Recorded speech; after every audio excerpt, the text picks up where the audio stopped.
increasing the number of inference time logs that we use, but still getting but as you increase the number of time, getting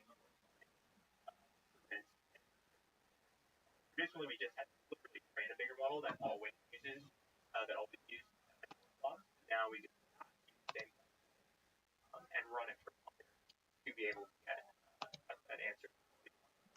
And so the really interesting thing about this is there are some problems that perhaps require 100 trillion parameter models to train it up.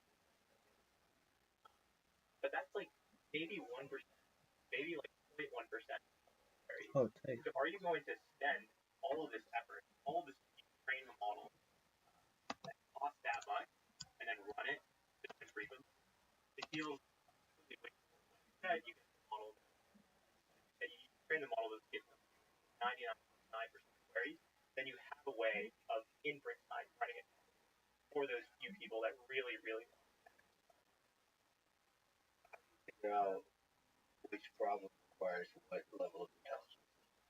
That's also dynamically figure out when to use GPT-4, when to use a small model, and when you need the O1. I mean, yeah, that's an open research problem. Right? I don't think anyone's actually cracked this. We'd like to. We have like kind of an initial like this for things for something like First Tab. But at the level of like it's going between Boros on it. So questions like what level of intelligence do you need to determine if the thing is too far for the 4-level model? Maybe you need the it's really you mentioned the training process. Post training, there's why? Like why does Discord always ask to send notifications? The really weird thing about this is, like, outside of the big labs, maybe even AI nobody really knows how it works. Like, there have been some really that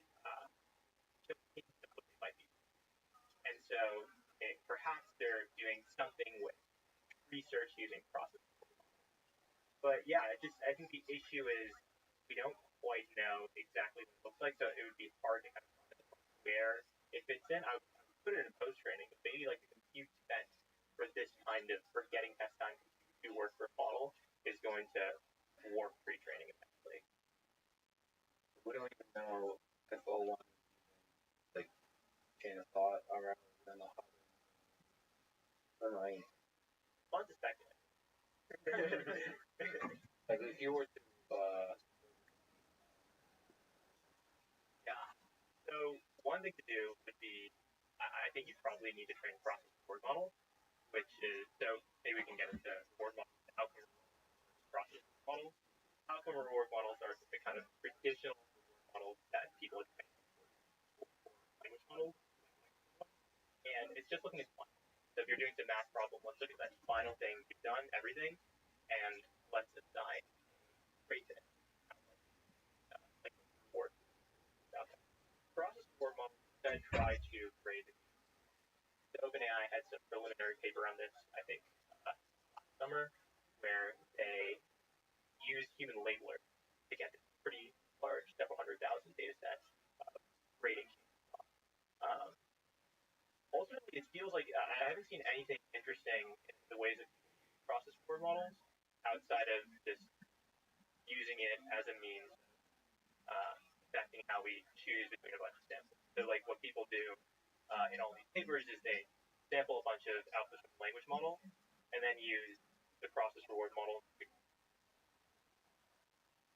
raise all those generations alongside maybe some heuristics, and then use that to choose the best.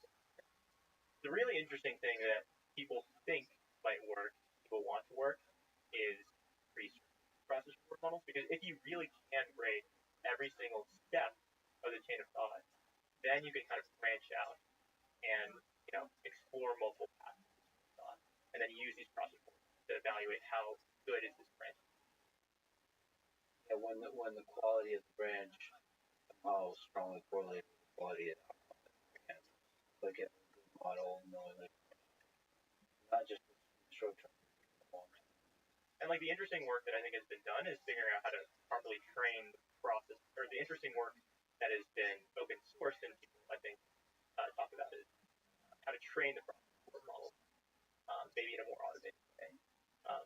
I could be wrong here, could not be mentioning something, because I haven't seen anything super that seems to work really well for using the process reward models creatively in research. Kind of an AI safety as a philosophy question. So OpenAI says that they're hiding, and they said that was a difficult decision to make. They, instead of showing the chain of thought, they're asking the model to summarize the chain of thought. They're also in the background saying they monitor the chain of thought, make sure the model's not trying to manipulate the user, which is a fascinating possibility. But anyway, what do you think about hiding the chain of thought? One consideration for OpenAI, and this is speculative, could be that they want to make it hard for people to build these capabilities out of their model. You might actually consider you had access to that chain of thought to replicate the technology, because that's important data. Like models have they could probably train on that also. There was sort of a mirror situation with this. Some of the large language model providers, and also the speculation, but some of the APIs used to offer access to log probabilities for all the tokens they're generating, and also log probabilities. Some of these goes away. And again, complete speculation, but one of the thoughts is that the way is if you have access to log probabilities, similar to this interesting thought, that can give you more information to try and probabilities out of APIs, out of these models. As an asterisk on also the previous discussion about us reading O1, I think that we're still learning how to. So we made O1 available on Cursor because we got the model, we were really interested in trying it out. I think a lot of programmers are going to be trying it out. But O1 is not part of the default Cursor experience in any way yet. And still haven't found a way to integrate it into an editor, into the editor in a way that we reach for, every hour and every day. And so I think the jury's still out on how to use them. We haven't seen examples yet of people releasing things where it seems really clear, that's like now. The obvious one to turn to is maybe this can make it easier for you to have background things, right? To have these loops, have these agentic. But we're still. To be clear, we have ideas. We just need to try and get something incredibly useful before we put it out there. But it has these significant limitations. Even barring it does not stream, and that means really one then you're just waiting for the wall effect to show up. Also, it does feel like the early innings of testnet research where it's a very, very much zero. And there's so many things that don't feel quite right, and I suspect in parallel to people increasing the amount of pre-training data, the models of pre-training and finding tricks there, but now this other thread of getting better and better. Well, let me ask you about Robert Tomorrow Highs. So it looks like Copilot might be integrating O1 some kind of way, and I think some of the comments are saying Cursor is done. I think it's on one comment. It's a time to test that Cursor. I think this speaks from past the 20. Where I think that this here is incredible. But I think that the best product in 3 to 4 years will just be more useful than the best product today. And you can wax poetic about this, brand that, and this is our advantage. But I think in the end, just if you don't have, if you stop innovating, you will. And that's also great for startups.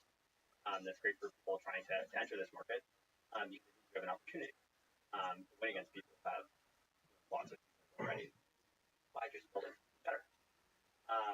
And so I think, yeah, over the next few years, it's about building the best product, building the best system, and that comes down to the modeling side of things. And it also comes down to the editing experience. Yeah, I think most of the additional value from Cursor versus everything else out there is not just integrating the new model back from all of kind of depth that goes into custom models that you don't realize are working for you in kind of every facet, as well as like really thoughtful back. All right, from that front answer, let's descend back down to the technical. You mentioned taxonomy, synthetic data. Oh yeah. Can you explain? Yeah, I think there's three main kinds of synthetic data. The first is so what is synthetic data first? There's normal data, non-synthetic data, which is just data that's naturally created, i.e., usually it'll be from humans having done things. So from some human process. Synthetic data, the first one would be distillation.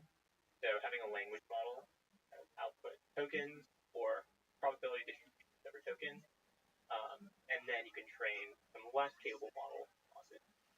This approach is not going to get you a net like more capable model than the original ones that has produced the tokens. Really useful for if there's some capability you want to elicit from some really expensive high latency model, and then that distill that down into some smaller tasks model. Second kind is when like one direction of the problem and so a great example of this is bug mentioned earlier, where it's a lot easier to introduce reasonable bugs than it is to actually detect them. Probably the case for humans too. And so what you can do is you can get a model not trained that much data that's not that smart to introduce code, and then you can use that to then train, use a synthetic data to train all of them.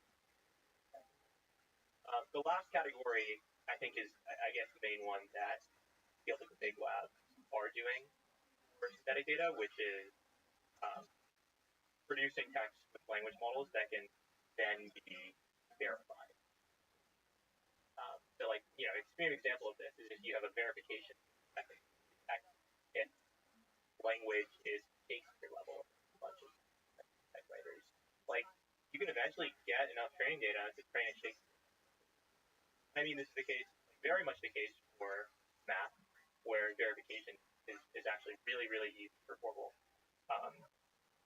languages.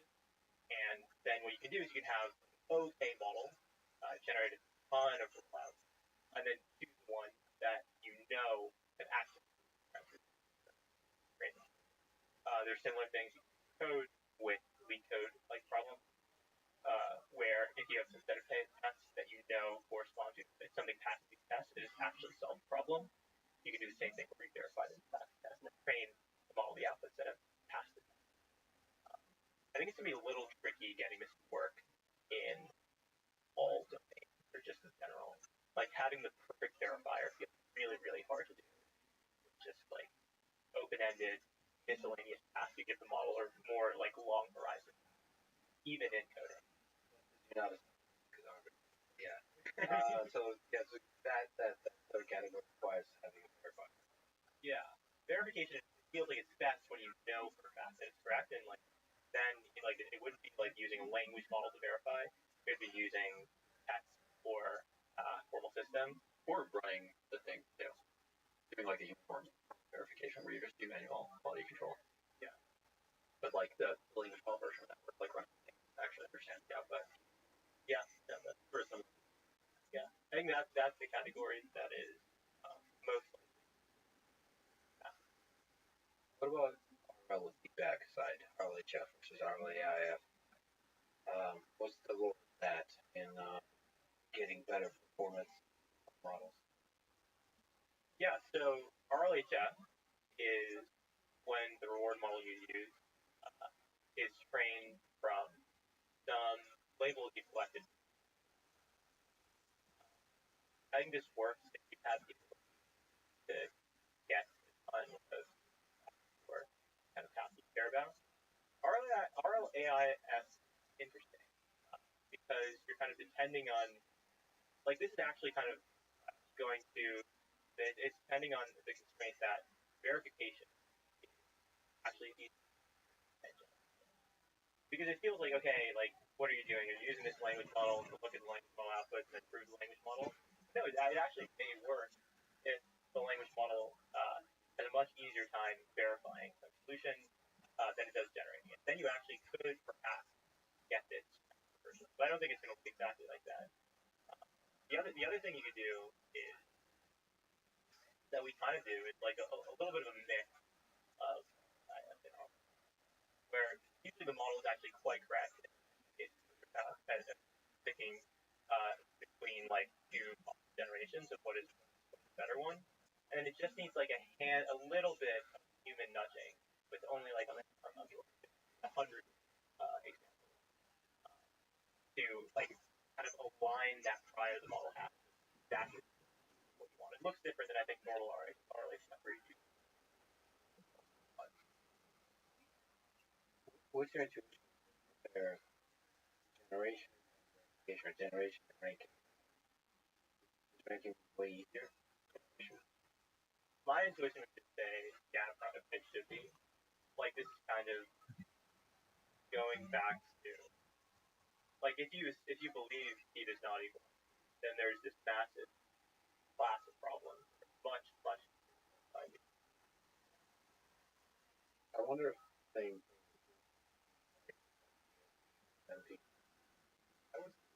I would be. that'd be metal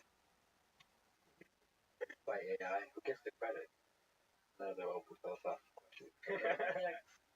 I'm actually I'm actually surprisingly curious what like a good bet for when AI will get the metal. Actually, have monster. I don't know what a monster is. Sorry, Nobel Prize or Field Metal? Field metal. Well, Field metal level. Field metal needs to solve. Field Metal comes first. What year is that? But it's also just like isolated system, like I don't even know if I don't need to. I feel like I have much more to share. It felt like the past that I'm a bit more clear because it already could get a few IMO problems, and there are a bunch of like there's a bunch of low hanging of like what it takes. I think I'm one much less versed in basic error proving now, and two, yeah, less intuition about how close we are to really hard. I think it would be versus like physics. Oh, 100%. I think that's like it's probably much more likely that then. Yeah. Well, I think it goes to like I don't know, like PSC, the first architecture, like hard path problems. Yeah, it's sort of unfair what path to get, even if it looks like we don't even know what a path is. When you're going by seconds, yeah. You have versus it's like easier to train. I think we might get sealed metal for the guy. I mean, I'd be very happy. I'd be very happy. But I don't know if I think 2028. Field Metal. Alright. Forever forgotten how fast. How fast as we go, but let's talk about scaling. So for people,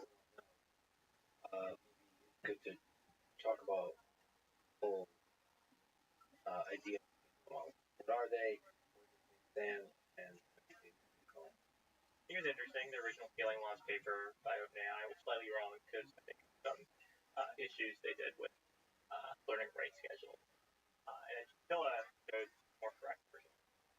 And then from that, people again kind of deviated from doing people start now optimizing for making the thing work really well, given an inference budget.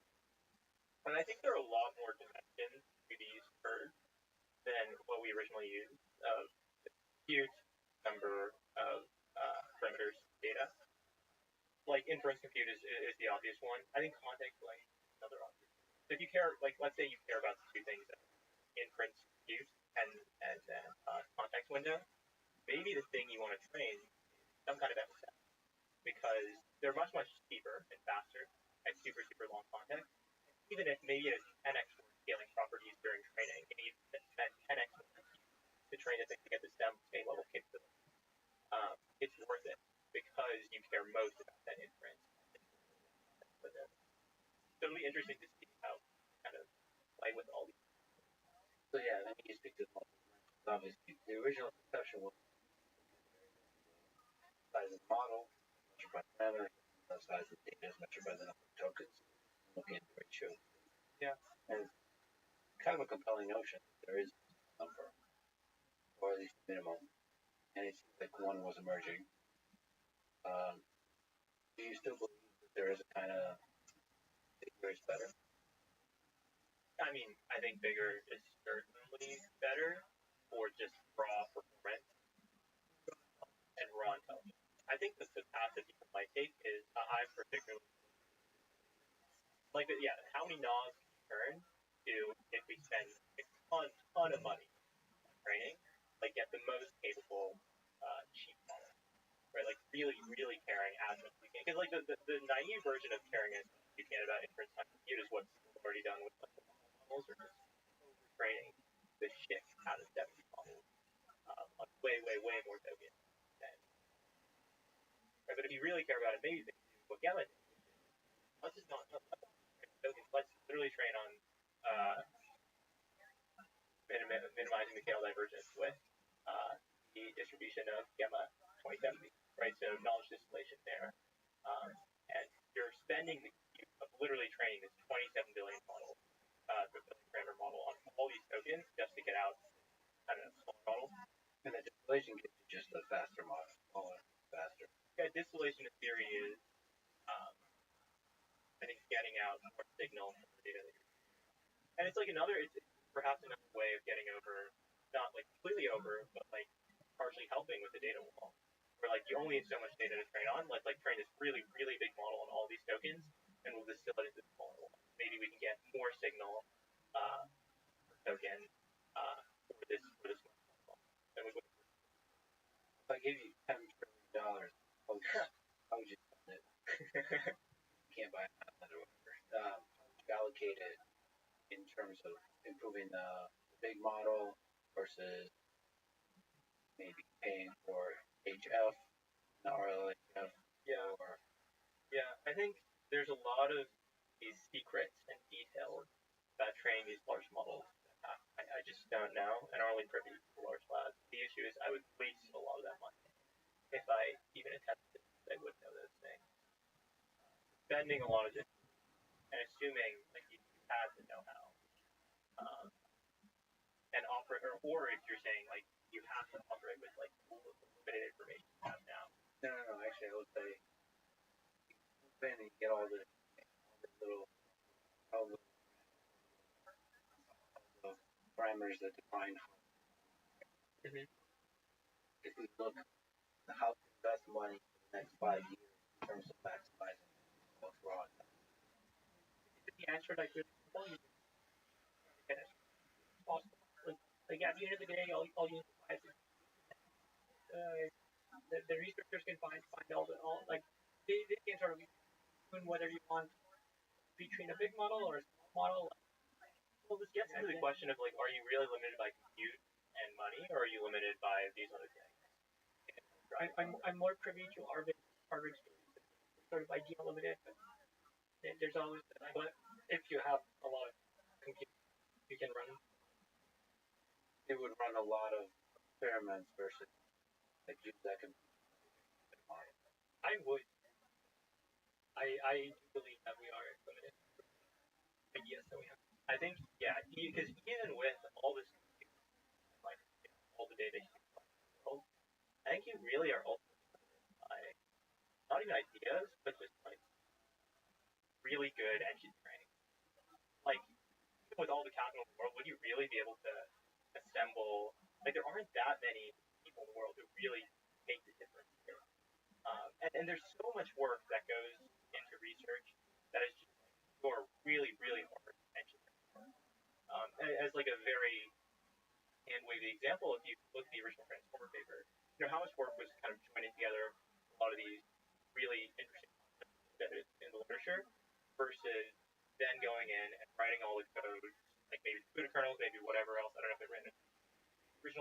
so that it actually saturated the GPU performance, right?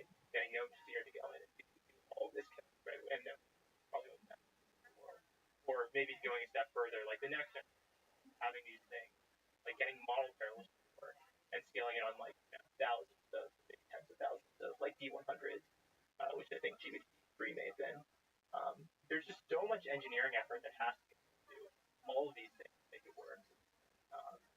He really brought that cost down, like, if not zero, but just made it 10x easier, made it super easy for someone really fantastic to immediately get to the version of like the new architecture they dreamed of that is like getting 50-40% utilization.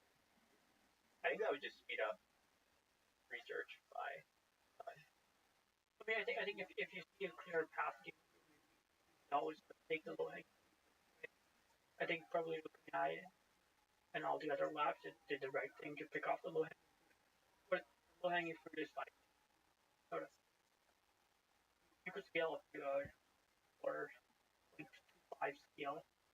You just keep scaling and I think keep getting better. And as long as like there's no point of experimenting with new ideas when like everything's working. And you just sort of bang on it and try to get as much juice out of the plant, and then maybe when you really need new ideas. I think if you're spending $10 trillion, probably that some then actually like reevaluate your idea, like probably your idea a little bit at that point. All of the new ideas probably need to get all of their API, and all of us also probably there exist ways of testing out those ideas at smaller scale and being fairly confident that they'll play out. It's just quite difficult for the labs in their current position to dedicate their very limited engineering to explore other ideas when there's like this core thing that will probably like some but labs like money going wild. So how big question looking on to now at the center of programming world, how do you think programming, nature of programming, months, the next year, and the next 5 years, 10 years? I think we're really excited here where programmers for a long time. And you've heard us talk about this, but one that emphasizes the agency of the programmer and control, the ability to modify anything you want to modify, the ability to iterate really fast. And it's a little different, I think, than where some people are jumping to in space.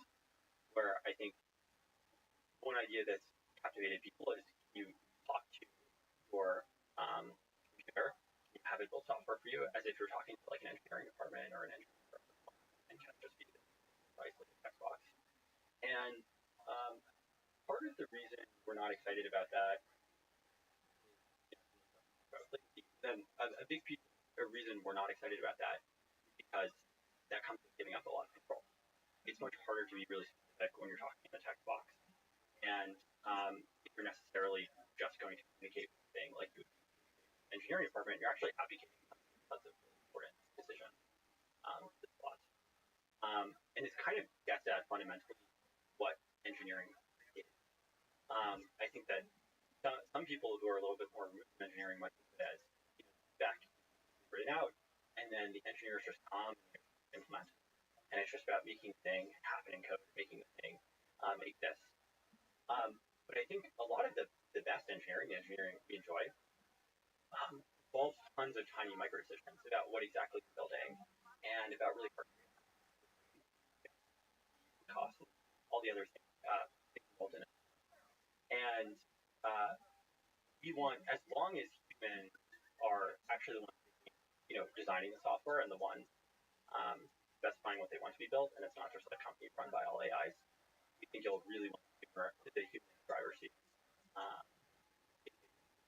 And so there's the jury's still out on kind of what that looks like. I think that one weird idea that could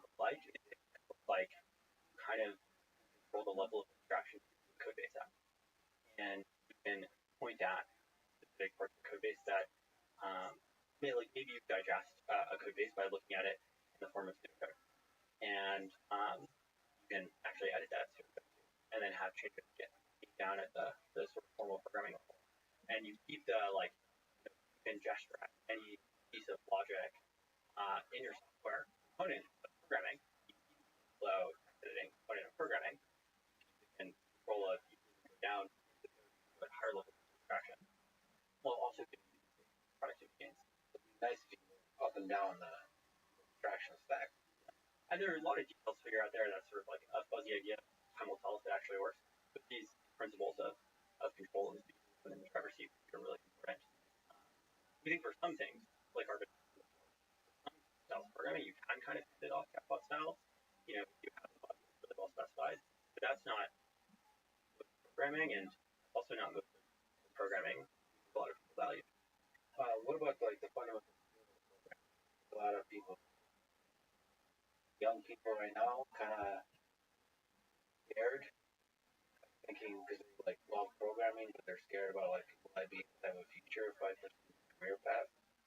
Do you think the very skill of programming will change fundamentally? I actually think that it's a really exciting time to be building software. Like, we remember what programming was like in 2013, whatever it was. And there were so much more corrupt, boilerplate, and something really gnarly. And yeah, that stuff's definitely not at zero. But programming today is way more fun back then. It's like really getting down to the concentration and all the things that really draw people to programming, like for instance, the element of being able to build things really fast um, and also individual control. Like all those are just being turned on a ton. And so I think it's just going to be a really really fun time for people. I think that will probably change too. I think that people's needs and creative ideas will be magnified, and it will be less a little bit about or the text editing, maybe even a little bit less about carefulness, which I think is really important today. If you're a programmer, a lot more. I'm very excited to be able to teach. Like just one thing that happened recently was like we wanted to do a relative migration for using async local storage. Yes, not very performant, and we wanted to migrate the object. And this is a big migration that affects the entire code base.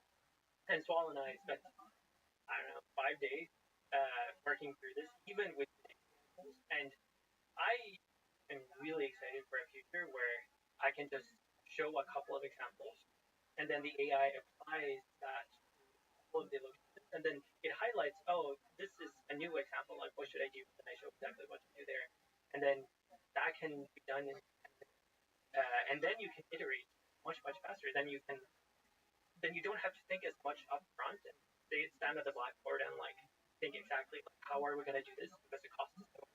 But you can just try something first, and you realize, oh, this is not actually what I want, and then you can change it instantly again after. And so, yeah, I think being a programmer, yeah, I really like that point about it feels like a lot of time with programming, there are two ways you can go about it. One is like you think really hard, carefully upfront about the best possible way to do it, and then you spend your limited time of engineering to actually implement it. But I much prefer just getting in the code and like taking a crack at seeing how it kind of lays out, and then iterating on that. That feels fun. Yeah, like just generate the boilerplate, great. Focus on the difficult nuance. Migration, I feel like this is a cool one. Like it seems like large language models are able to basically translate from one programming language to another, or like translate, like migrate in the general sense of what migrate is. That's in the current moment. I mean, the fear has to be like, okay, models get better and better, then you're doing less and less great decisions, and it's going to kind of move to a place where it's you're operating in a design space of natural language. Natural language is the main programming language. And I guess I could ask that by way of advice. If somebody's interested in programming now, what do they learn? Like, do they, you guys start Java and, some PHP? Objective C Yeah, I mean, in the end, we all know JavaScript don't do. And not that I just like vanilla JavaScript going to the world. PHP. And I mean, it also brings up the question of Canute that the idea of the population is, and like there's a kind of psychology in mind required for programming. It feels like more and more that expands the kind of person that should be can do good programming might expand. I think different people do programming for different reasons, but I think truly like the best programmers um, are the ones that really love, just like absolutely love programming. For example, the folks on the team who literally when they get back from work, they go and then they boot up Cursor and then they start coding on their side projects for the entire night. And they stay up to 3 a.m. doing that. And when they're sad, they said, "I just really need." And I think like there's that level of programmer where like this obsession and love of programming, I think makes really the best programmer. And I think these types of people will really get into the details. I guess the question I'm asking that exact problem. Let's think about that person. When the super tab, the super awesome crazy tab is succeeds, you keep pressing the full tab. That person in the team loves Cursor tab more than anybody else. Yeah, and it's also not just like pressing tab is like just pressing tab. That's like the catchphrase, you know. But what you're actually doing when you're pressing tab is that you're injecting intent all the time while you're doing it. You're sometimes you're rejecting characters, and that's the way that you're sort of shaping the things that's being created. And I think programming will change a lot to just what is it that you want to make. It's sort of higher bandwidth communication becomes higher and higher bandwidth as opposed to like just typing is much lower bandwidth. I mean, this goes to your manifesto, engineering genius. We are an applied research lab building extraordinary productive AI systems like hybrid element. To start, we're building the engineer of the future, a human AI program that's an order of magnitude more effective than one engineer. Hybrid have effortless control code base, no low effort. They will become civilization, beauty and blood. What I meant by that is they were absolutely human sacrifice and ripping people parts out. They had this grotesque violent sense, but in this called geoglyphs, these bound groups that are in geometric patterns. I think that the average Joe, when they hear the word civilization, they think of something that looks like Rome. And I don't think we're ever going to find anything like Rome in the end. I think a lot of things there, I mean, wherever you are on the planet, natural resources. The Amazon, there's not a whole lot of stone. There it's deep, deep. So, and breathe, feather, possible, All of that stuff covered by trees.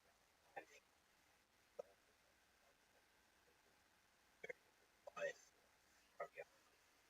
I think at the base of the Andes, where the Amazon connects to the Andes, there's a lot of there. But that's where the actually down into meters underground, a stray here and there, river, and even that river rises 100 feet. And One of the that area and just tracking waterfalls. and Ripiri is what's left of a big city that was on the island of Santorini. Their volcano blew up. It blew up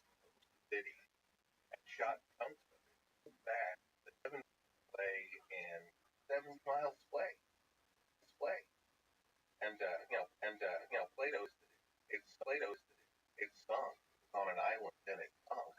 Well, that's exactly what happened to Akrotiri. Hitting this Plato. If it does exist, at least the model of it, I think is probably what it is. And the other civilization, which Plato has never, right? After we have no record. And it's humbling to think that entire civilization, with all the dreams, the hope, the technological innovation, the wars, the conflict, political tensions, all of that, social interaction, the hierarchy, all of that, the art, just destroyed like that and forgotten, lost.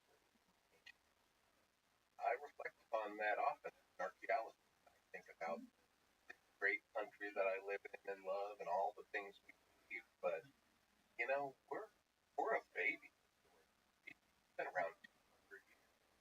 Heck, a lot of the cities I studied in Central and South America, they had a run of 800, 1,000 years, and now they're ruined. But we're barely getting started in terms of historical civilization. They didn't start communities, which means they stayed in the same place all year long. For the vast majority of human existence, been nomadic, kind of wider or tighter nomadic circles, depending on the geographic region where they know, okay, the mountains. We'll be in the summer in the mountains. There's berries and things. Then in the winter, we'll be down here on. They move. So humans figured out how to stay in a place. I think that's the initial trigger to become. Leaving is a lot of leaving is the motivation behind narrative. Because like, is it like when run out when Glad you guys are here. We're watching Lex Friedman podcast, Big Dog. Always kind of human. Hello, welcome. We're watching Lex Friedman. I hope you're having a good day.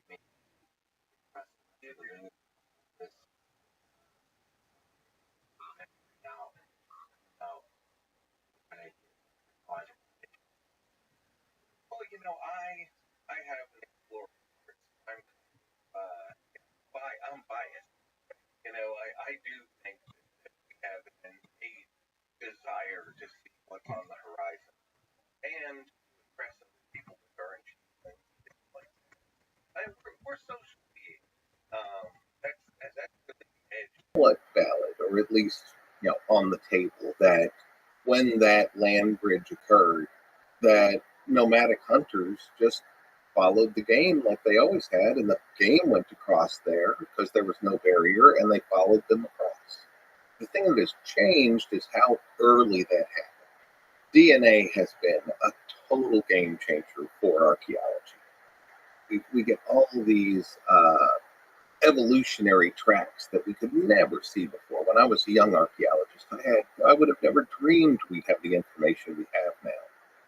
And that information, a lot of it's coming out of Texas A&M. We see the traditional, like 12,500 years ago, that there was a migration. But now we're seeing one that's almost certainly happening closer to 30,000 years ago. And now the thing that seems like madness but might be true is that it could have been as early as 60. A lot of the DNA things are suggesting that the very first migration could have come across as early as 60. And when I was a younger archaeologist, it was heresy to go beyond this 12,500. Wacko said that. But now it's really very clear that they came over at least by 30,000. And the bridge opened and closed, and opened and closed. That's during the Ice Age. Right. I mean, that's crazy, right? That is crazy. Yeah, I mean, they didn't roll in and immediately make New York, but there were people, and there were definitely not people here before that, which is fascinating. When the bridge closed, DNA mutated, and so we have specific kinds of haplogroups that are here in the Americas that don't exist otherwise, and that same haplogroup gain has been showing us more and more that people came across Siberia. It's not Africa. It's not Western Europe. Those are still, they've become kind of fringe speakers, but they're not totally eradicated. DNA is a developing science as well, and I think we all need to keep that in mind, that it's not like they just cracked the code and now we know all the answers. And sometimes, like in any science, a breakthrough puts us two steps backwards, not forwards. So I think, we don't need to have too much faith in the models that are now being created through DNA, but they are pointing in the direction of everybody came across from Siberia, that all Native American people are of Asiatic descent. Do you think it was a gradual process? If it's like 30 to 60,000 years ago, was it just a gradual movement of these nomadic tribes as they follow the animals?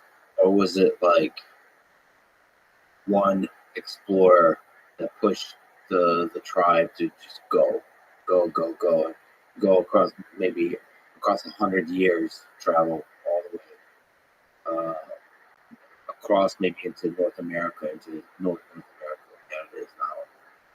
Sort of like big leaps in movement versus gradual. I think it was big leaps.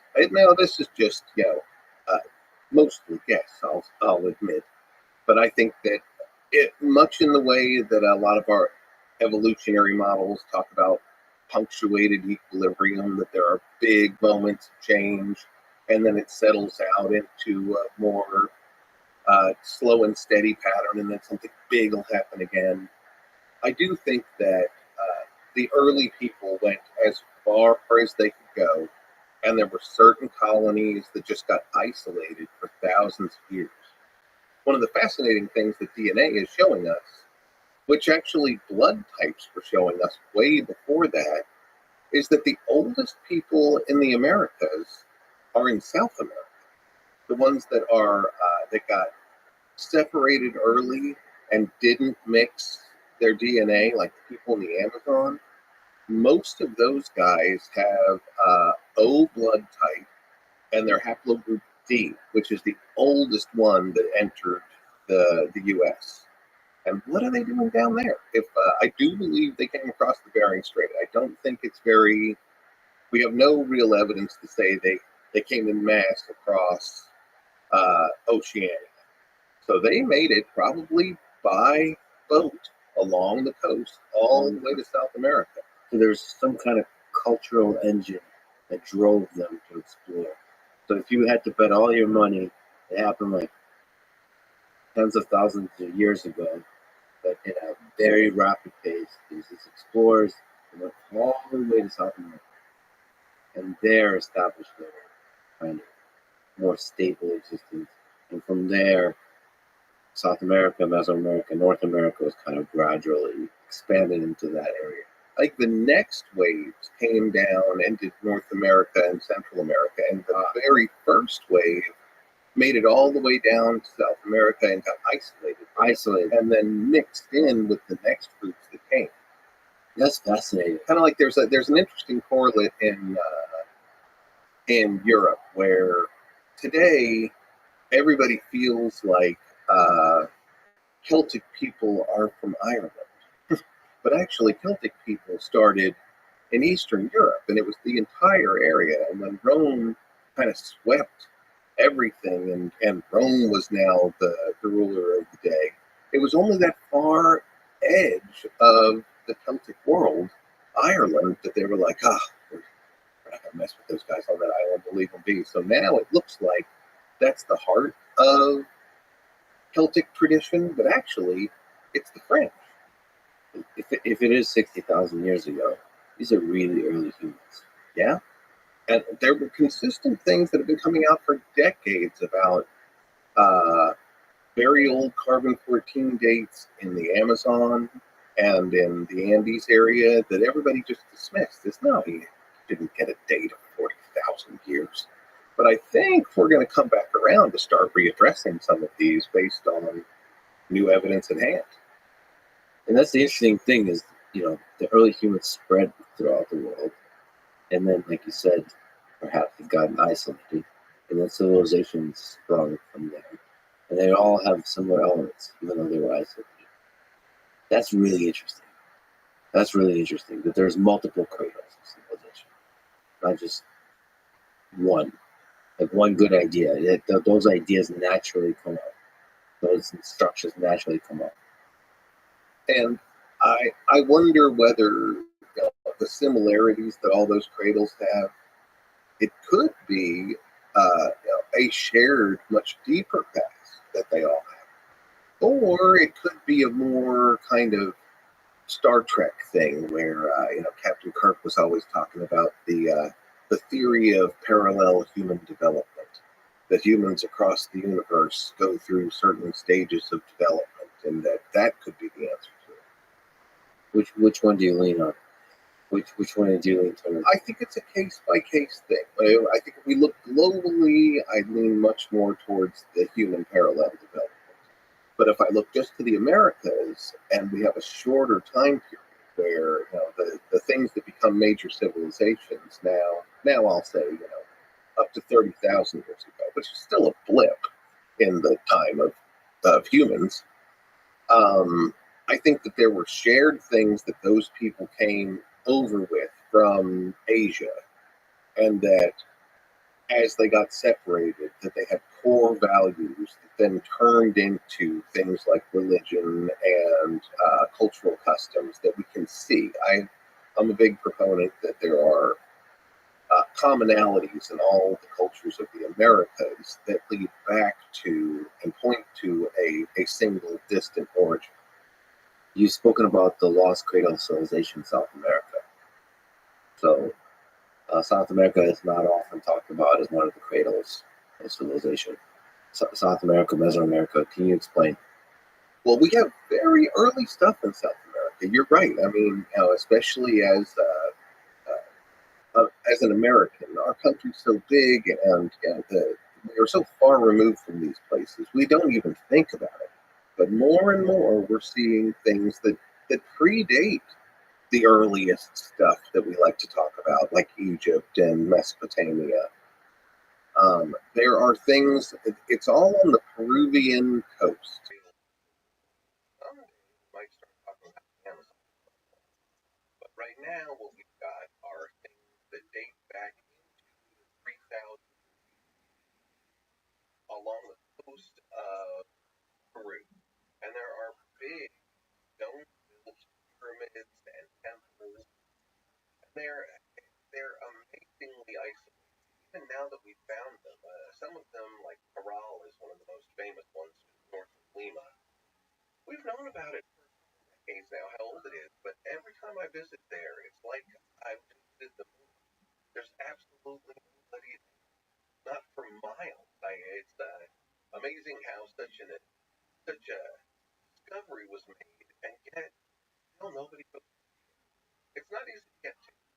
Do you think there's a bunch of locations like that? Some that have been discovered in the Peru area. Oh, there are so many. Who has tons? That desert gets really ugly quick, and it buries things completely. Of ceramics? Shit of ceramics? Shit, we better go take another look at that place. So what's the dating on Corral?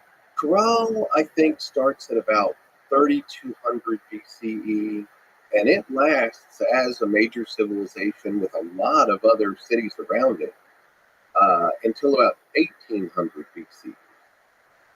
So what's the story behind, like, looking at some of these images?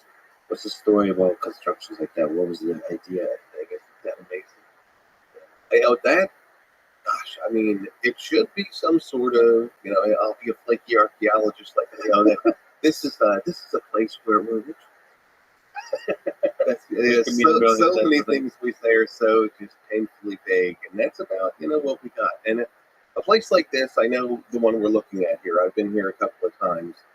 In the pyramid behind it, the rubble's built in a way where the building won't rock apart. This is a very earthquake-prone place, but the buildings haven't fallen because they make these net baskets of rocks inside that all kind of wiggle around and don't allow the building to fall down. And inside these, we've also found a couple of things that were babies that were human babies that were buried in there. And I don't think there's a lot of people that see that and go, "Oh, look at that! They were sacrificing babies, these monsters." I think a lot of the things that are interpreted as baby sacrifices, corrals, evidence being one of them, I think it's more about the tragic nature of infant mortality. In the past, it was a lot more common. There were cultures that didn't even really properly name their kids until they got to 5. Chances were they were going to die. And so I think a lot of these babies that we find in ceremonial context that are interpreted as sacrifices, I think they're putting them in special places because they mourn the death of their kids, and it just happened a lot more frequently. One of the things you said that surprised me is that pyramids were built possibly hundreds of years before they were built. Is that true? Absolutely, absolutely. In fact, That's crazy.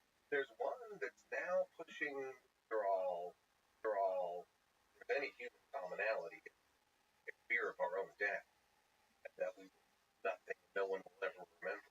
I think the first big monuments like that were probably a group of people saying we're going to do something we remember forever.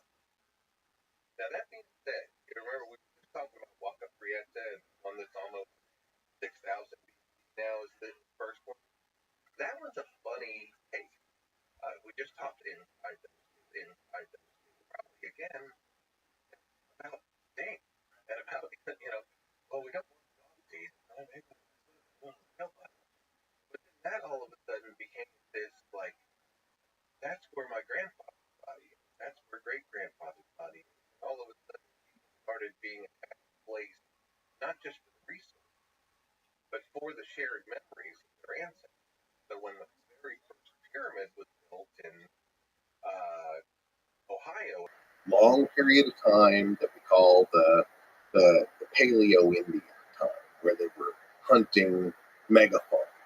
And then when those went away, we get into this even longer period of time called the Archaic, where they're just hunters and gatherers. Sometimes somebody's coming up with a cool, different kind of arrowhead. They go back and forth with different hunting tools, but really nothing changes for thousands of years. And then finally, they start developing into these larger groups, which for the most part has to do with agriculture. It used to be archaeology, that was just the end all be all. Civilization starts with the invention of agriculture. And we can't have sedentary communities until people learn how to farm. But that's been discounted. Peru was a big part of that. That area, Corral, it's connected to another city on the coast called Aspero. And Aspero starts about the same time, but they're all about fishing. They have no farming. And Corral, who's upriver from them, is farming, but funny enough, they're not really farming food. They're farming cotton, and they're making nets, and they're trading the nets with the people on the coast for the fish. So it's not as simple as it's just agriculture anymore, but it is, I think, still rooted in how can we feed more people than just our family? How can we together create a food abundance so we're no longer scared about running out of food?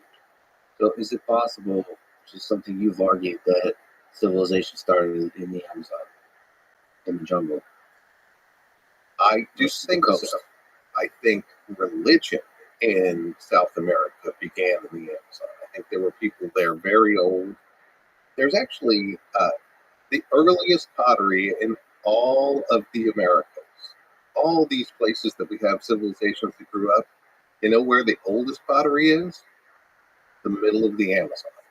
So there's interesting culture developing in the Amazon. So religion, you would say, preceded civilization. In South America, the Corral and Aspero that I was just talking about, it's weird what a dearth of art and any evidence of religion we have. We have those pyramids and things that we call temples, but we don't really know what went on in there. And there's no stuff that we get is right when that culture ends, about 1800 BCE.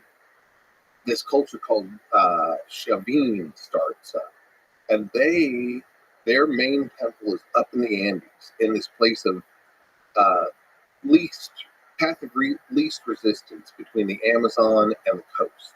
It's about 3 days walk either way from this place where this temple is. That's where we start seeing the very first religious iconography. And it's all over the temples. There are things that are definitely from the coast, but the iconography are all jaguars and snakes and crocodiles. And those don't come from the coast. All of those things are coming out of the Amazon.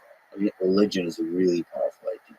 Religions are one of the most powerful ideas. They're the strongest myths that tie people together. And to you, it's possible that this powerful idea in South America started in the Amazon. I do think it did. Um, and you're right. Ideas are more powerful than weapons, but archaeology can't see them at all. We can see, sometimes we can see ideas manifesting in the things they create and lead to, but there's an interpretation problem. Are we right about what idea created this? And those are things that archaeology just can't get at. And that's one of the challenges of archaeology and looking into ancient histories. You're trying to not just understand what they were doing in terms of architecture, but understand what was going on inside their mind.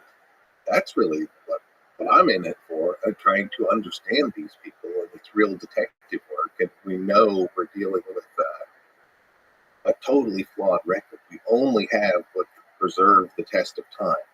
You know, if we look around this room here, if 2,000 years of weathering happened in this room, what would be left, and what would we think happened here? Right. But there's not in this room, but if you look at thousands of rooms like it, maybe you can start to piece things together about the different ideologies that rule the world, the religions, the different ideas. Tell me about this fang deity. One of your more controversial ideas is that you believe that the religions, there's a thread that connects the different civilizations and societies in the Andean region. And the religion they practice is more monotheistic than is currently believed in the mainstream. That is exactly what I think. And I think it's all about this fang deity who somewhere thousands of years ago crawled his way out of the Amazon up into the Andes, and a religion took hold. That could have been kind of a combination of ideas from the coast and the Amazon, but he is the one creator deity, in my opinion, through all of these cultures. And the people in the Amazon still talk about him. His name is Vihomase in some groups, but they say that his emissaries on Earth are the jaguars, and that he is the creator deity. Why is the current mainstream belief is that a lot of the religions are not monotheistic? Well, there are bona fide pantheons. Greece had one, Egypt had one, Mesopotamia had one. Lots of the early religions of the old world were pantheons, and I think that was part of the problem. The earliest archaeologists walked in there with a preconceived notion that ancient cultures have pantheons, and so they went to the art and looked for them. And they came up with things like the shark god and the moon goddess and the sun god and all these things. But when I look at the art, and I was trained by a person right here in Austin, Texas, as an art historian, you follow certain diagnostic traits through art to see the development over time. And when I look at it and use that methodology, there's a single face with goggle eyes and fangs and claws on his hands and feet, and snakes coming off his head and off his belt. He's got really identifiable traits. He also likes to sever people's heads off and carry them around. But he's the fanged deity, and he's there. He shows up at Chavin de Fontar, the capital of that Chavin culture, and he keeps showing up through every culture, even thousands of miles away, throughout the next 2 millennia, right up to the Inca. The Inca have a creator deity they call Viracocha. But Viracocha is the fang deity. He is, when we do see him, by the time you get to Inca, they do this kind of like almost Islamic thing where they say you can't understand the face of Veracocha. So when they do put him in a cosmogram, they'll make him just a blob, like he's just unknowable, but he's at the very top. I think we're misunderstanding a lot of things that we used to say were deities as just supernatural beings. If we flip the mirror on Christianity and take a look at it, which of course Christianity is monotheistic, right? It would be heresy to say otherwise. But who are all these other characters? Who are all these angels and demons and Jesus Christ? And, I mean, I don't even know who the Holy Spirit is, but he's some sort of supernatural being. But it's that monotheistic system has lots of things that have supernatural powers that are not God. That's where I think the crux of us misunderstanding ancient Andean art. So what is the process of analyzing art through time to try to figure out what the important entities are for that culture? You just see what shows up over and over and over and over. Well, certainly without the advent of writing, uh, depictions in art have all sorts of meanings encoded in them. And there are certain, what we call diagnostic elements. Like we can pull apart the same sort of thing in like in the Greek pantheon. You know by their dress and what they're holding what the different gods are. You can tell Hades from Zeus by the different things they're holding, lightning bolts or tridents or whatever it is. So they all have these diagnostic elements to them. So that's how art history goes about analyzing art over time. Once we can put it in a chronological sequence, then we can say, okay, here's a deity here in Chavin culture. Now we move forward 500 years. Now we're in Moche and Nazca culture. Where are the deities here? And what I see is that same guy with not just one or two traits, but a whole package of them that shows up again and again and again for thousands of years in each one of these cultures. He's got circular eyes, he's got a fanged mouth, he's got claws on his hands and feet. He's a humanoid, but he also has snakes coming off of his head like hair and snakes coming off of his belt. And then, not so much in Chavin, but as it goes forward, he starts parting around severed heads, human severed heads. So they're like in the old literature, the Moche will call him the decapitator deity. But then they have these other, like, oh, here's the crab deity and here's the fox deity. But if you look at them, like the crab deity is just that guy's face coming off of a crab, and the fox deity is that guy's face coming off of a fox. So I think on that particular instance, I explain it similar to what Zeus did. You know how Zeus was able to turn into whatever animal he wanted to get with the woman he wanted, and he showed up in all sorts of forms, but he was always Zeus. I think that the Fang deity manifests himself through people and animals throughout the art, and that there are missing stories of mythology that we don't have anymore. And across hundreds of years, thousands of years, from Chavin to Moche to Inca, as you're saying. Right. Wari has them too, Tiwanaku, that's that famous place, Pumapunku. He's all over there.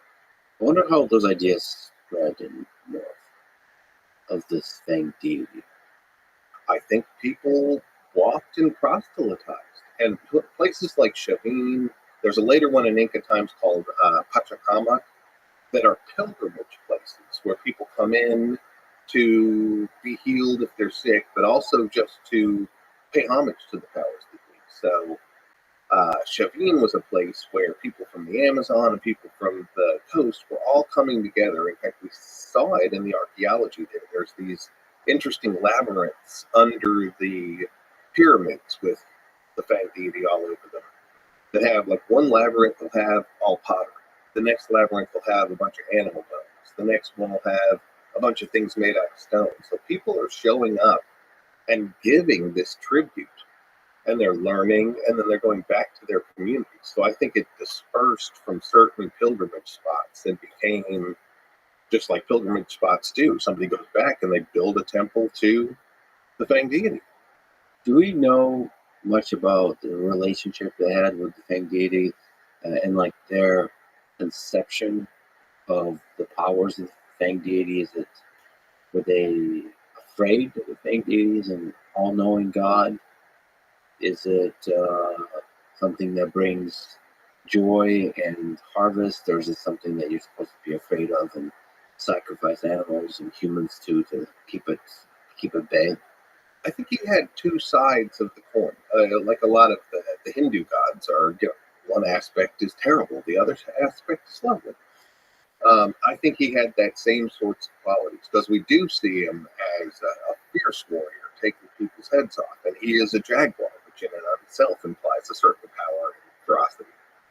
But then there are other funny things about it, like he is definitely involved in a lot of healing ceremonies, and a lot of those healing ceremonies are involved with sex acts when it comes to the moche. There's this whole group of sexual pottery where priests are having sex with women or men, and some of them show their faces transforming into that Fang deity, like he is acting through them.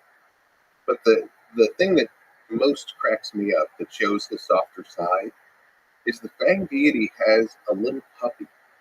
He has a puppy that's like just dancing around his feet and like jumping up on him in various scenes. You see him again and again. Sometimes he's in these healing sex scenes.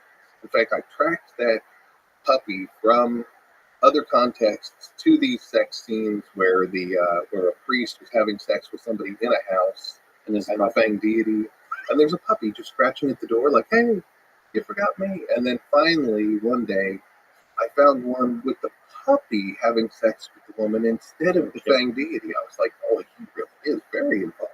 But it's this weird puppy. So he likes to take heads off, but he also has a puppy he did. This awesomely makes sense now because I saw the opening paper you wrote 30 years ago on shamanism and the Moche civilization. It reads, "The Moche are the major focus of this paper. Sex, puppies, and headhunting will be shown to be related to ancient Moche shamanism."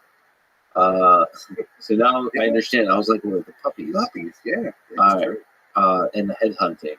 That's the decapitator. Right? And I've added rock and roll to that list since, actually. Which is rock and roll area. Music is also a big part of it. Interesting. They call spirits down. There's this whole spirit world. There's the ancestors. And the people that drink San Pedro cactus juice they don't talk about the Fang deity anymore. I think Christianity in 500 years has somewhat put him in the back. It was unpopular to have a pagan deity. So they don't talk about him much anymore, though he's still around. They're around Trujillo, they call him I. But music playing in the Amazon, they play flutes, sometimes a chorus of women sing, and that's supposed to bring the spirits down into the ceremony. There's a spirit that's hurting the person that's sick, and then the priest or the shaman or the curandero, whatever you want to call him, has his own posse of spirits that are going to help him figure out what's going on. So when the music starts, that's bringing those spirits in. And people don't see them unless they've imbibed the San Pedro cactus juice, which is this hallucinogen, which is, in the Amazon side, it was ayahuasca. On the coast, it was San Pedro cactus. But that's what allows you to actually see that other world. Yeah, I went to the Amazon recently. I did ayahuasca on a very high dose of it. Bold move. When in Rome. How far back does that go?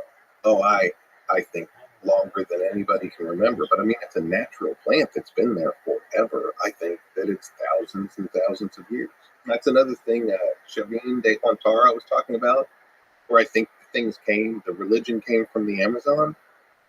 There's this wall on the back side that faces the Amazon side. So if you're entering the city from the Amazon path, you see this wall first. And it's a bunch of faces that some of them are human, some of them are total jaguar, and some of them are transforming in between. But there's a group of them that are midway through transformation, and they show their nostrils leaking out this snot that's going like down their face.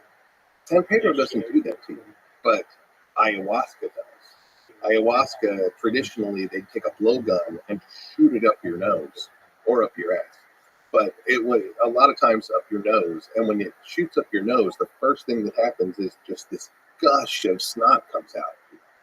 And there are stone depictions of people uncontrollably snotting on the backside of this temple from 3,000 years ago. So that, you think, could have been a big component of the development of religion and shamanism? I think that hallucinogens opened the mind then like they open the mind now. Do you think that, the Stone Ape theory, do you think that actually could have been an actual catalyst for the formation of civilization? In the Americas, yes, I do. Though, hallucinogens are not part of every ancient tradition in the world. In fact, strangely, the majority of plants that are actually psychotropic, not just mood altering, are from here in the Americas. There are very few drugs that will make you hallucinate outside of the Americas.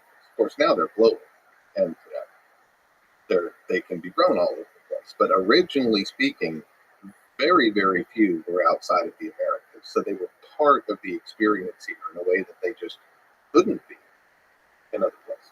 I wonder to what degree they were just part of a ritual and the creative force behind some art versus like literally the method by which you come up with ideas that define a civilization.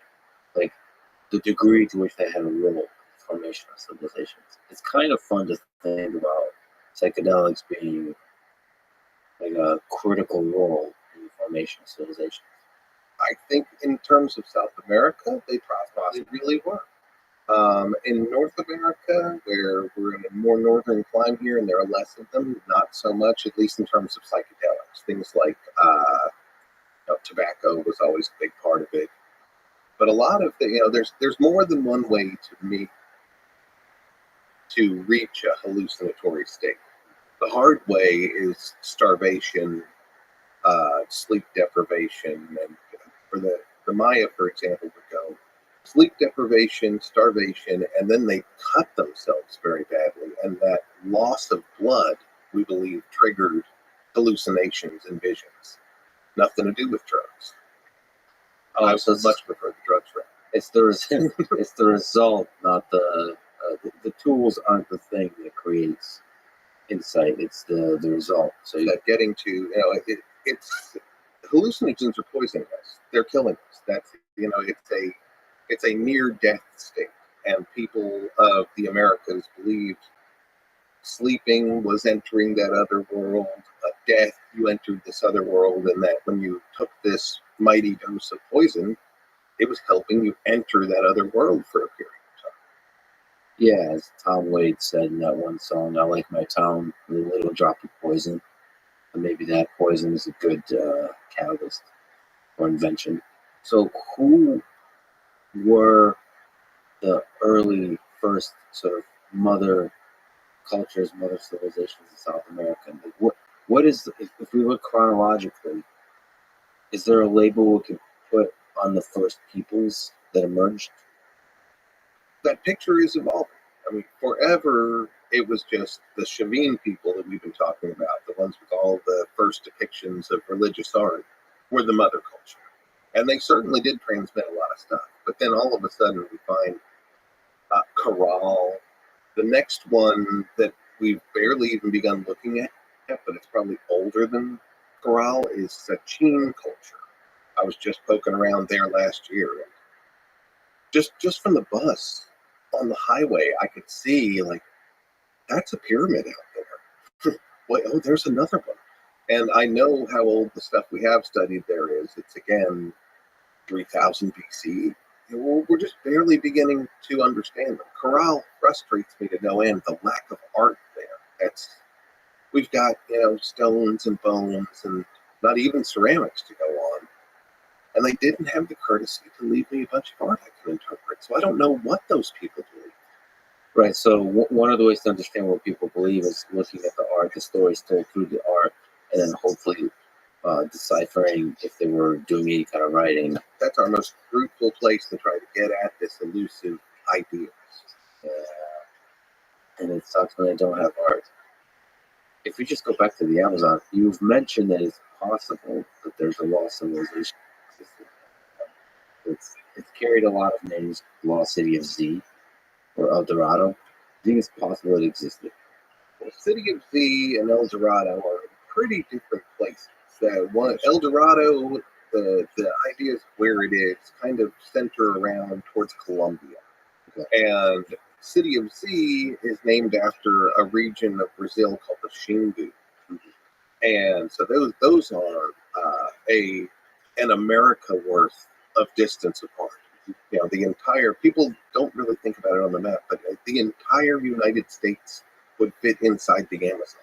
That's how big that place is. And these two are on either end, but both of them have evidence of civilizations. These big, it's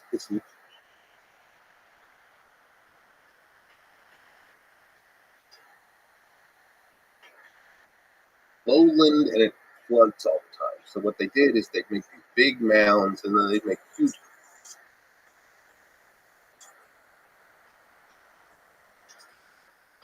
causeways between mounds so they could walk through their cities while they were seasonally inundated. And a bunch of that stuff has been found in the Xingu area, like huge areas that would support tens of thousands of people. Again, it's not stone built, and it's been under the forest forever, so it's very torn up. But it's there. Now, Brazil is big on cattle farming more than ever now. And a thing that I think is completed now is Brazil and Bolivia partnered together and built a highway all the way across and opened up a whole bunch more land, which has found more of these, what we call geometric earthworks. So there's more and more evidence of these civilizations. It's not it could be there. It's there, for sure. By the way, the people who are trying to protect the rainforest really hate the highway. One of the things I learned is if you build a road, loggers will come. Yep. And they will start cutting stuff down. Now, from an archaeology perspective, if you cut down trees, you get to discover things. But from a sort of protect a very precious rainforest perspective, it's obviously the opposite way. But it is interesting. I've seen where loggers cut through the forest, and then and when they leave, the forest heals itself very quickly. So quick. And you just think that across decades, you expand that to centuries, and it's like you could see how a civilization could be completely swallowed up by the rainforest. And it happened for sure in the Amazon. One of the ways that we're trying to push the frontier of where people were in the Amazon, because yes, the trees and just the biomass have eaten so much evidence, but they're finding more and more of these places that they call terra preta, which is black earth, and they're huge swaths of it. So I guess the anthropology term is anthropogenic landscapes. And what they're saying is that really dark earth couldn't have just got that way through natural forest processes. That sometime in the distant past, that forest wasn't there, and there was major farming and human activity to the point where they totally turned the soil black, and it's much more enriched. And when I took a trip into the Amazon, I went from Manaus up the river, the Black River, a couple of days, and went and met some different communities. And I asked them about this black earth. And they were like, yeah, that's why we're here. Sometimes we move our village, but when we move, we look for the terra preta. and that's where we're going to put our village because that's a place that all of our gardens work. The other places they don't. One of the things you talked about, literally just ask, you have to ask the right question. And the stories, all the secrets are carried by the people in that time. Yeah, there's so many of them. You know, the thing that excites the world about archaeology right now is Göbekli Tepe. And this, 10,000, now Quran Tepe is 11,000. Whole area is called the Tas Tepler. We only found it a couple of decades ago.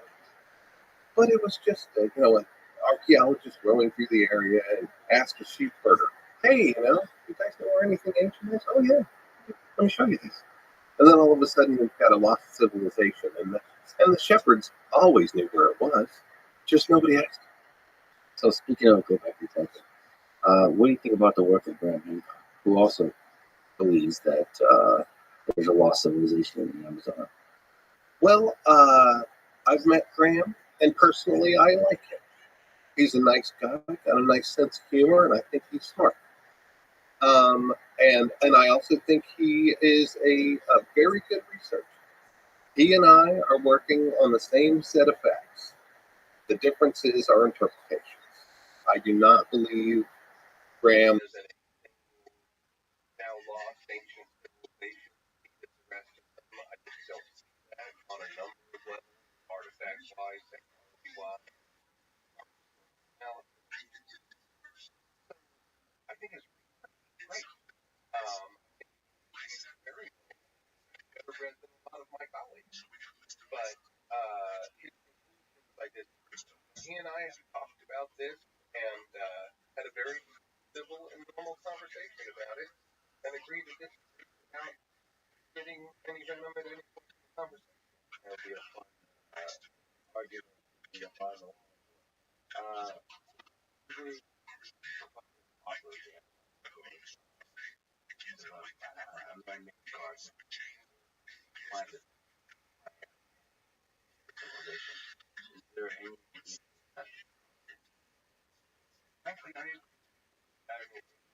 what I was just talking about, back to these things we had are that characterized are the work, are the that go from the bottom of Arabia to every time find everything. How dense were in and also Graham really focuses on what we don't know. And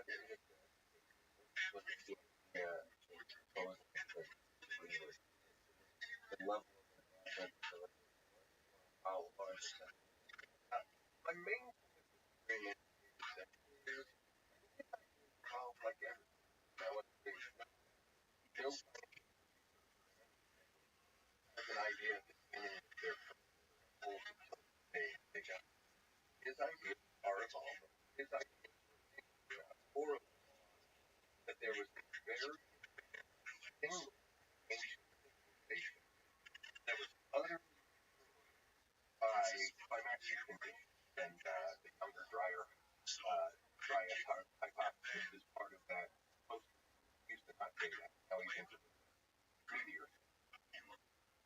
He knew that civilization was full, but numbers of it escaped pattern and then spread out all over the world for the next 5 years. Here's where I disagree. I think these were intending civilization in their own way. They were not seeded by some more advanced civilization that they all things that cause they have this common. His early book, yes, I don't think he gets that. But he's was now completely lost. Archaeology, we don't have, all of our ideas get down to very few of that. And we're not, we could one thing we're real good at is finding stuff. We find it just too big a pill to swallow. There was with that technological advance at that large that we find a pot. Yeah, and of course, it's telling story of there's a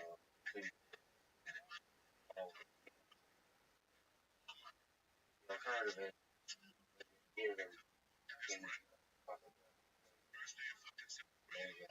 all the way down to top that isolated and created all these marvelous sophisticated ideas and capabilities that similar to other everybody has a plugin, right? And so there's a lot of similarities building standards. Yeah. A lot of other ideas. And for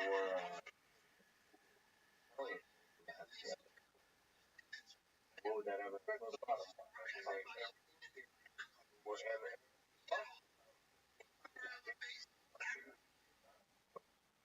Trying to prove our theory. That's one more put out of science box. The offensive staff. What we can catch. Are you into the mystery? In most operating most I would say a lot of mine operate in well, look at that corner. You kind of figure out what side of knocking out.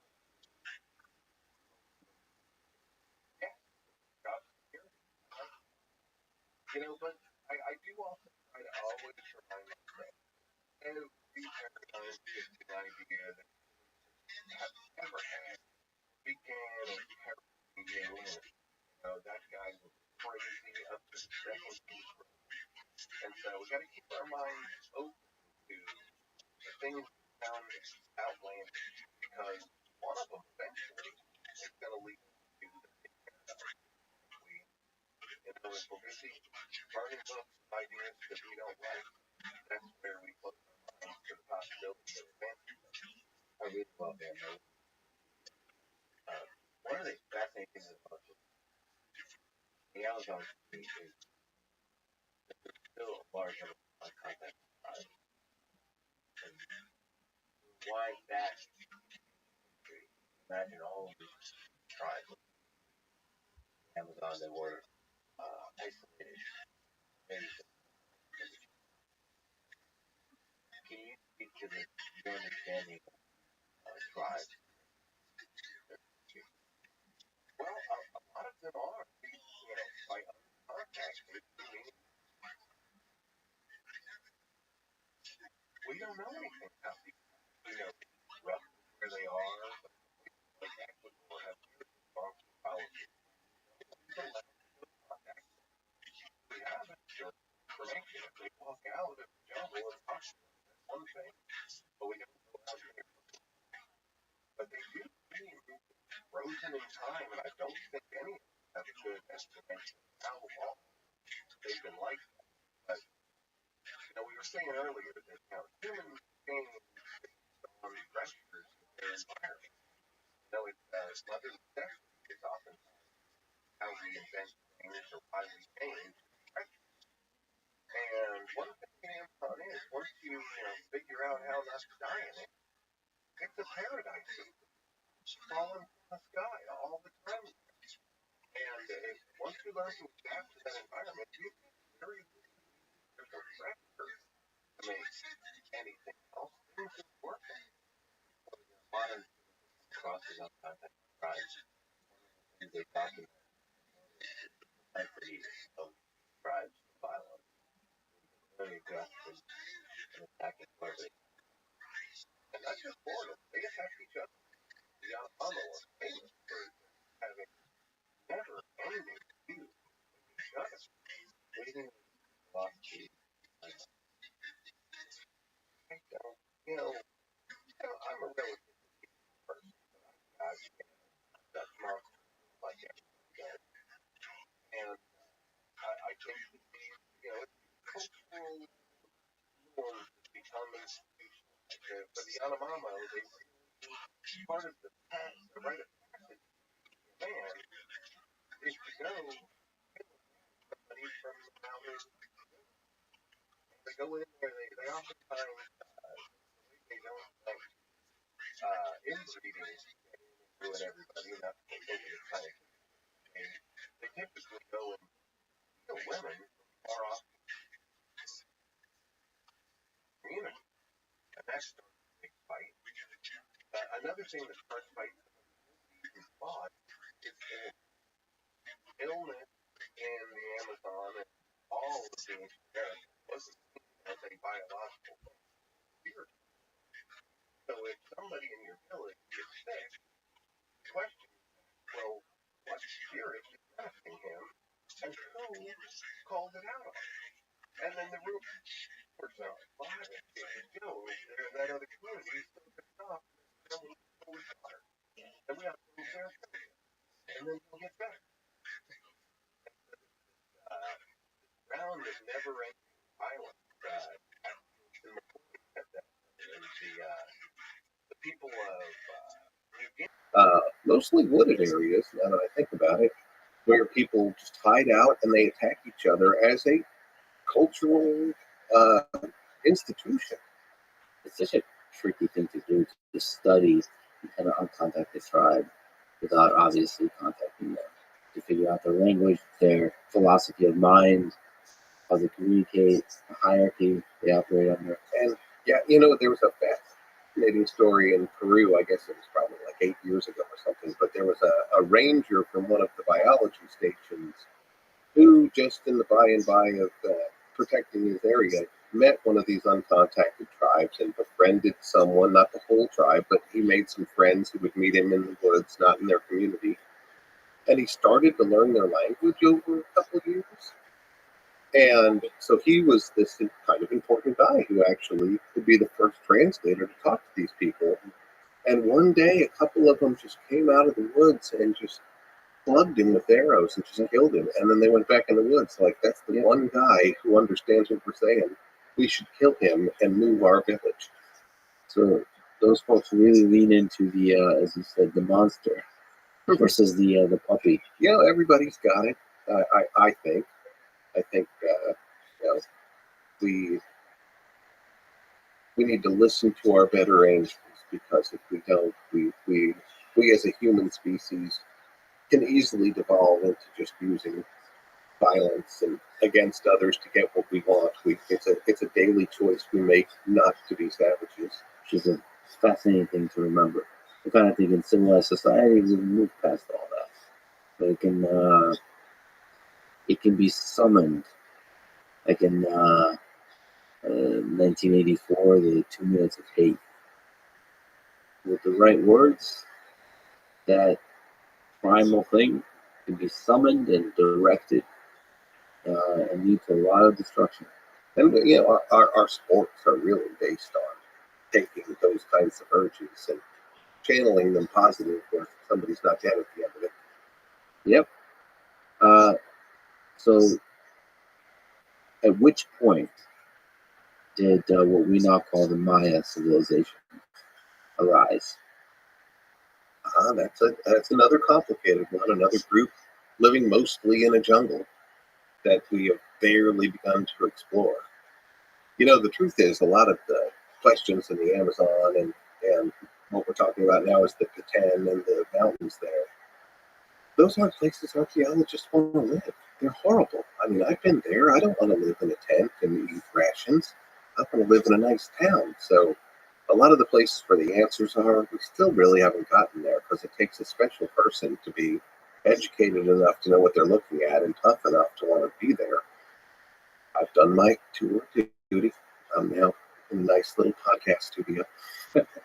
But seriously, the Maya, the first hint that we see people who are culturally Maya very close to where the time period for the Chavin culture is, about 1800 BCE. There's a culture that some call the Mokaya, not Maya. But they're on the Pacific coast where Guatemala and Mexico connect. It's called the Soconusco. And those are the first people that are really going to be culturally Maya. And they're interacting with the culture that has traditionally been seen as Mexico's mother culture, which is the Olmec. They're kind of the same thing as we were talking about in South America. The Maya, the original Maya, are not, there's not a whole lot to indicate that they have a religion. But the Olmec have this religion they develop, and they start exporting it. And you see the Maya become more and more involved in the religion that's being created by the Olmec, who are to the north of them, in the swamps of what we call the Isthmus of Tehuantepec. I have a lot of questions to ask here about just the natural stupid confusion. The first, did the Maya or the Olmec come first? And are they distinct groups? Like, how do you maintain a distinct civilization when you're so close together? I just finished filming a whole thing on the Olmecs and their interaction with the Maya for the Great Courses. I'm thrilled for it to come out next spring. I think they co-evolve. Archaeology in this regard is the worst enemy of this. We put these names on cultures. We talk about how they evolve from one to another. We draw these lines where there aren't any. We make these time periods that a culture magically transforms into somebody with another name, where I'm pretty sure they didn't care about any of those names. But the Maya and the Olmec are two parts of a larger interaction sphere that's happening in Mesoamerica, a very dynamic time. The Olmec are really bringing the religion part, but the other areas are bringing technology, ceramic technology, making hematite mirrors, making tools out of obsidian and other stone types. You've got Olmec in the middle, where Mexico gets skinny and it gets swampy down there. That's called the Isthmus of Tehuantepec. That's where the Olmec are. Then you've got the Maya to the east of them. Then you have the Valley of Oaxaca, where the people called the Zapotecs, they're rising up. And then you have the Valley of Mexico, which will eventually become the Aztecs, but not for millennia. All those areas are interacting with each other. Can we just also draw some more lines? Yeah. So, what is Mesoamerica and what is South America? And what you just said, the Olmec and the Maya, like, can we just linger on the geography that we're talking about here in the, what is this, like 1000 BC? Yeah, the time period we're talking about where the Olmec are there, 1000 BC is a great midpoint of it. I'd say it starts about 1800 BC, and by 500 BCE, the Olmec are gone, and a whole new wave of civilization and population increase happens. In terms of Mesoamerica, looking at your map here, I'd say about halfway through the Chihuahua Desert up there in the top left. That's about the boundary of Mesoamerica. There's this big desert where almost nobody lives. And once you get north enough, you get into the ancestral Pueblo people of what's now America, the Four Corners area. They're not Mesoamerican. They have different lives. Where does modern Mexico end? Modern Mexico ends right, you see the name Maya there with the white line around it, that's Guatemala. So Guatemala cuts off most of Mexico from Central America. But Mesoamerica only goes about halfway through Honduras. And then it's really kind of a no man's land. Nicaragua, Costa Rica, Panama, they really, they're neither. They're not Mesoamerica, they're not South America. They're more South America because they've got some gold there. But then basically you get on the other side of Panama and you're fully in South America with two distinct groups too. You've got the guys that are on the Andes on the west coast, and then we have the Amazon. So the west, the Andes is in the Amazon, right? So when you we refer to the Andean region. Is that referring to the Andes and the Amazon, or just the Andes? Just the Andes, and the coast that to the Pacific there. That's Andean civilization. But did Maya make it to the Andes, the Andean region? Not that archaeology can prove, but it's almost certain that they interacted with each other. Number one, it's just it's biased to think that these people couldn't travel as widely as people on the other side of the planet did. But there's all sorts of hints, like that first ceramics I was talking about that the Maya made. They show up strangely sophisticated technologically already. And down in Ecuador, they had them for 1,000 years before. So a lot of people, myself included, think that the idea of ceramics actually came from South America to the Maya. Did the Maya get seeded by the second wave across the Bering Strait, or did that initial wave of people that came and populated South America, were they the ancestors of Maya? And how did the migration happen? Do you understand? We're still piecing it together. I don't think, I'd be lying if I told you I have the answers. But we do have evidence of Maya stature people. There are small people. Generally speaking, people that grow up in the forest are smaller, and people that grow up in the open plains are taller. Probably about, just generations of people that hit their head on a branch or not. Joking, but there could be something to that. I think there's some truth to it. I mean, the pygmies are small, and the people on the plains in Africa are big. The North American Indians are tall, and the Maya are small. There is definitely a pattern of smaller people in the forests. But anyway, there's a cave in the Yucatan called Molten Cave that has handprints in the cave. It's somebody who put their hand on the cave and spit charcoal around their hand like a negative print. Yeah. We can date that charcoal, and it comes from 10,000 years ago. And the hands are all small.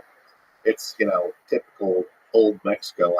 I walked right up to these things and could put my hand, I didn't mess with them, but I put my hand next to these hands, and they're all smaller than my Northern European hand. And so either it was a bunch of kids who were in this cave 10,000 years ago, or it was people of Maya stature who did it.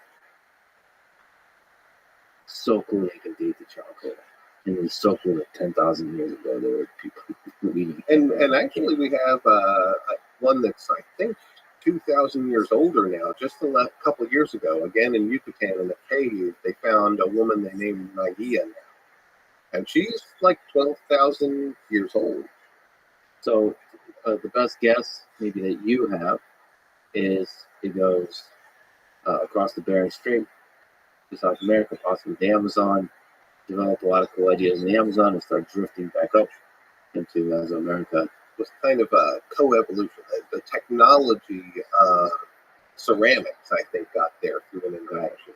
The interesting thing is that the Maya didn't really have religion. Didn't have as a vibrant religious set of ideas, and they borrowed it from the Olmec. I've been doing a deep dive on this for this Olmec course that I just did, and it really does seem like these other cultures that have jade and hematite and obsidian, the Olmec had none of that stuff. They were living in a swamp and building things out of dirt, but they were importing those materials from those areas, carving them into all sorts of religious iconography, and then exporting them back to them. And still the Fang deity? No, the Fang deity is nowhere in Central America and Mesoamerica. That's why there's jaguars, there's jaguar iconography, but it's not the same thing. This whole jaguar transformer deity does not exist there. They do have a pantheon. So the Maya, the Olmecs, are the interesting peoples of the regions. What was their? I'd love to ask questions about Kuwait. One question I'm curious about: what was their sense when they looked up at the stars? What was their conception of the cosmos? That's a question I spent my entire career trying to answer.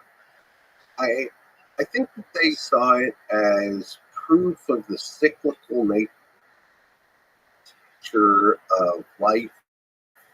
And certainly they saw, like every ancient group did, like, are those the gods? Why are those things so far away? But I think that the Maya especially looked at it with a much more mathematical mind than most did. So they watched these things move every night. And if you do that even today, you notice that all the stars move in tandem. They're just this blanket. They're like this curtain behind you. They're the stage upon which some very important players are dancing. And that's the moon, the sun, and the planets. There's 5 planets we can see visibly. So they started watching, like, why are just those 7 moving differently from the rest? And those are the things that they keyed on mathematically. The sun, of course, was also involved in the agricultural cycle, so that was important in and of itself. But the planets, we can see them coming up with ideas, definitely doing the math, and seeing that there is a repeated cycle, and then coming up with mythology around it. Like Venus for them was associated with war, and they had very ritualized times to go to war that had something to do with Venus.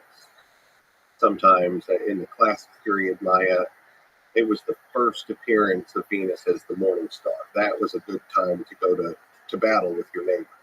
And when it became the post-classic with like Chichen Itza being the capital of the Yucatan, then it looks like if you watch Venus day after day, it goes slowly up every day. And then when it hits its highest point as morning star in the morning, it goes down to the earth like 3 times as fast. All of a sudden, it just shoots down and hits the earth. And so the people of post-classic Maya civilization saw that as the gods shooting a spear into the earth. And that was a good time to attack your neighbors. That was like wartime, when the spear is going to hit the earth. Right, so this is fascinating. They just had at the foundation a sense that life existence at the various time scales is cyclical. Yeah. That's the starting point. And then you just look out there, and if you're extremely precise, which is fascinating, how precise they were, you can just measure the cycles. Yeah, and they did it really well. Now, of course, they are the only ones to develop a fully elaborated writing system in all of the Americas. South America had the Kipu, but it's so different than our writing. We're still trying to figure out what the heck it is. We know there's math there too. But they had the ability to take a lifetime worth of measurements and hand it to the next generation, who would then do it more and do it more. That's how they figured out kind of the holy grail of ancient astronomy. How good were they? Was whether they could see the precession of the equinoxes. The fact that we're just barely wobbling and there's like 26,000 year period where the stars as that backdrop will spin all the way around and come back. It's 26,000 years. But the Maya were able to figure out, wait, it's moving 1 degree every 72 years, and did a calculation based on where it should be in the ancient past. And they're using constellations. They're showing us they know by saying, like, this planet's in this constellation right now, and 33,000 years ago, it would be in this constellation. It's just fascinating that they were able to figure this out. I would love to sort of understand the details of the scientific community, if you can call it that. I think we absolutely could, and that's actually one of the things that I'm hoping to move the needle on in my generation with my career, is to give these cultures the respect they deserve as standing toe to toe with the rest of our ancient civilizations. In fact, there are things that should be called science that are not being called science at the moment. Their math is incredible. Their hydraulic engineering is incredible. Their chemistry is incredible. And so I hope to talk about these things differently as a way to get people to recognize the achievements in a different way. Yeah, I mean, unquestionably incredible scientific work in in the astronomy sense, especially here. Can you speak to all the sophisticated aspects of the Mayan calendar that they've developed? I don't know. You got to know who to Discuss. I should No, I'm kidding. say that you also gave me 2024 Mayan calendar. Yeah, I do this just to show the world that calendar system is evergreen. It can go into the future or the past for billions of years in the system they make, just like our system is. Can you speak to the three components here as I'm reading? The Tolkien, the Hob, and the long count? What are these fascinating components of calendar? It's neat how obsessed they were really math nerds. It wasn't good enough for them to just make one cycle to describe time. They had all these cycles that interlocked into each other like cogs in a machine. So they never thought of it like that. But the Solkeen's their oldest one, and the one that still endures today.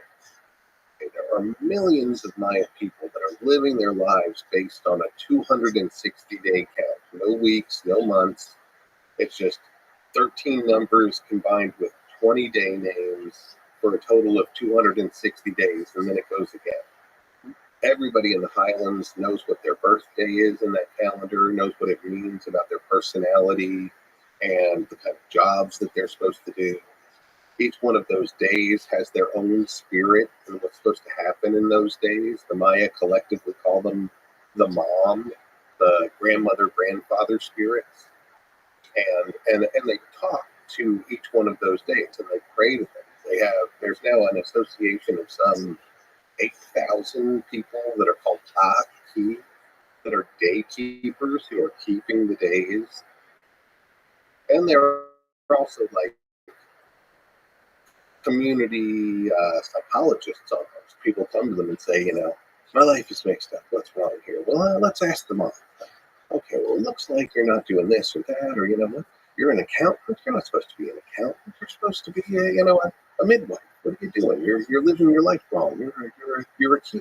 You need to start being a key. So they take extremely seriously the day on which you're born, what that means, the spirit that embodies that day.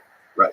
Like I'm Keeve. I'm 13 Keeve, and it says it's funny how accurate a lot of them are. Mine is basically I'm an irresponsible husband and parent, but people like me, so my family still prospers. Like, well, God, that's horribly accurate. I mean, some of it is also the chicken or the egg. If you truly believe, so if you structure society where this calendar is truly sacred, then it kind of like you manifest a lot of the spirit does manifest itself in the life of the people that it was born on that spirit's day.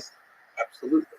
And the Maya really feel this in this system. So that's the core system. This 260-day calendar was the very first calendar they made thousands of years ago, and it's the one that's most important today. Why 260 days, by the way? Is there a reasoning behind it? From most Maya agree with this today, and who knows what the original architects thousands of years ago were thinking, but it's 9 months. It's the human gestation period. So if you conceived on the day 13 monkey, chances are your kid's coming out on or near 13 months. And I think it's beautiful. I mean, if that's right, that means the Maya and the people of Mesoamerica will all share it together. When they thought about we need a count of time that's for us. They didn't look up into the heavens. They looked like into their bodies. What's the first cycle that we actually go through as humans? And they took this 9-month thing. It really is our cycle. And no other culture on the planet looked inside themselves to create their calendar like that. So that's the oldest one and the sacred one that still carries through to today. What's the second one, the Hob? The Hob is the solar calendar, the one that everybody on the planet eventually comes up with. We know it's second, though, because when they start talking about it, they use all the symbols and the numbers from the 260 one. They say, well, we need the solar one, too. Let's just keep counting this another 105 days, and we'll get to 365. Oh, interesting. They kind of carry the same. Got it. And that's useful because for all this sort of agriculture, all this. Right. Though interestingly, they never put a leap year in. The Hav is also called the vague year because it's just 365, which means every year they're off a quarter of a day, and eventually it starts really adding up. In fact, it's even caused modern problems. In this calendar here, I just do the straight math from 1,000 years ago. And so I place the beginning of the solar year differently than some Maya groups do, especially the guys in the highlands of eastern Guatemala. They write me nasty emails saying I don't know what time the year is. But their relatives changed it in the 1950s because their agricultural cycle was so far off, they moved it 60 days back to make it in the spring again. But it drifts, which is strange because it's not a very good thing for the agricultural cycle. It's one of these mysteries we still don't have an explanation for. So that's the hub. And then what's the long?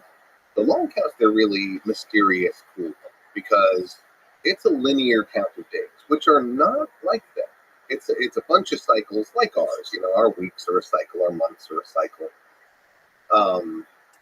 But it's weird in that its estimation of the year in the long count system is only 360 days. So it's miserably off a solar year. And they count in base 20. So they count like we count in tens or decimal. They count in base 20, the decimal. And so it should be, you know, there's ones, there's 20s, there's 400s, there's 8,000s, there's 160,000s. It goes just like our tens, hundreds, thousands, 10,000s, but it's times 20. So that so they have days, months of 20 days, and then they have these years that should be by their math 400, but it's only 360, and that throws the whole thing out of whack going further up. Then they have a 20-year period and a 400-year period. 400 years to their calendar, but it's only by that time it's only 396 years in our period, in our reckoning. So it's mysterious that why did they tweak it at the year to be only 360 days? That doesn't follow astronomy. That's not the human cycle. Yeah, but it's interesting that they built up towards thinking about very long period of time. Like Bactunes is 144,000 days. Right. Or a Bactune is 400 of the long counts years. So it's kind of like our millennium. You know, we think it's a big deal when we hit a millennium or a century. They have a 20-year period that they do a lot of celebrations on called the Katsune, and then they have the 400 Baktun, which is the big one. That's like their millennium. And 13 of those Baktuns occurred in the creation before us. They also think that that the world has had multiple creations. They're not alone in that. There's lots of ancient civilizations who say that, but we're technically in the fourth creation. And they have a creation story called the Popol Vuh. And the Popol Vuh is clear as day that the third creation ends with the help of these heroes called the Heroes' Wings. And the fourth creation begins. And so on the Maya monuments, we see them doing the math through the long count. And we can calculate it back very exactly. It happened, the fourth creation started on August 11th, 3114 BC. And it doesn't say it's day one, it says it's the last day of the 13th Baktun of the third creation, which leads us to believe that a creation is only 13 Baktuns long. Right. So, and this would be the fourth creation. The calendar starts fourth creation. But if you do the math going from 3114 BC and count 13 Baktuns forward, you get to 2012. And hence the very popular notion the 2012, whenever that was, December. December 21st, 2012. Would be the end of the world. Right. So can you explain this? Those were very fruitful years for me. I had so many lectures around the country. It's like Garrett Morris at Saturday Night Live. But the apocalypse was very, very good to me. But that is pretty interesting. So that would be, so technically would be in the fifth. No. Yeah, technically we'd be in the fifth.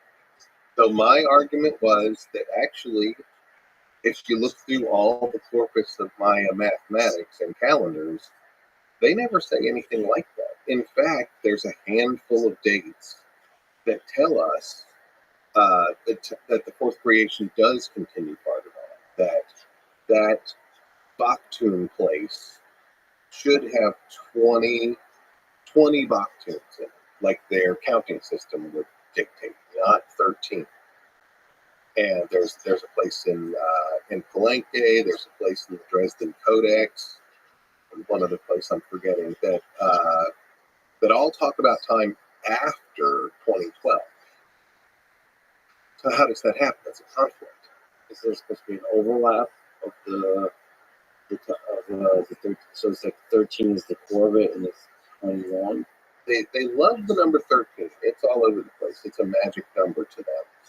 My explanation, which I admit is not very solid, but I think that the magical deeds of the hero twins in their creation story at the end of the third creation hit the magical reset button, and that it just restarted time right there because of their magic. But that was not to say that the natural Baktun cycle should be 13. And there are certain texts that go way forward in time or way backward in time, and whenever they want to do that, there are higher increments than just the Baktuns. Above that, there's the Pictun, and there's the Kalabatun, and there's Alawatun, and it goes on. And these are like 160,000 years, huge increments of time. Whenever they want to do that, they talk about a long period of time. They start putting 13s in all of those increments, those higher increments. And I think what they're saying is they're making an esoteric statement about the never-ending nature of time. That's what I think they're telling us in those texts, that time goes on forever, magically. But they still had a conception that it didn't go on forever before. Like that there was other civilizations that came before, and this is the fourth creation. This is the fourth creation, and the gods made everybody. The first ones were made of mud and they melted. The second ones were made of sticks, but they were jerks to the animals. The third ones were like us, but flawed and in some other way. And then we're finally made of the blood of the gods and corn. We're made out of corn, so we're perfect. And as it explains to us, the Popol Vuh does, we got it right this time. There's no reason to believe that this creation has a set duration. Well, one of the weird things is that the Aztecs, who we talked to a lot, had contact. They also had the concept of multiple creations before us, but they were real clear to the Spanish that they weren't all the same time element. Some of them were in the 300s years. Some of them were in the 700s years, but they were not the same time period. So our mathematical logic that if the third creation was 13, this one must be third creation, or also be 13. It's in direct opposition to what the Aztecs told us about the nature of creations. They're different time periods. What do you think there was the myth of the previous creations? Did they have some kind of long, multi-generational memory of prior civilizations? It may have had some echo in the flood myths. The same kind of major myths carried through. there's a lot of different opinions about it. And, they're like if they were all 13, if we have 5 creations like the Aztecs did, and they were all 13, they would come up to roughly 25,000 something years, which is very close to that precessional cycle. So some people are like, they designed it all to be one completion of the precession of the equinoxes. And I mean, That I don't believe that one, but that one sure sounds good. That's going to get a lot of internet hits. and one of the things I do obviously wonder about is why the flood myth is part of like most societies and most religions. I think that one's pretty easy. It's the end of the ice age when the bathtub filled back up. It's just the ice age. It's seas filling back up. And they, without really understanding what happened, they just carried that story. Everybody knows that everybody's nice coastal village went underwater, and they had to seek higher ground. And then just like people like talking about the weather, everybody was talking about the weather for many generations as the sea level was going up, and then that myth carried. Why do we live here, Grandpa? Well, we used to live over there, but then the water came. And then many grandpas later, it just kind of permeates every idea. It becomes mythology, but global mythology. So that one, there's a lot of things I don't have a reasonable explanation for, but the flood myth is almost certainly the rise in sea level. So this idea that every day represents carries a spirit. There's modern day astrology. Most people kind of consider astrology this maybe a bit unscientific woo type of set of beliefs. But do you think there's some wisdom that astrology carries? From your scholarship of the Maya calendar, do you think you carry that to the astrological perspective on the world? Do you think there's some wisdom there? I don't know. I have a woo part of me. I would like to believe that stuff, but I don't think as a scientist I cannot come up with a biological, scientific reason why that would be true. And, when you look at it objectively, I mean, really is everybody born with the sign Scorpio a moody person? That's just objectively not true.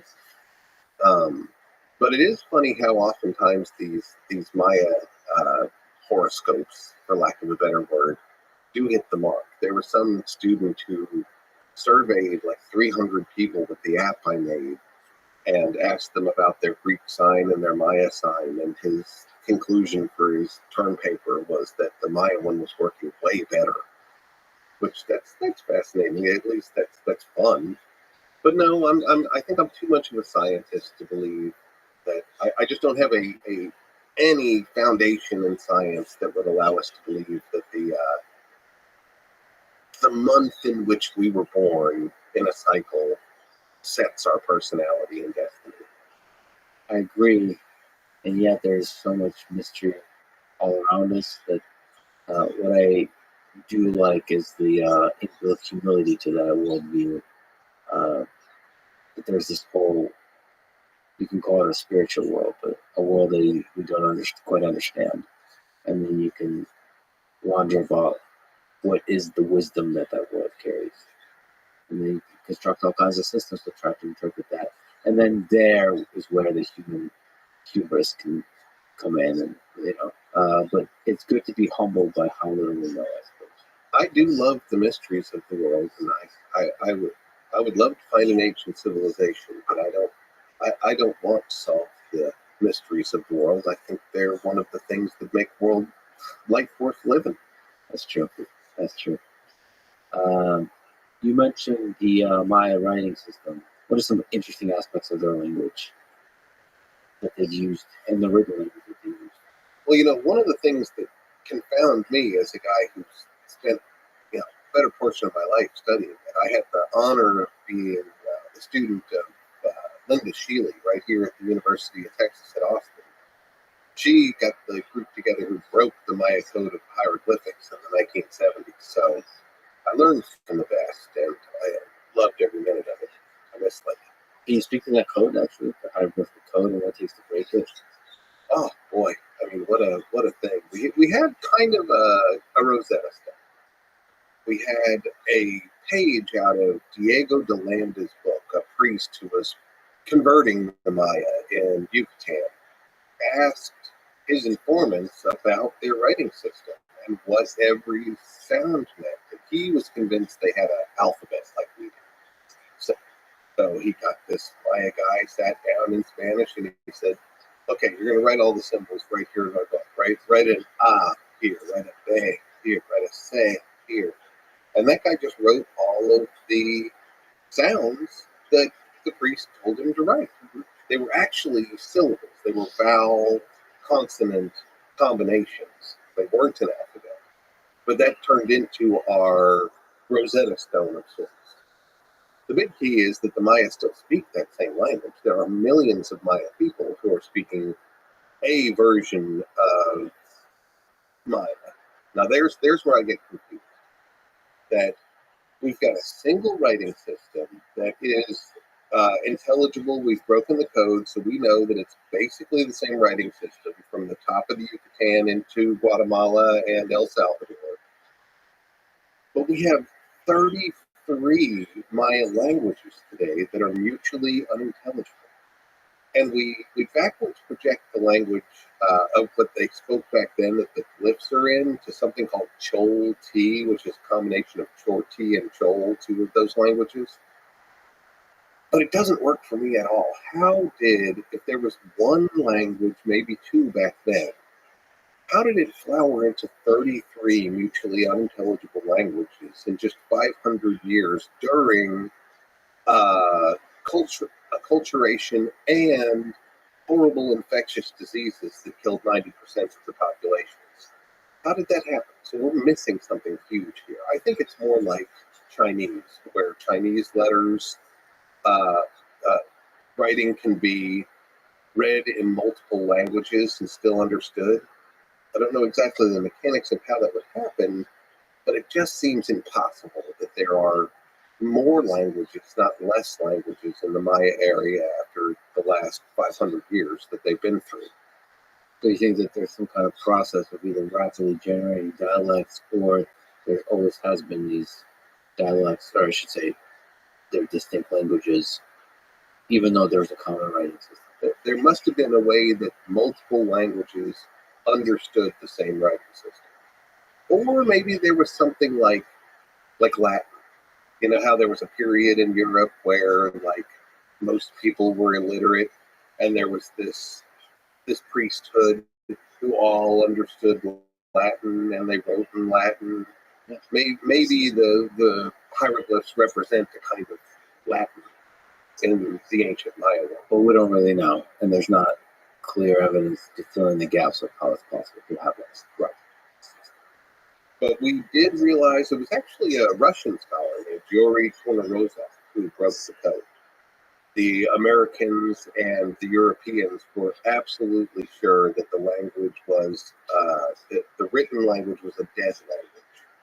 But Yuri, not knowing any of that, not being filled with all of those thoughts from America and Europe, went about it in the way that he taught in his grad school in Moscow, and just went to the dictionaries.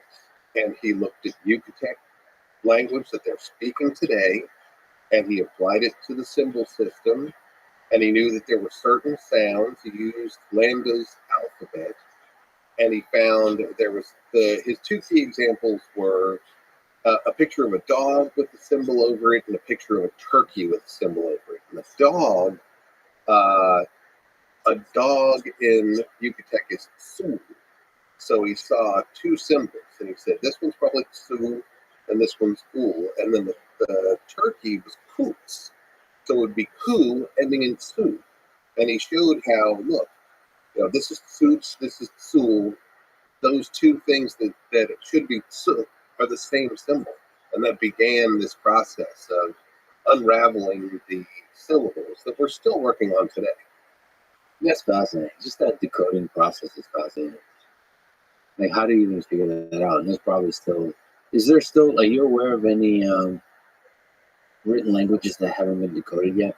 Yeah, there's a number of them. There's Easter Island script. I was just talking to, we've apparently made a few advances there now. It's called Rongo.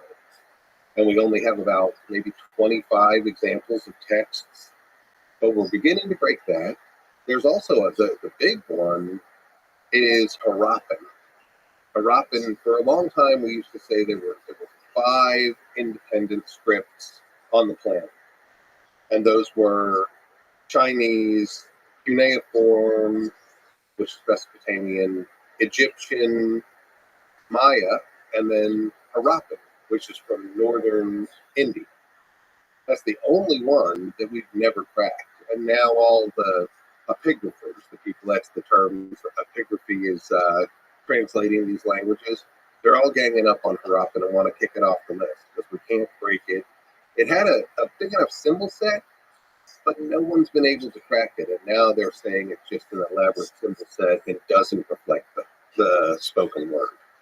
That's the hypothesis, but we just would explain that sort of Right.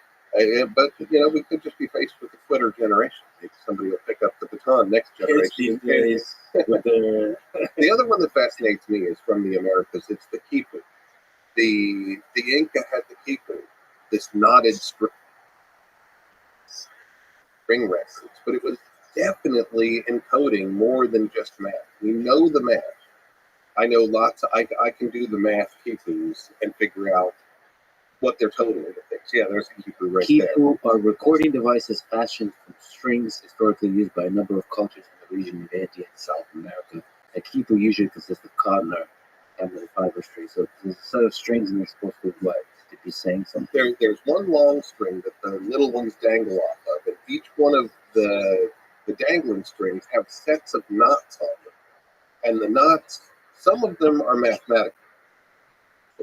And those, we can just do the math. We can prove that it's math. They also encoded language in there. They had entire libraries in Cusco where Spanish conquistadors were brought through, and the caretakers of the libraries would just, they'd say, pull that one down, read that one to me. And we'd pull it out and just read a history of something that happened 200 years earlier. So it was definitely writing. But in the 1570s, one head of the church there had all of the people that could read them, called Quipu Kamayaks, gathered up, had them read all of their quipus and transcribe them into Spanish books, and then had the quipus burned and those people murdered. Oh, there you go. And so we can't break the code still today, but we know it was absolutely a written language. Though it wasn't written, it was weaved or knotted. And there's still some quipus available that could be. I think now we've just crossed the 1,000 mark. So we have 1,000 quipus. There's enough to break the code. And I think this generation might be the one that does it. It's sad that so few have survived. Yeah. I mean, 1,000 is good, but it's. But see, Peru has barely scratched the surface with archaeology. There's so much out there. There was a priest I read about named Diego de Torres, who was one of the early people in Peru converting communities. And his chronicle is real clear that he wanted to teach this community of 3,000 people all the Spanish prayers, the important ones for them to be converted into Christianity.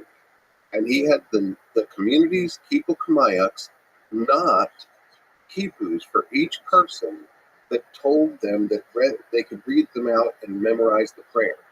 And if they were caught without their quipu in town, they were flogged. So he had 3,000 of the same quipu made and handed out to this community. If we find that community and find its cemetery, there is our Rosetta Stone.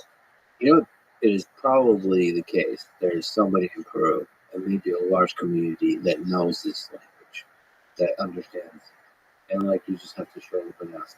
And it's like they're like, oh yeah, they There are some communities that are using it. There's a couple of them that we have high hopes for, and then it was apparent that they were just making shit up. They didn't actually know how to read it. They just knew it used to be read, so they like made a bunch of stuff about what it says, and they bring it out, and they act like they can read it. But then when you ask them the details, they don't. You know. yeah. But then on a much simpler level, there's llama herders who keep a string in their pocket, and they've got the knots equaling how many llamas they have, and then they have subcategories of information like this one's sick, we've lost these ones, this one's pregnant. So they have these more simple and more mathematical key proofs, but they're using them to effect as a record. Is it possible through archaeology to know what the social organization of the Maya was? Like what maybe if there was a hierarchy, maybe what the political structure was, if there was a leader, different roles, priests, or like who had the power, who was powerless, who had certain kind of power. Actually, because of hieroglyphs, yeah, we know a whole lot. There's, basic things that archaeology, which is a very blunt tool, can figure out, like this guy lives in a rich house, this guy lives in a poor house. But the hieroglyphs tell us specific stuff about who can rule, that it was hereditary, that hereditary rule was based on royal blood that could be burned and connect to the ancestors that lived up in the sky versus the one that's lived in the underworld. It also told us things about hierarchy, like that there were councils of lords underneath the king who each represented clans who had their own neighborhoods, and that there were revolving positions of authority. There was the site that I mapped for my dissertation and spent years in the jungle there, Palenque, had a lord's title named Fire Lord. That was one of the generals of their army. And we could tell that position changed over time. So there was one guy named Chaksus who was the Fire Lord for the early part of a reign of a king called the Kalmona. And then by the time he carves this other panel, there's another guy in the position of Kaka'aha, which was the Fire Lord.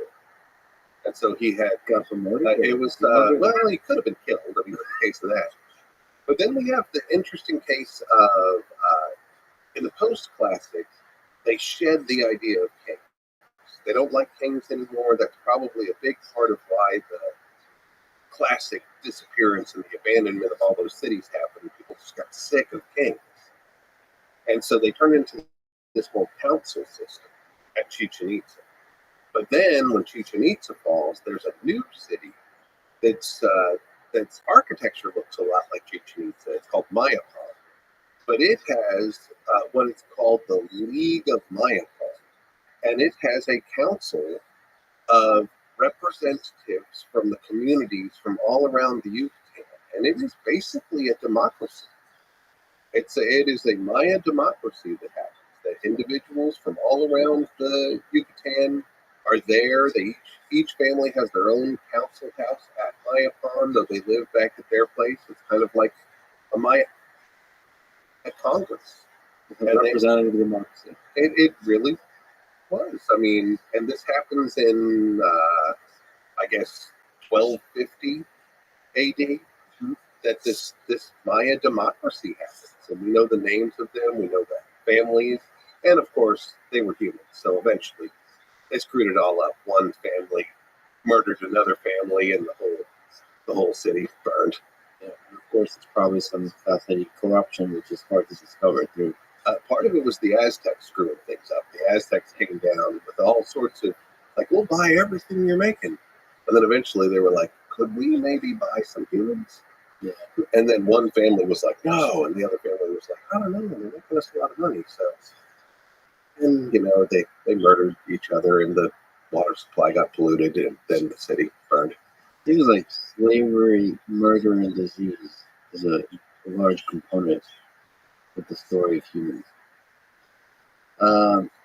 You mentioned different periods of the Maya: the classic, the post-classic, the pre-classic, the archaic. Can you just speak to that? So archaic is before there was really a civilization. There was, Archaic's pretty much when everybody's hunter-gatherer.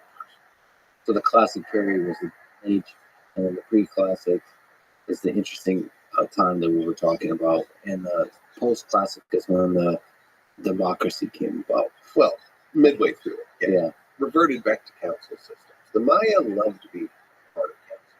So yeah, we have pre-classic is like the origins of civilization. They're starting to build cities. They're starting to create their calendar. They're starting to create these wonderful works of art. And the classic period, if you look at 10 different textbooks for the Maya, you'll get 10 different dates that wiggle around in there. But basically, that's the age of kings to me. That's when these cities decide that they're going to organize themselves around elite royal families that have this magical blood that can contact their ancestors that are directly in contact with the gods. The Maya never contact their gods directly. They contact their ancestors who are up there, who act like liaisons to the gods. And so the Maya Age of Kings has these dynasties sprouting up where these people have basically snowed the rest of the people, that they've got a special quality of their blood, and only their offspring can do the same trick and talk to the gods. Where everybody, every Joe Maya, can let their blood and burn it and contact their ancestors. But Joe Maya's dad is just a corn farmer who lives down below, and he's got no influence over them. But these rulers, their spirits go down briefly, but then they go up into the heavens and reside where the gods are and act as liaisons. So that's the validation for this kingship that happens for about 400 years. And then we say 250 to 900, which is kind of the encompassing edges of it. But it's interesting that it's actually specifically the ninth Baktun of their history. The ninth Baktun begins in like 426 and it ends in like 829. So it's a 400-year period of time. And before that, there were no kings. And after that, there really aren't kings. They're heads of councils. So I call it the Age of Kings, where everybody's following the directives of basically a despot. And for a while, that's great. I mean, cities built up, populations happening. That's it. I see it as kind of a cult of personality moment too. Strong, charismatic leaders inspire people to do great things together.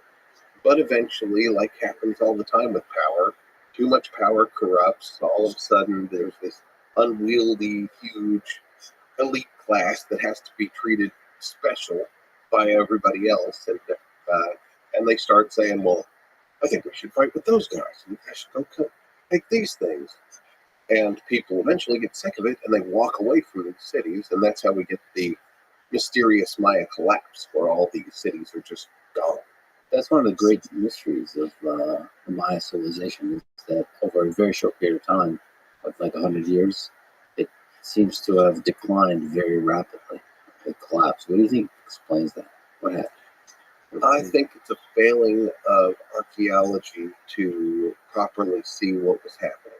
I think that most of those cities' populations moved no more than 20 to 40 kilometers out, started their own farm, and they lived in perishable houses.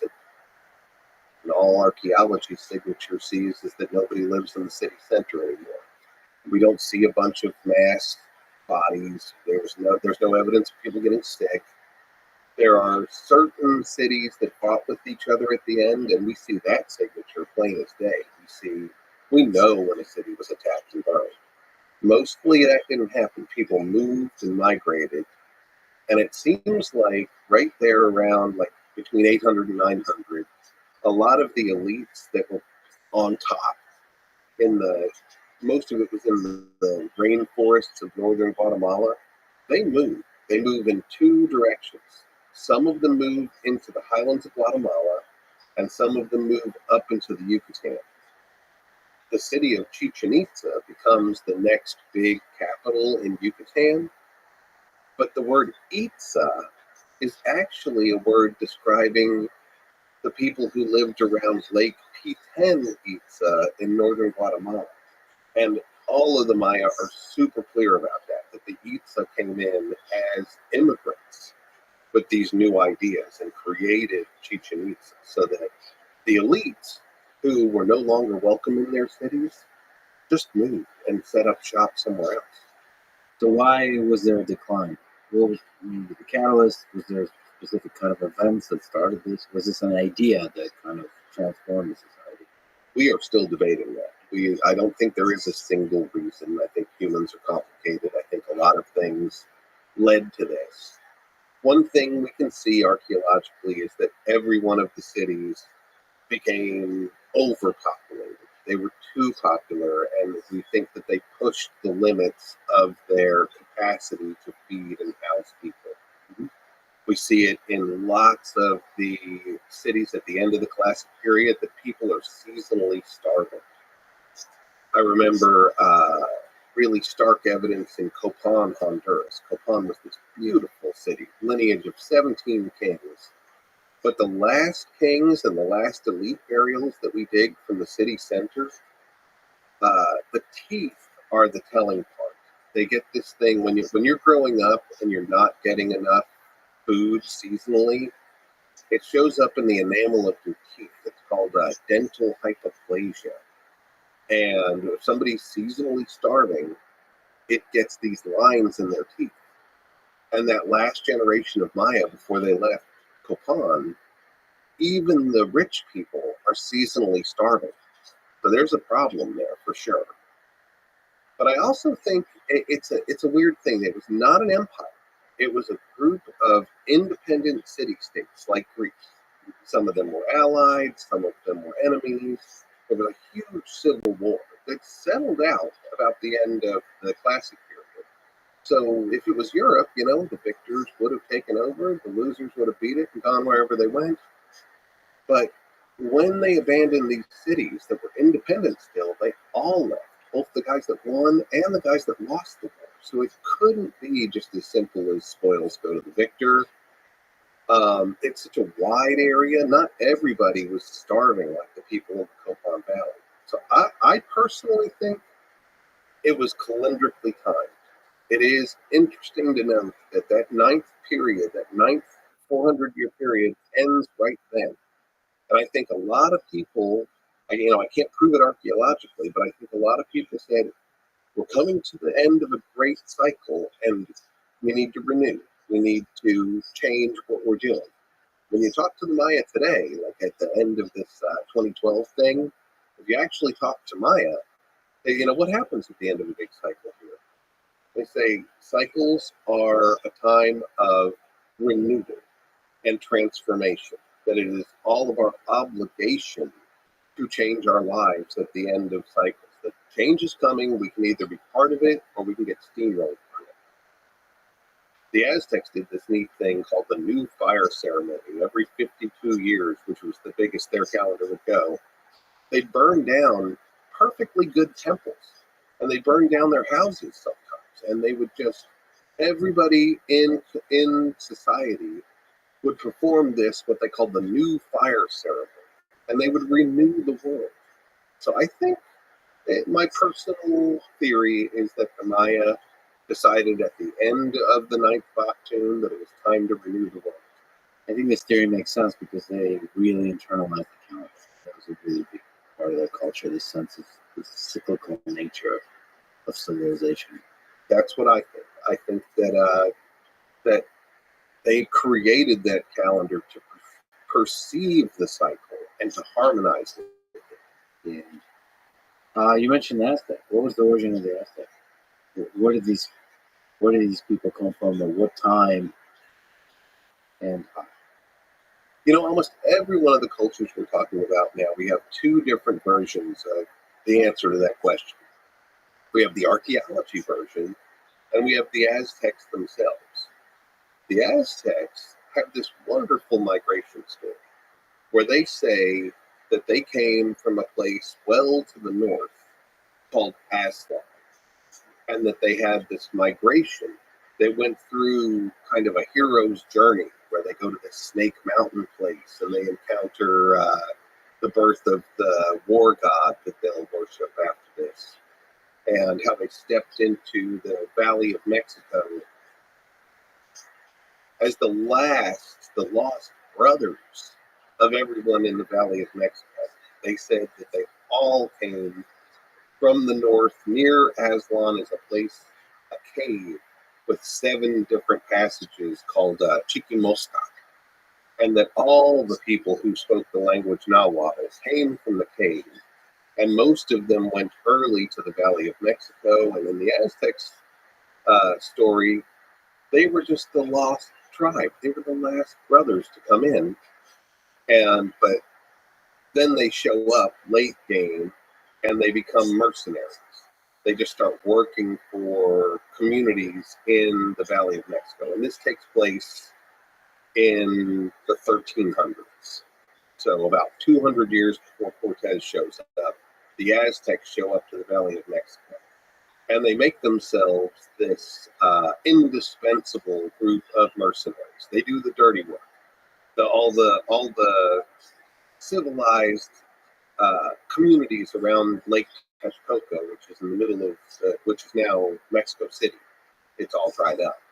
But those guys were too civilized to fight with each other. But they could hire the Aztecs to do their dirty stuff. So the Aztecs did that and really changed the politics and the game of the Valley of Mexico. The dirty stuff, they're the muscle. Yeah, they'd go in and they'd kill whoever you wanted killed, and now you're the king of this area. So one of these kings that they were working for really liked them and decided, I'm going to make the Aztecs part of our ancestry. I'm going to give them my daughter to marry the head of the Aztecs. And the Aztecs sacrificed her. And that really pissed that guy off. So he took like his whole army and ran the Aztecs out. For a while, they say they live in this horrible desert section eating lizards.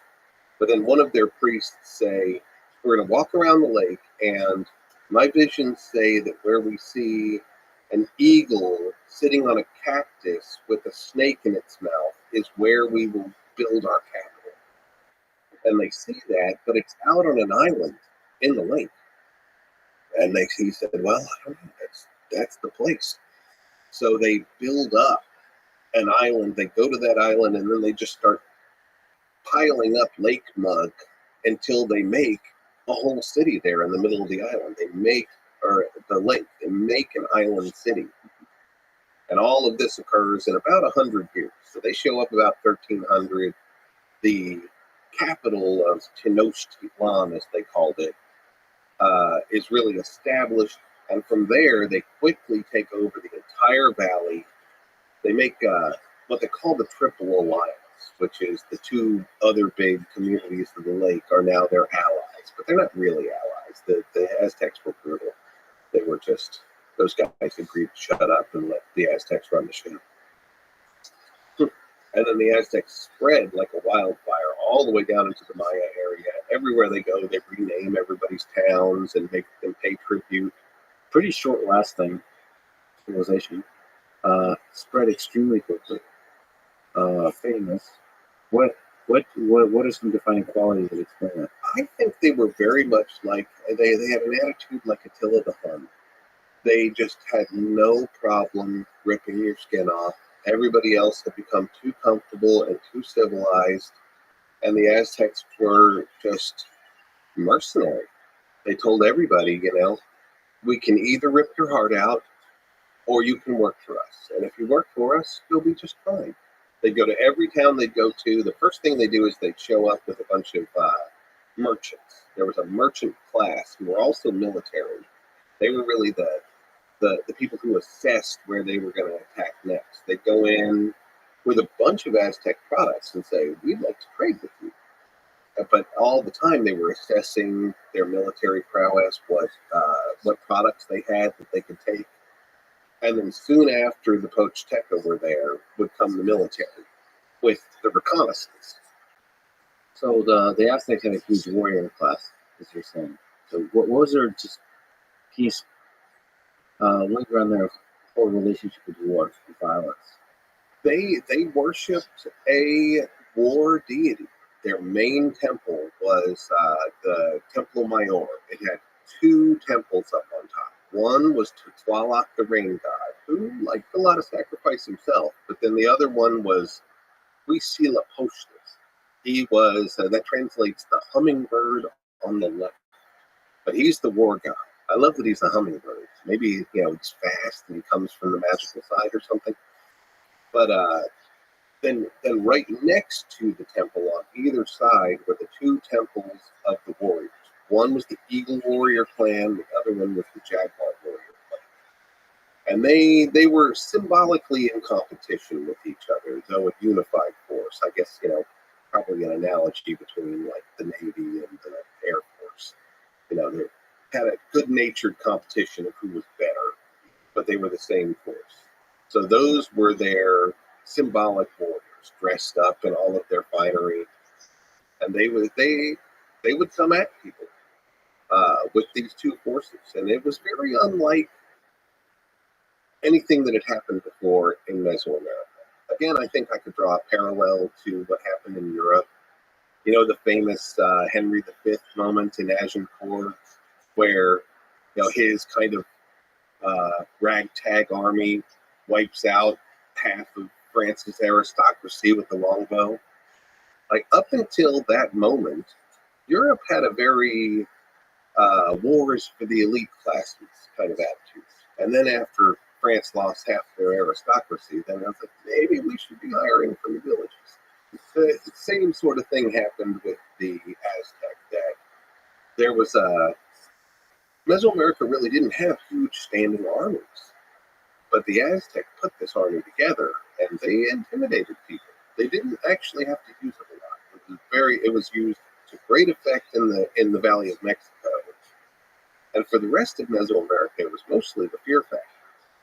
But there also seemed to be, a celebration of violence. I think you said that beauty and blood went hand in hand for the Aztec.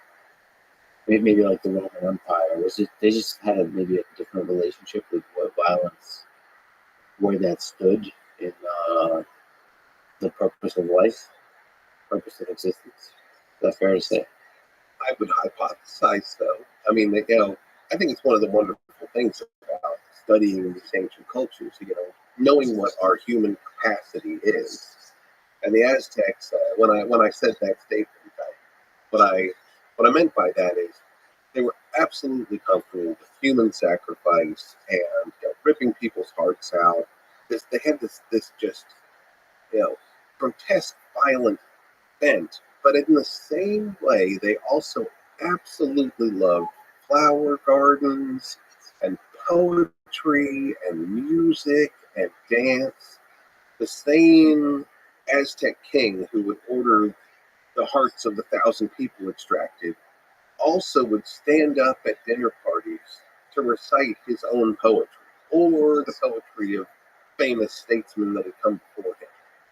And they spent money on things like flower gardens. All of the causeways leading to the Aztec capital had beautiful flower gardens, and they had a museum, and they had an aquarium and a zoo, and they had an opera, and they had a ballet. Yeah. And these things existed together. There was not, in the Aztec mind, any conflict between witnessing someone's heart getting ripped out one moment, and the evening we'd go to the ballet. How does that contrast the relationship with war and violence with the other civilizations of Mesoamerica and South America? Maybe the Maya. What was their relationship like with them?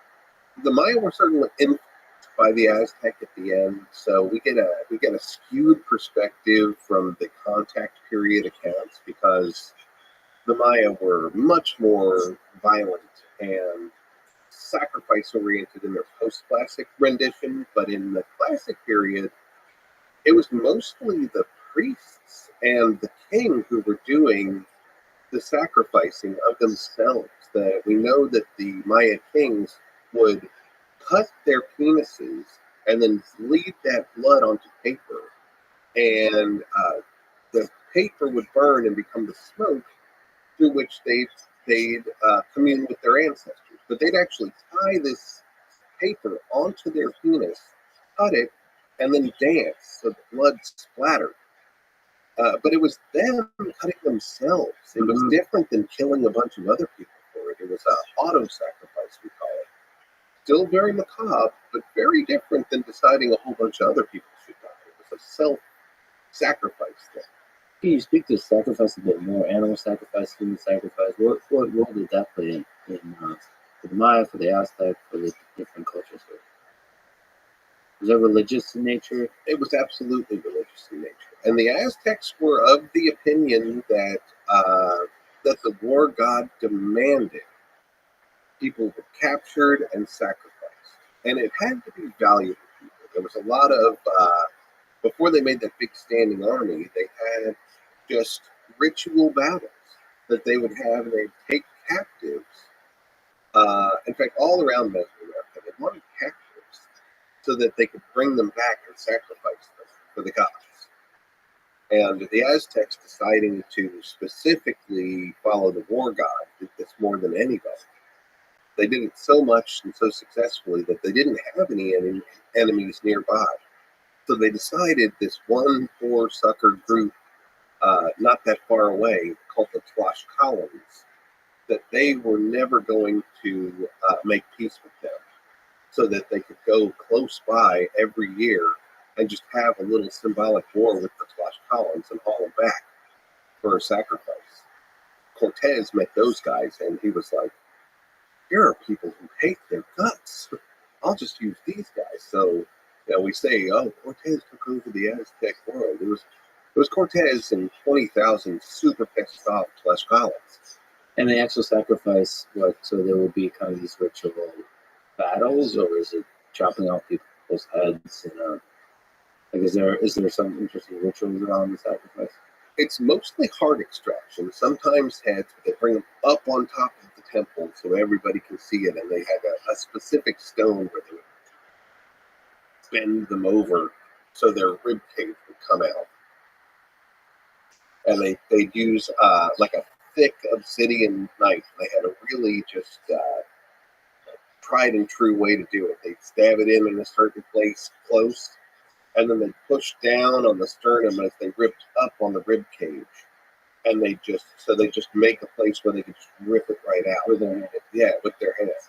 But they were really just surgical about it. They'd use a thick obsidian knife where they could just break the ribs right along the sternum, and then push the sternum down, pull up, and just While the person was alive. Yep, while the person was alive.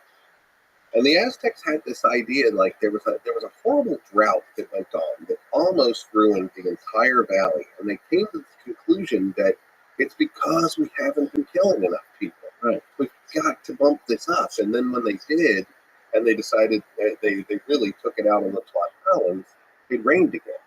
So it was proof positive that they should just keep doing it. And they ate people as well. They really did. As part of the sacrifice, or is this After the sacrifice, then they would eat them. And this was part of the drought and the famine thing that started. But then it was just kind of the thing to do. And when Cortez got there, they were still having certain special feasts that involved humans. And it really upset the Spanish that they would be like tricked into eating humans. Like, hey, you liking dinner? Yeah, that was a human. So the idea, was it actually having a taste for human flesh, or is it just these kinds of ideas of like if you eat a person's heart, that you can get their spirit and their strength? And in the case of the Aztecs, it seems like they just liked it. This guy Sahagún, who was a very responsible chronicler, that was pretty specific that there was a distribution thing. Yeah. Like the elites got butts. The butts were the best part. So the butt cheeks, those are the best parts to eat. And then it went down the chain until some people just got fingers and toes. Literally about taste. Yeah. Boy. All right. They really did. They really did. In fact, that's what caused the. Have you heard of the Noche Triste, the Sad Night? The night that the Aztecs really go nuts on the Spanish and kick them out. It's all triggered by this one guy, Pedro de Alvarado, who's left in charge by Cortez. As Cortez goes to the coast and tries to talk to the new force, talk him into being for him, which he does. But Pedro Alvarado's left back in town in charge. And they're doing another one of these huge Aztec buffets and parties to honor them. And it happens. The guy says, hey, do you like dinner? That's a nice dinner. Well, it's humans. You're eating humans. I told you they were good. And Alvarado just freaks out, and he has the guards close the doors, and he murders everyone in the party. Women, children. Nobody has weapons. He just murders everyone. And that's what spazzes the Aztecs out to eventually murder Montezuma, who was their captive, and then try to murder all of them. It was all Pedro Alvarado's fault for freaking out about eating humans. Just a little practical joke. Yeah, it was just, they thought it was funny. He did not. It's fascinating. I didn't realize. So I kind of assumed that some level of cannibalism would have to do with eating the heart to gain the spirit of the person or something like this. In certain deer hunting rituals, things for sure. But the Aztecs, no, they just liked eating humans. It was part of the fear factor too. I mean, they could walk into a new town and be like, "You guys could either send us, a number of quetzal feathers every month, or we could eat you." So that's psychological warfare and actual warfare. It worked, and that's how they spread. Mm-hmm. And they were just about to take over the Maya when the Spanish came and messed everything up. They had the Maya surrounded, and they were about to take over the whole Yucatan. Do you think without the Spanish, it would be this Aztec Empire that would last there? I think there would have been an Aztec Empire. I think they would have finished dominating everybody, but they did it through hate, and everybody hated the Aztecs. So it wouldn't have lasted forever. They were not ruling justly. They were ruling by force, and that can only go on so long before revolution happens. The Inca Empire, I think that would have gone on forever, because they were really community oriented. Once the Inca took over, no one in the Inca Empire starved. They built architecture, everything was safe. It was a society that could have lasted a long time. What was the origin of the Inca Empire? Well, it was flooding at first, like most of them are. But once they started taking over, what they did is they empired them. Everybody else had just raided their neighbors to get the resources, but everybody they raided, they turned them into the Inca Empire, and they created this incredible mita system where stuff turns working. And they created the road system so they could get groups of workers back and forth. So a town of, let's say, 5,000 people, the Inca would roll up with an army of 100, 200,000 people and say, would you guys like to be part of the empire, or would you like us to escort you to the edge of the empire? And if your mayor here agrees, then he can have a town. He can have a house in Cusco. But then the very next month, a big work crew would show up, and they'd start building agricultural terraces and storage units. And every month, with the agricultural excess, they would have big parties, and everybody would eat. So people lived well in the Inca Empire. It was a rough beginning, but everybody who agreed to be part of it immediately had access to a whole bunch of resources and security they never had. So they started in South America, Peru, and Cusco. Cusco was like the center of it. Cusco, in their language, Quechua, it means navel or belly button, and it's up in the mountains. But there's 4 quarters that they called their empire Tiwantinsuyu, the land of 4 quarters, and the center of those 4 quarters was Cusco. It's grown to like 1200 AD. Yeah, we backwards project what it was, but it was probably mid-1200s when the first Sapa Inca, the first ruler, came in. But it was the I guess the ninth one is Pachacute, who really started being an empire ruler. And part of that, I mean, what really defined the empire? Like you said, roads. They built a massive road network. Roads, and in the same way that the Roman strategy of building roads and infrastructure, and then every place they took over, they create certain key pieces of Roman architecture that kind of made that city Roman, then they'd rename it something. The Inca did the same thing. They had certain signature Inca architecture that they would build in as the administrative part. They'd send the Kipu Kamaya, the guys who would weave or not the Kipus, as accountants. And they would go through and say what everybody did. Okay, you're a good farmer, you're going to farm. You are a good weaver, you're going to weave. All the men here are going to take a turn at being part of the army. And they sent independent people to Mayaks too. Every community had like 5 or 6 that were not allowed to work with each other, and they all had to independently send their Kipus back to Cusco. And if there were accounting discrepancies, they were called to Cusco to figure out who was lying about what. So there's like a super sophisticated record keeping system. Yeah, and that was the Kipu. And the Spanish recorded what they could and then burned them all. That's an interesting development for an empire, because that allows you to really expand and have some kind of management, some level of control.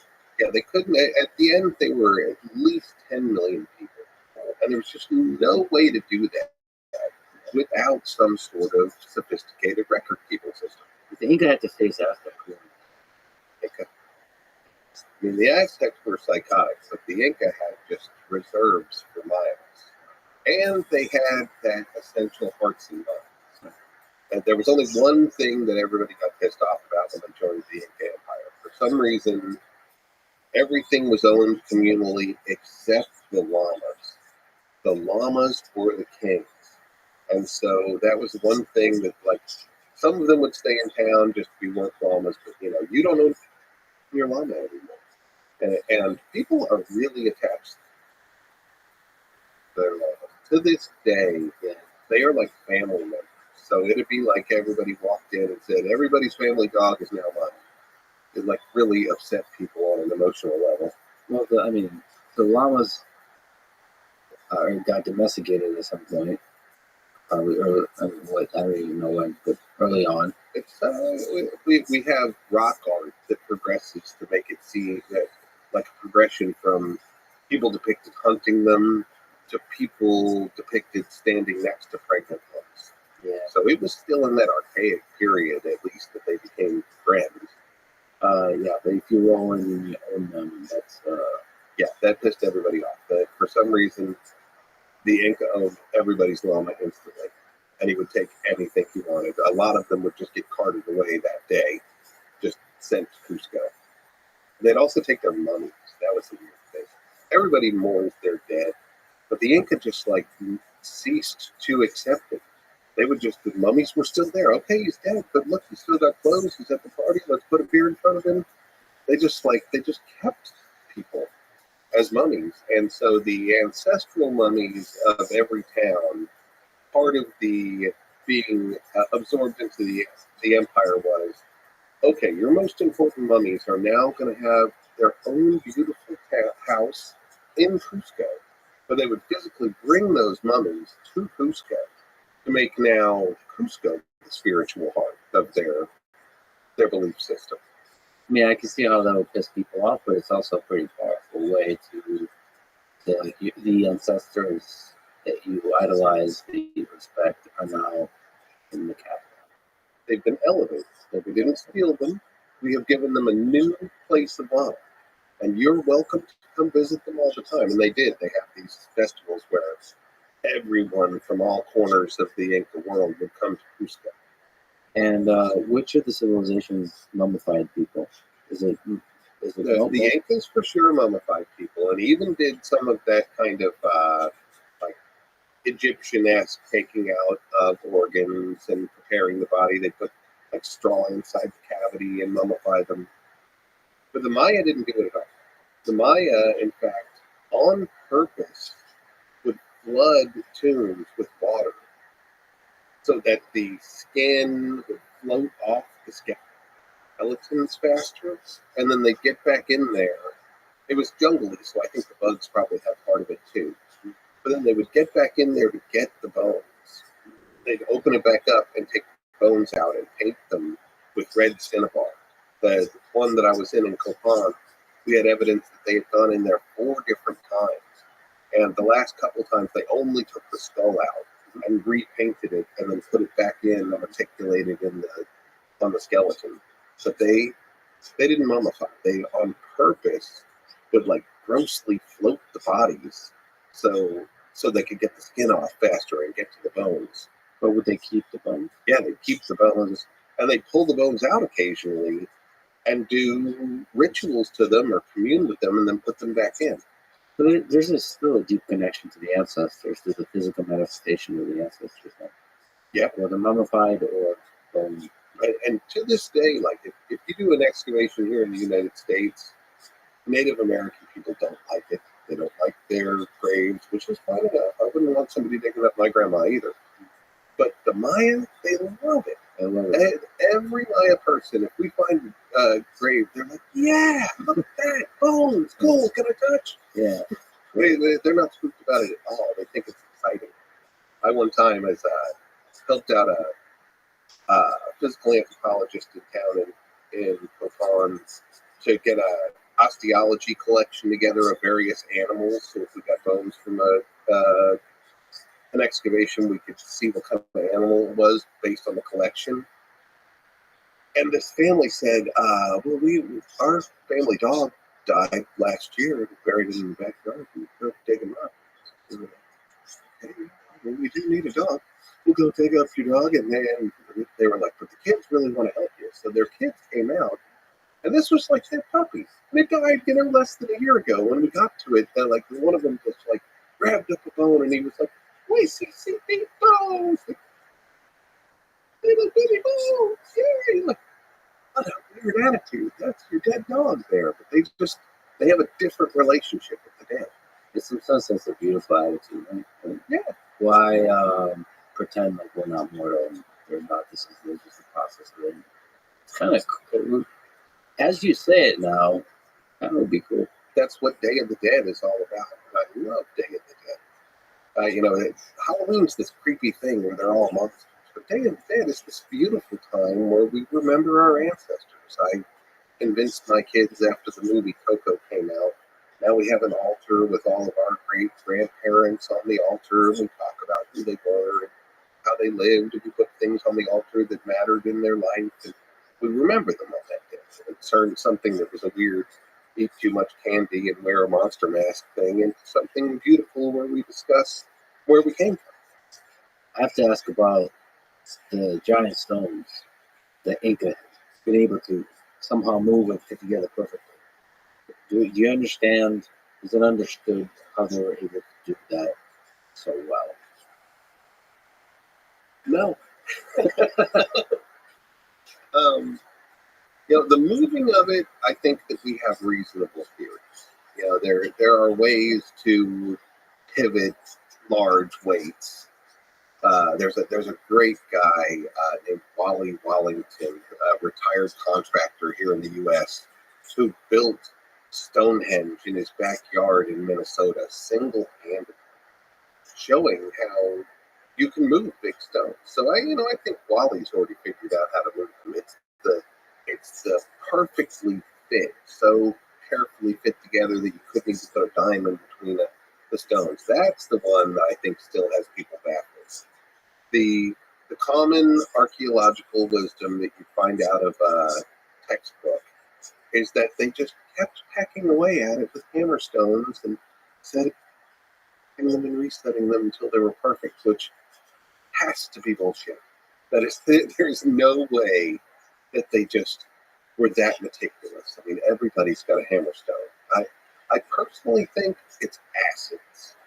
I think they melted them together. And there are weird places when you really look at closely to these stones, which I've done a number of times. I'm going back next month to Machu Picchu and especially Cusco, I walk around in the alleys where these 500, to 1,000-year-old walls are still there, and I see things like the the crystals in the andesite are almost stitched together along the seams. Like there's the andesite around it is melted and the crystals haven't.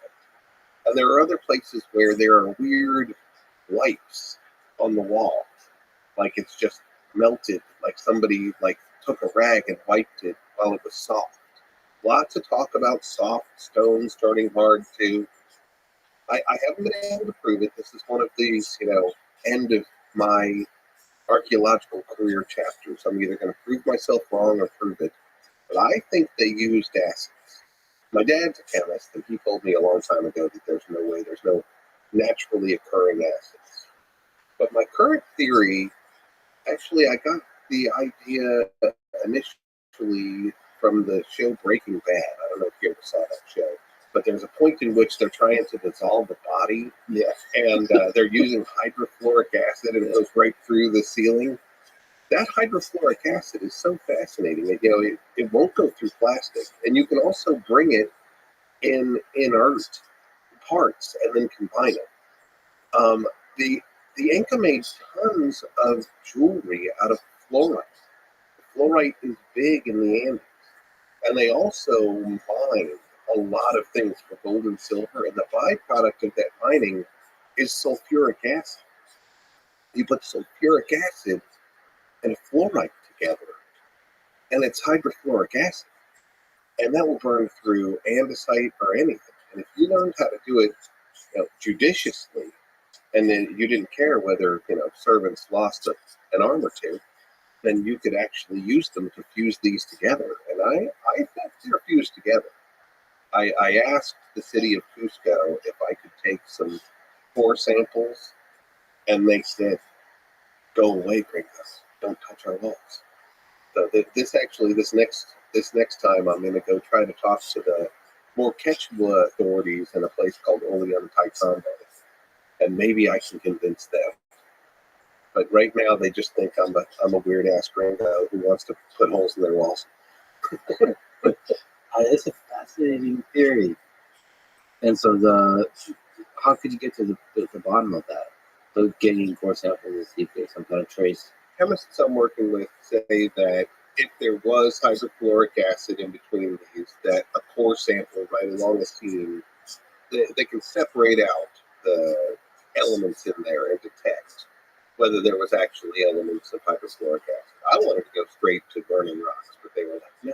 I mean, we already know that's true. I mean, yeah, we can burn some rocks, but it would happen. That's just chemistry. We gotta prove that it would happen in the walls. So go get us samples.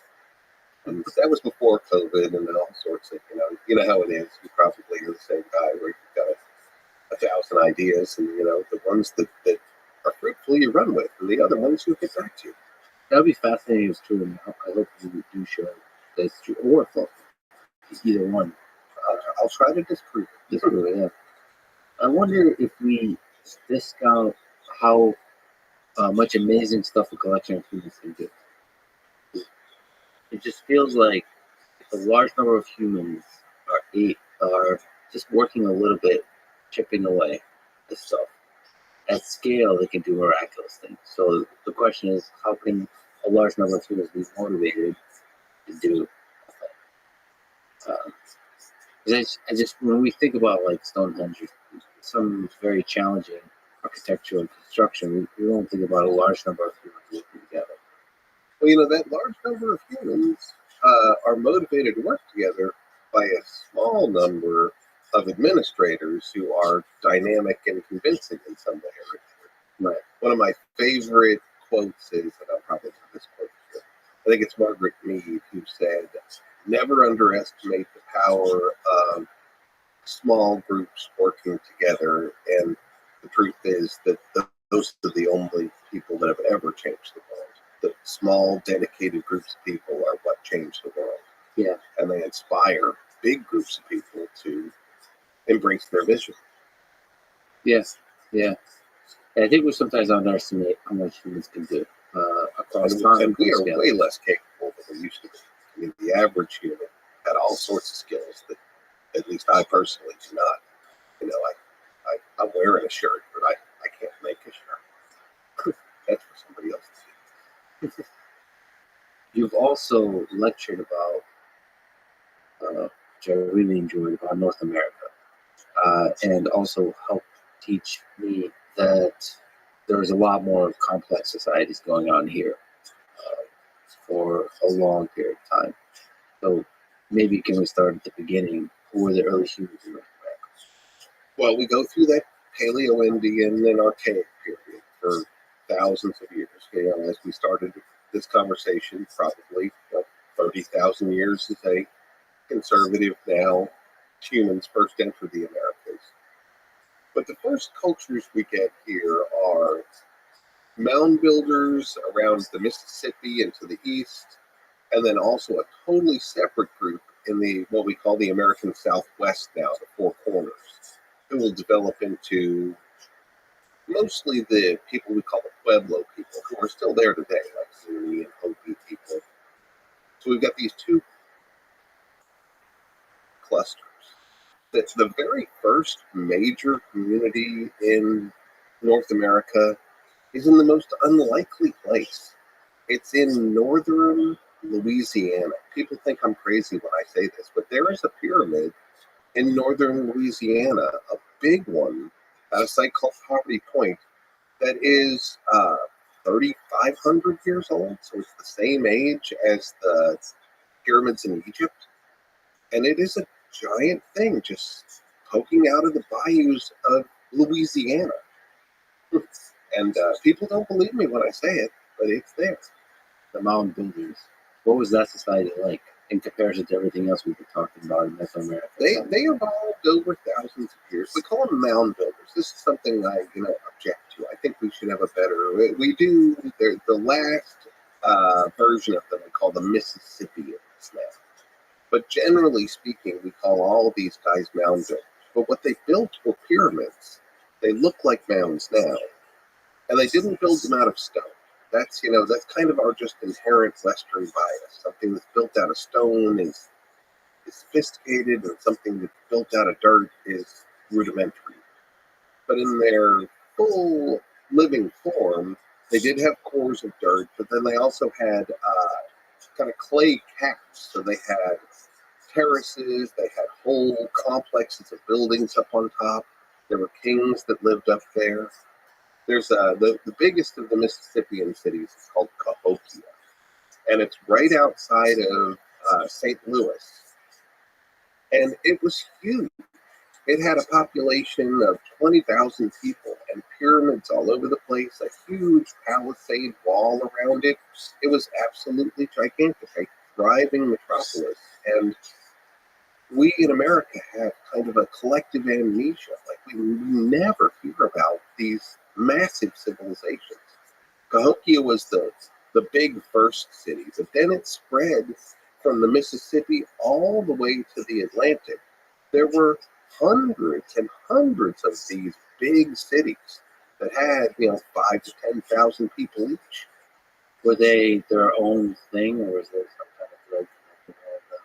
They had a unified religion and culture. They were, again, not an empire. So there were warring city-states. There were kind of territories that were owned by big kings, and then the cities around them were kind of the subsidiary lords and kings. And then one kingdom could either ally with a neighbor or have a fight. So they were kind of countries. I think we could safely say there were different countries within this patchwork that was Eastern United States. And it's so weird that we don't know this, because it was clearly documented by the Spanish. I'm not talking about just archaeology. We find them in archaeology now. But Hernando de Soto landed in Florida and went for 3 years. He went up into the Carolinas, and over down into Alabama and Louisiana, and he's the first one to see the Mississippi up there. But for 3 years, he went through city after city after city, unfortunately decimating them, eating all their corn, giving them diseases. But the documentation's clearly there. He met collectively millions of people in a very sophisticated and uniform civilization. There was disease and stealing of resources, but was there like explicit murdering going on? Unfortunately, yeah, he was a murderer and a psycho and a liar. He uh, he he snowed them that he was some kind of deity. He actually learned a trick from the Inca, who he was with Pizarro in his first run, and went back to Spain, was rich, had a wife, a castle. Then he got bored, and he decided to have a reign of terror on Northern America for 3 years. But he had people burned at the stake. He had his dogs rip them apart. He was very, very brutal. He ruled that area through fear and had absolutely no respect for anybody. He made promises and broke them all the time. He was a brutal man. This whole period when Christopher Columbus came, how did that change everything? Well, there's a great anthropological body of literature. It's called the Columbian Exchange. They're based on Columbus, but it's all this trade back and forth between the New World and the Old World, and the Old World got just wonderful stuff. All of a sudden, their diet didn't suck. All these vegetables came in. The New World got herd animals. It got pigs and cows and goats that it didn't have, but it also got 13 infectious diseases. Europe had wave after wave and kind of had herd immunity on a lot of things, but it didn't actually go away. It just couldn't spread like a wildfire through the community. So when they arrived to the Americas, all of a sudden these just a pile of horrible diseases hit people. I think in the first 20, 30 years, there were people who had contracted multiple deadly diseases at once and died of them. But the numbers, it's a shameful part of history, and it wasn't something that Europe perpetrated on them. The medical science at that time was still the four humors theory, that people were made of yellow bile, black bile, blood, and phlegm. And we did things like, well, you've got a bleeding, you'll feel better then. So we had no idea what an infectious disease was, but the reality was that this horde of diseases hit everyone, and the numbers are now saying in the first 50 years that 90% of everybody was dead, and that the number of people has increased as well. As far as our estimates, we're thinking it's somewhere around 150 million people, and 90% of them died. And with them, all their knowledge. Imagine the moment. Who dies when things get bad? It's the young and the old. So all the knowledge keepers die suddenly. The children die. This next generation that's half taught and now completely demoralized, thinking that this is a spiritual attack, that their gods hate them, that the only way out of it is to accept this new Christianity. But they don't want to bring kids into this world where everybody's dying, and even if they didn't, they can't teach them what the old people were going to teach them, because the old people are gone and didn't finish the transmission. So in a single terrible moment in human history, the generation loses all their knowledge. So a lot of the things that these people knew just blipped out. But with that also just the wisdom of the entire civilization. So much of what they knew was just lost at that moment. We have the Maya, who had those hieroglyphs, and we learned a lot. Yeah, but not a significant integration of that wisdom into. There wasn't when the Europeans came, it wasn't like the cultures were integrated. It was a story of domination. In North America, there's a new term in the literature that I like. We call it the Mississippian shatter zone.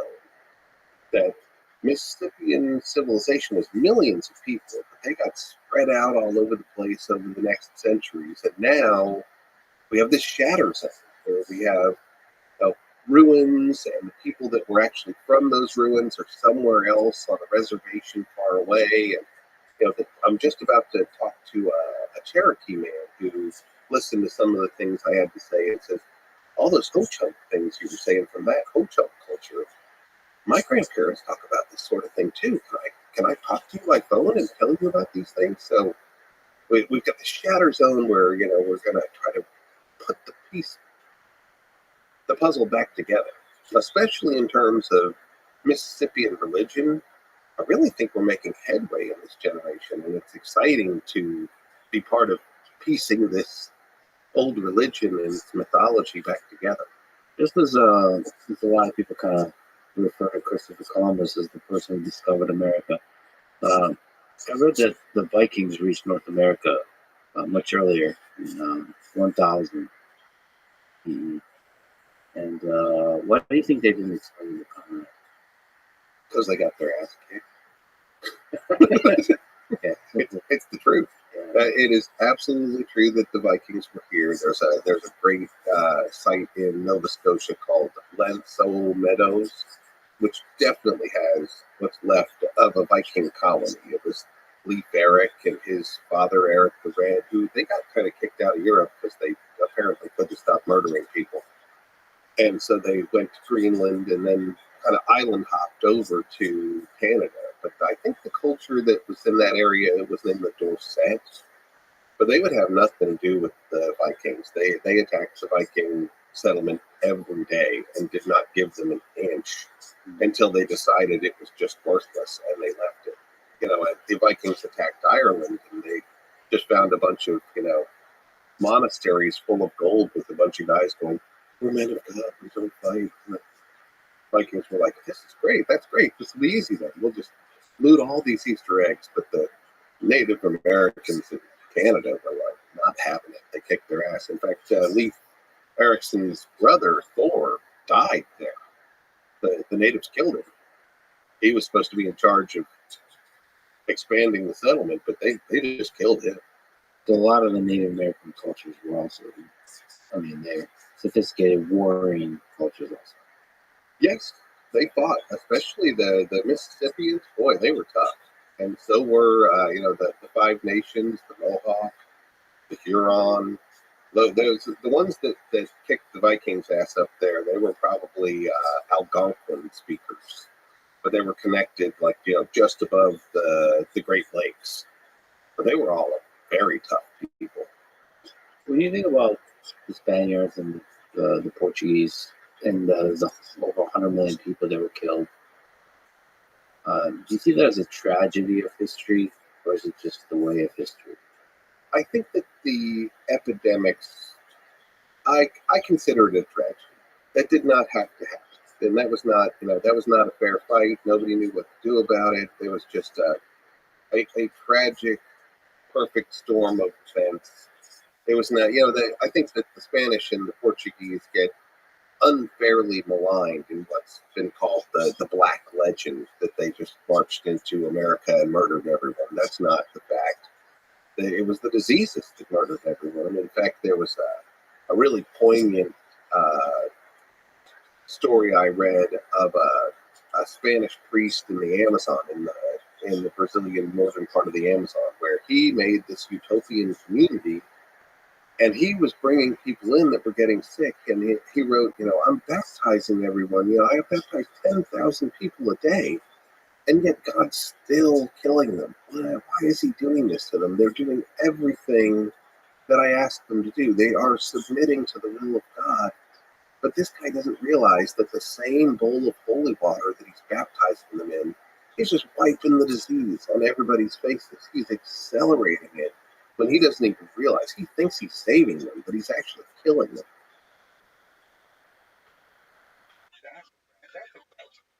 not like for go to straight up right. Yeah. Yeah, because I wanted to use the hard like that. To operate on normal human terms. So, our population. Back to wild idea. Good like that. I mean, we didn't really talk about how like we're doing, how humans evolve. And we did talk about the there could be a lot of definitions we haven't done yet. Do you think it's possible that intelligence outside of it? Have we raised them to be that one I'm not sure. Certainly, archaeological as the but I discovered DNA walking the trick. You actually have been used integrated thinking and thought that DNA on this planet was developed over time periods having exposed his guess that our DNA was outseeded from outside of our planet. And exactly what it is with the guy who's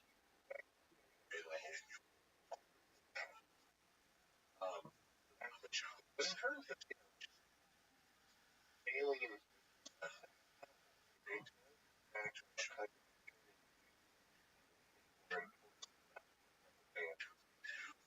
to give a shit. Police speaking, the universe is way too big. We can't really gotta be out there. That's the question. I've been on Ancient Alien. I show up. I'm an educator. Refusing to be part of the conversation so that we can fail on my own. But there was one time where they asked me again,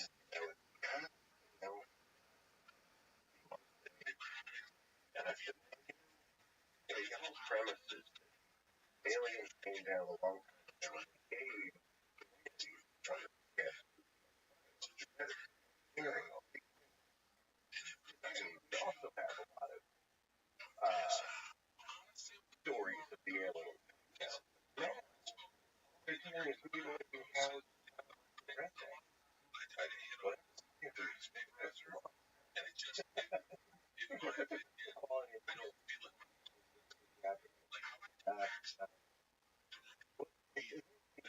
wrong. What archaeological practices our doesn't belong for we have fun with science that somebody can't beat it that could get them somewhere far away. Almost I love the alien thing. Bio something but I was expecting something I was something a panic or put their own like literally right. Some sort of like that.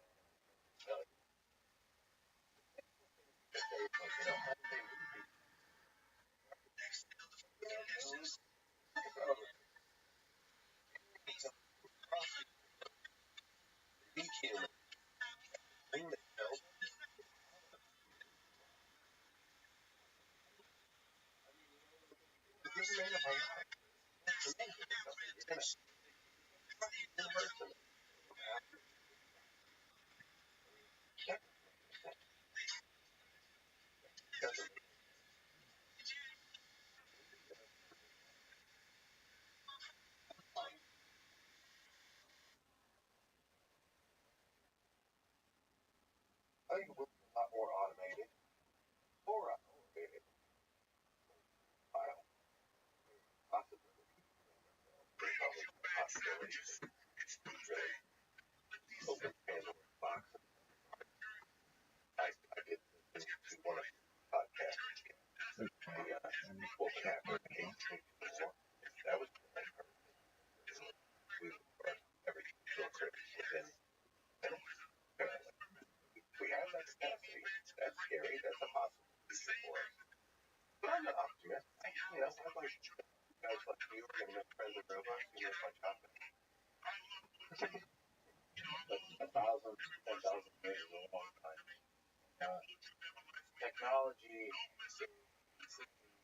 Some more advanced rapidly, the rate increasing the more. So That's the part that brings me actually.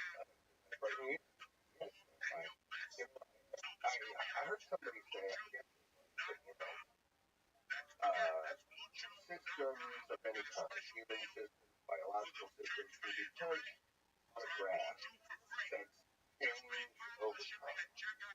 And any graph that is a change is way faster. That is a system in crisis. In almost any biological system that has that fast change over that little of time, you would any other thing, you'd describe it as a crisis. When you apply that chart to technology change, it's a crisis. From that perspective, absolutely. But I also have a faith in human ingenuity that we humans like to create a really difficult situation and then come up with ways to get out of that difficult situation. And in so doing, innovate and create a lot of awesome stuff. And sometimes cause a lot of suffering. But on the whole, on average, make a better world. But yeah, if it, like with nuclear weapons, the bad stuff might actually lead to the death of everybody. I guess there's always that chance. But I am an optimist. I think you're an optimist too. I think exactly as you just said. I think that the greatest capacity of humans is our ability to innovate, and we are never more innovative than when we're under distress. I think that a lot of the developments of humans over the last thousands of years have been about, we didn't change the world when we were comfortable. It was when we were in crisis. Necessity is the mother of invention, and I think we'll be all right. I think that this impending climate crisis is real and happening. I actually personally think that I'm gonna answer a question that you didn't ask. I think we're wasting our time thinking that we can reverse this. We're delusional. I'm all for electric cars and being good stewards of the environment, but we are wasting our time not technologically adapting to what's about to happen. We're spending too much time pretending. The average American thinks if we all just drive electric cars, we'll be okay. That's bullshit. That's not going to happen. We need to start making technologies that desalinize water, that a host of things that we need to use our technological capacity to accept it and adapt instead of Pollyanna thinking we can make it go away. Yeah, kind of accept that the world will change and a lot of big problems will arise, and just develop technology that addresses them. I think you have some guys that have their finger on the pulse there. We need to start thinking about how we're going to survive this, not that we're going to make it go away. Not just survive, thrive. Mm-hmm. Again, we're pretty innovative in that regard. But if some catastrophic thing happens, or we just lose this planet, what do you think would be found by aforementioned alien civilizations when they visit? The anthropologists, the grad student anthropologists that visit Earth and study, how much of what we now have and love and think of as human civilization will be lost, do you think? Well, time moves on and things that are perishable perish. So, you didn't put a time element in there, but I would say that, everything that can perish will, and whoever shows up here will be stuck with only things that didn't perish. So we'll have, buildings, plaques, but they won't have any books. They won't have any, billboards. They'll have the incomplete record I have. I one time did a talk in Sioux Falls, and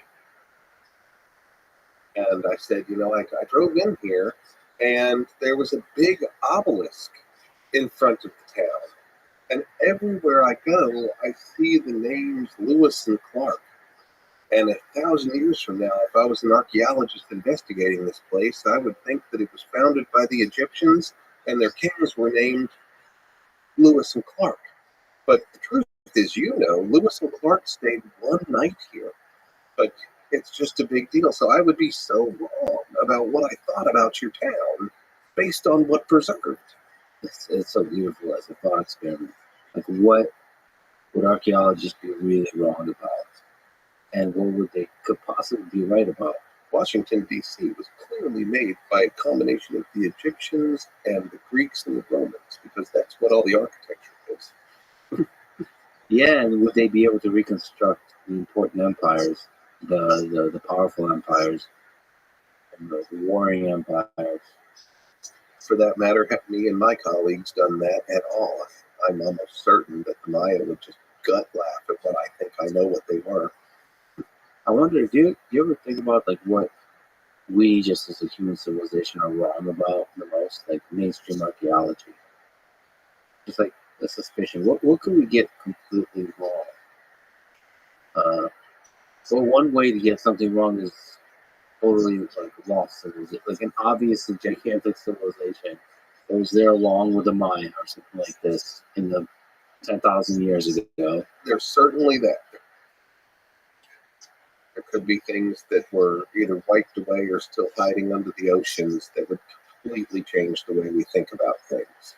And everybody knew they existed, everybody interacted with them. I think it's our estimation of their motivations that we're probably most wrong on. My teacher Sheely a long time ago said, I've come up with all sorts of theories. I was thinking about stuff, and she looked at me and she said, if you don't stop thinking like a Western European and start trying to put yourself in the mindset of these people, you will never understand any of it.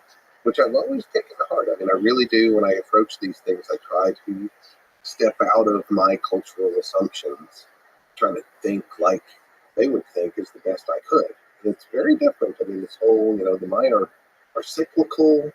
The whole sacrifice, we're so, obsessed with that. But, that was an austere actual sacrifice on their part. They weren't just, hey, let's all get together and kill that guy that's pissing us off. I mean, they were like, giving the best of them. It was a different mentality. This was not brutal. This was a bona fide sacrifice on their part, a loss. Plus the whole mystery of the puppy that eventually starts having sex with this. That one. I'm gonna unweave that one one of these days. One of these days. No, that puppy appeared on pottery. All over pottery. Yeah, he's everywhere. I gotta write this book. This next year is the year I'm going to write my Fang Deity book, and I will have a whole chapter dedicated to the puppy. the mystery solved.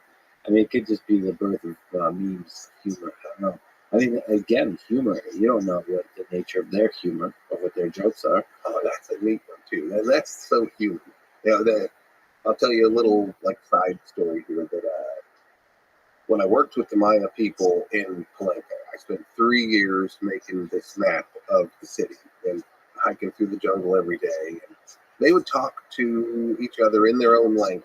It was Celtal was the group I was working with.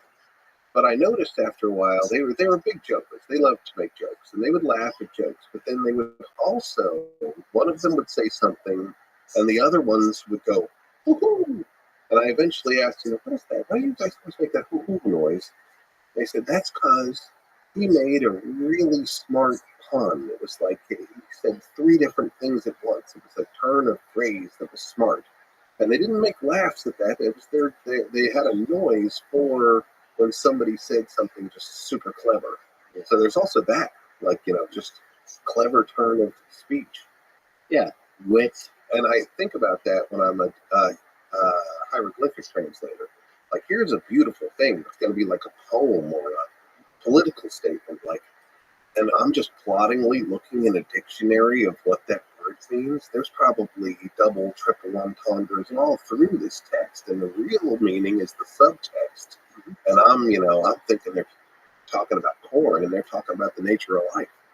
Yeah, it could be satire. It could be, as it was in the Soviet Union, when there's a dictator, maybe there's overpowering king. You're not allowed to actually speak. You have to hide the thing you're actually trying to say in the subtext. So and all of that. There was a funny Maya ceramic that had the ceramics are neat because they don't the monuments can be kind of broken records. I'm the king. I was born this time. I beat these people up. I married this woman. I died. But the ceramics will tell us like things out of mythology stories. And there was this one with a rabbit looking at the merchant god, and nobody could translate the text. And finally, this Eastern European, actually a Ukrainian guy, translated it. And the rabbit saying to the merchant god, "Bend over and smell my ass." It's like, oh man, we were expecting this wonderful piece of mythology, but no, it translates "bend over and smell my ass." That's great. That's human. As we mentioned previously, human nature does not change. You mentioned blanket mapping it. It's just out of curiosity. What is that process like? That seems fascinating. Oh, it was a great adventure. I loved it, but it was difficult. I woke up every morning thinking I will be hurt today somehow. I don't know how. I don't know how badly. Where on my body it will occur, but it's going to happen because it was the jungle. In the jungle, what's the process like? What do you have to do to map it?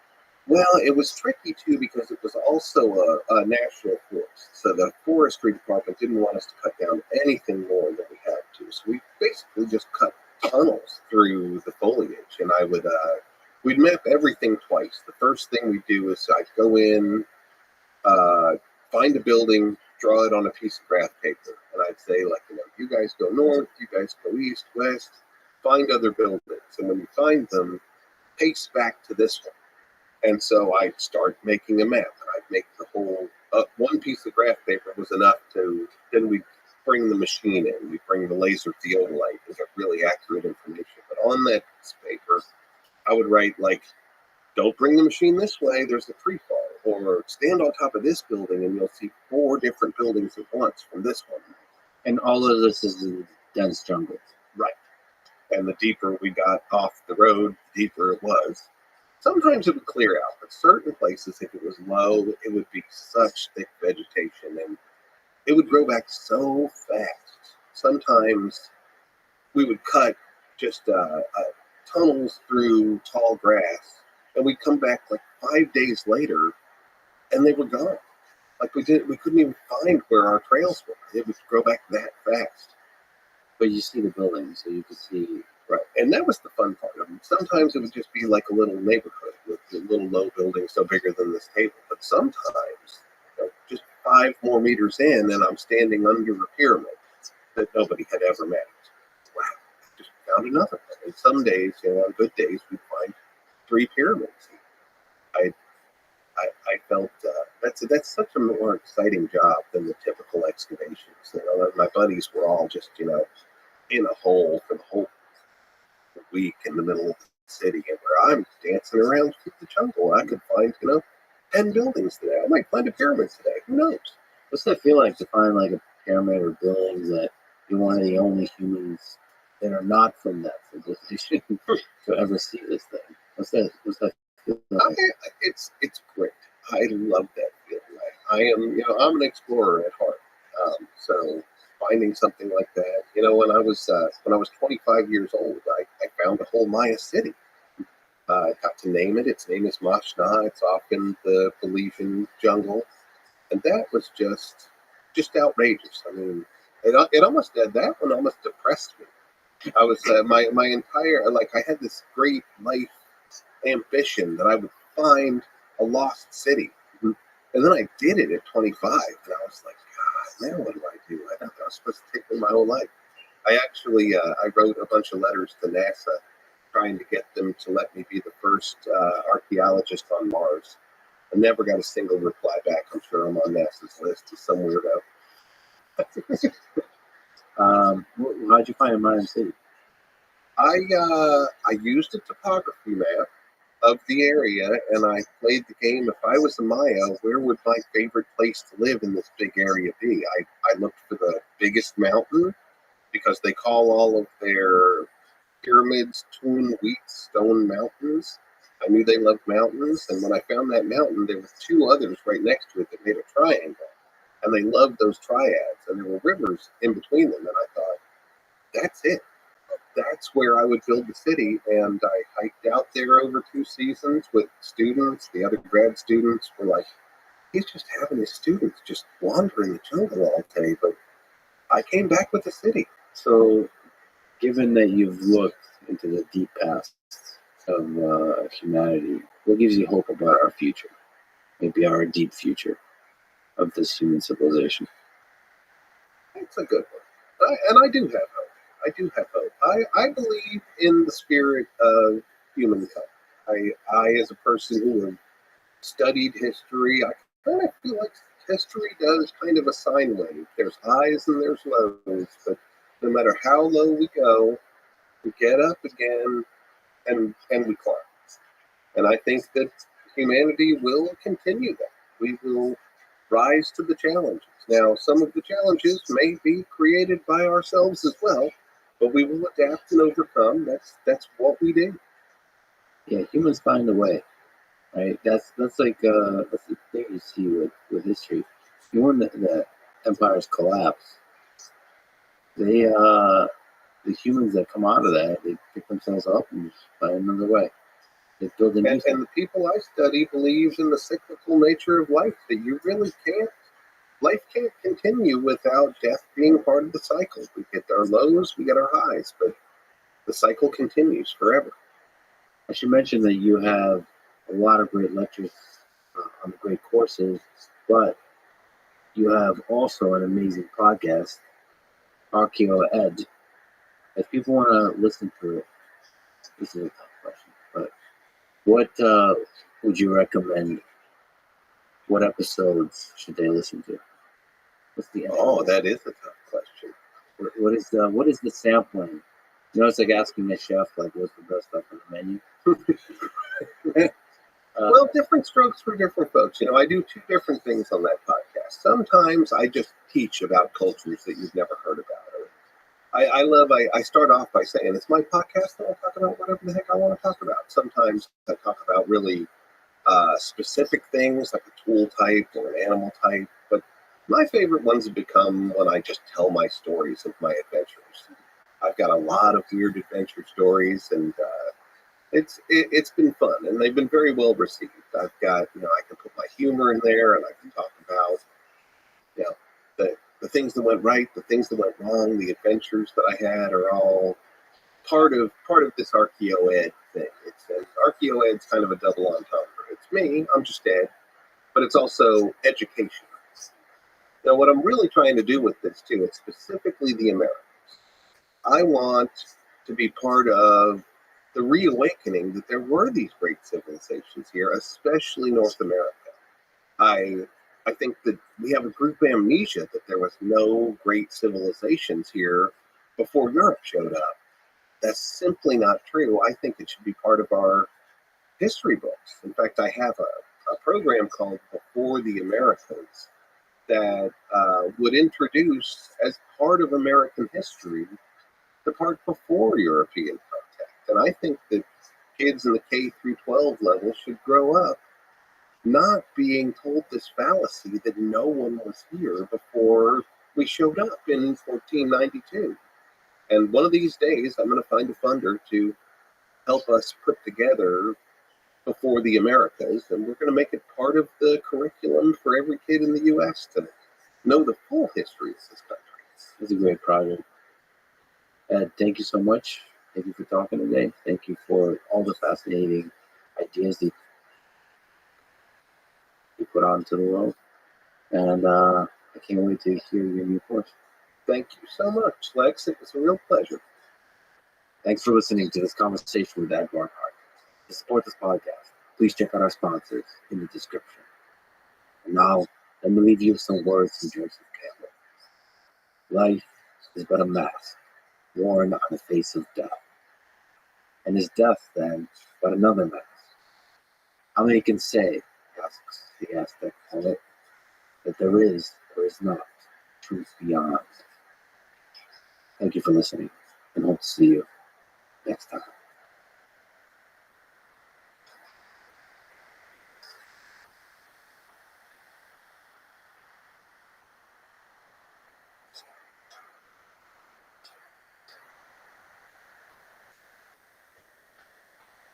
the way I would do it,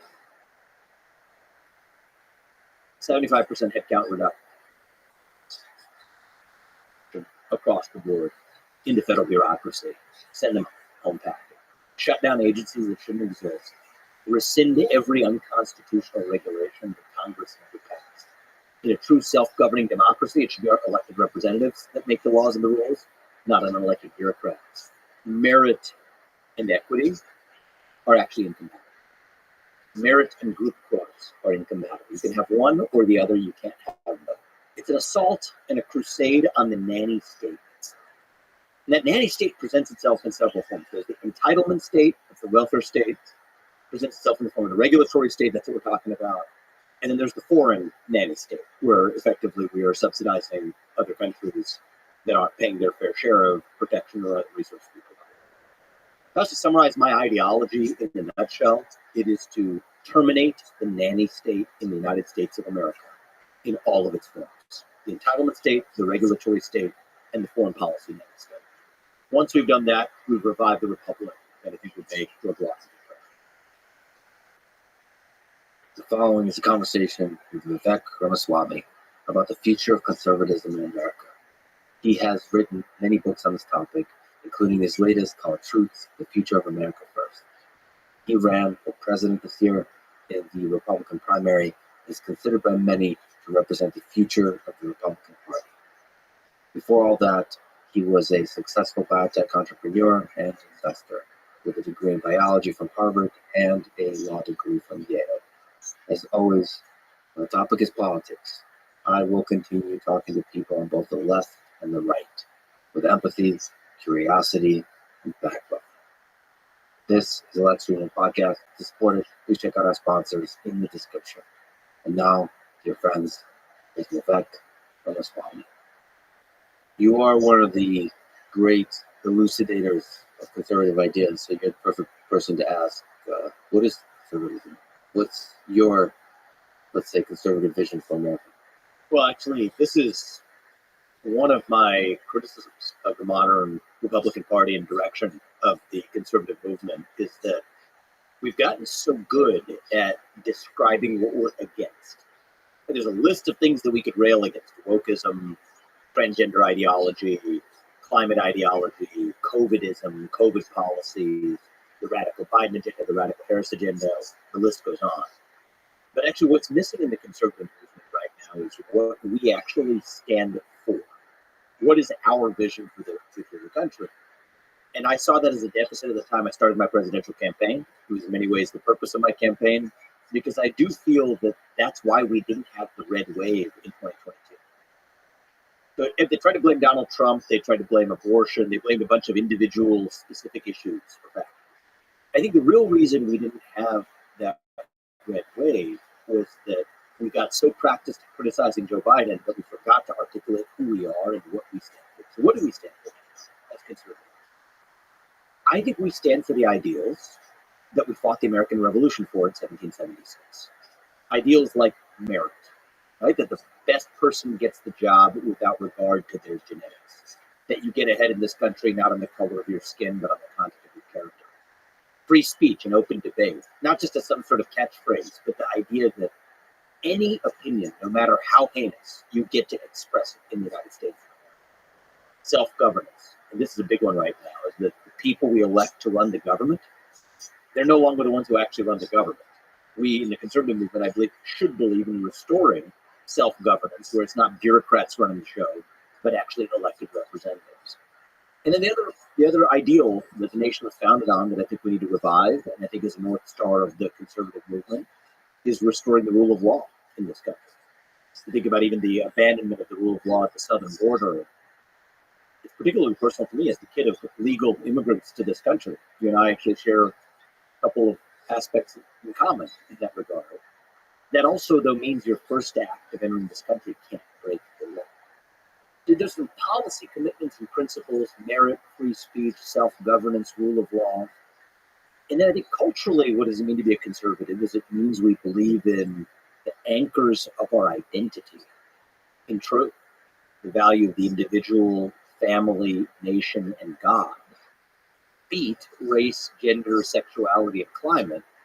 if we have the courage to actually stand for our own vision. And it's a big part of what's been missing, and it's a big part of not just through the campaign, but through a lot of my future advocacy. That's the vacuum I'm in.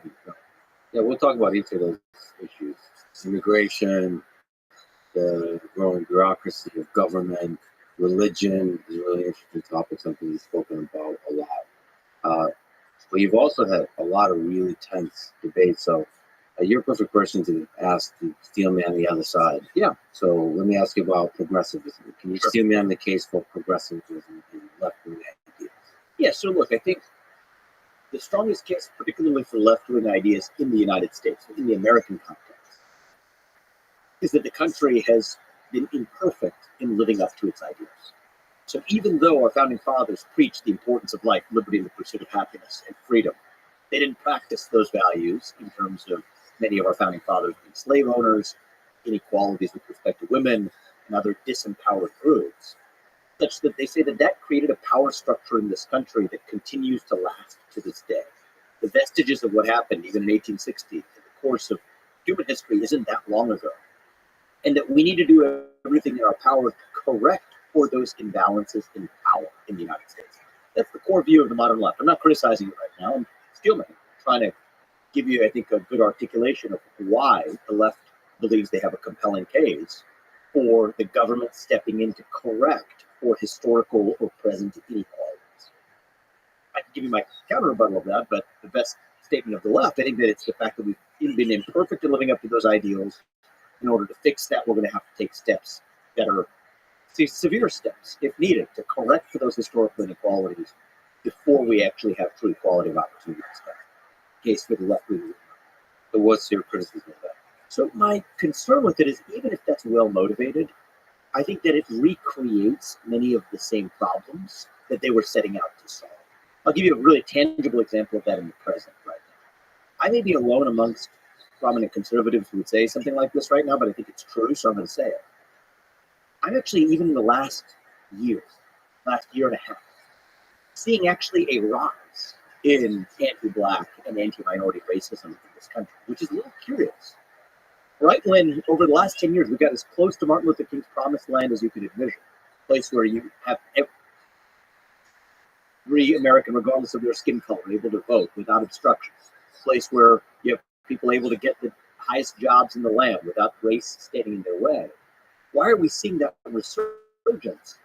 In part, it's because of, I believe, that left-wing obsession with racial equity over the course of the last 20 years in this country. And so when you take something away from someone based on their skin color, and that's what correcting for prior injustice we're supposed to do. The left-wing views are to correct for prior injustice by saying that whether you're white, straight, cis man, you have certain privileges that you have to actually correct for. When you take something away from somebody based on their genetics, you actually foster greater animus towards other groups around you. And so the problem with that philosophy is that it creates, and there's several problems with it, but the most significant problem that I think everybody can agree we want to avoid is to actually fan the flames of the very divisions that you supposedly want to heal. I see that in the context of our immigration policy as well. Think about even what's going on I'm from Ohio. I was born and raised in Ohio. I live there today. The controversy in Springfield, Ohio. I personally don't blame really any of the people who are in Springfield, either the native people who were born and raised in Springfield or even the Haitians who've been moved to Springfield. But it ends up becoming a divide and conquer strategy and outcome where if you put 20,000 people in a community where 50,000 people, where the 20,000 are coming in, don't know the language, are unable to follow the traffic laws, are unable to assimilate, you know there's going to be a reactionary backlash. And so even though that began perhaps with some type of charitable instinct, right? Some type of sympathy for people who went through the earthquake in 2010 in Haiti and achieved temporary protective status in the United States, what began with sympathy, what began with earnest intentions, actually creates the very division and reactionary response that supposedly we say we wanted to avoid. So that's my number one criticism of that left-wing worldview. Number two is I do believe that merit and equity are actually incompatible. Merit and group quotas are incompatible. You can have one or the other, you can't have both. And the reason why is no two people, And I think it's a beautiful thing. It's true between you and I, between you, I, and all of our friends or family or strangers or neighbors or colleagues. No two people have the same skill sets. We're each endowed by different gifts. We're each endowed with different talents. And that's the beauty of human diversity. And a true meritocracy is a system in which you're able to achieve the maximum of your God-given potential without anybody standing in your way. But that means necessarily there's going to be differences in outcomes in a wide range of parameters, not just financial, not just money, not just fame or currency or whatever it is. There's just going to be different outcomes for different people in different spheres of life. And that's what meritocracy demands. It's what it requires. And so the left's vision of group equity necessarily comes at the cost of meritocracy. And so those would be my two reasons for opposing the view. Is one is it's not meritocratic. Number two is it often even has the effect of hurting the very people they claimed to have wanted to help. And I think that's part of what we're seeing. Yeah, you had a pretty intense debate with Mark Cuban. Great conversation. I think it's on your podcast. Yeah. Sure. Yes. Yeah, it was great. It was great. Okay. Well, speaking of good guys, he messages me all the time with beautifully eloquent criticism. Appreciate that. What was one of the more convincing things he said to you? You're mostly focused on kind of DEI. So let's just take a step back and understand. People use these acronyms and then they start saying it out of muscle memory and stop asking what it actually means. Like DEI refers to capital D, diversity, equity, and inclusion, which is a philosophy adopted by institutions, principally in the private sector, companies, nonprofits, and universities. To say that they need to strive for specific forms of racial, gender, and sexual orientation diversity. And it's not just the D, it's the equity in ensuring that you have equal outcomes as measured by certain group quota targets or group representation targets that they would meet in their ranks. Now, the problem with the DEI agenda is in the name of diversity, it actually has been a vehicle for sacrificing true diversity of thought. So the way the argument goes to this is that we have to create an environment that is receptive to minorities and minority views, but if certain opinions are themselves deemed to be hostile to those minorities, then you have to exclude those opinions in the name of the capital D diversity. But that means that you're necessarily sacrificing actual diversity of thought. I can give you a very specific example. That might sound like, okay, well, is it such a bad thing if an organization doesn't want to exclude people who are saying racist things on a given day? You could debate that. But let's get to the tangible world of how that actually plays out. I, for my part, have not really heard in ordinary America people uttering racial epithets if you're going to a restaurant or in the grocery store. It's not something I've encountered, certainly not in the workplace. But that's a theoretical case. Let's talk about the real world case of how this plays out. There was an instance, it was a case that presented itself before the Equal Employment Opportunity Commission, the EEOC, one of the government enforcers of the DEI agenda. And there was a case of a woman who wore a red sweater on Fridays in celebration of veterans and those who had served the military, and invited others in the workplace to do the same thing. And they had a kind of affinity group, you could call it that, a veteran type affinity group, appreciating those who had served. Her son had served. There was a minority employee at that business who said that he found that to be a microaggression. So the employer asked her to stop wearing said clothes to the office. Well, she still felt like she wanted to celebrate. I think it was Friday was the day of the week where they did it. She still wore the red sweater. She didn't wear it, but she would hang it on the back of her seat, right? Put it on the back of her seat again. They said, no, you can't do that either.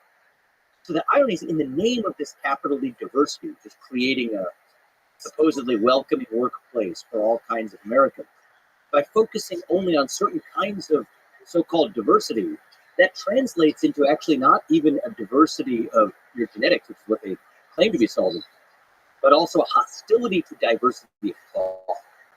And I think that's dangerous. And you're seeing that happen in the last 4 years across this country. It's been pretty rampant. I think it leaves America worse off. The beauty of America is we're a country where we should be able to have institutions that are stronger from different points of view being expressed.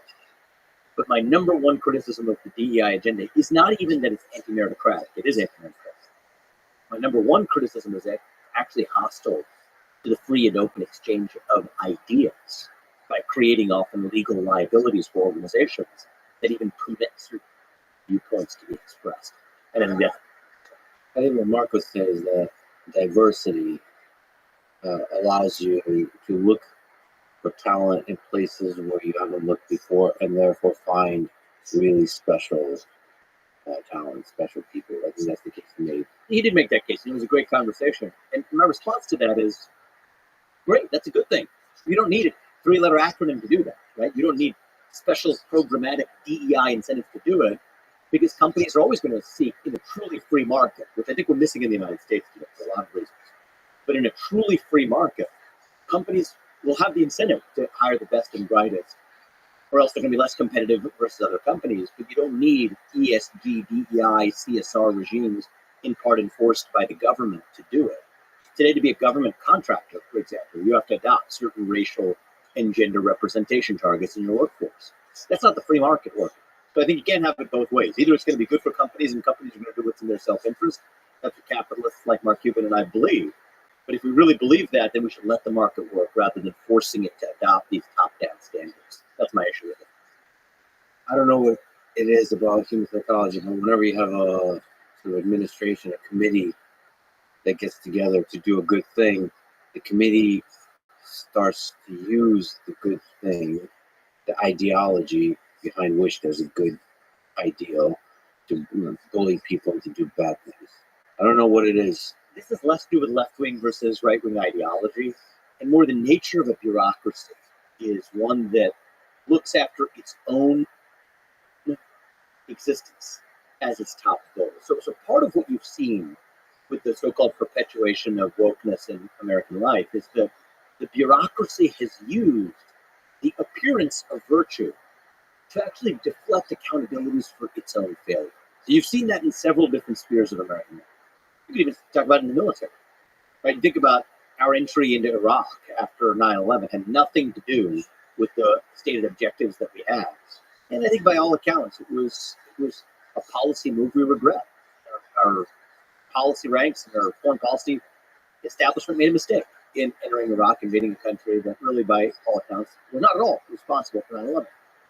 Nonetheless, if you're part of the U.S. military or you're General Mark Milley, you would rather talk about white rage or systemic racism than you would actually talk about the military's actual substantive failures.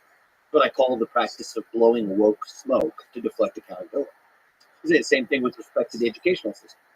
It's a lot easier to claim that, and I'm not the one making this claim, but others have made this claim, that math is racist because there are inequitable results on objective tests of mathematics based on different demographic attributes. You can claim that the math is racist. It's a lot easier to blow that woke smoke than it is to accept accountability for failing to teach Black kids in the inner city how to actually do math and fix our public school systems and the zip coded mechanism for trapping kids in poor communities in bad schools. So I think that in many cases what these bureaucracies do is they use the appearance of signaling this virtue as a way of not really advancing a social cause, but of strengthening the power of the bureaucracy itself and insulating that bureaucracy from criticism. So in many ways, bureaucracy, I think, are the channels through which much of this woke ideology has flowed over the last several years. And that's why part of my focus has shifted away from just combating wokeness, but that's just a symptom, versus combating actual bureaucracy itself, the rise of this managerial class, the rise of the deep state. We talk about that in the government, but the deep state doesn't just exist in government. It exists, I think, in every sphere of our lives, from companies to nonprofits to universities. It's the rise of what we call the managerial class, the committee class, people who professionally sit on committees, I think are wielding far more power today than actual creators, entrepreneurs, original ideators, and ordinary citizens alike. Yeah, you need managers, but as few as possible. It seems like when you have a giant managerial class, the actual doers don't get to do. But like you said, bureaucracy is a phenomenon of both the left and the right. This is not. It's not even a left or right. It just transcends that. It's anti-American. So our founding fathers, they were anti-bureaucratic. They were the pioneers, the explorers, the unafraid. Right? They were the inventors, the creators. People forget this about Benjamin Franklin, who signed the Declaration of Independence. One of the great inventors that we have in the United States as well. He invented the lightning rod, invented the Franklin stove, which was actually one of the great innovations of the field of thermodynamics. He even invented a number of musical instruments that Mozart and Beethoven went on to use. That's just Benjamin Franklin. So you think, oh, he's a one-off. Everybody thinks, okay, he was the one zany founder who was also a creative scientific innovator who happened to be one of the founders of the country. It's wrong. It wasn't unique to him. If Thomas Jefferson, what are you sitting in right now? You're sitting in a swivel chair. Mm-hmm. Who invented the swivel chair? Thomas Jefferson? Yes, Thomas Jefferson. Funny Yeah. enough, he invented the swivel chair while he was writing the Declaration of Independence. You're the one that insane. reminded me that he wrote the Declaration of Independence when he was 33. And he was 33 when he did it, while inventing the swivel chair. I like how you're focused on the swivel chair. Can we just pause on the Declaration of Independence? It makes me feel horrible. The Declaration of Independence part, everybody knows. What people don't know, he was an architect. So he worked in Virginia, but the Virginia state capitol dome, the building that's in Virginia today, where the state capitol is, that dome was actually designed by Thomas Jefferson as well. So these people weren't people who sat on professional committees. They weren't bureaucrats. They hated bureaucracy.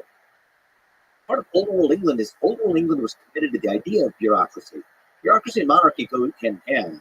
A monarch can't actually administer or govern directly. It requires a bureaucracy, a machine to actually technocratically govern for him. So the United States of America was founded on the idea that we reject that old world view. Like the old world vision was that we the people cannot be trusted to self-govern and make decisions for ourselves. We would burn ourselves off the planet is the modern version of this. With existential risks like global climate change, if we just leave it to the people and their democratic will. That's why you need professional technocrats, educated elites, enlightened bureaucrats to be able to set limits that actually protect people from their own worst impulses. That's the old world view. And most nations use this operating system.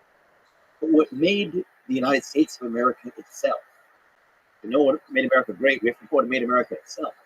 What made America itself is we said hell no to that. That we the people, for better or worse, are going to self-govern without the committee class restraining what we do.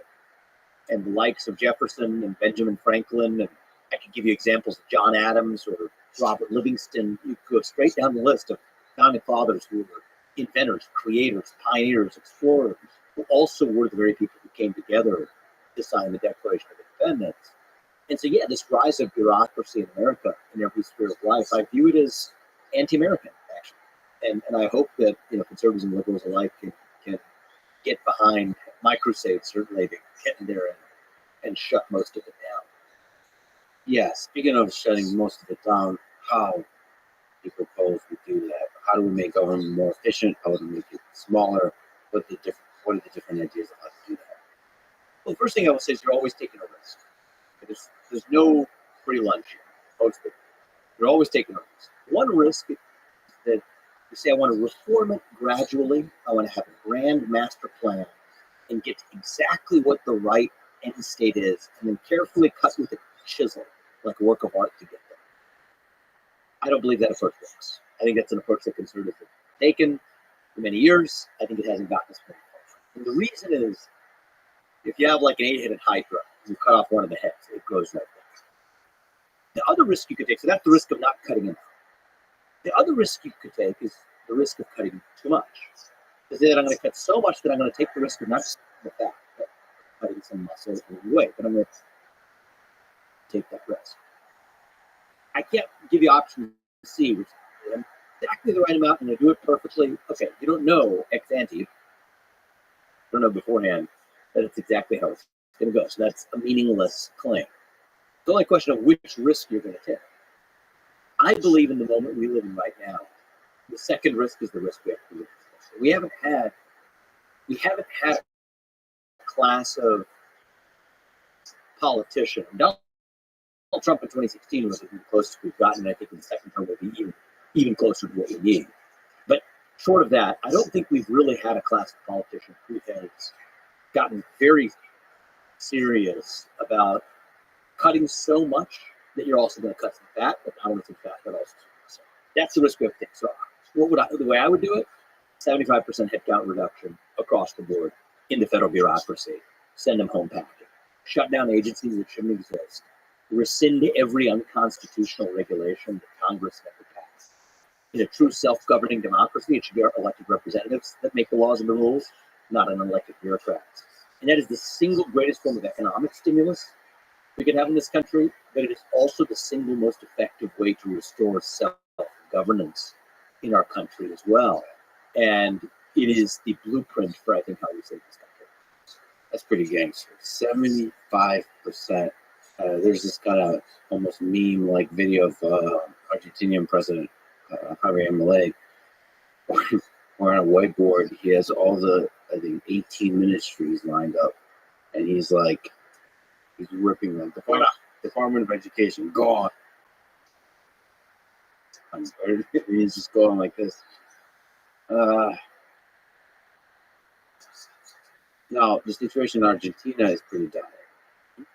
And the situation in the United States is not, despite everybody saying the empire is falling.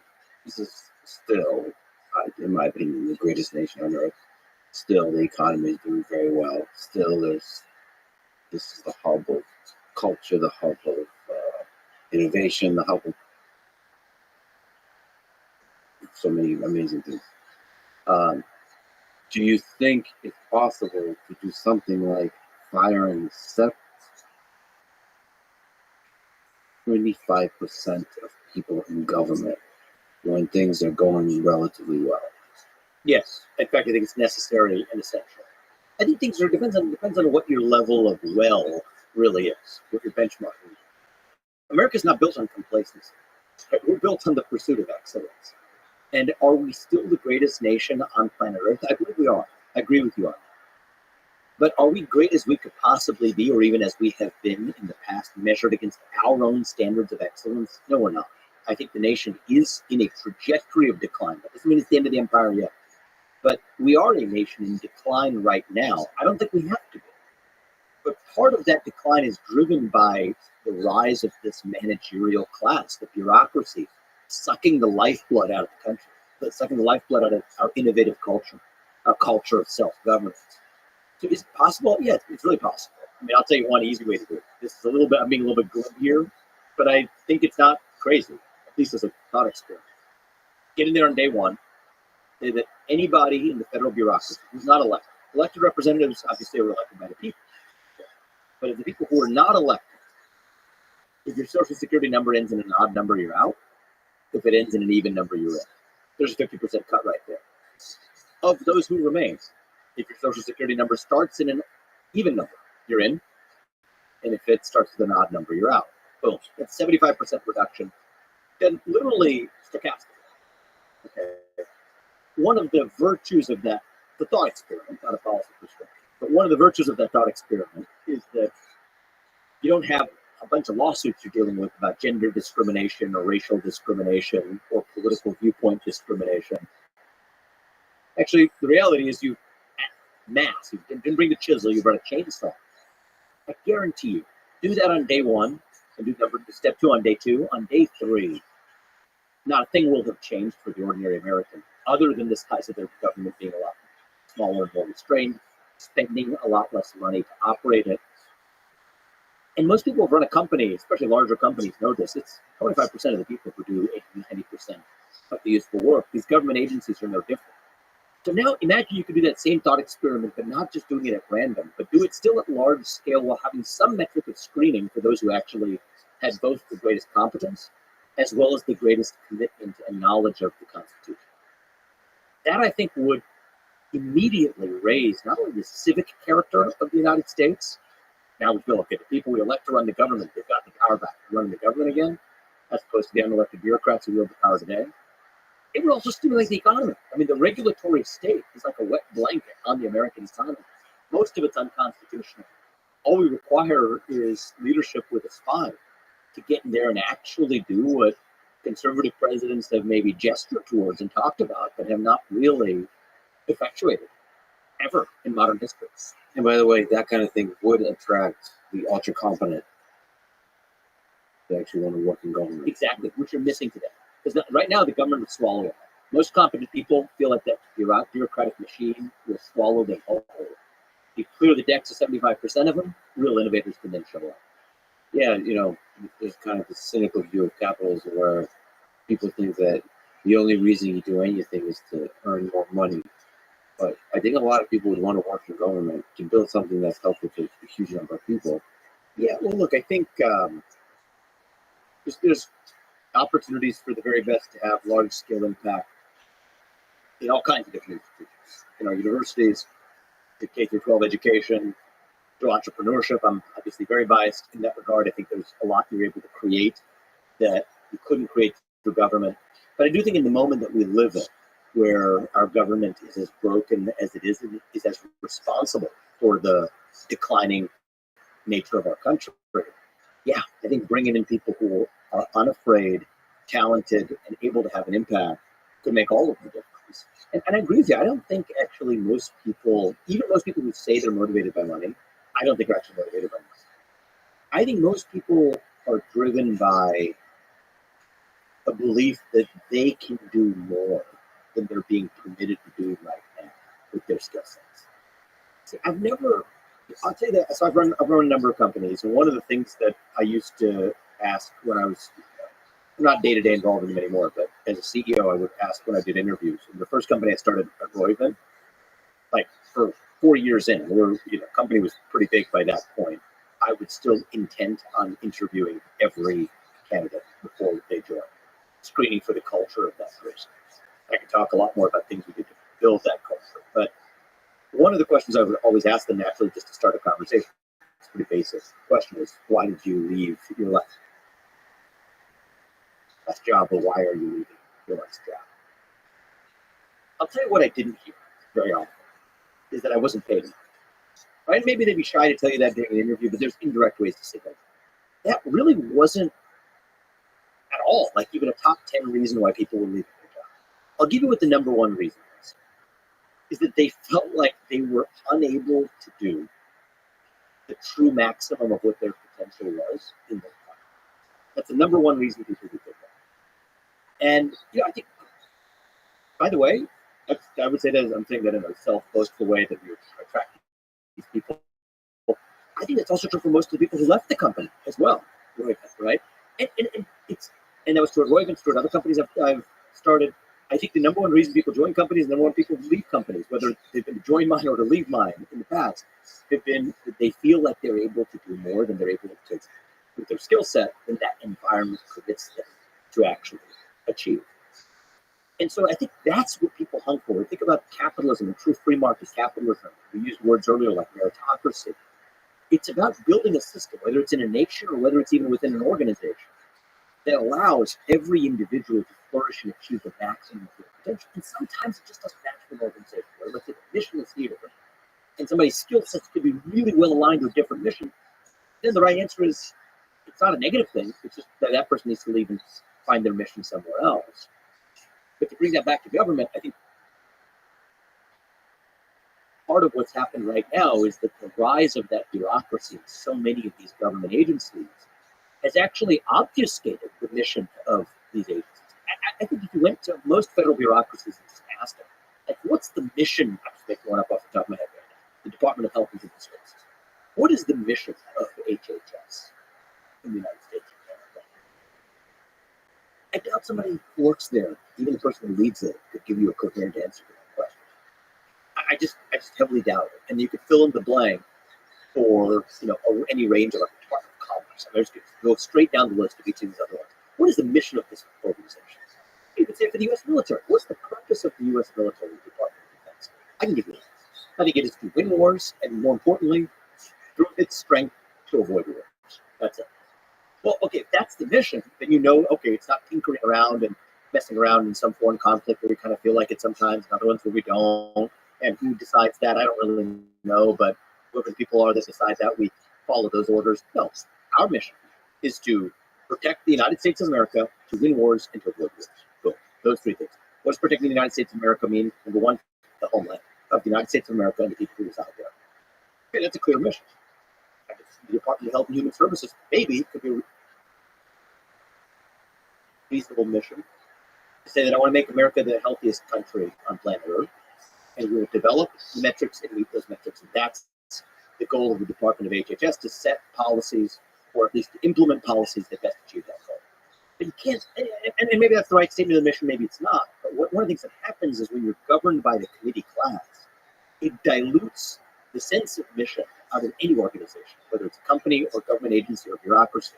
And once you've done that, then you lose the ability to attract the best and the brightest, because in order for somebody to achieve the maximum of their potential, they have to know what it's towards. There has to be a mission in the first place. Then you're not getting the best and brightest, you get more from the committee class, and that becomes a self-perpetuating downward spiral. And that is what the blob of the federal bureaucracy really looks like today. Yeah, you said something really profound. At the individual scale, the individual contributor, doer, creator, what happens is you have a certain capacity to do awesome shit. And then there's barriers that come up where you have to wait a little bit. This happens, there's friction always. When humans together are working on something, there's friction. And so the goal of a great company is to minimize that friction, minimize the number of barriers. And what happens is the managerial class, the incentive is to create barriers. That's what it does. I mean, that's just by the nature of the bureaucracy. It creates sand in the gears to slow down whatever the other process was. But is there some room for that somewhere in certain contexts? Sure. It's like a defensive mechanism that's designed to reduce dynamism. But I think when that becomes cancerous in its scope, it then actually kills the host itself, whether that's a school, whether that's a company, whether that's a government. And so the way I think about it, Lex, is there's sort of a balance of distributed power. And I don't mean power in the Foucault sense of social power, but I mean just sort of power in the sense of the ability to effect relevant change in any organization between what you could call the founder class, the creator class, the everyday citizen, the stakeholder class, and then the managerial class. And there's a role for all three of them, right? You can have the constituents of an organization, say in a constitutional republic, the citizen. You could have the equivalent of the creator class, the people who create things in that polity. And then you have the bureaucratic class that's designed to administer and serve as a liaison between the two. I'm not denying that there's some role somewhere for people who are in that managerial class. But right now, in this moment in American history, and I think it's been more or less true for the last century, but it's grown, starting with Woodrow Wilson's advent of the modern administrative state, metastasizing through FDR's New Deal and what was required to administer it, blown over and metastasizing further through LBJ's Great Society, and everything that's happened since, even aided and abetted by Republican presidents along the way, like Richard Nixon, has created a United States of America where that committee class, both in and outside the government in our culture, wields far too much influence and power relative to the everyday citizen stakeholder and to the creators who are in many ways constrained, hamstrung, shackled, in a straitjacket from achieving the maximum of their own potential contributions. And I certainly feel that myself. I probably identify as being a member of that creator class. Well, still, it's just what I've done. I create things. And I think we live in an environment in the United States of America where we're still probably the best country on earth, where that creator has that shot. So that's the positive side of it. But one where we are far more constrictive to the creator class than we have been when we've been at the best.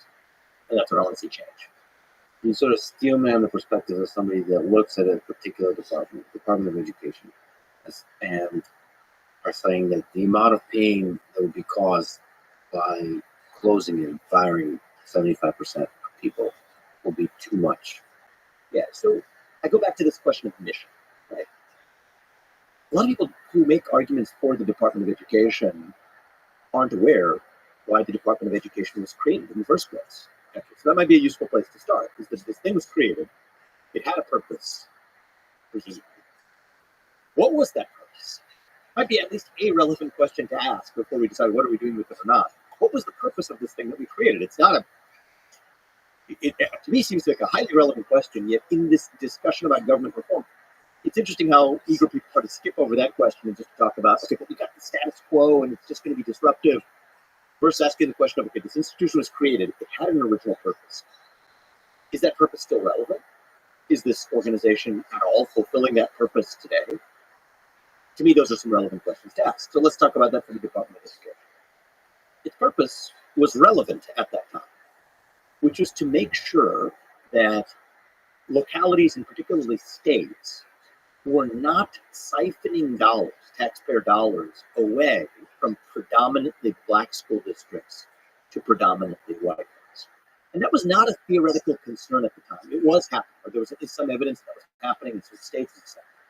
And so you may say you don't like the federal solution, you may say you like the federal solution, but like it or not, that was the original purpose of the U.S. Department of Education, to make sure that from a federal perspective, that states were not systematically disadvantaging black school districts over black. However noble and relevant that purpose may have been 6 decades ago, it's not a relevant purpose today. There's no evidence today of states intentionally mapping out which are the black versus white school districts and siphoning money in one direction versus another. To the contrary, one of the things we've learned is that the school districts in the inner city, many of which are predominantly black, actually spend more money per student than other school districts for a worse result, as measured by test scores and other performance on a per student basis, suggesting that there are other factors than the dollar expenditures per school determining student success, and actually suggesting that even the overfunding of some of those already poorly run schools rewards them for their actual bureaucratic failures. So against that backdrop, the Department of Education has instead extrapolated that original purpose of, which was a racial equality purpose, to instead implement a different vision of racial equity through the ideologies that they demand in the content of the curriculum that these public schools actually teach. So Department of Education funding, so federal funding, accounts for about, round numbers here, but around 10% of the funding of most public schools across the country. But that comes with strings attached. So in today's Department of Education, this didn't happen back in 1970, but it's happening today. Ironically, it's funny how these things change. With the bureaucracies that fail, they blow smoke to cover up for their own failures. What happens with today's Department of Education? They effectively say you don't get that funding unless you adopt certain goals deemed achieving racial or gender equity goals. And in fact, they also intervene in the curriculum where there's evidence of schools in the Midwest or in the Great Plains that have been denied funding because the Department of Education funding, so long as they have certain subjects like archery. There's one instance of a school that had archery, and it's great. I find that to be pretty interesting, actually. I think there are different kinds of physical education. This is one that combines mental focus with physical aptitude, but hey, maybe I'm biased, doesn't matter. Whether you like archery or not, I don't think it's the federal government's job to withhold funding from school because they include something in their curriculum that the federal government deems inappropriate, where that locality found that to be a relevant locus of education. So what you see then is an abandonment of the original purpose that's long past. You don't have this problem that the Department of Education was originally formed to solve of siphoning money from black school districts to white school districts and laundering that effectively in public funds. That doesn't exist anymore. So they find new purposes instead, creating a lot more damage along the way. So you asked me to steelman it, and can I say something constructive rather than just pounding down on the other side? One way to think about this is, for a lot of these agencies, were many of them formed with a positive intention at the outset? Yes. Where that positive intention existed, I'm still a skeptic of creating bureaucracies, but if you can create one, at least make it, what should we call it, a task force. Make it a task force. Task force with an agency means after it's done, you celebrate, you've done your work, pat yourself on the back, and then move on, rather than creating a standing bureaucracy, which actually finds things to do after it has already solved or addressed the first reason it was born in the first place. And I think we don't have enough of that in our culture. I mean, even if you have a company that's generated tons of cash flow and it solved a problem, let's say it's a biopharmaceutical company that developed a cure to some disease, and the only thing people knew at that company was how to develop a cure to that disease, and they generated a boatload of cash from doing it. At some point, you could just give it to your shareholders and close up shop, and that's actually a beautiful thing to do. You don't see that happen enough in the American consciousness and American culture. When an institution has achieved its purpose, celebrate it, and then move on. And I think that culture in our government would result in a vastly restrained scope of government, rather than today. It's a one-way racket. Once you cause it to come into existence, you cause new things to come into existence, but the old one that came into existence continues to persist and exist as well. And that's where you get this metastasis over the last century. What kind of things do you think government should do that the private sector, the forces of capitalism, would create drastic inequalities or create the kind of thing we don't want to have in government? if the question is what should government do that the private sector cannot, I'll give you one. Protect our border.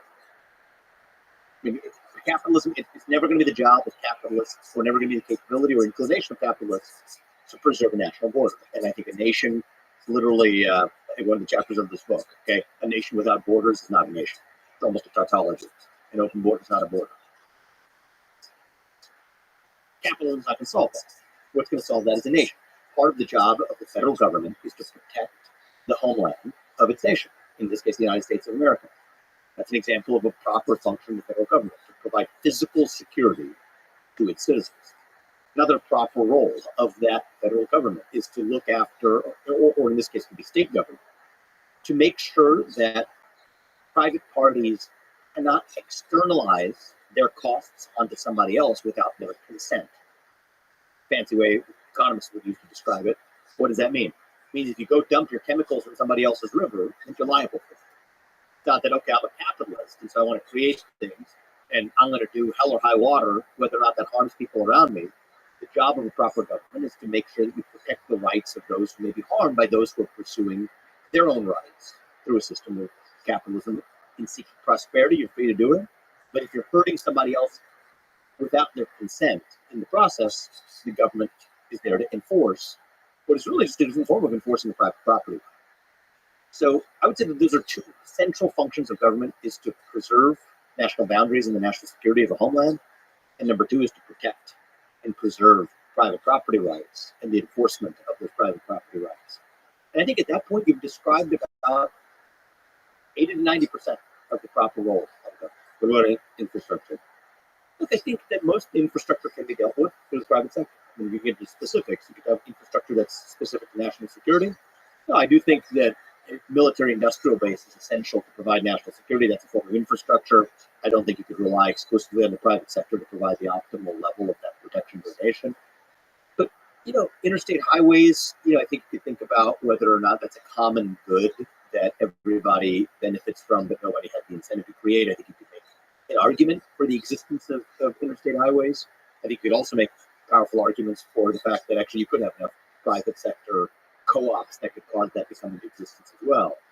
But I'm not dogmatic about this. But broadly speaking, 80 to 90% of the goal of the federal government, I'm not going to say 100, 80 to 90% of the goal of the existence of the federal government should be to, a government period, should be to protect national boundaries and provide security for the people who live there, and to protect the private property rights of the people who reside there. If we restore that, I think we're well on our way to a revival of what our founding fathers envisioned, and I think many of them would give you the same answer that I just did. If we get government out of education, would you be also for reducing the size of government in the states for someone education? I think if it goes closer to municipalities in the states, I'm fine with that being a locus for people determining, as, for example, let's say school districts are taxed at the local level, for that to be a matter for municipalities and townships to actually decide democratically how they actually want that governed, whether it's a balance between public school districts versus making that same money available to families in the form of vouchers or other forms of ability to educational savings accounts or whichever mechanism it is to opt out of that. If that's done locally, I'll have views on that tend to go further in the direction of true educational choice and diversity of choice. The implementation of charter schools, the granting of state charters, or even lowering the barriers to granting one. I favor those kinds of policies. But if we've gotten the federal government out of it, that's achieved 75% of what I think we need to achieve, that I'm focused on solving other problems and leave that to the states and municipalities to cover. So, given this conversation, what do you think of Elon's proposal of the Department of Government Efficiency in the Trump administration, or really any administration? Well, I'm of course, biased because Elon and I have discussed that for the better part of the last year and a half. I think it's a great idea. It's something that's very consistent with the core premise of my presidential candidacy. I got to know him as I was running for U.S. president in a couple of events that he came to, and then we built a friendship after that. So obviously, I think it's a great idea. What do you think is more hardcore on the cutting, you or Elon? Well, I think Elon is pretty hardcore. I said 75% of federal bureaucrats, and while I was running for president, he said you need to put at least 75%. So I agree with him. I think I would. I think it'd be a fun competition to see who ends up more hardcore. I think I don't think there's someone out there who's going to be more hardcore than here. I would be, and the reason is, I think we share in common the willingness to take the risk and see what happens. I mean, the sun will still rise in the east and set in the west. That much I guarantee. Is there going to be some broken glass and some damage? Yes, there is. There's no way around that. But once you're willing to take that risk, then it doesn't become so scary anymore. And here's the thing: like it's easy to say this. Let's talk about where the rubber hits the road. Even in the second Trump term, this would be, the discussion. President Trump and I have had this conversation, but I think we would continue to have this conversation. Is where does it rank on our prioritization list? Because there's always going to be a trade-off. If you have a different policy objective that you want to achieve, a good policy objective, whatever that is, right? You could talk about immigration policy, you could talk about economic policy, there are other policy objectives. You're going to trade off a little bit in the short run the effectiveness of your ability to carry out that policy goal if you're also committed to actually thinning out the federal government by 75%, because there's just going to be some clunkiness, right? And there's just going to be frictional costs for that level of cut. So the question is, where does that rank on your prioritization list? To pull that off, to pull off a 75% reduction in size and scale of the federal government, the regulatory state, and the headcount, I think that only happens if that's your top priority. You can do it at a smaller scale, but at that scale, it only happens if that's your top priority, because then as president, you're in a position to say, I know in the super short run, that might even make it a little bit harder for me to do this other thing that I want to do and use the regulatory state to do it. But I'm going to pass on that. I'm going to pass that up. I'm going to bear that hardship and inconvenience because I know this other goal is more important on the scale of decades and centuries for the country. So it's a question of prioritization. And certainly my own view is that now is a moment where that needs to be a top priority for saving this country. And if there's one thing about my campaign, if I was to do it again, I would be even clearer about, because we talked about a lot of things in the campaign, and we can cover a lot of that too. But if there's one thing that I care about more than anything else, is dismantling that bureaucracy. And moreover, it's an assault and a crusade on the nanny state itself. And that nanny state presents itself in several forms. There's the entitlement state, the welfare state, presents itself in the form of a regulatory state, that's what we're talking about. And then there's the foreign nanny state, where effectively we are subsidizing other countries that aren't paying their fair share of protection or other resources we provide. If I was to summarize my ideology in a nutshell, it is to terminate the nanny state in the United States of America in all of its forms. The entitlement state, the regulatory state, and the foreign policy nanny state. Once we've done that, we've revived the republic that I think would make George Washington great. You mentioned Department of Education. There's also the Department of Defense. And there's a very large number of very powerful people that have gotten used to and a budget that's increasing and the number of wars and military conflicts that's increasing. If we just talk about that, if this is the number one priority, it's like there's difficulty levels here. The DoD it would be probably the hardest. So let's take that on. What's your view on the military-industrial complex, Department of Defense, and wars in general? So I think the nanny state, I'm against it overall. I'm against the foreign policy nanny state as well. Let me start from that as a starting off point, and I'll tell you about my views on the DoD. First of all, I think that, and I think that it was easy for many people from the neocon school of thought to caricature my views with the media at their side. But actually, my own view is, if it's in the interest of the United States of America to provide certain levels of protection to U.S. allies, we can do that as long as those allies actually pay for it. And I think it's important for two reasons. The less important reason, the less important reason is it's still money for us, right? It's not like we're swimming in a cash surplus right now. For a $34 trillion national debt and growing.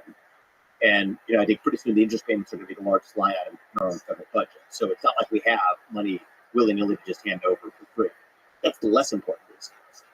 The more important reason is that it makes sure that our allies have actual skin in the game.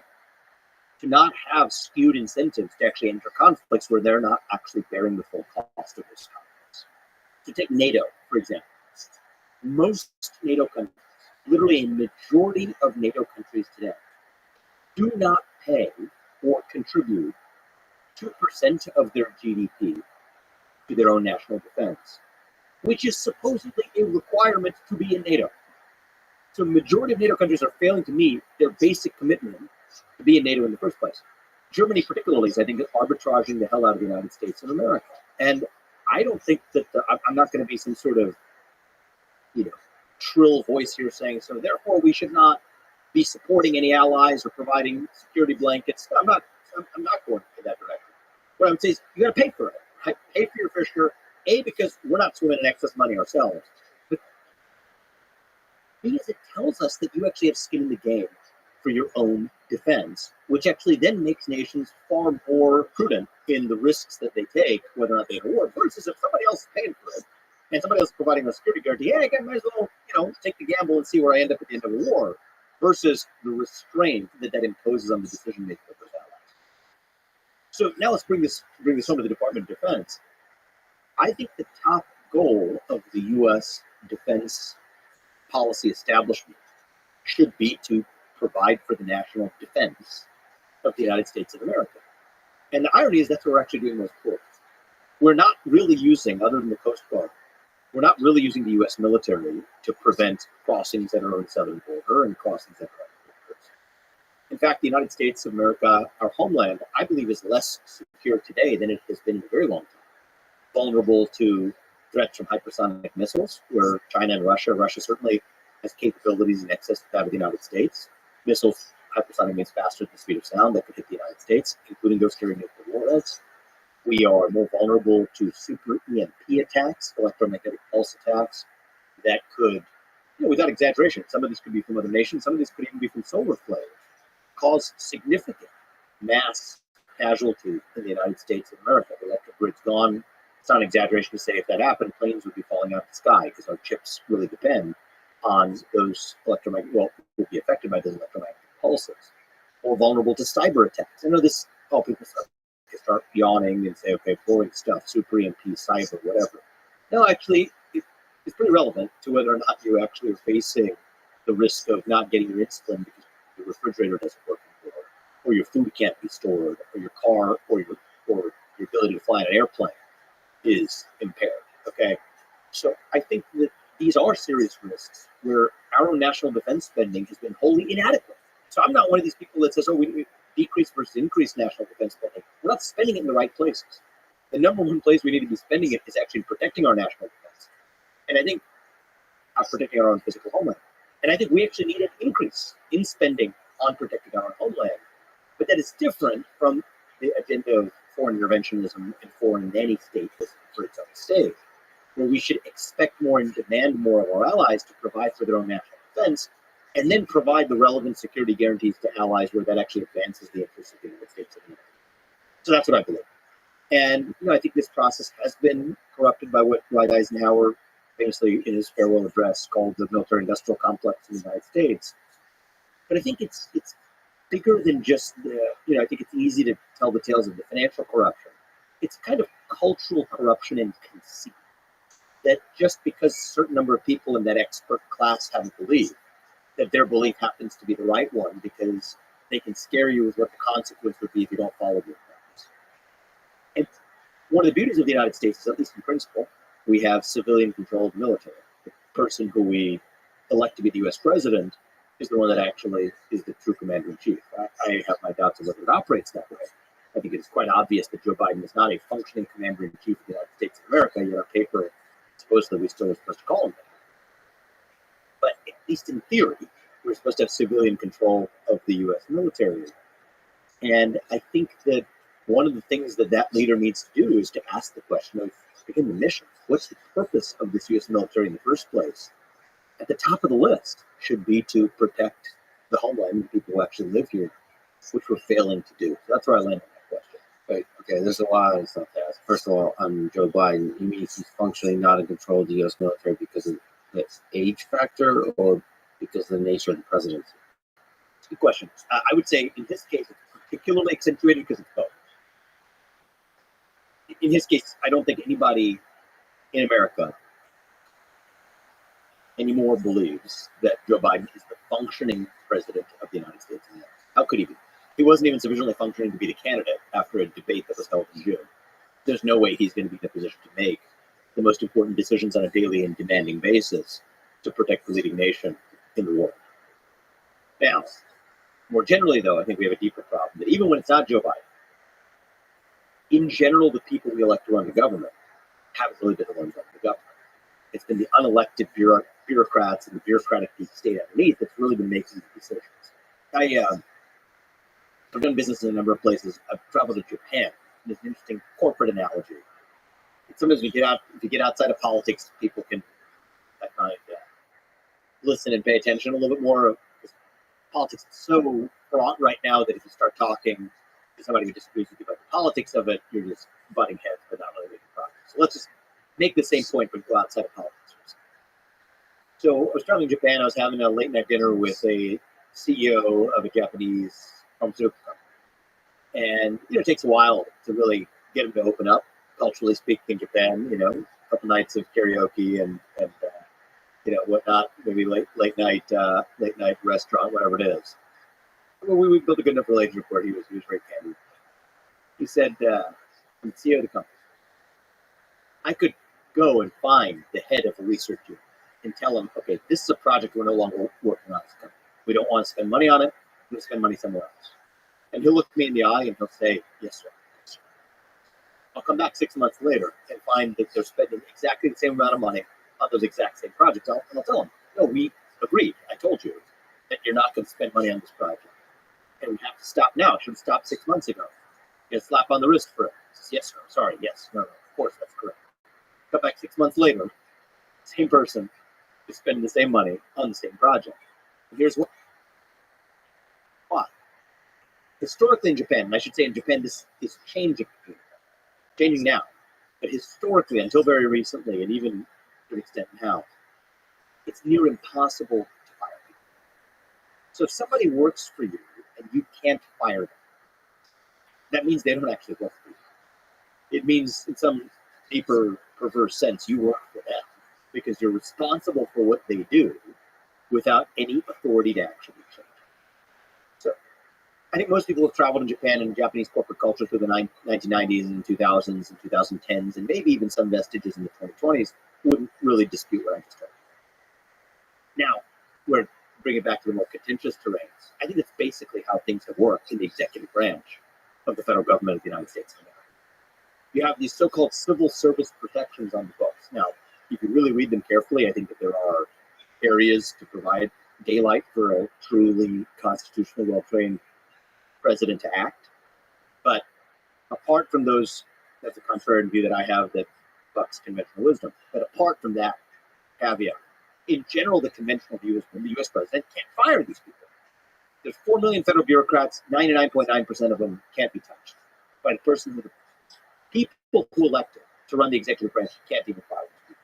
It's like the equivalent of that Japanese CEO.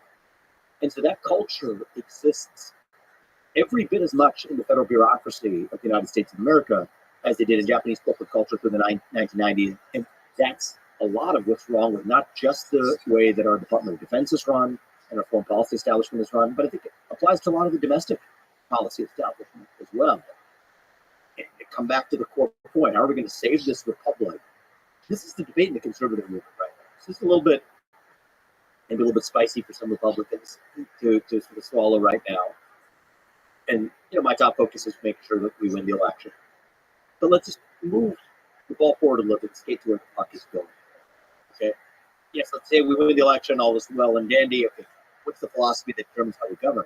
There's a little bit of a fork in the road amongst conservatives, where there are those who believe that the right answer now is to use that regulatory state and use those levers of power to advance our own pro-conservative, pro-American, pro-worker goals. And I'm sympathetic to all of those goals.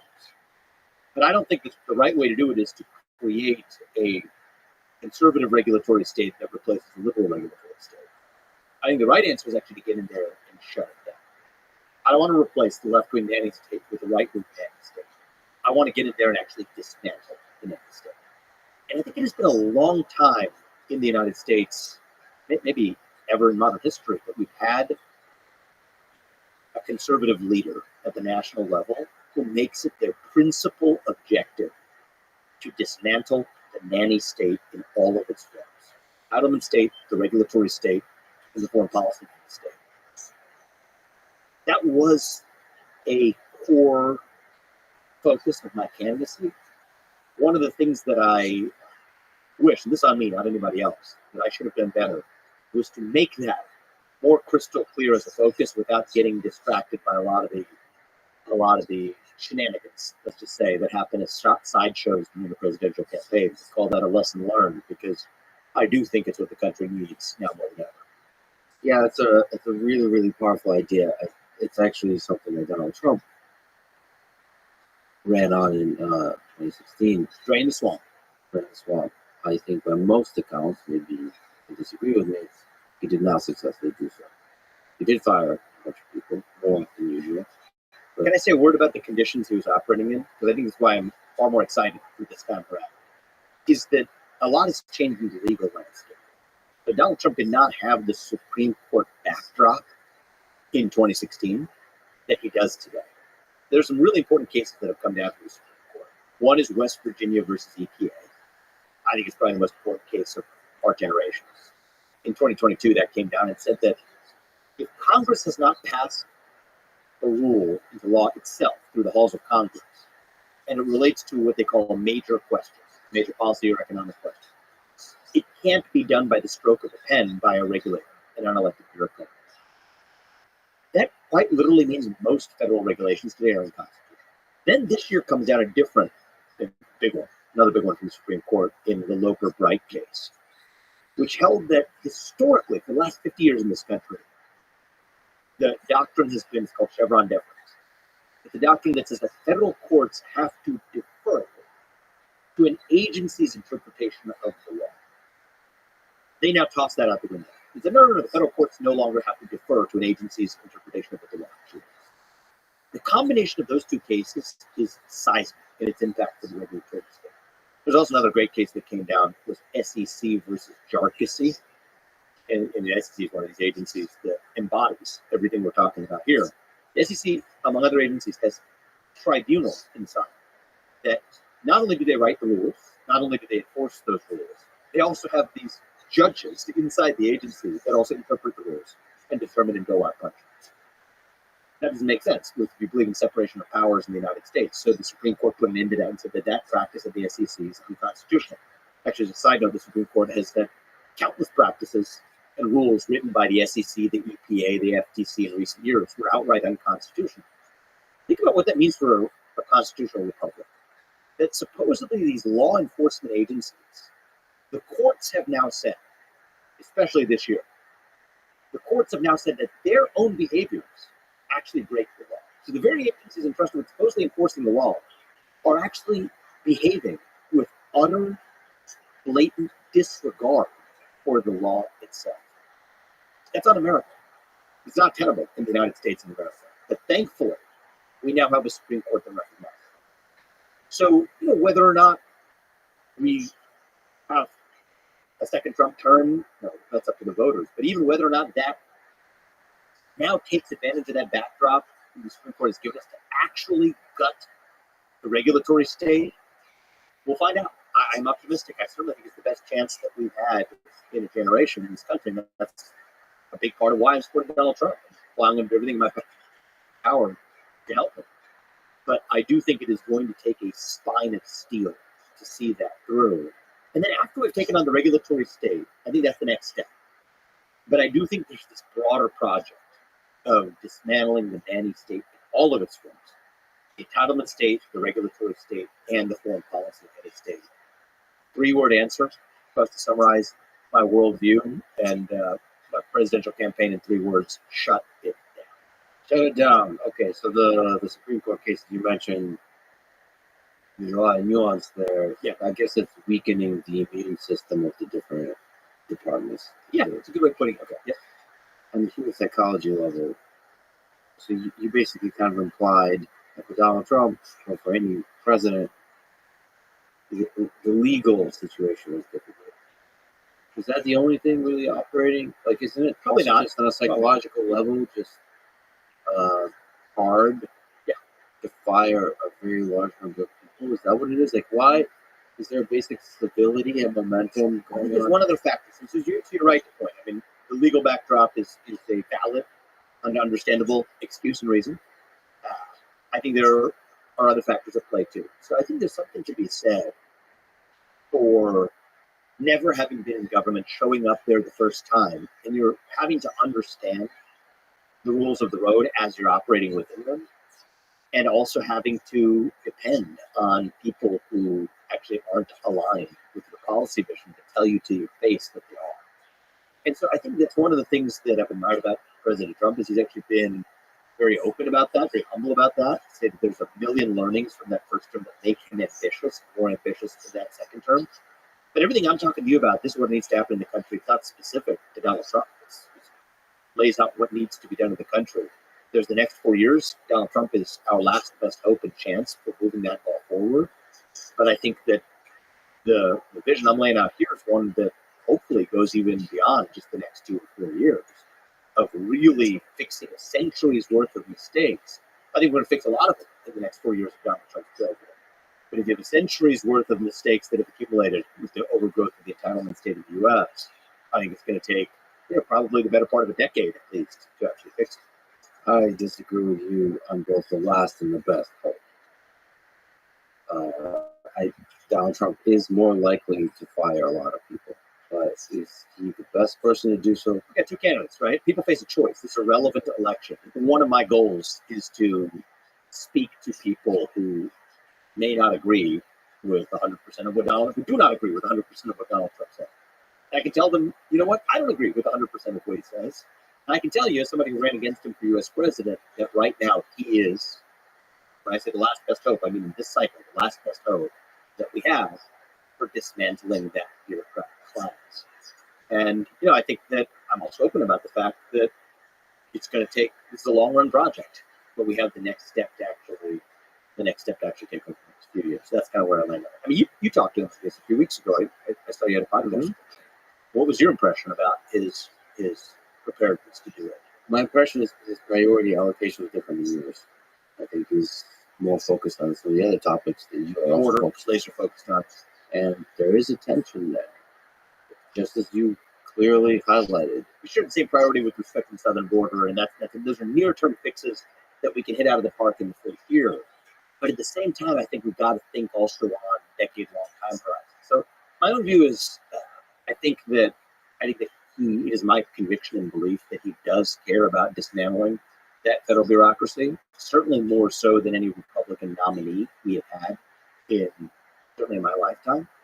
But I do think that there are going to be competing schools of thought where some will say, okay, well, we want to create a right-wing entitlement state, right? To shower federal subsidies on favored industries while keeping them away from disfavored industries and new bureaucracies to administer them. And I don't come from that school of thought. I don't want to see the bureaucracy expand in a pro-conservative direction. I want to see the bureaucracy shrink in every direction. And I do think that from my conversation with Donald Trump, I believe that he is well aligned with this vision of shrinking bureaucracy. But it's a longer-term project. There's so many priorities at play here, though. I mean, you really do have to do the Elon thing of walking into Twitter and turn it down to the sink, right? Let that sink in. That basically firing a very large number of people. And it's not just about firing, it's about setting clear missions for the different departments to remain, hiring back as you overfire, hiring back based on meritocracy. And it's a full-time, and it's not only full-time in terms of actual time, it's full-time psychologically, because you're walking into a place, unlike a company like Twitter, an already successful company. In government, I mean, everybody around you, all the experts and the advisors are going to tell you you're wrong. And like, it's a very difficult psychological place to operate in, because like you're constantly the asshole. And I mean, the certainty you have to have about what you're doing is just like nearly infinite because everybody, all the really smart people, are telling you, no, this is a terrible idea. Sir, this is a terrible idea. You have to have this spine of steel to cut through with that short-term advice you're getting. And I'll tell you, certainly, I intend to do whatever I can for this country, both in the next 4 years and beyond. But my voice on this will be crystal clear. And President Trump knows this, my view on it, and I believe he shares it deeply, is that all else equal, get in there and shut down as much of the excess bureaucracy as we can, do it as quickly as possible. And it's a big part of how we save our country. Okay, I'll give you an example that's really difficult tension, given your priorities. Immigration. There's an estimated 14 million illegal immigrants in the United States. You've spoken about mass deportation. Yes, that requires a lot of effort. Like money, I mean, like, how do you do it, and how does that conflict with the shutting it down? Sure, and so it goes back to that original discussion we had. What are the few proper roles of the federal government? I gave you two. One is of the government, period. One is to protect the national borders and sovereignty of the United States, and two is to protect private property. There's a lot of, most of what the government's doing today, both at the federal and state level, is something other than those two things. But in my book, those are the two things that are the proper things. So for everything else the federal government should not be doing, the one thing they should be doing is to protect the homeland of the United States of America and the sovereignty and sanctity of our national border. So in that domain, that's mission aligned with a proper purpose for the federal government. I think we're a nation founded on the rule of law. I say this is the kid of legal immigrants. That means your first act of entering this country cannot break the law. And in some ways, if I was to summarize a formula for saving the country over the next 4 years, it would be a tale of two mass deportations. The mass deportations of millions of illegals who are in this country and should not be, and then the mass deportation of millions of unelected federal bureaucrats out of Washington, D.C. Now, all we could say those are intention, but I think that the reality is anything outside of the scope of what the core function of the government is, which is protecting borders and protecting private property rights, that's really where I think the predominant cuts need to be. And if you look at the number of people who are looking after the border, it's not even 0.1% of the federal employee base today. So 75% isn't 99.99%, it's 75%, which still leaves it would still be a tiny fraction of the remaining 25%, which I actually think needs to be more rather than less. So it's a good question, but that's sort of where I land on. But it's the proper role of the federal government, great. Act and actually do your job. The irony is 99.9999% of those resources are going to functions other than the protection of private property rights and the protection of our national physical protection. There is a lot of criticism of the idea of mass deportation. So one, fair enough, it would cause a large amount of economic harm, at least in the short term. The other is there would be potentially violations of our kind of higher ideals of how we like to treat human beings, in particular separation of families, for example, tearing families apart. And the other is just like the logistical complexity of doing things like this. How do you answer some of those questions? So fair enough. And I would call those even not even criticisms, but just thoughtful questions, right? Even if somebody who's really aligned with doing this, those are thoughtful questions to ask. So I do want to say something about this point on how we think about the breakage of the rule of law in other contexts. There are 350,000 mothers who are in prison in the United States today who committed crimes and were convicted of them. They didn't take their kids with them to those prisons either, right? So we face difficult trade-offs in all kinds of contexts as it relates to the enforcement of law. And I just want to make that basic observation against the backdrop of if we're a nation founded on the rule of law, that we acknowledge that there are trade-offs to enforcing the law. And we've acknowledged that in other contexts. I don't think that we should have a special exemption for saying that somehow we weigh the other way when it comes to the issue of the border. We're a nation founded on the rule of law. We enforce law that has costs, that has trade-offs, but it's who we are.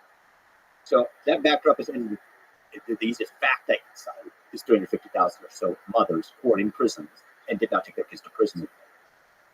Is that bad? That it is undesirable for kids to grow up without those 350,000 mothers? It is.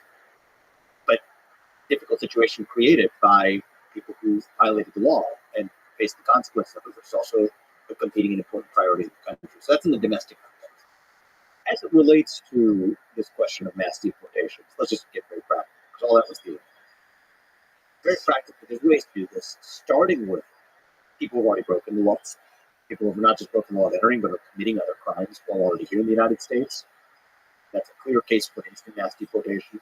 You have a lot of people who haven't integrated into their communities. If you think about the economic impact of this, a lot of people are in detention already. A lot of those people should be immediately returned to their country of origin, or at least what is called a safe third country. So safe third country means if somebody's claiming to seek asylum from political persecution, we'll move them to another country that doesn't have to be the United States of America, but they pass through, say Mexico, before actually coming. Other countries around the world are doing this. Australia is detaining people. They don't let them out and live a normal, joyful life.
In a minute, I'm not making this stuff up. These are hard facts.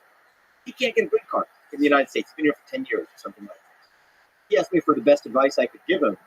I unfortunately could not give him the actual best advice, which would be to just take a flight to Mexico across the border and claim to be somebody who is seeking asylum in the United States. That would have been morally wrong advice, so I didn't give it to him. But practically, if you were giving him advice, that would be the best advice that you actually could give somebody. It's a broken system on both sides. People who are going to make those contributions to the United States and pledge allegiance to the United States and speak our language and assimilate, we should have a path for them to be able to add value to the United States. Yet they're not the ones who are getting in. It's actually the people, our immigration system selects for people who are willing to lie. That's what it does. Select for people who are willing to say they're seeking refugee status or seeking asylum when in fact they're not. And then we have policymakers who lie after the fact using economic justifications to keep them here. But if it was an economic justification, that should have been the criteria used to bring them in the first place, not this illusion of asylum or refugee status. There's a case actually even the New York Times reported on this, believe it or not. of a woman who came from Russia fleeing Vladimir Putin's intolerant anti-LGBTQ regime. She was fleeing persecution by the evil man Putin. She came here, and eventually, when she was pressed on the series of lies, it came out that she was crying. Finally, she broke down with this. She's like, "I'm not even gay. I don't even like gay people." That's what she said. And yet she was pretending to be some sort of LGBTQ advocate who was persecuted in Russia, when in fact it was just somebody who was seeking better economic conditions in the United States. I'm not saying you're wrong to seek better economic conditions in the United States, but you are wrong to lie about it. And that's what you're seeing a lot of people, even in this industry of sort of quote unquote tourism to the United States. They're having their kids in the United States, they go back to their home country, but their kids enjoy birthright citizenship. That's built on a lie. You have people claiming to suffer from persecution. In fact, they're just working in the United States and then living in these relative mansions in parts of Mexico or Central America after they've spent 4 or 5 years making money here. Just abandon the lie. Let's just have an immigration system built on honesty. Just tell the truth. If the argument is that we need more people here for economically fulfilling jobs, I'm skeptical the extent to which a lot of those arguments actually end up being true. But let's have that debate in the open, right? Rather than having it through the back door saying that it's refugee and asylum status. We know it's a lie.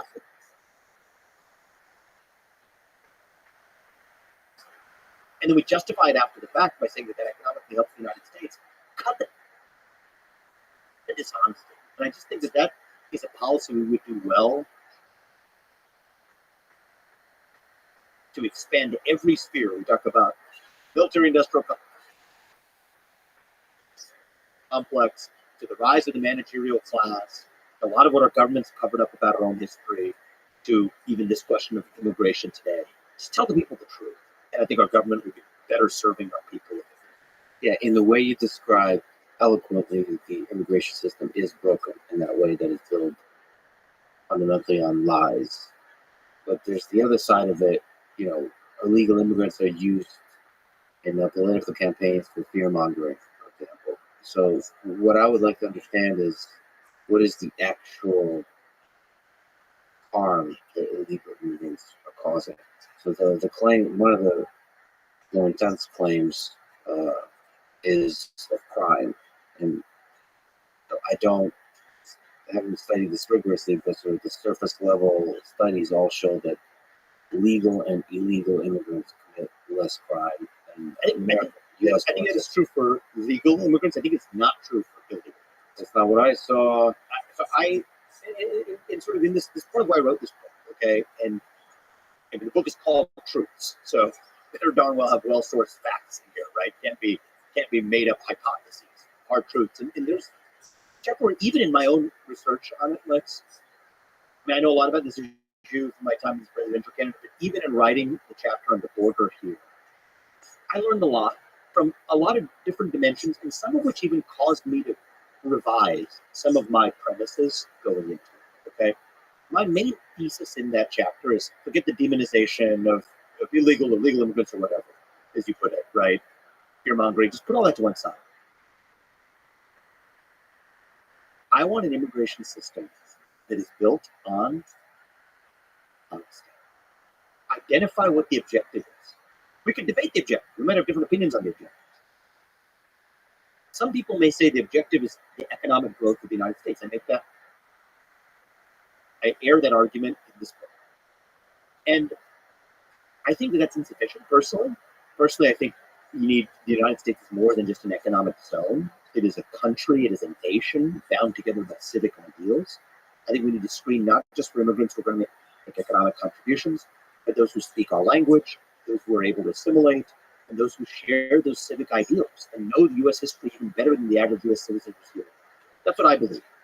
But even if you disagree with me, and the sole goal is economic production in the United States, then at least have an immigration system that's honest about it, rather than one which claims to solve for that goal by bringing in people who are rewarded for being refugees. We should reward the people in that model, which is, I don't even think should be the whole model. But even if that were your model, reward the people who are demonstrably proven that they would make economic contributions to the United States, not the people who have demonstrated that they're willing to lie to achieve a goal. And right now, our immigration system, if it rewards one quality over any other, there's one parameter that it rewards over any other. It isn't civic allegiance to the United States. It isn't fluency in English. It isn't the ability to make an economic contribution to this country. The number one attribute, human attribute, that our immigration system rewards is whether or not you are willing to lie. And the people who are telling those lies about whether they're seeking asylum or not are the ones who are most likely to get in. And the people who are most unwilling to tell those lies are the ones who are actually not getting in. That is a hard, uncomfortable truth about our immigration system. And the reason is the law says you only get asylum if you're going to face bodily harm or near-term risk of bodily injury based on your religion, your ethnicity, or certain other factors. And so when you come into the country, you're asked, do you fulfill that criteria or not? And the number one way to get into this country is to check boxes. So that means just systematically, right? Imagine if you're at university, Harvard, or Yale, or whatever, you're running your admissions process. The number one attribute you're selecting for isn't your SAT score, isn't your GPA, it isn't your athletic accomplishments. It's whether or not you're willing to lie on the application. You're going to have a class populated by a bunch of charlatans and frauds. That's exactly what our immigration system is doing to the United States of America, is it is literally selecting for the people who are willing to lie. Let's say you have somebody who's a person of integrity, says, I want a better life for my family, but I want to teach my kids that I'm not going to lie or break the law to do it. That person is infinitely less likely to get into the United States. I know it sounds provocative to frame it that way, but it is not an opinion.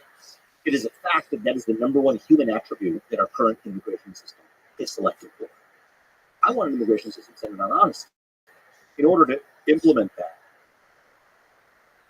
we require acknowledgement of the goals for immigration system in the first place. And there we have competing visions on the right. Okay? Amongst conservatives, there's rift. Some conservatives believe, I respect them for their honesty, I disagree with them, believe that the goal of the immigration system should be to protect American workers from the effects of foreign wage competition.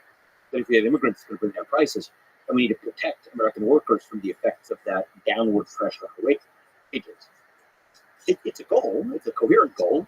I don't think it's the right goal, but many of my friends on the right believe that's a goal. But at least it's honest, and then we can design an honest immigration system to achieve that goal, if that's their goal. I have other friends on the right that say the sole goal is economic growth. Nothing else matters. I disagree with that as well. My view is the goal should be whatever enriches the civic quality of the United States of America. That includes those who know the language, know our ideals, pledge allegiance to those ideals, and also are willing to make economic contributions to the country, which is one of our ideals as well. But whatever it is, we can have that debate. I have a very different view. I don't think it's a proper role in immigration policy to make it a form of labor policy. Because the United States of America is founded on excellence. We should be able to compete. But that's a policy debate we can have. But right now, we're not even able to have a policy debate because the whole immigration policy is built on not only a lie, but on rewarding those who do lie. And that's what I want to teach us. There, just to linger a little bit on the demonization and to bring Ann culture into the picture, which I recommend people should listen to your conversation with her. I haven't listened to her much, but she had this thing where she's clearly admires and respects you as a human being, and she's basically saying you're one of the good ones. And this idea that you had this brilliant question of like, what does it mean to be an American? And she basically said, not you. She said, well, maybe you, but not people like you. So that whole kind of approach to immigration, I think, is really anti-meritocratic. And maybe even anti-American. Anti-American. So I want to confront this directly because it is a popular current on the American right. The reason I'm not picking on Ann Coulter specifically, I think actually it's a much more widely shared view, and I just give her at least credit for willing to articulate it, a view that the blood and soil is what makes for your American identity, your genetic lineage. And I just reject that view. I think it's anti-American. I think what makes for an American identity is your allegiance, your unabiding allegiance to the founding ideals of this country, and your willingness to pledge allegiance to those ideals. So those are two different views. I think that there is a view on the American right now that says that we're not a creedal nation, that our nation is not about a creed, it's about a physical place and a physical home. I think that view fails on several accounts. obviously we're a nation. Every nation has to have a geographic space that defines its own. So obviously we are, among other things, a geographic space. But the essence of the United States of America, I think, is the common creed, the ideals that hold that common nation together. Without that, a few things happen. First of all, American exceptionalism becomes impossible. I'll tell you why. Every other nation is also built on the same idea. Most nations have been built on common blood and soil arguments, genetic stock. Italy or Japan would have a stronger national identity than the United States because they have a much longer standing claim on what their genetic lineage really was.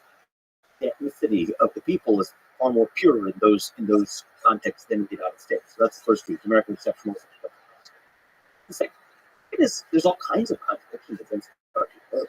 If your claim on American identity is defined based on how long you've been here, well, the Native Americans would have a far greater claim of being American than somebody who came here on the Mayflower or somebody who came here afterwards. Now, maybe that blood and soil view is it's not quite the Native Americans. You only have to start at this point and end at this point. So on this view of blood and soil identity, if you couldn't have come before a certain year, then it doesn't count. But if you came after a certain year, it doesn't count either. That just becomes highly uncompelling as a view of what American national identity actually is, versus my view that American national identity is grounded on whether or not you pledge allegiance to the ideals codified in the Declaration of Independence and actualized in the U.S. Constitution. And, it's been said, some of my friends on the right have said things like, people will not die for a set of ideals. People won't fight for abstractions or abstract ideals. I actually disagree with that. The American Revolution basically disproves that. The American Revolution was fought for anything over abstract ideals. It said that, we believe in self-governance, free speech, and free exercise of religion. That's what we believe in the United States, which is different from old world England. So I do think that there is this brewing debate on the right, and do I disagree like hell with Ann Coulter on this? Absolutely. And did I take serious issue with some of the things she told me? Absolutely. But I also believe that she had the stones to say, if I may say it that way, that things that many on the right believe, but haven't quite articulated it the way that she has. And I think we need to have that debate in the open. Now, personally, I think most of the conservative movement actually is with me on this. But I think it's become a very popular counter-narrative in the other direction to say that, your vision of American identity is far more physical in nature. And to me, I think it is still ideals-based in nature. And I think that that's a good debate for the future for us to have in the conservative movement. And I think it's going to be a defining feature of, what direction the conservative movement goes in the future. Quick pause. Bathroom break? Yeah. Let me ask you to, again, steelman the case for and against Trump. So my biggest criticism for him is the fake electoral scheme of the 2020 election, and actually the 2020 election in the way you formulated in the Nation of Victims. It's just the entirety of that process, instead of focusing on winning, doing a lot of whining. I like people that win, not whine, even when the refs advise them to go in the direction. So look, I think the United States of America, I preach this to the left. I preach it to my kids. We got to accept it on our own side too. We're not going to save this country by being victims. We're going to save this country by being victorious. Okay? And I don't care whether it's left-wing victimhood, right-wing victimhood. I'm against victimhood culture. The number one factor that determines whether you achieve something in life is you. I believe that's not the only factor. There's a lot of other factors that affect whether or not you succeed. Life is not fair. But I tell my kids the same thing. Number one factor that determines whether or not you succeed and achieve your goal is you. If I tell it to my kids, I preach to the left, I'm going to preach that to our own side as well. Now, that being said, that's just a philosophy. Okay? That's a personal philosophy. You asked me to do something different, and I'm always a fan. One of the things that the standard I hope that people hold me to when they read this book as well is I try to do that in this book, is to give the best possible argument for the other side. You don't want to give some rinky-dink argument for the other side and knock it down. You want to give the best possible argument for the other side, and then offer your own view, or else you don't understand it. So you asked me, what's the strongest case against Donald Trump? Well, I ran for U.S. president against Donald Trump. So I'm going to give you what my perspective is. I think it's nothing of what you hear on MSNBC or from the left attacking him to be a threat to democracy. I think all of that's actually nonsense. I actually think it is, if you are making that case and I'm here's my full support, as you know. But if you were making that case, I think for many voters who are of the next generation, they're asking a question about how are you going to understand the position that I'm in as a member of a new generation. Same criticism they had of Biden. They could say, oh, well, are you too old? Are you from a different generation that's too far removed from my generation's concerns? And I think that that's in many ways a factor that weighs that was weighing on both Trump and Biden. But when they played the trick of swapping out Joe Biden, it left that issue much more on the table for Donald Trump. So you asked me to steelman it, that's what I would say. When I look at what's the number one issue that I would need to persuade independent voters of to say that no, this is still the right choices, even though the other side claims to offer a new generation of leadership, here's somebody who is one of the older presidents who old had who was elected. How do we convince those people to vote? That's what I would give you in that case. Right, but I get it, and you share a lot of ideas with Donald Trump, so I get when you're running for president that you say that kind of thing.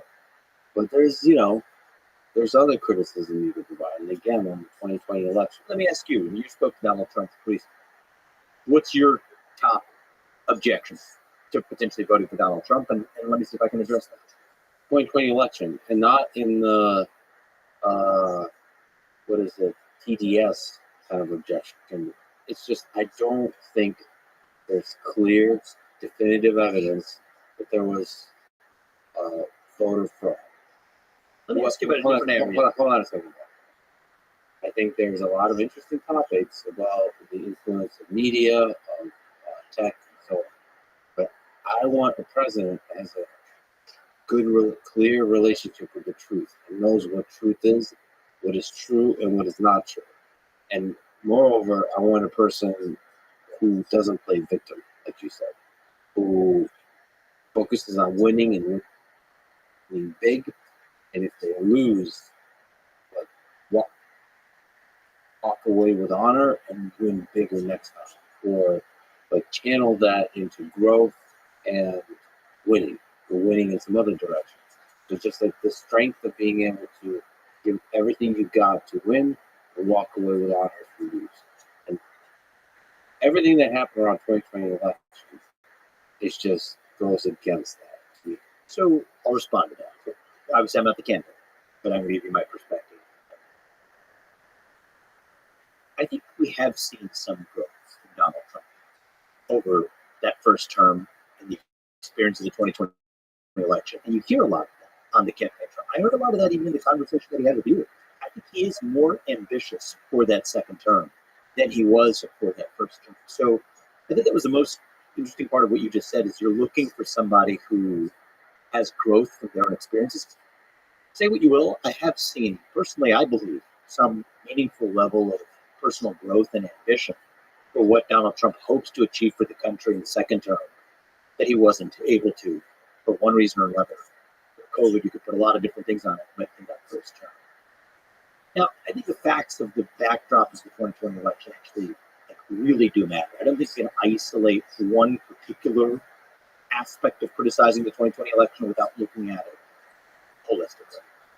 On the eve of the 2020 presidential election, we saw a systematic, bureaucratically and government-aided suppression of probably the single most important piece of information released in the Hunter Biden laptop story, revealing potentially a compromised U.S. presidential candidate. His family was compromised by foreign interests, and it was suppressed as misinformation by every major tech company.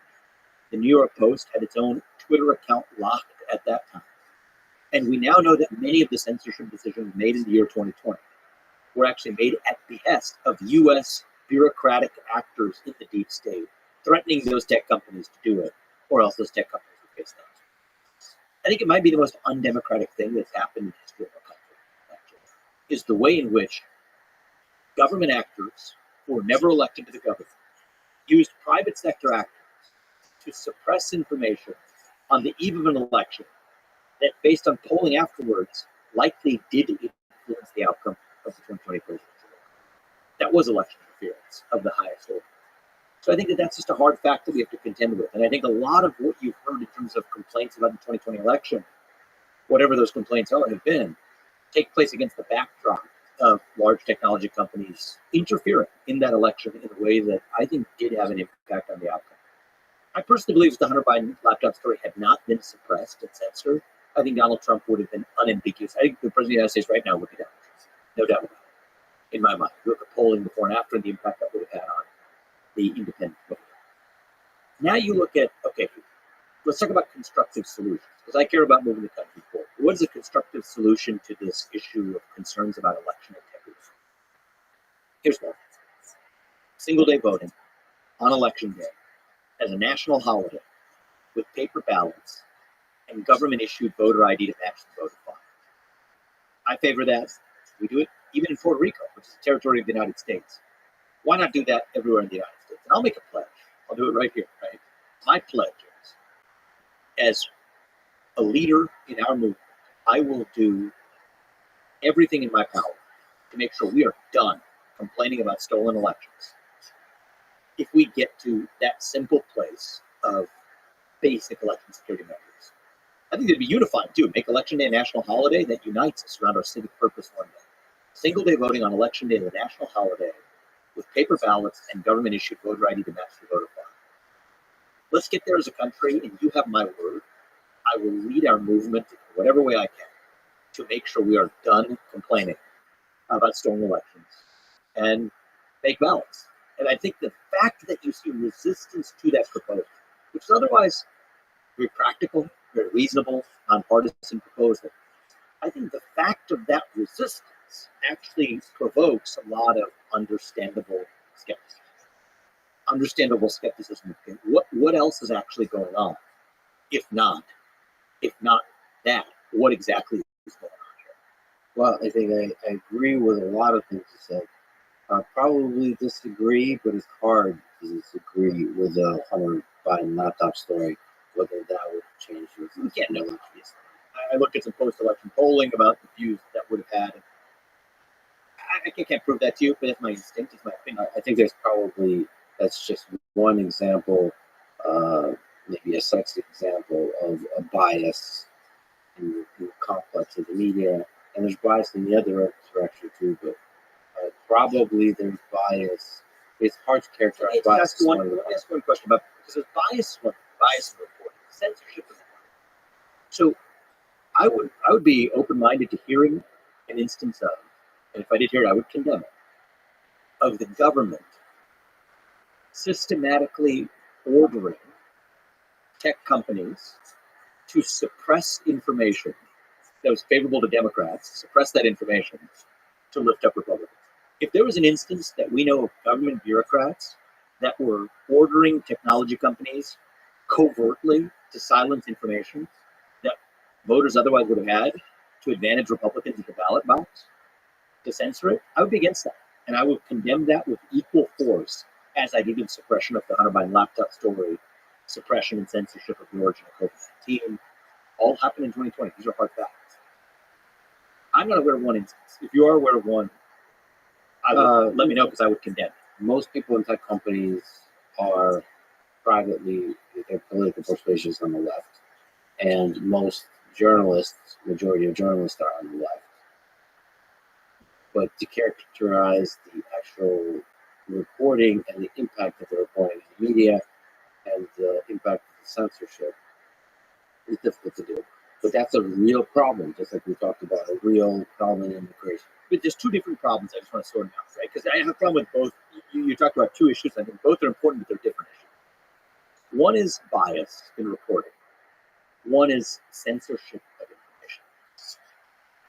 So bias in reporting, I felt, certainly the recent presidential debate moderated by ABC was biased in the way that it was conducted. But that's a different issue from saying that voters don't get access to information through any source. So this Hunter Biden laptop story, we now know that it contains evidence of foreign interference in potentially the Biden administration, their families' incentive structure. That story was systematically suppressed. So in the United States of America, if you wanted to find that on the internet, through any major social media platform or through even Google search, that story was suppressed or downplayed algorithmically, that you couldn't see it. Even on Twitter, If you tried to send it via direct message, that's the equivalent of email, right? Sending a peer-to-peer message. They blocked you from even being able to send that story using private messages. That, I think, is a different level of concern. That's not bias at that point. That's outright interference in whether or not, that's outright interference in the election. Let's do a thought experiment here. Let's suppose that Russia orchestrated that. What would the backlash be? Let's say the Russian government orchestrated the U.S. election. They interfered in it by saying that tech companies, they worked with them covertly to stop U.S. citizens from being able to see information on the election. There would be a mass uproar in this country if the Russian government orchestrated that. Well, if actors in the U.S. government bureaucracy or the U.S. technology industry bureaucracy orchestrated the same thing, then we can't apply a different standard to say that if Russia did it, it's really bad and interfered in our election. But if it happened right here in the United States of America, and by the way, they blamed Russia for it falsely, the Russian disinformation of the Hunter Biden laptop story, that was false claim. We have to apply the same standard in both cases. And so the fact that if that were Russian interference, it would have been an outcry, but now it happened domestically, we just called it, hey, it's a little bit of bias ahead of an election. I don't think that that's a fair characterization of how important that is. Okay, so the connection of government to platform should not exist. Government, FBI, or anybody else should not be able to pressure platforms to censor information. Yes, we could talk about Paul Durov and the censorship there. There should not be any censorship, and should not be media bias. And you're right to complain if there is media bias, and we could lay it out in the open and try to fix that system. That said, the voter fraud thing, you can't right a wrong by doing another wrong. You can't just, if there's some shady stuff going on in the media and the censorship complex, you can't just make shit up. You can't do the fake election scheme and then do a lot of shady, crappy behavior during January 6th and try to shortcut your way just because your friend is cheating a Monopoly when you're playing Monopoly. You can't cheat. You shouldn't cheat yourself. You should be honest and with honor and use your platform to help fix the system versus cheat your way. So here's my view is, has any U.S. politician ever been perfect throughout the course of American history? No. But if you want to understand the essence of what was going around in 2020, the mindset of the country, we had a year where people in this country were systematically locked down, told to shut up, sit down, do as they're told. Unless they're BLM or Antifa rioters, in which case it's perfectly fine for them to burn cities down. We were told that we're going to have an election, a free and fair election, and then they were denied information systematically heading into that election, which was really important, and in this case, damning information about one of the parties. And then you tell these people that they still have to continue to shut up and comply. That creates, I think, a real culture of deep frustration in the United States of America. I think that the reaction to systematic censorship is never good. History teaches us that. It's not good in the United States. It's not good at other points in the history of the United States. The reaction to systematic, coordinated censorship and restraints on the freedom of the free people is never good. And if you want to really understand what happened, if one really wants to get to the bottom of it rather than figuring out who to point fingers at, that really was the essence of the national malaise at the end of 2020. Is it was a year of unjust policies, including COVID-19 lockdowns, systematic lies about it, lies about the election, that created a level of public frustration that I think was understandable. Now, the job of leaders is to how do you channel that in the most productive direction possible. And to your question, to the independent voter out there evaluating, as you are, do I think that Donald Trump has exhibited a lot of growth based on his experience in his first term and what he hopes to achieve in the second term? I think the answer is absolutely yes. And so even if you don't agree with everything that he's said or done in the choice ahead of us in this election, I still believe he's unambiguously the best choice to revive that sense of national pride and also prosperity in our country. So people aren't in the condition where they're suffering at behest of government policies that leave them angry and channel that anger in other unproductive ways. No, the best way to do it is actually actions do speak louder than words. Implement the policies that make people's lives better. And I do think that that's the next step in how we best serve the country. Are you worried if this election is a close election and Donald Trump loses by a whisker, that there's chaos that's unleashed? And how do we minimize the chance of that? I mean, I don't think that that's a concern to frame narrowly in the context of Donald Trump winning it or losing it by a whisker. I think this is a man who, in the last couple of months, in the span of 2 months, has faced 2 assassination attempts. We're not talking about theoretical attempts, we're talking about gunshots fired. That is history changing in the context of American history. We haven't seen that in a generation. And yet now that has become normalized in the US. So do I worry we're skating on thin ice as a country? I do.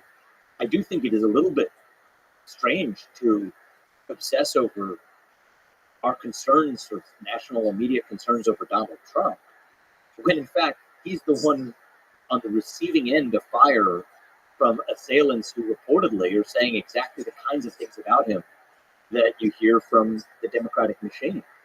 And I do think that it is irresponsible, at least, for the Democratic Party to make their core case against Donald Trump. And it's Joe Biden's entire message for years that he's a threat to democracy and to the existence of America. If you keep saying that about somebody against the backdrop conditions that we live in as a country, I don't think that's good for a nation. And so, do I have concerns about the future of the country? Do I think we're skating on thin ice? Absolutely. And I think the best way around it is really through it. Through it in this election, win by a landslide. I think a unifying landslide could be the best thing that happens for this country. Like Reagan delivered in 1980, and then again in 1984. And in a very practical note, a landslide minus some shenanigans is still going to be a victory. That, I think, is how we unite this country. So I don't think, a 50.001 margin where cable news is declaring the winner 6 days after the election, I don't think that's going to be good for them. I think a decisive victory that unites the country, turns the page on a lot of the challenges of the last 4 years, and says, okay, this is where we're going. This is who we are and what we stand for. This is a revival of our national identity, revive national pride in the United States, regardless of whether you're Democrat or Republican. That, I think, is achievable in this election, too, and that's what the outcome I'm rooting for. So, just to pile on, it's where still mainly the criticism against Trump is the rhetoric. I wish there was less of although at times it is so ridiculous, it is entertaining, the I hate Taylor Swift type of tweets or truths or whatever. I don't think that's He's funny. I mean, the reality is different people have different attributes. One of the attributes for Donald Trump is he's one of the funnier presidents we've had in a long time. That might not be everybody's cup of tea. Maybe different people don't want, that's not a quality they value in their president. I think at a moment where you're also able to make, I will say this much, is everybody's got different styles. Donald Trump's style is different from mine. But I do think that if we're able to use levity in a moment of national division, in some ways, I think right now is probably a role where really good stand-up comedians could probably do a big service to the country if they're able to laugh at everybody 360 degrees. So they can go up there and make fun of Donald Trump all they want, do it in a lighthearted and manner that loves the country, do the same thing to Kamala Harris with an equal standard. I think that's actually good for the country. But, I think I'm more interested, Lex, as you know, in discussing the future direction of the country. My own views, I was a presidential candidate who ran against Donald Trump, by the way, and is supporting him now. But I just prefer engaging on the substance of what I think each candidate's going to achieve for the country, rather than picking on really the personal attributes of either one. Right? I'm not criticizing Kamala Harris's manner of laugh or whatever. One might criticize like a personal attribute of hers that you may hear elsewhere. And I just think our country's better off if we have a focus on both the policies, but also who's going to be more likely to revive the country. That, I think, is a healthy debate heading into an election. I think everybody has their personality attributes, their flaws, what makes them funny and lovable to some people, makes them irritating to others. I think that matters less heading into an election. I love that you do that. I love that you focus on policy and can speak for hours on policy. Let's look at foreign policy. Sure. What kind of peace deal do you think is possible, feasible, optimal in Ukraine? If you sat became president, if you sat down with Zelensky and sat down with Putin, What do you think is possible to talk to them about? One of the hilarious things you did, which were intense and entertaining, your debates in the primary.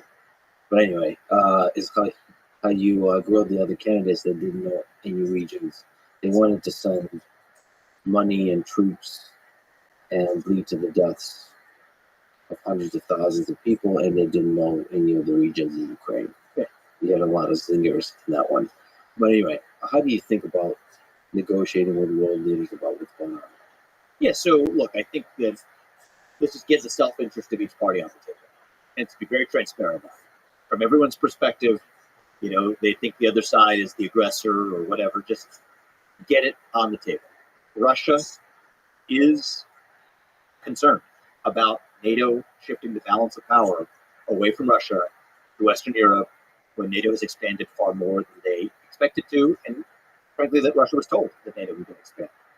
It's an uncomfortable fact for some in America, but James Baker made a commitment to Mikhail Gorbachev in the early 90s, where he said NATO would expand not 1 inch past East Germany.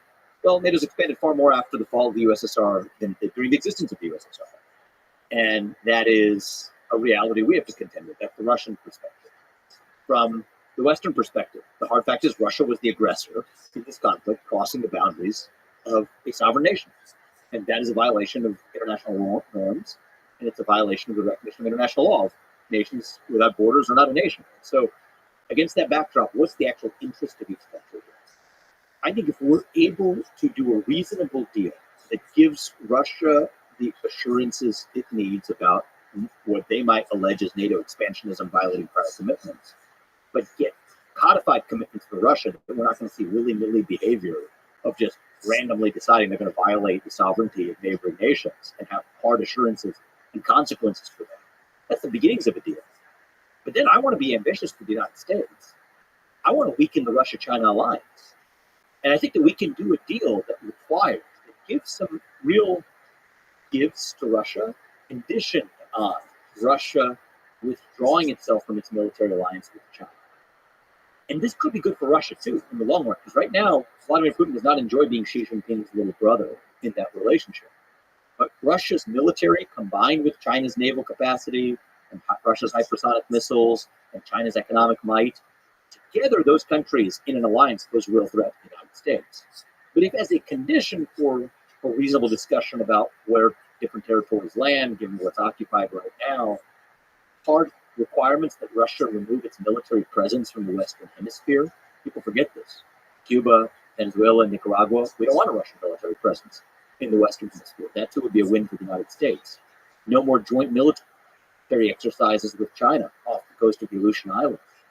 The kinds of wins that the United States wants to protect the West's security, get Russia out of the Western Hemisphere, certainly out of the North American periphery, and also make sure that Russia's no longer in that military alliance with China. In return for that, able to provide Russia some things that are important to Russia, we'd have to have a reasonable discussion about what the territorial concessions would be at the end of this war to bring it to peace and resolution, and what the guarantees are to make sure that NATO is going to not expand beyond the scope of what the United States has at least historically guaranteed. That, I think, together will be a reasonable deal that gives every party what they're looking for, that results in immediate peace, that results in greater stability, and most importantly, weakening the Russia-China alliance, which I think is the actual threat that we have so far, no matter who in this debate of more or less Ukraine funding has really failed to confront. That, I think, is the way we de-escalate the risk of World War III and weaken the threats to the West by actually dismantling that. So from the American perspective, the main interest is weakening the alliance between Russia and China. Yes, I think the military alliance between Russia and China represents the single greatest threat we face. So do a deal that is very reasonable across the board, but one of the main things we get out of it is weakening that alliance. So no joint military exercises, no military collaboration. These are monitorable. These are monitorable attributes. If there's cheating on that, we're going to immediately have consequences. The consequences, they're cheating, but we can't cheat on our own obligations that we would make in the context of that deal. There might be some extremely painful things for Ukraine here. So Ukraine currently captured a small region in Russia, the Kursk region, but Russia has captured giant chunks Donetsk, Luhansk, Zaporizhzhia, and the Kherson regions. So it seems, given what you're laying out, it's very unlikely for Russia to give up any of the regions it's ready to capture. I actually think that, and that would come down to the specifics of the negotiation, but the core goals of the negotiation are peace in this war, weaken the Russia-China alliance. And for Russia, what do they get out of it? Part of this is, here's something that's not negative for Ukraine, but that could be positive for Russia as part of that deal. Because it's not a zero-sum game alone with Ukraine on the losing end of this. I think reopening economic relations with the West would be a big win for Russia, but also a carrot that gets them out of that military relationship with China. So I do think that the foreign policy establishment has historically been, at the very least, unimaginative about the levers that we're able to use. Actually, I was a little bit critical of Nixon earlier in this discussion for his contribution to the overgrowth of the U.S. entitlement state and regulatory state. But I'll give Nixon credit here on a different point, which is that he was imaginative of being able to pull Red China out from the clasp of the USSR. He broke the China-Russia alliance back then, which is an important step to bring us to the near end of the Cold War. There's an opportunity for a similar unconventional maneuver now, using greater reopened economic relations with Russia, to pull Russia out from the hands of China today. There's no skin off Ukraine's back for that. And I do think that's a big carrot for Russia in this direction. I do think it will involve some level of territorial negotiations as well, that, out of any good deal, not everyone's going to like 100% of what comes out of it. But that's But I could make the case that was also now in the best interest of Ukraine. This is why we're looking at now, let's just say we're early 20 back then. So Boris Johnson traveled when he had his own political right to the point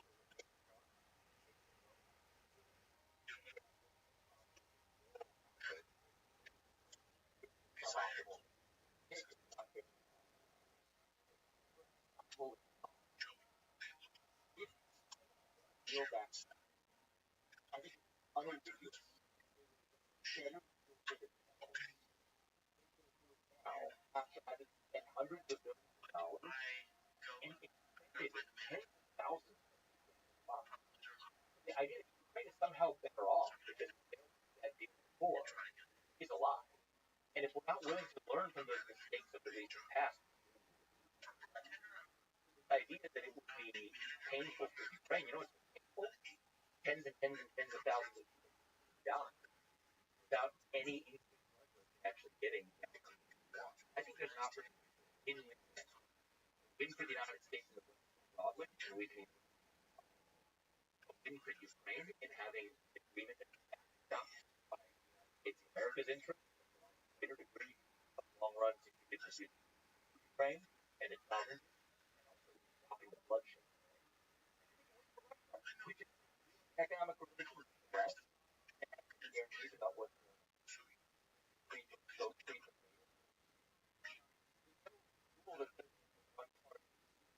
before full outright world war starts, there's an opportunity for there to actually be a win for everybody on the table rather than a win for us as a loss to Russia, or that anything positive that happens to Russia.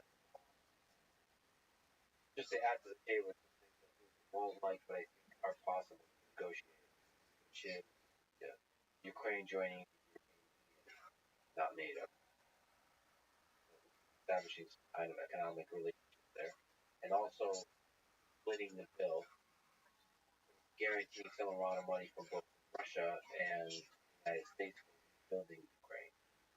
One of the challenges in Ukraine, a war-torn country, is how do you flourish in this particular nation? Right, so you want to not just stop the death of people and the destruction, but also provide a foundation on which to build a country, build a flourishing future. I think out of this conversation, there are a number of levers on the table for negotiation. A lot of things. That's what you want to do. Right? If there's only one factor that matters to parties, their red line factor, then there's no room. This is a deeply complicated, historically intricate dynamic between Ukraine, Russia, between between NATO, United States, and the Russian alliance, and economic interests that are at issue combined with the geopolitical factors. There are a lot of levels of negotiation. The more levels there are, the more likely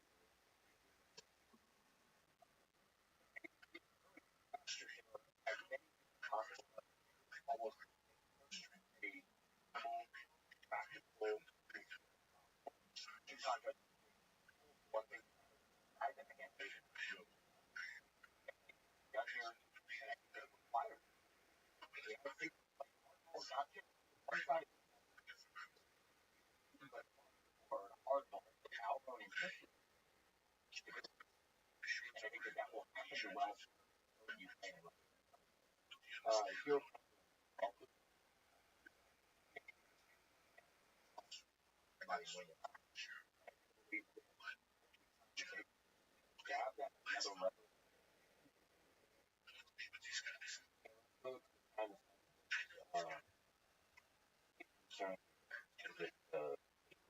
Cold African hot war China 2020.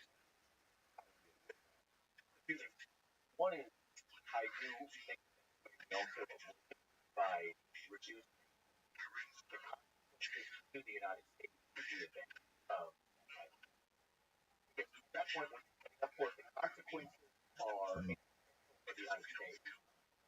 Find yourself in the context of what could be a small conflict all out of it. So first thing I want to make sure in the United States at a World War level. And the way you bring down the US, you bring down the US, China for a lot of right now we cannot cabinet open and we're facing that is the United States on China. Why can't we of China ironically our own military industry our military supposedly just to protect ourselves supplies because everything's underwater on our top end. Even if you're a libertarian, on high end, even then, you would not argue for a foreign dependence on adversaries. I think that's the next step we need to take is at least reduce U.S. dependence on China for the most essential functioning of the United States, America, including our own military. As a side note, I believe that means not just onshore to the United States. If we're really serious about that, it also means expanding our relationship with allies like Japan, South Korea, India, the Philippines. It actually seems to need to have some on the right would say, okay, I want to decouple from China, but I also want less trade. You can't have both of them.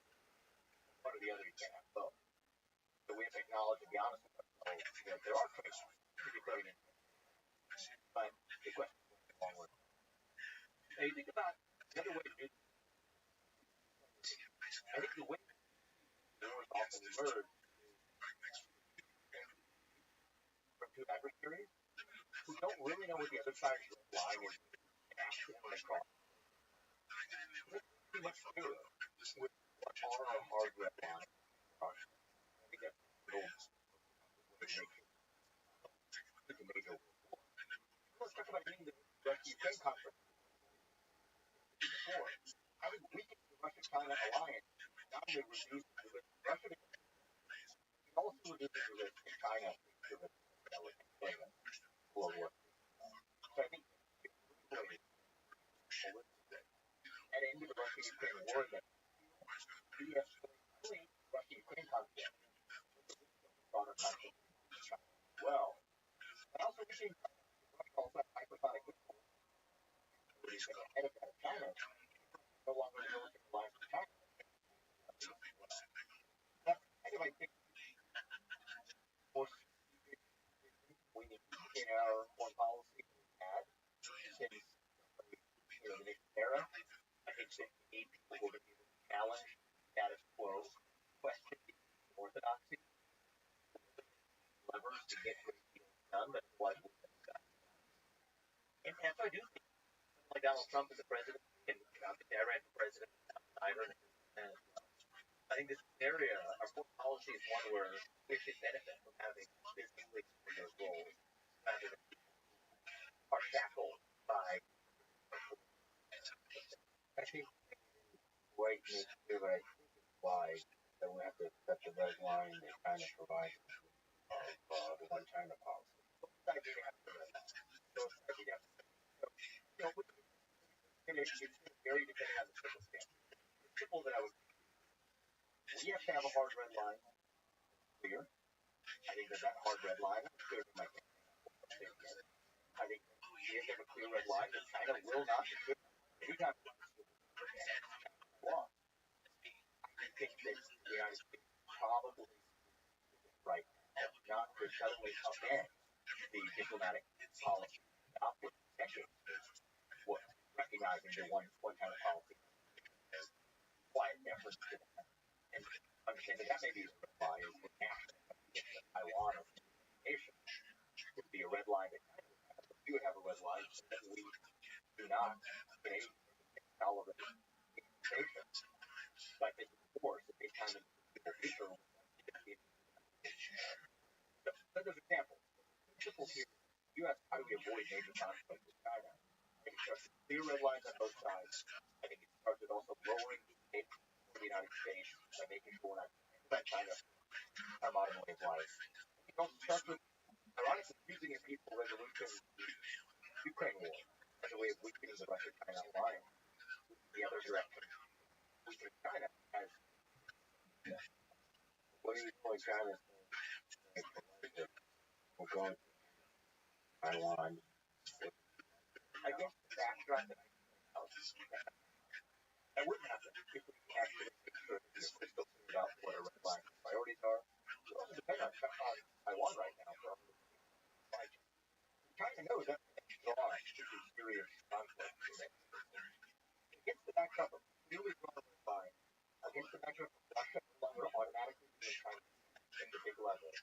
I think also strengthens our relationship with other allies, like India. Because my name is very constructive. I'm saying it because the United States understands the fact that the conflict with China would persist and no longer being reliable for the world supply.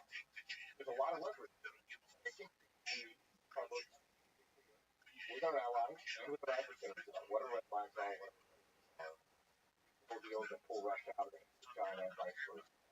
Reasonable allies to cause China to question what clear red lines in China about what definitely aren't stable. And understand red lines too. That allows us to avoid what we'll call unavoidable conflict, trash, lost it on power. So, require real but I'm based on that theory. 4 years of Trump, we did not make conflict. We were on the cusp of war with North Korea. Obama left something over. 4 years under Biden, plus 4 years under Biden, and Italy trying to resolve. And somebody could disagree with a lot of Donald Trump, don't like his style. New single like the end of World War III, why you go for Trump in this way. China's ability, I think, one of which I think I well, one thing about her apologize for national identity of the country. Value. That was I think that was the last time I heard her that she watched the media that allows her. There are elements of that which I respect about it. Apologize. Actually, national identity.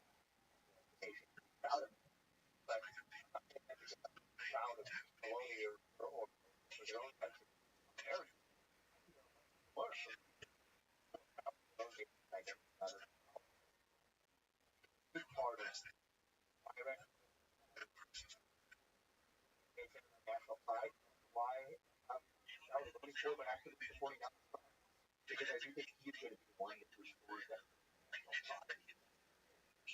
And yeah, I touch on this after the that or I think national is a very positive thing. If it's grounded in the actual United States, that doesn't mean ethnic national, not what national identity of the United States is first, but a civic national, grounded in our actual national that is, and I think that that's something that you've gotten a comfort because oh, I'm proud of being American. I'm American. How that's down on others. No, I'm not looking down on anybody, but I'm proud of my own country. I think Modi's revived that idea in a way that for a long time. I think he had an inferiority complex, psychological, but now to be proud of his national legacy. And I think every nation does have to have a making out of that. It's like Malcolm X actually said this. Without an appreciation for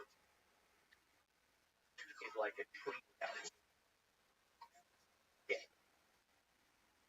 And I think that that's true not just in the United States. I think it's leaders like Maloney, leaders like Modi, that's a great job. And I wish to bring that type of pride back. Whenever I read that, like something and reviving identity and pride, especially in one of the most you know, when you're not any change in 2020, I'm not going to rule it out. It's a long time from now. I'm most focused on what I can do after my but that I learned. So you can only start doing it.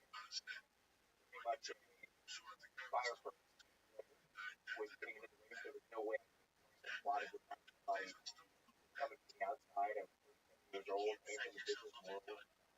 There was a lot that only learned by actually doing it. But I care about things that let me the generation lost in the country.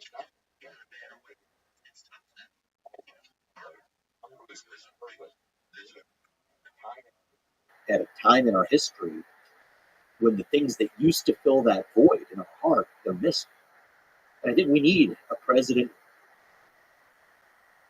who both has the right policies for the country, seal the border, grow the economy, stay out of World War III, end rampant crime. Yes, we need the right policy. But we also need leaders who, sustained way revive our national character, revive our sense of pride in this country, revive our identity as Americans. And, I think that need exists as much today as it did when I first ran for president. I don't think it's going to be automatically solved in just a few years. I think Donald Trump is the right person to carry that banner forward for the next 4 years.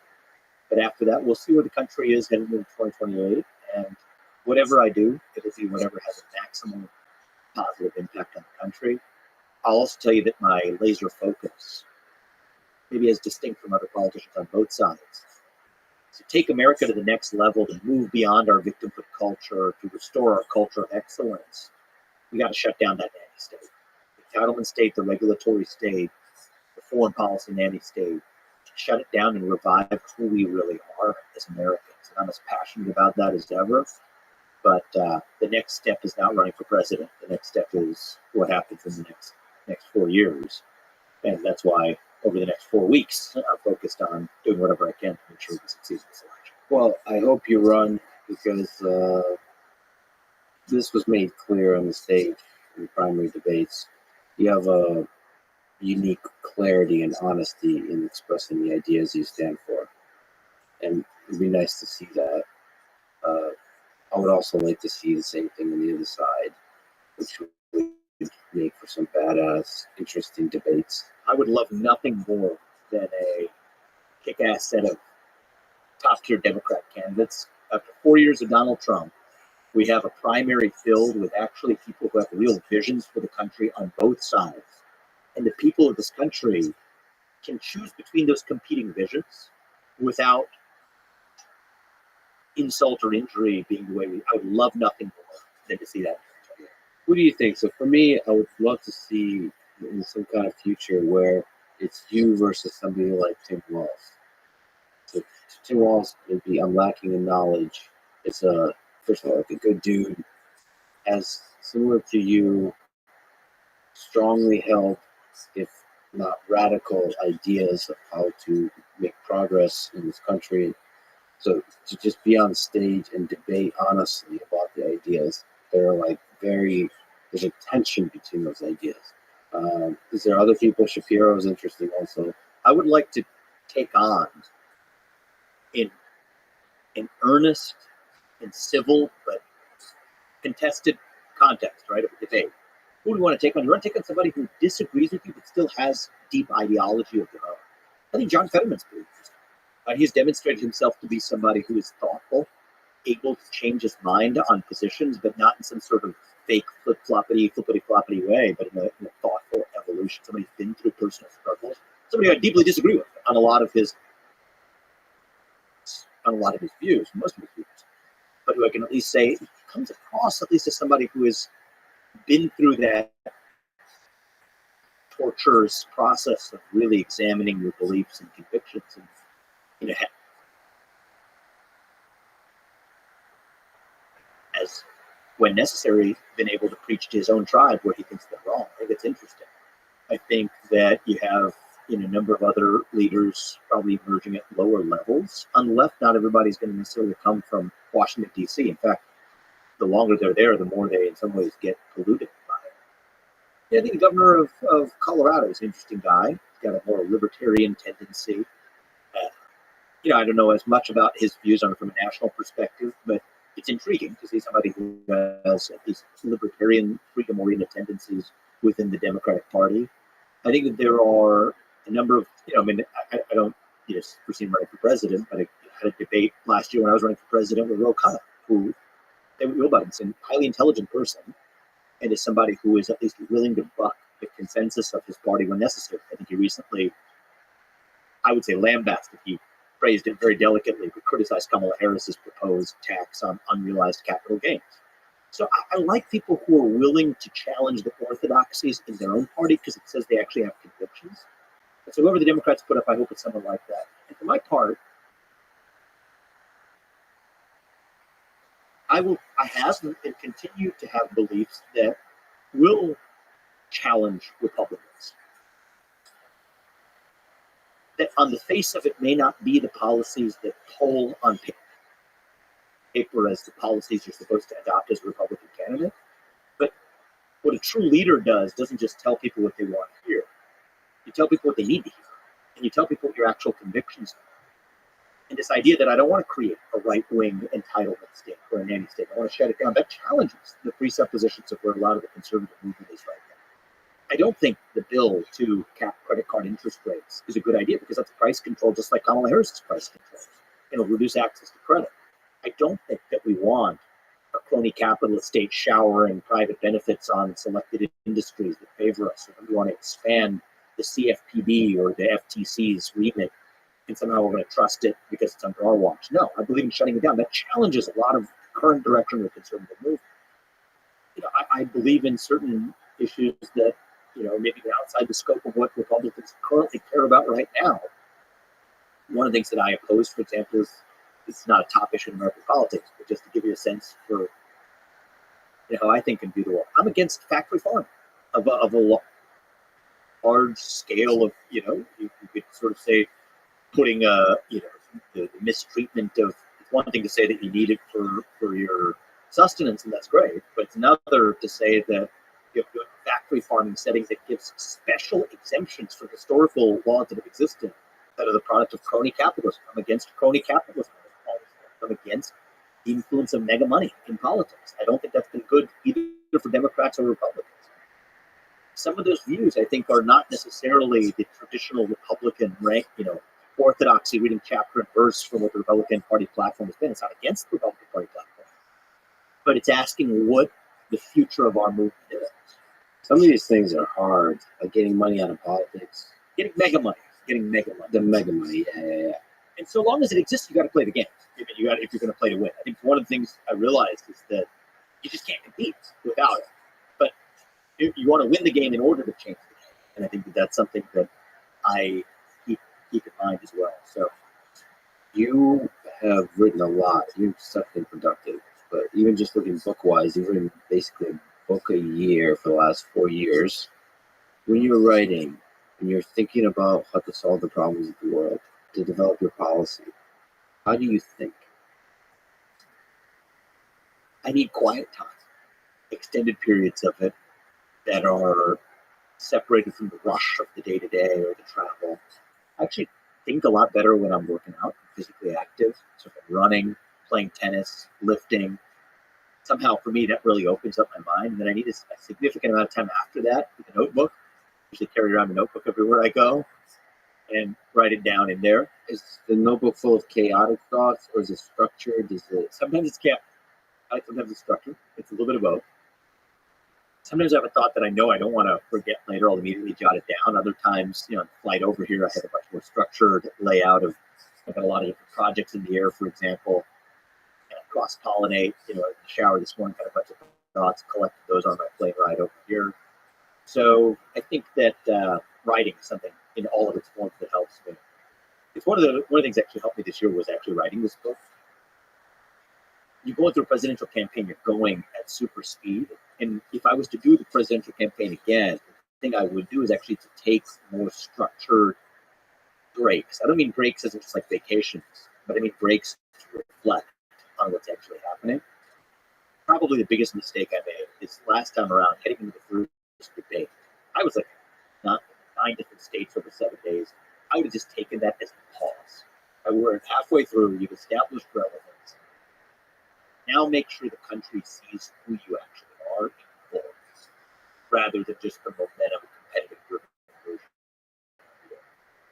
And I just think that that's sort of, I was taking those moments to just take stock of where you are. Do some writing. I didn't do much writing during the presidential campaign. I enjoy writing. It's part of how I center myself. Part of what this book allowed me to do is, okay, I ran that whirlwind of a campaign. The first thing I started doing after I collected myself for a couple of weeks was take the pen and start writing. And I was committed to writing that book, whether or not anybody read it. I was writing it for myself. And actually, it started in a very different form. It was very personal, reflection oriented. So most of that, funny enough, was learned about writing books. Not just edited it out. But it just didn't end up in the book. It just went in a different direction than what's interesting for a publisher to publish. Yeah. And so for each of my books, the things that I started writing ended up never in the book anyway, just because the topic ended up morphing. But the journey that led me to write this book, a lot of it in this book is still in there. This is my 4th book in 4 years, you're right. And I hope it's the most important one, but it is certainly the product of an honest reflection that whatever it might do for the reader, it helped me to write it. And I think that's one of the things that I learned from this campaign is not just all the policy lessons, but even just as a matter of personal practice, the ability to take spaces of time to not only physically challenge yourself, work out, etc., but to give yourself the space to reflect, to recenter yourself on the why. Had I done that, I think I would have been even more centered on the mission the whole time, rather than you get attacked on the way, you're thrown off your tilt, you're thrown off your balance. It becomes a lot harder for someone else to do that to you if you've really centered yourself on your own purpose. Probably one of my biggest learnings. So you've mentioned the first primary debate. So more than almost basically anybody I've ever seen, you stepped into some really intense debates. Yeah. On your podcast, but in general, kind of, all kinds of walks of life, whether it's sort of debates with sort of protesters or debates with people that really disagree with you, like the radical opposite of you. What's the philosophy behind that? What's the psychology of being able to be calm through all of that, which you seem to be? Well, I enjoy debate. And for me, I think just in ordinary life, forget about like a formal debate setting. Whenever I've received criticism or a contrary view, my first impulse is always, are they right? It's always a possibility, right? And most of the time what happens is you understand the other side's argument, but you emerge with a stronger conviction in your own belief. Right? You know your own beliefs better if you can state the best argument for the side. But sometimes you do change your mind. And I think that that's happened over the course course of my life as well. I think no one's a thinking human being unless that happens once in a while too. And so anyway, just the idea of the pursuit of truth through open debate and inquiry, that's always just been part of my identity, part of who I am. I'm wired that way. I thrive on it. I enjoy it. Even my relationships with my closest friends are built around heated debates, deep-seated disagreements. And yeah, I just think that's beautiful, not just about human relationships, but it's particularly beautiful about America, right? Because it's part of the culture of this country, more so than, other countries, China or India, or, Asian cultures, even a lot of European cultures are very different, where that's considered not genteel behavior, not the respectful behavior. Whereas for us, part of what makes this country great is you can disagree like hell and still get together at the dinner table at the end of it. I think we've lost some of that, but I'm on a bit of a mission to bring that back. And so, I don't know whether it's in politics or not, I'm committed in that next step, whatever the path is over the next 4 years. One of the things I'm committed to doing is making sure that I go out of my way to talk to people who actually disagree with me. And I think it's a big part of how we're going to save our country. Are they right is a thing I actually literally see you do. So you are listening to the other person. For my own benefit, to be honest, selfish. You also don't lose your shit. So you don't take it personally. You don't get emotional. But you get emotional sort of positively, you get passionate, but you don't get, it doesn't, I've never seen you broken. Like, to where do they get you, like, outraged? It's always probably because you just love the heat. I love the heat, and I'm a curious person. So I'm always curious about what's actually what's motivating the person on the other side. That curiosity, I think, is actually the best antidote. Because if you just try to stay calm in the face of somebody attacking you, that's kind of fake. But if you're kind of curious about it, right? Genuinely, just wondering. I think most people are good people inherently. We all maybe get misguided from time to time. But what is it that's moving that person to go in such a different direction than you? I think as long as you're curious about that, the climate change protesters that have interrupted my events, I'm as fascinated by the psychology of what's moving them and what they might be hungry for as I am concerned about rebutting the content of what they're saying to me. And I think that that's certainly something I care to revive. We don't talk about in politics that much, but reviving that sense of curiosity, I think, is in a certain way one of the ways we're going to be able to disagree but still remain friends and fellow citizens at the end of it. I agree with you. I think fundamentally most people are good. And one of the things I love most about humans is the very thing you said, which is curiosity. I think we should lean into that. You're a curious person. I know this podcast is basically born of your curiosity, I'm sure. And so I just think we need more of that in America. That kind of, when I talked about our founding fathers, we were joking about it, but they were inventors, they were writers, they were political theorists, they were founders of a nation. They kind of had that boundless curiosity too. And I think part of what's happened culturally in the country, we've gotten to this place where we've been told that stay in your lane. You don't have an expert degree in that, therefore you can't have an opinion about it. I don't know. I think it's a little bit un-American in terms of the culture of it. And yeah, it's one of the things I like about you and why I was looking forward to this conversation too, is it's cool to have intellectual interests that span sports to culture to politics to philosophy. And it's not like you just have to be an expert trained in one of those things to be able to engage in it. But actually, just maybe, you might even be better at each of those things because you're curious about the others.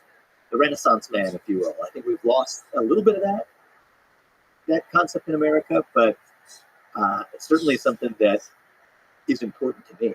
And this year it's been kind of cool. After leaving the campaign, I've been doing a wide range of things, right? I've been picking up my tennis game again. I practice at the Ohio State. You're damn good at tennis. I used to be better, but I'm picking Somebody up. online was trying to correctly. I think you shot a very particular angle of that video.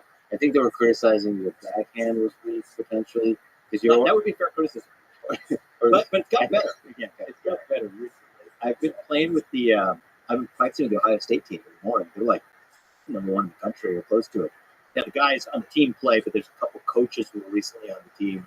One of whom used to be a guy I used to play with in the juniors who invited me out. So I hit with them in the mornings alongside the team. My goal, I should be. I should be careful. Oh no. My hips are telling No. me that I've been playing so many days a Please week don't. that I set a goal for myself by the end of it to play in a particular tournament. But we'll see if that happens. No. But regardless, it's been fun to get back into tennis. I was an executive producer on a movie, something I've never done before. It's called City of Dreams. It's about a story of a young man who was trafficked into the United States. The thriller. It's a very cool movie to be a part of. I've actually started a couple companies. One company in particular that I think is going to be significant this year, guiding some of the other businesses that I've gotten off the ground in the past. So for me, I'm re-energized now, where I was in the thick of politics for a full year there, and getting a little bit of oxygen outside of politics, doing some things in the private sector has actually given me a renewed sense of energy to get back into driving change through public service. Well, it's been fun watching you do all these fascinating things, but I do hope that you have a future in politics as well, because it's nice to have somebody that has rigorously developed their ideas and is honest about presenting them, and is willing to debate those ideas out in the public space. So I would love for you and people like you to represent the future of American politics. So thank you so much. For every time I'm sitting in this chair, I'm thinking of Thomas Jefferson. It's good. That was my goal. So big shout out to Thomas Jefferson for the wheelchair, and thank you so much for talking today. This is fun. And one final fact is Jefferson. Whether you cut this out, of course, he wrote 16,000 essays in his life, letters, right? So I've written 4 books in 4 years. That is nothing compared to how prolific this guy was. Anyway, good stuff, man. Thanks for having me. Neither of us will ever live up to anything close to Thomas Jefferson. I love your curiosity, man. Thanks for reading the book. I appreciate your feedback on it as well. Hopefully we'll do this again sometime. Yep. Thank you, brother. Thanks for listening to this conversation with Vivek and Aswan. To support this podcast, please check out our sponsors in the description. And now, let me leave you with some words from George Orwell. Political language is designed to make lies sound truthful and murder respectable, and to give an appearance of solidity to pure wind. Thank you for listening, and hope to see you next time.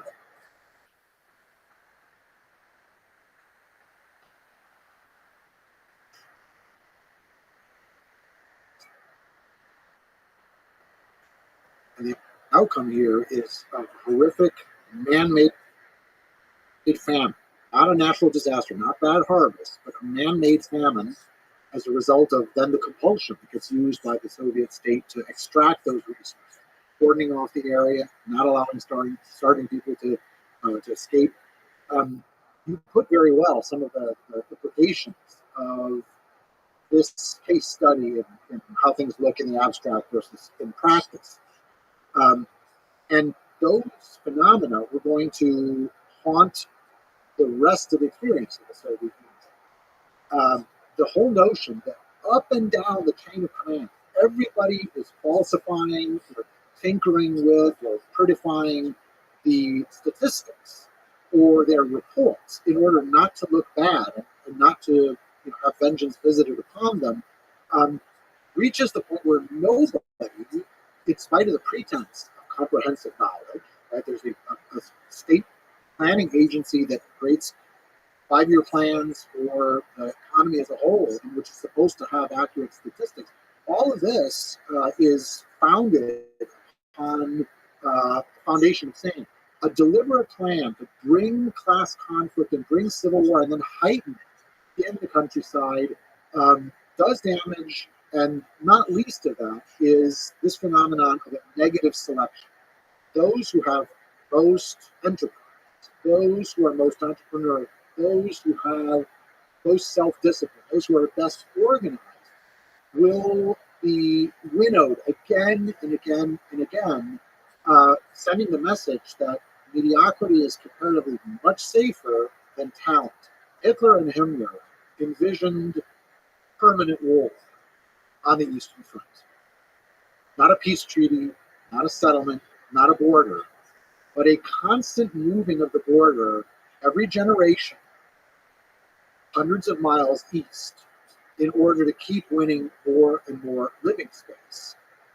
And with analogy to other frontiers, to always give more fighting experience and more training and aggression to generation after generation of German soldiers.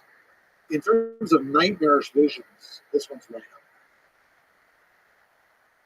The following is conversation with Tejas Ulevicius, a historian specializing in Germany and Eastern Europe.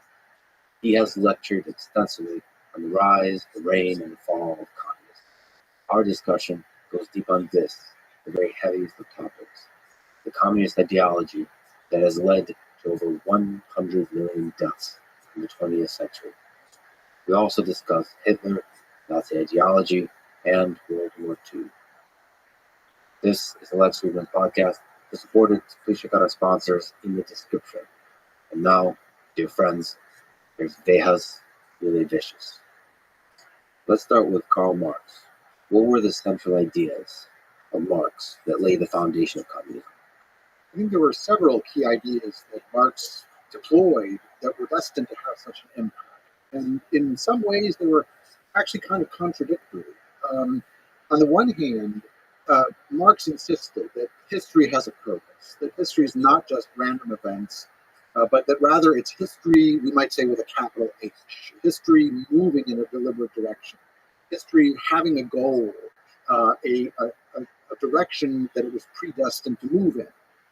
At the same time, in the Communist Manifesto, Karl Marx and his colleague Friedrich Engels also suggested that there was a role for special individuals who might, even if history was still moving in this predetermined direction, might give it an extra push, might play a heroic role in that process. And I think that these two ideas added together, the notion that there is a science of revolution that suggests that you can move in a deliberate and meaningful, rational way towards the end of history, a resolution of all conflicts, a total liberation of the human person, and that moreover that was inevitable, that was pre-programmed and destined in the order of things.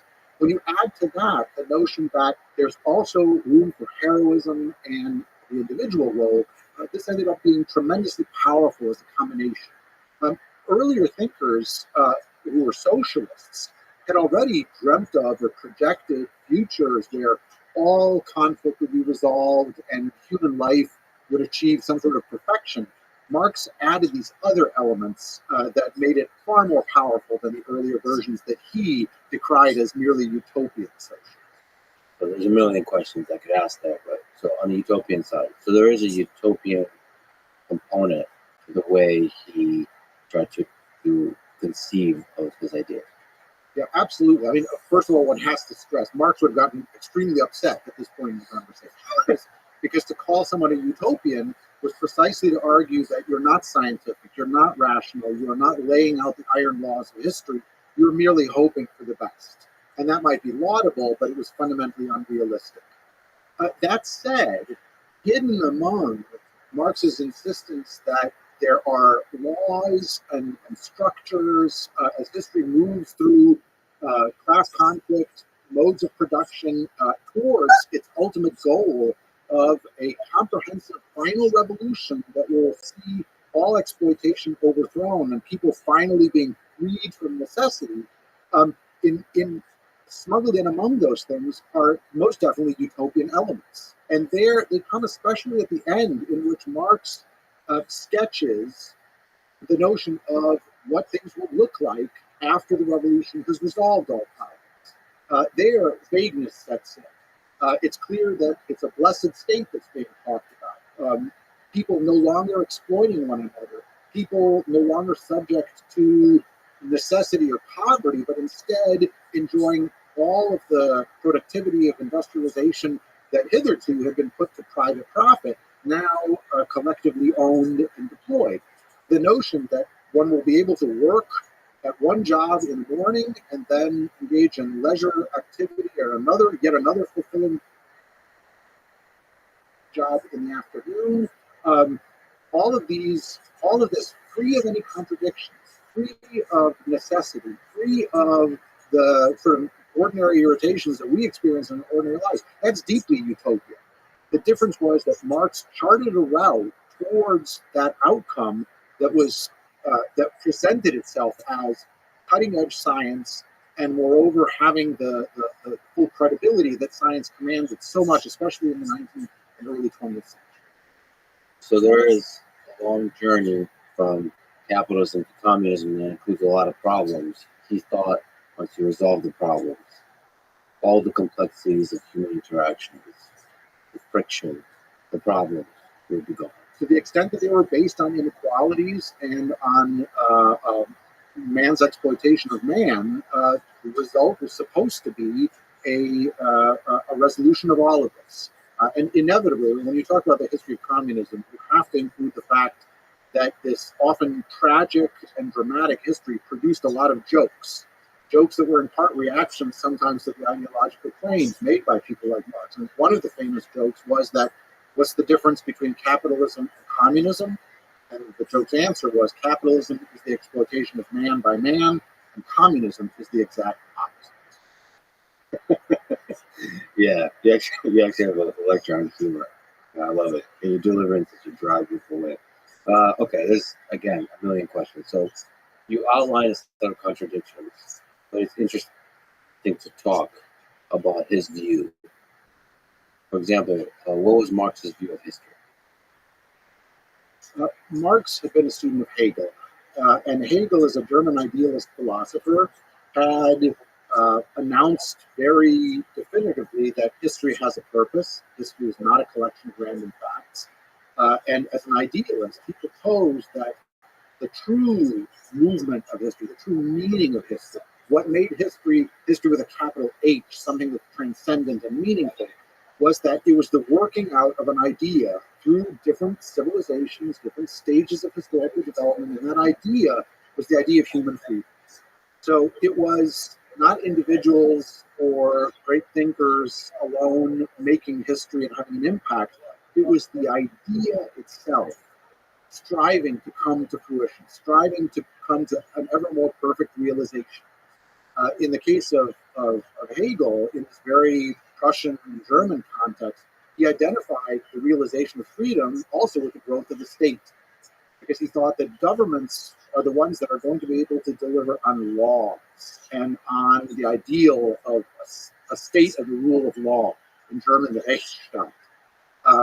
That was a noble dream. At the same time, as we recognize from our perspective, state power has been put to all sorts of purposes besides guaranteeing the rule of law in our own times. What Marx did was to take this characteristic insistence of Hegel that history is moving in a meaningful and discernible way towards the realization of an idea, and flipped it on its head.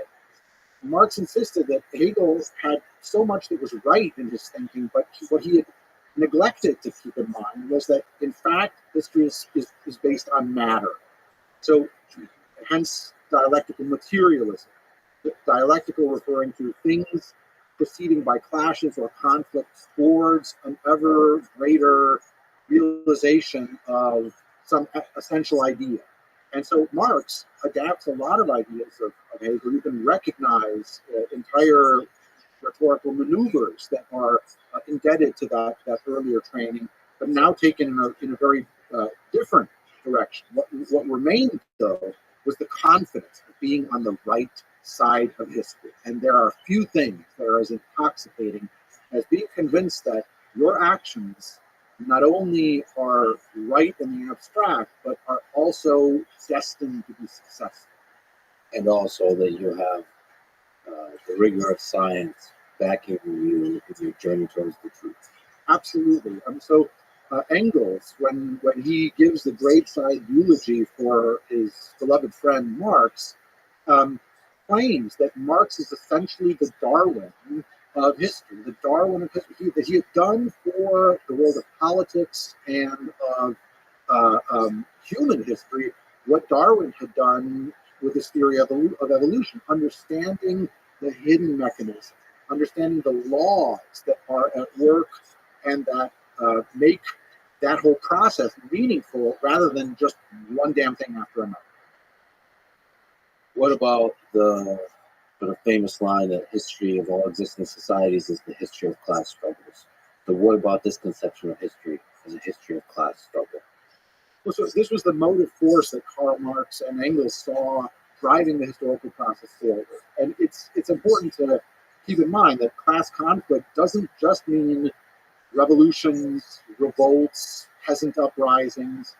It's sort of the totality of frictions and of clashes, conflicts of interest that appear in any society. And so Marx was able, in this spirit that he avowed was very scientific, to demarcate stages of historical transformation. Primitive communism in the prehistoric period, then moving towards what is called state slavery. That's to say, the early civilizations deploying human resources and ordering them by all-powerful monarchs. Then private slavery in the ancient period, and then moving to feudalism in the Middle Ages. And then here's where Marx is able to deliver a pronouncement about his own times, seeing that the present day is the penultimate, the next to last stage of this historical development.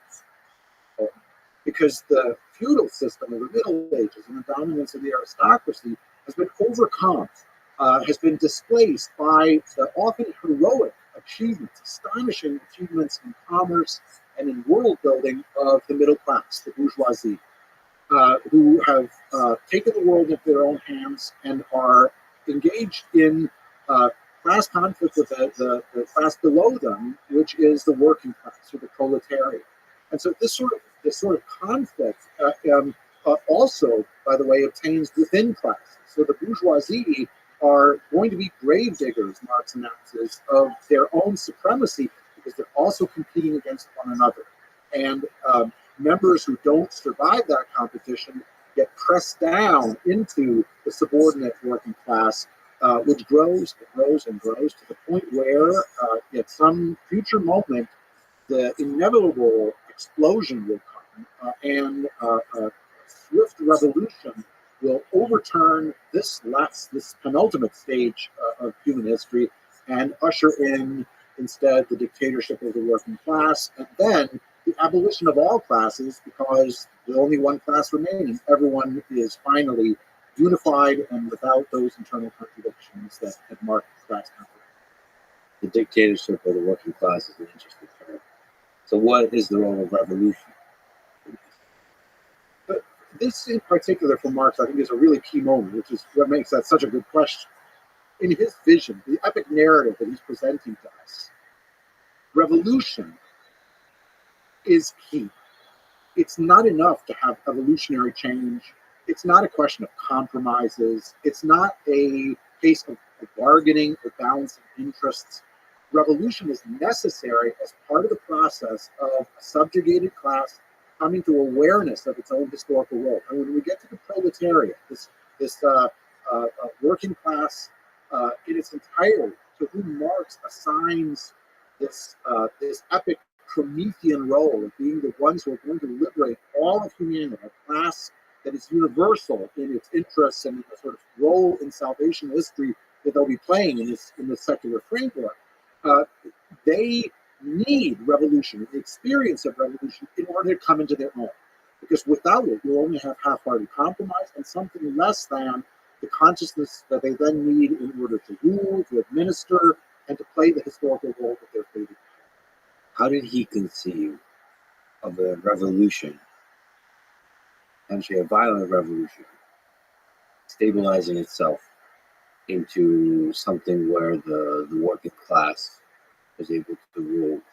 That's where things become a good deal less detailed in his and Engels' accounts. The answer that they proposed in part was, this is for the future to determine. So all of the details will be settled later. I think it was allied to this was a tremendous confidence in some very 19th century ideas about how society could be administered and what made for orderly society. In a way where if the right infrastructure was in place, you might expect society to kind of run itself without the need for micromanagement from above. And hence, we arrive at Marx's tantalizing promise that there will be a period where it will be necessary to have centralized control. And there might have to be, as he puts it, despotic inroads against property in order to bring this revolution to pass. But then afterwards, the state, because it represents everybody, rather than representing particular class interests that are in conflict with other classes, the state will eventually wither away. So there won't be need for it. Now, that's not to say that pure stasis arrives, right? Or that the stabilization equals being frozen in time. It's not as if that is what things will look like. But instead, the big issues will be settled. And henceforth, people will be able to enjoy lives of, as he would consider, in authentic freedom, without necessity, without poverty, as a result of this blessed state that's been around. Despotic inroads against property. Did he elaborate on the despotic inroads? Dispossession of the middle classes, of the bourgeoisie. In his model, humanity is never standing still, right? So you'd probably argue in this dynamic vision of how history unfolds that there's always conflict, there's always moving, propelling history forward towards its predestined ending. In the way he saw this climax was that as things did not stay the same, the condition of the working class was constantly getting worse, and hence their revolutionary potential was growing. And at the same time, the expropriators, the bourgeoisie, were also facing diminishing returns as they competed against one another, with more and more wealth concentrated in fewer and fewer hands, and more elements of what had been the middle class detached from the ruling class and being pressed down into the working class. For Marx, this is really a key part. I mean, it's a key part of this whole ratchet effect that's going to produce this final historical explosion. And in German, the word given to that process was Verelendung, which is very evocative. Elend means misery, so it's the growing misery. When this gets translated into English, the results are never quite as evocative or satisfactory. The words that get used are immiserization or pauperization, meaning more and more people are being turned into paupers. But for Marx, that prediction is really key. And even in his own lifetime, there were already hints that, in fact, if you look sociologically at the really developed working classes in places like Great Britain or Germany, that process was not playing out as he had expected. In fact, although there have been enormous dislocations and tremendous suffering in the early chaotic sort of Wild West stages of capitalism and of industrialization, there had been reform movements as well. And there had been unions which had sought to carve out rules and agreements with employers for how the conditions under which workers labored might be ameliorated. Moreover, the middle class, rather than dwindling and dwindling, seemed to actually be strengthening and growing in numbers, and the appearance of new kinds of people like white-collar workers or technical experts. So already in Marx's own lifetime, and then especially in what follows Marx's lifetime, this becomes a real problem because it puts a stick into the spokes of this particular historical prediction. Can you speak to this realm of ideas, which is fascinating, this battle of big ideas in the 19th century? What are the ideas that are swimming around? Yeah.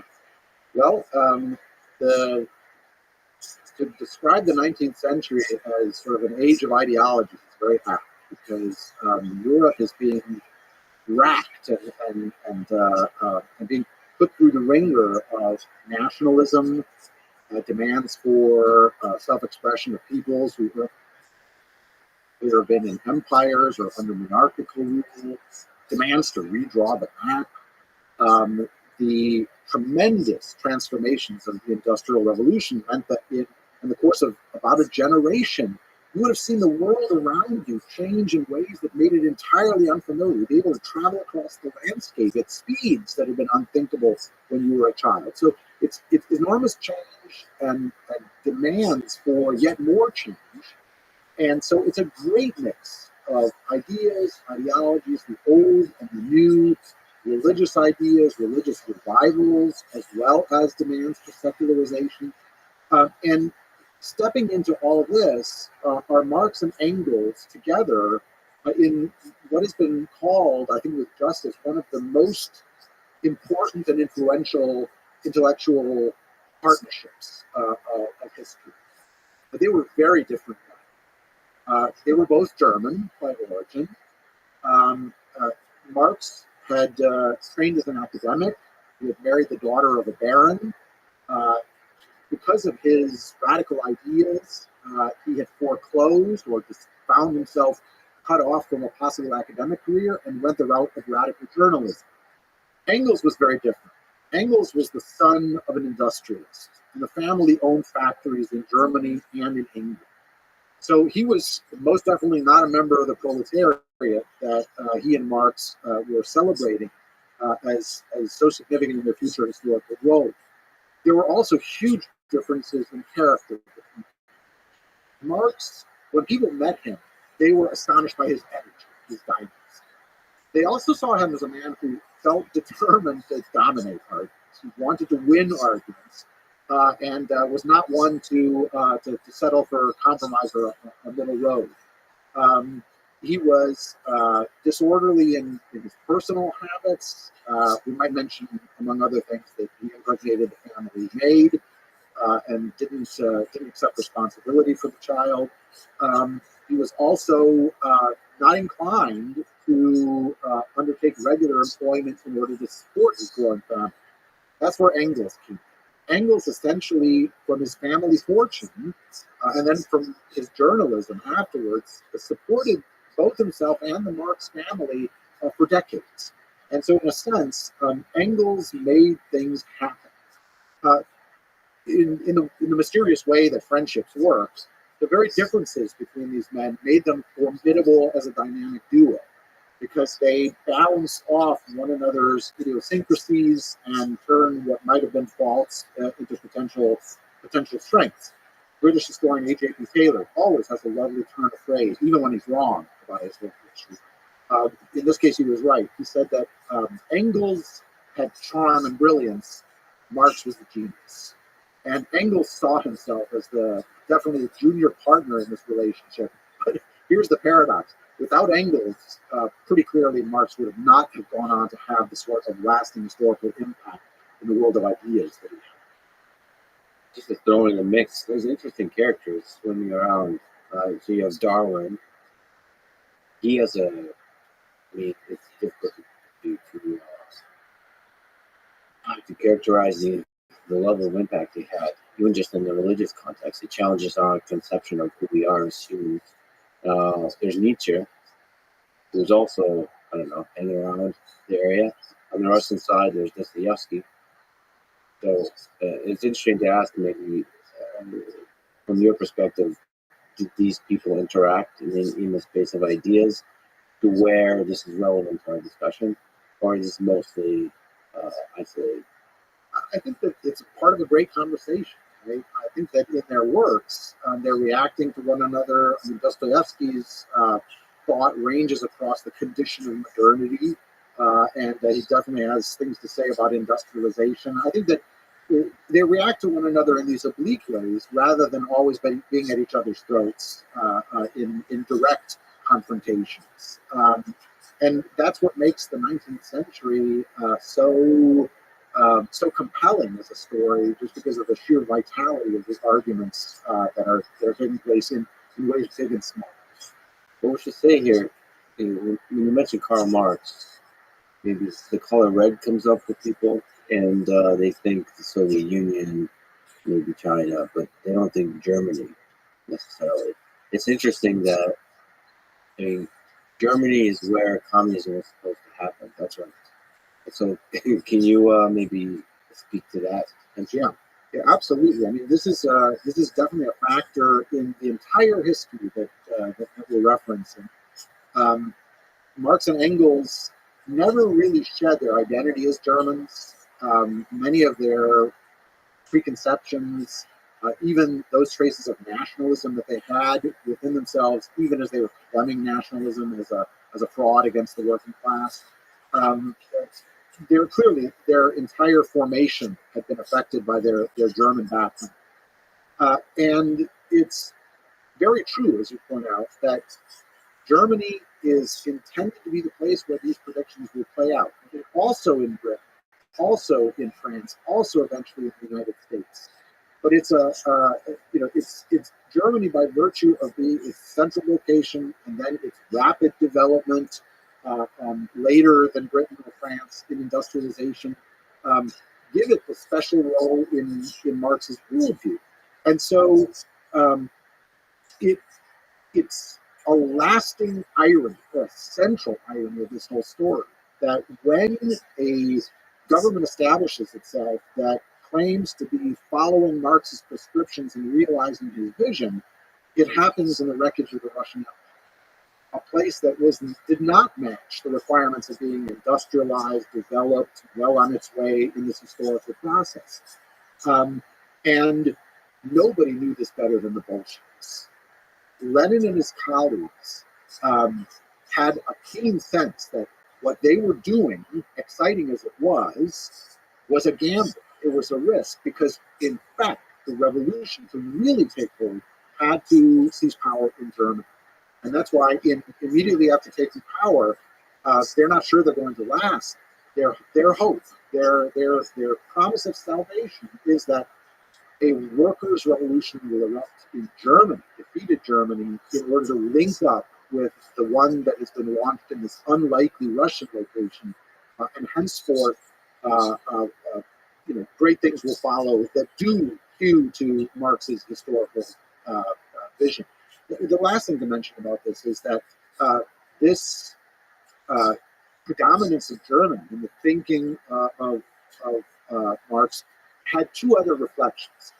One was that German socialists and later communists organized in order to fulfill Marx's vision, and they produced something that leaves other Westerners in awe in the late 19th century. And that's the building of a strong German workers' movement and a social democratic party.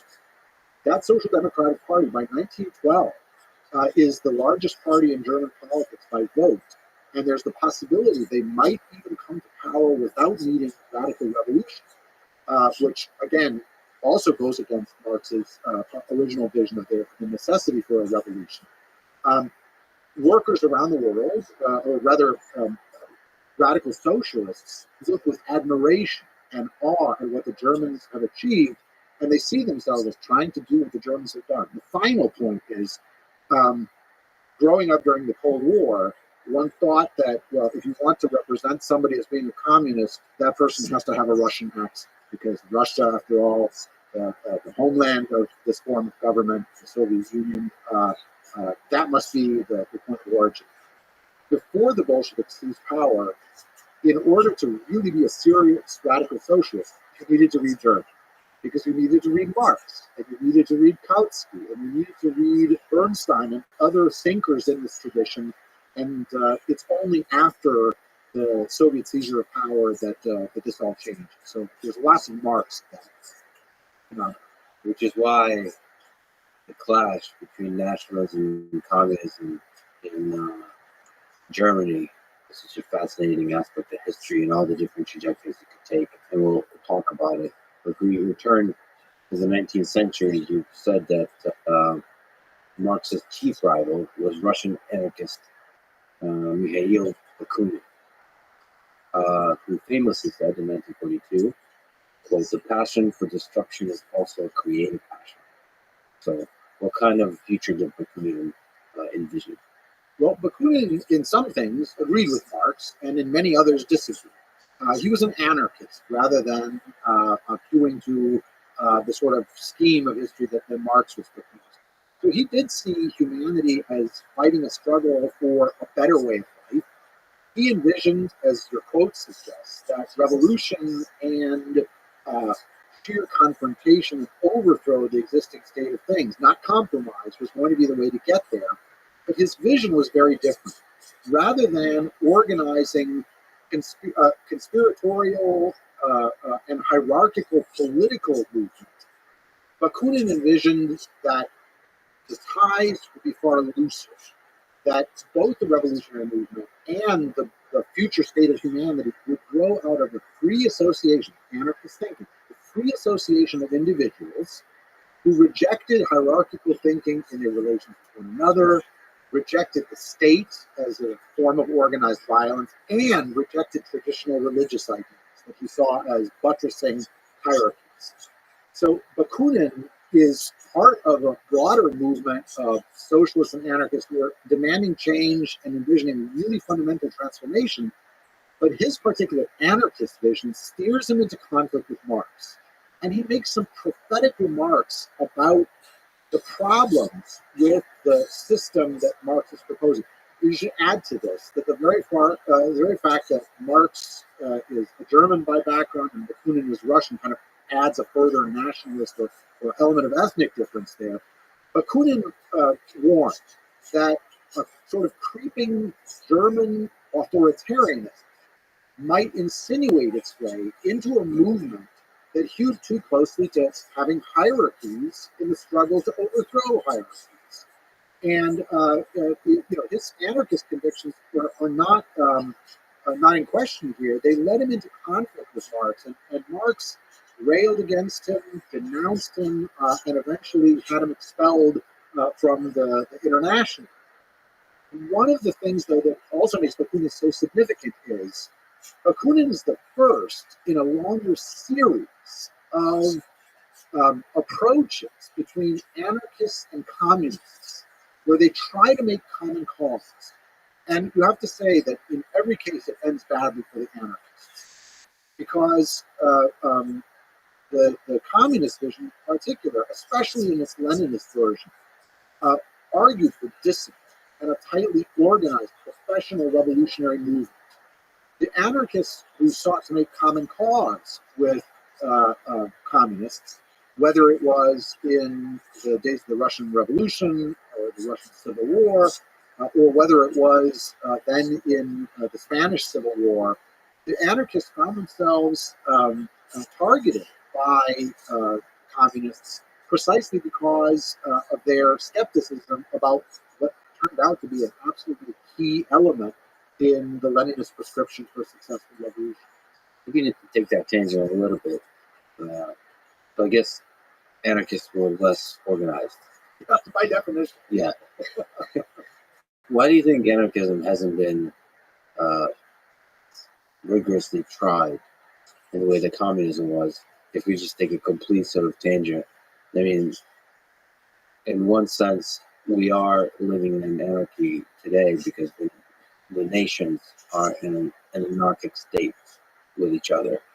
But why do you think there's not been an anarchist revolution? Well, I think that probably some anarchists would beg to differ. Right? They would see communes in Spain during the Spanish Civil War as an example of trying to put anarchist ideas into place. Bakunin, flitted from one area of unrest to another, hoping to be in on finally the founding of the sort of free communes that he had in mind. Another key point in all of this is that anarchy means something different to different people as a term. And so when you point out quite correctly that we have an anarchic international situation, that's kind of the Hobbesian model of the war of all against all, where man is a wolf to man. Generally, except if you're talking about nihilists in the Russian revolutionary tradition, anarchists see anarchy as a blessed state, and one where finally people will be freed from the distorting influence of hierarchies, traditional beliefs, subjugation, inequalities. But for them, anarchy, growing out of the liberation of the human being, is seen as a positive good and peaceful. Now, that's at odds with the prescription of someone like Bakunin for how to get there. He sees overthrow as being necessary on the route to that. But, as we point out, it's absolutely key to this entire dynamic that to be an anarchist means that your efforts are not going to be organized the way a disciplined and tightly organized revolutionary movement. Yeah, it's an interesting stretch that a violent revolution will take us to a place of no violence or very little violence. It's a leap.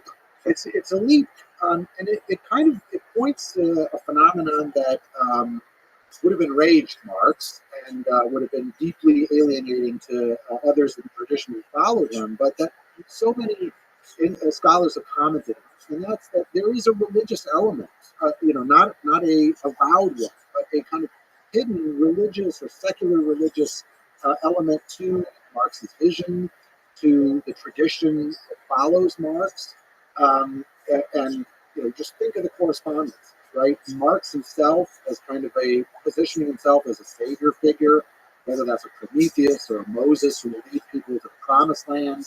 The apocalypse of the end times is this final revolution that will usher in a blessed final state, a utopia, which is equivalent to a secular version of heaven. There's the working class playing the role of humanity in its struggle to be redeemed. Um, and scholar after scholar has pointed this out. Reinhold Niebuhr, back in the 1930s, had an article in the Atlantic magazine that talked about the Soviet Union's communism as a religion. Eric Fögelen, a German-American scholar who fled the Nazis and relocated to Louisiana State University and wrote tomes about the new phenomenon of political religions in the modern period. He saw fascism and Nazism and the Soviet communism as bearing the stamp of political religions, meaning ideologies that promised what an earlier age would have understood in religious terms. We're going to call this the eschaton. Said that these end times, the eschaton, was being promised in the here and now, being made imminent, and he warned against it, saying the results are likely to be disastrous. So that's actually a disagreement with this idea that people sometimes say that the Soviet Union is an example of an atheistic society. So when you have atheism as the primary thing that underpins the society, this is what you get. So that's what you're saying is a kind of rejection of that, saying that there's a strong religious component to a communism. A hidden component, one that's not officially recognized. I mean, I think that I had a chance to witness this actually. When I was a child, my family, I grew up in Chicago to a Lithuanian American family.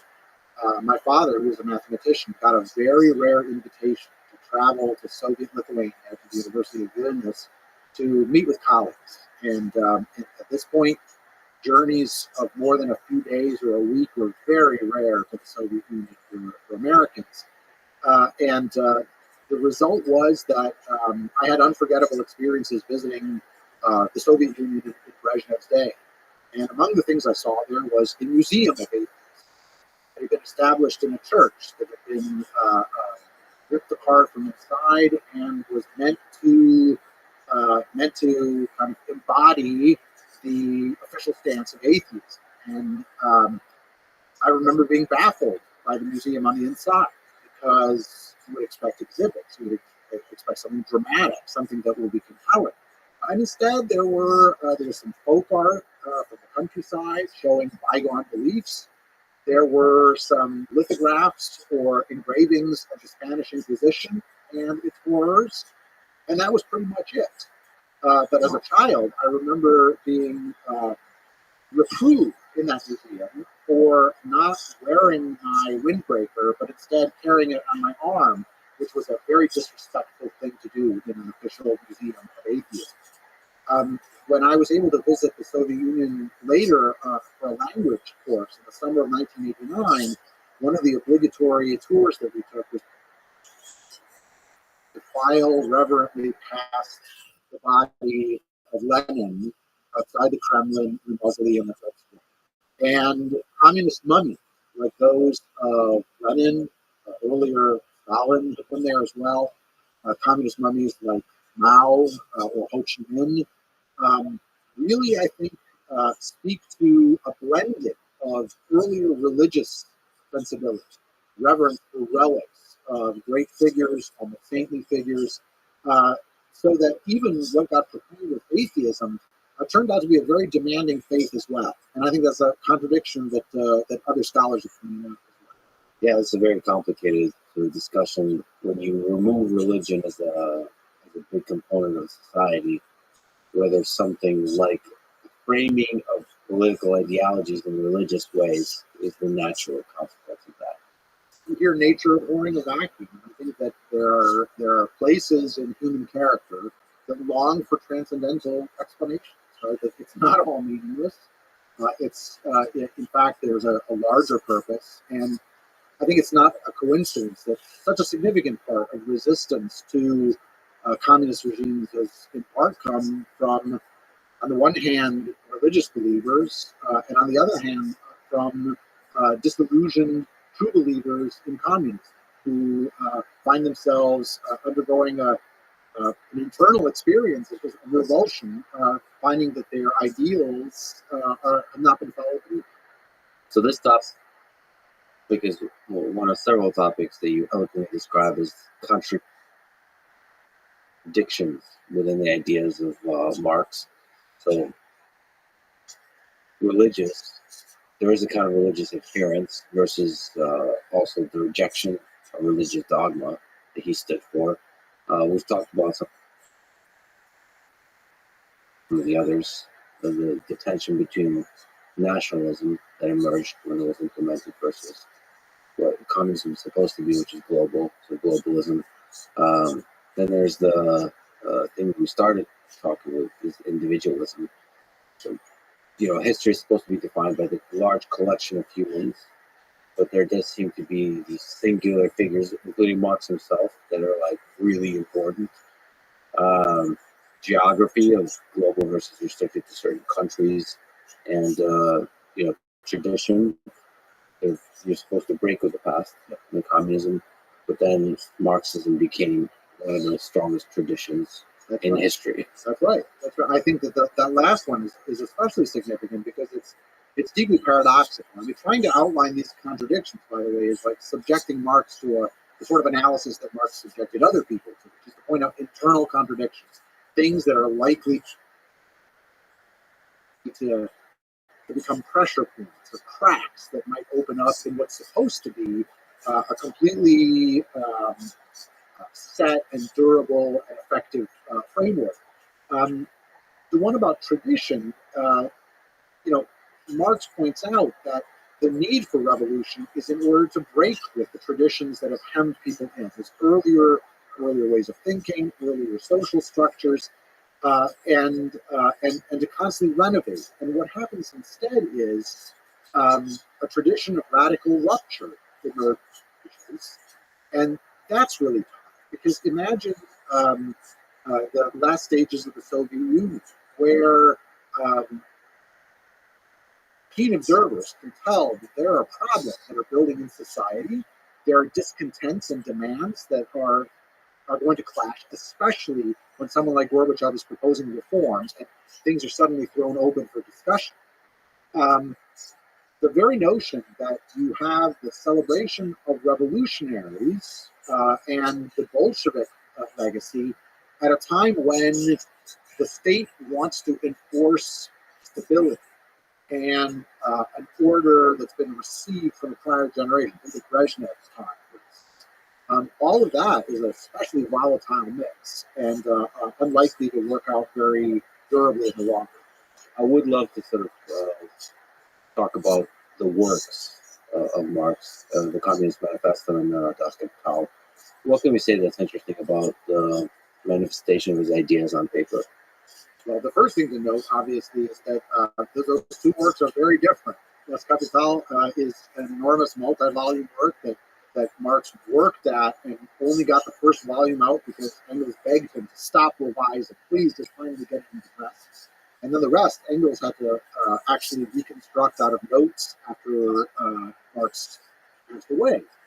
is a huge work. By contrast, the Communist Manifesto is a brief pamphlet that ended up affecting the lives of many millions worldwide, in spite of its comparative brevity. The Communist Manifesto, moreover, is also something of the nature of having a delayed fuse, you could say, because when it first appears amid the revolutions of 1848 that sweep across Europe, the work is contrary to what people often believe. That pamphlet did not cause the revolutions of 1848, many of which had national or liberal demands. The voice of Marx and Engels was barely to be heard over the din of other far more prominent actors. It is, however, in the aftermath that this work takes on tremendous significance and becomes popularly read and popularly distributed.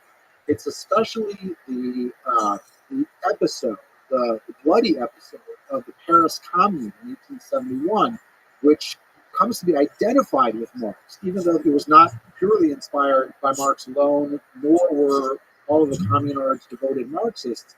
It's the identification of this famous or infamous episode in urban upheaval that really leads to worldwide notoriety for Marx and attention to those works.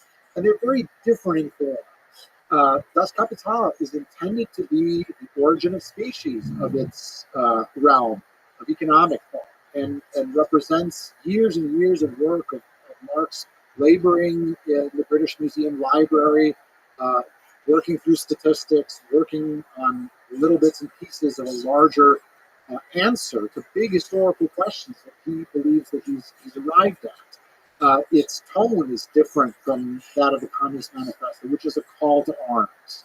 It announces with great confidence what the scheme of history will be, but rather than urging that the answer might be passivity and just waiting for history to play out in its preordained way, it's also a clarion call to make the revolution happen. And is intended to be a pragmatic, practical statement of how this is to play out. And starts in part with those ringing words about a ghost or a specter haunting Europe, the specter of communism, which wasn't true at the time, but decades later, most definitely is. Is there something we could say about the difference between Marxian economics and Marxist political ideology? So the political side of things and the economics side of things. So I think that Marx would probably have responded that, in fact, those things are indivisible. If the analysis, as sort of purely theoretical, is certainly can be performed on any economic reality you care to mention, but the imperatives that grow out of that economic analysis are political. Marx and Engels emphasize the unity of theory and practice. So it's not enough to dispassionately analyze. It's a call to action as well. Because if you've delivered the answer to how history evolves and changes, it obligates you, right? It demands certain action. You sometimes hear from undergraduates that they've heard from their high school history teachers that Marxism was just a theoretical construct, that was the idle production of a philosopher who was not connected to the world and was never meant to be tried in practice. Marx would have been furious to hear this, and it's almost heroically wrong as a historical statement, because Marx insisted that all previous philosophers have theorized about reality. What now is really necessary is to change it. So you could say that in the abstract, a Marxist economist can certainly use Marx's theoretical framework to compare to a given economic reality. But Marx would have seen that as incomplete and as deeply unsatisfactory. There's kind of a footnote to all of this, which is that even though Marxist dialectical materialism grounds itself in these economic realities, and the political prescription is supposed to flow from economic realities and be inevitably growing out of them. In the real history of communist regimes, you've actually seen periods where the economics becomes detached from the politics. And I'm thinking in particular of the new economic period early in the history of the Soviet Union, when Lenin realizes that the economy is so far gone that you need to reintroduce or allow in a limited way some elements of private enterprise just to start getting Russia back on course in order to have the accumulation of surplus that will be necessary to build the project at all. And that's, there are many Bolsheviks who see the new economic program as a new economic policy as a terrible compromise and a betrayal of their ideas. But it's seen as necessary for a short while, and then Stalin will wreck it entirely. Or consider, for that matter, China today, where you have a dominant political class, the Communist Party of China, which is allowing economic development and private enterprise as long as it retains political control. So some of these elements already represent divergences from what Marx would have expected. And this points to a really key problem, a question with all of the history of communism.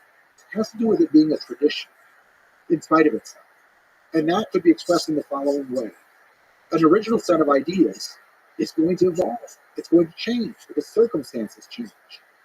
What elaborations of any doctrine, whether it's communism or a religious doctrine or any political ideology, what elaborations are natural stages in the evolution of any living set of ideas? Or when you reach the point where some shift or some adaptation is so radically different that it actually breaks with the tradition. And that's an insoluble problem. You probably have to take it on a case-by-case basis. It speaks to issues like the question that gets raised today: is China, in a meaningful sense, a communist country anymore? And there's a diversity of opinion on this.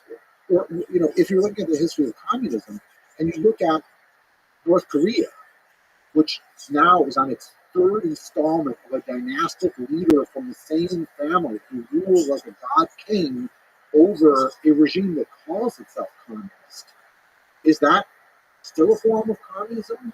Is it an evolution of? Is it a complete reversal of?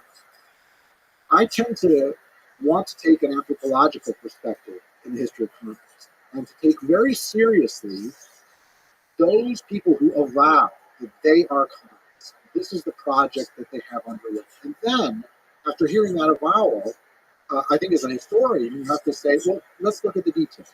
Let's see what changes have been made, what continuities might still exist, whether there's a larger pattern to be discerned here.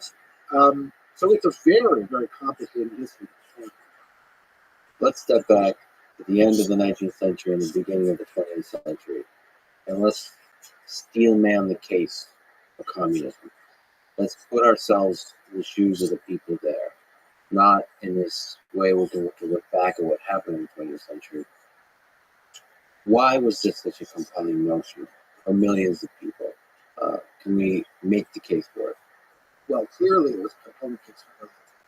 And part of this story has to do with, overall, has to do with the faith, conviction, stories of people sacrificing themselves as well as their countrymen in a cause that they believed was not just legitimate, but demanded their total obedience.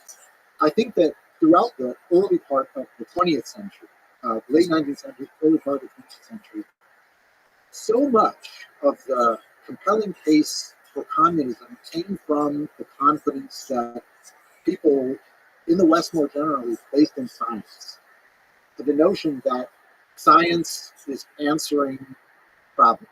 Science is giving us solutions to how the world around us works, how the world around us can be improved. Some varieties of that, what's the quotation mark, science, were crazy, right? Like chronology, so-called scientific racism that tried to divide humanity up into discrete blocks and to manipulate them in ways that were allegedly scientific. irrational. So there were horrors that followed from those invocations of science, but its prestige was enormous. And that in part had to do with the lessening grip of religious ideas on intellectual elites. More generally, processes of secularization, not total secularization, but processes of secularization in Western industrial societies. And the sense that here's a doctrine that will allow escape from wars brought on by capitalist competition, poverty and economic cycles and depressions brought on by capitalist competition, the inequalities of societies that remain hierarchical and class-based, and this claim to being cutting-edge science, I think, allows people like Lenin to derive immense confidence in the prescription that they have for the future. And that paradoxically, the confidence that you have in broad strokes, the right set of answers for how to get to the future, also allows you to take huge liberties with the tactics and the strategies that you follow, as the ultimate goal remains the one sketched by this master plan. So, ultimately, some of the predictions of someone like Lenin, that once society has reached that stage of the dictatorship of the proletariat, the notion that governments will essentially be able to run themselves. The model he had in mind, oddly enough, was Swiss post office. Being in Swiss exile must have impressed him so much with the orderliness and the sheer discipline and rationality of a Swiss post office. He thought, why can't you organize governments like this, where you don't need political leaders, you don't need grand visions, you have procedures, you have bureaucracy, which does its job in a way that's not alienating, but simply produces the greatest good. When you think of the experiences of bureaucracy in the 20th century, one's hair stands on end to have the comparative naivete on display with a prediction like that, but it derives from that confidence that it's all going to be okay because we understand, we have the key, we have the plan to how to arrive at this final configuration of humanity. Yeah, the certainty of science, in quotes, and the goal of utopia gets you in trouble. But also, just on the human level, from a working class person perspective. In the Industrial Revolution, you see the growing inequality, wealth inequality. And there is a kind of, you see people getting wealthy, and combined with the fact that life is difficult, life in general, life is suffering for many, for most, for all, if you listen to some philosophers. And there is kind of a powerful idea in that the man is exploiting these. And that's a populist message that a lot of people resonate with because to a degree is true in every system.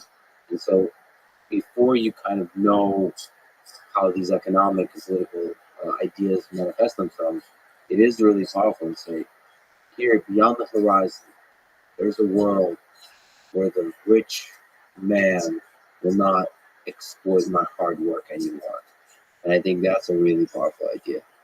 It is. I mean, at the same time, though, it kind of points to a further problem, and that's the identity of the revolutionaries.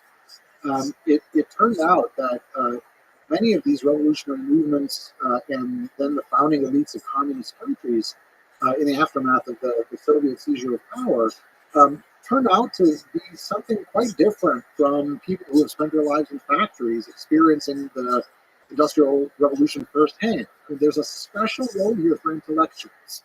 When Marx and Engels write into the Communist Manifesto the notion that certain exceptional individuals can rise above their class origins in a way other people can't and transcend their earlier role, their materially determined role, in order to gain a perspective on the historical process as a whole and ally themselves with the working class in its struggle for communism.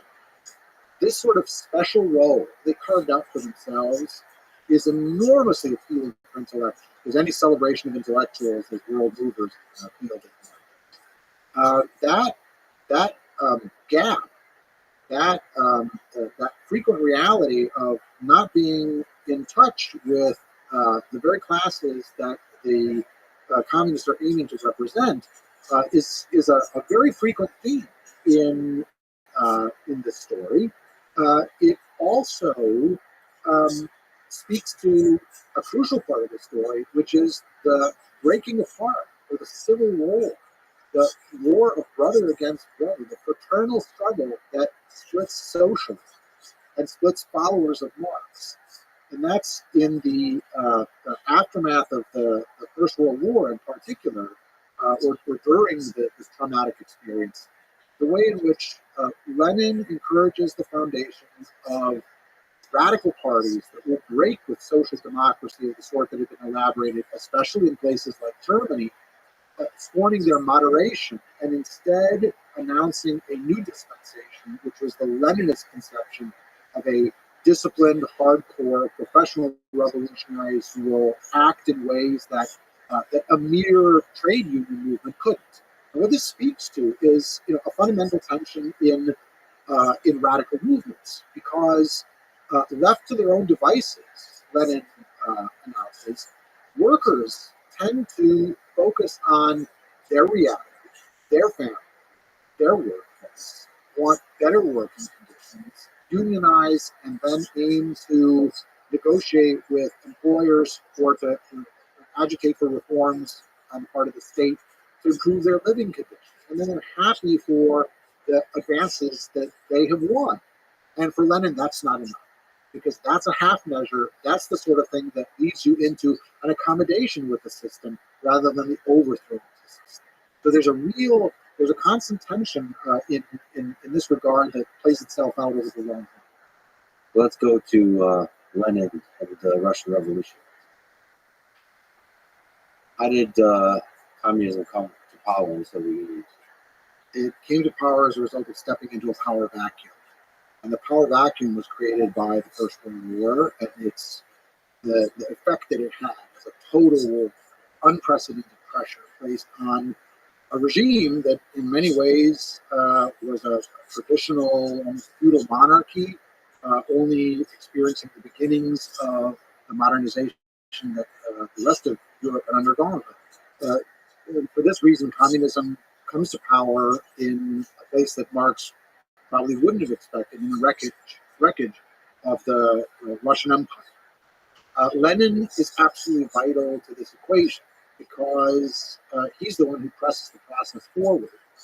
Ironically, given the claim of communist leaders to having the key to history, just a few months previous, in exile in Switzerland, Lenin had been despairing, been convinced that he may not even live to see the advent of that day. But then when revolution does break out in the Russian Empire in February of 1917, Lenin is absolutely frantic to get back. And when he does get back, as a result of a deal that is negotiated with the German high command, a step that they later lived very much to regret, he's able to get back and to go into action and to press for nothing less than the seizure of power that brings his Bolshevik faction, the radical wing of the socialist movement, to power and then to build the Soviet Union. So even he was surprised how effective and how fast the revolution happened. He was, although I think that he would have agreed that what was necessary was a cataclysm on the scale of the First World War to make this happen. The First World War shatters so many of the certainties of the 19th century. We talked about as a dynamic period with argument between ideologies. It scrambles all sorts of earlier debates. It renegotiates the status of the individual versus an all-powerful state and claims of the state, because to win or even just to survive in World War I, you need to centralize, and to put everything onto a authoritarian wartime footing in country after country.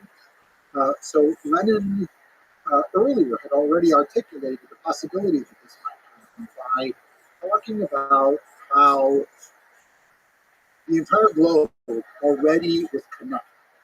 And there's a chain of capitalist development that is connecting different countries so that the weakest link in the chain, if it breaks, if it pops open, it might actually inaugurate much bigger processes and start the chain reaction. And that's what he intended to do and has the chance to do in the course of 1917. Incidentally, just to get a sense of the sheer chaos and the human, on an individual human level, what the absence of established authority meant. There's few works of literature that are as powerful as Boris Pasternak's Dr. Zhivago for giving just the whole suite of contending forces in a power vacuum. It's an amazing testimony to that time and place. So you said the Bolsheviks saw violence and terror as necessary. Can you just speak to this aspect of their, because they took power, and so this was a part of the way they saw the world. Right, and it had antecedents. Even though Lenin and his colleagues are competing amongst each other for the title of most faithful disciple of Marx, and most true to the received theory in practice, there's other influences, earlier influences that operate in the Russian context that were not operative, let's say, in the German context.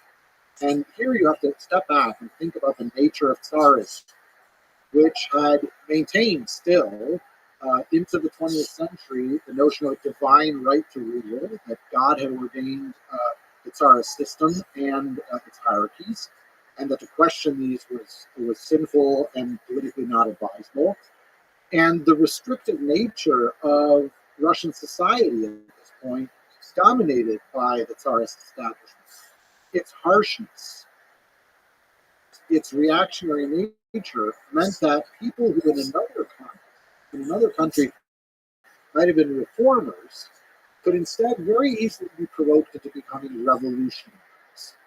And Lenin is a perfect example of this because his older brother was executed as a result of being in a radical revolutionary movement that was who was arrested and executed for association with terrorism.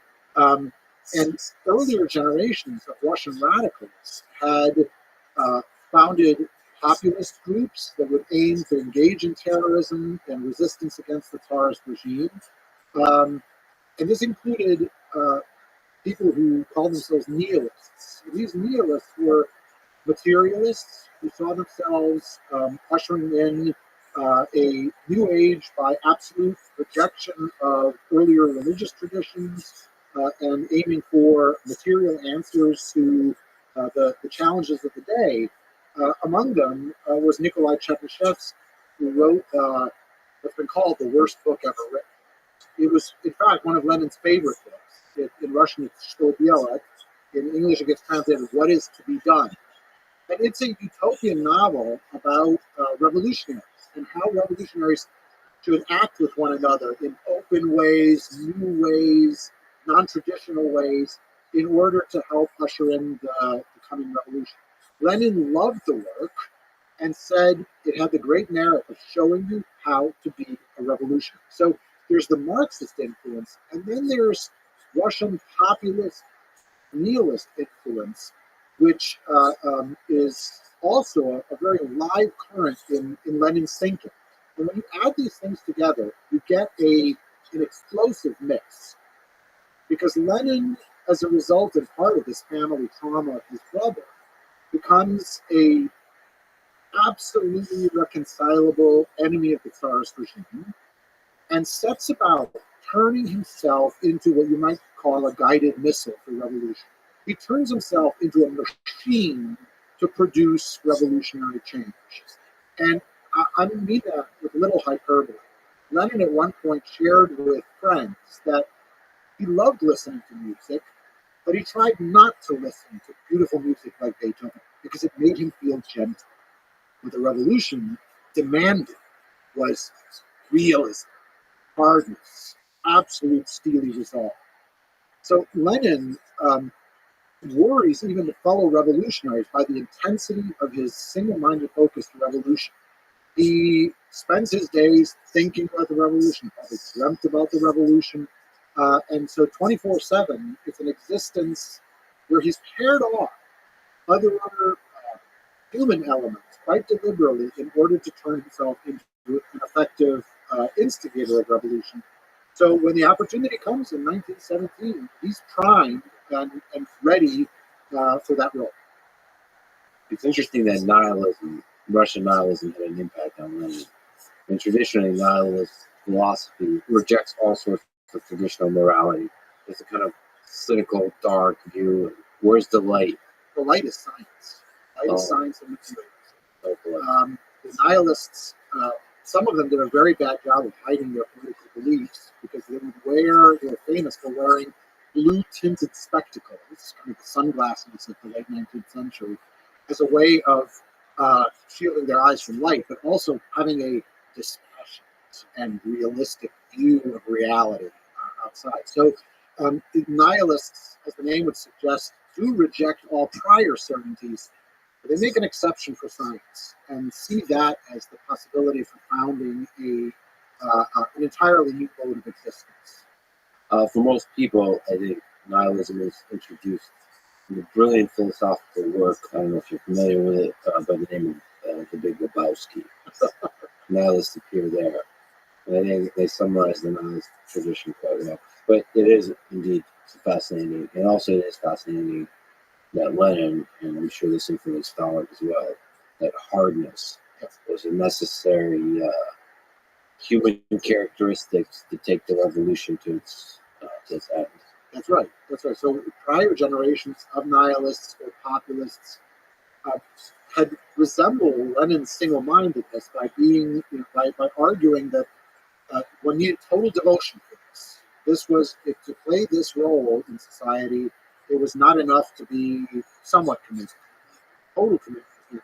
And the other theme that's at work here, obviously, is if we consider Lenin affected by Marxist ideas and the homegrown Russian revolutionary tradition that predates the arrival of Marxist socialism in Russia, it's the theme of needing to adapt to local conditions. So Marxism or communism in Vietnam or in Cuba or in Cambodia or in Russia will be very different in its local adaptations and local themes and resonance than it was in Germany, where Marx would have expected all of this done for. So let's talk about Lenin, Trotsky, and Stalin, this little interplay that eventually led to Stalin accumulating, grabbing, and taking a hold of power. What was that process like? So Lenin's supreme confidence leads the party through some really difficult steps. That involves things like signing the humiliating treaty with the Germans, Treaty of Brest-Litovsk, where critics of the Bolsheviks said that no one who loved their country would have agreed to a so draconian, so harsh a settlement that saw the peeling off of large territories that had belonged to the Russian Empire. Lenin is willing to undertake this because it's the larger prize. He even says that he's not going to bother to read the treaty because shortly that treaty is going to be a dead letter. His expectation is revolution is going to break out everywhere, especially after we've raised the standard, first of all, in the wreckage of the Russian Empire. And we should probably say that that treaty, to some small degree, maybe you can elaborate now or later, lays the groundwork for World War II. Because resentment is a thing that with time can lead to just extreme levels of destruction. Right. For German sensibilities, for German nationalists, that treaty meant that Germany had essentially won World War. And only a turn of events that many of them couldn't even follow or conceive of, the arrival of American troops, the tipping of the balance in the West, led to that reversal. And one of the many scholars and contemporaries pointed out that Germany, between the wars, was full of people who were convinced that Germany had actually not lost the war. However, that victory of theirs was defined. So most definitely that groundwork is laid. And incidentally, this is something we can talk about later. World War I and World War II have a lot of linkages like that. And as time goes by, I think historians are going to focus on those linkages even more. But Lenin also, in his leadership against the odds, leads the Bolsheviks to power in the Russian Civil War, where most betting people would have given them very slight odds of even surviving, given how many enemies they faced off against. Lenin's insistence upon discipline and upon good organization allowed the Bolsheviks to emerge as the winners. And yet, a great disappointment. Lenin, as we said, had expected that revolution will break out soon everywhere, and all it'll be necessary for the Bolsheviks to do, having given the lead, is to link up with others. And so he considered that what would be established would be a red bridge between a communist Russia and, once Germany inevitably plunged ahead into its revolutionary transformation, a communist Germany. That doesn't end up happening. On the contrary, what happens in Germany is a out-and-out shooting war between different kinds of socialists. When Germany establishes a democracy that later goes by the name of the Weimar Republic, the government is a government of social democrats, moderate social democrats, who are fearful of what they see as Russian conditions of disorder, and who are not necessarily in sympathy with the Leninist vision of tightly organized authoritarian rule.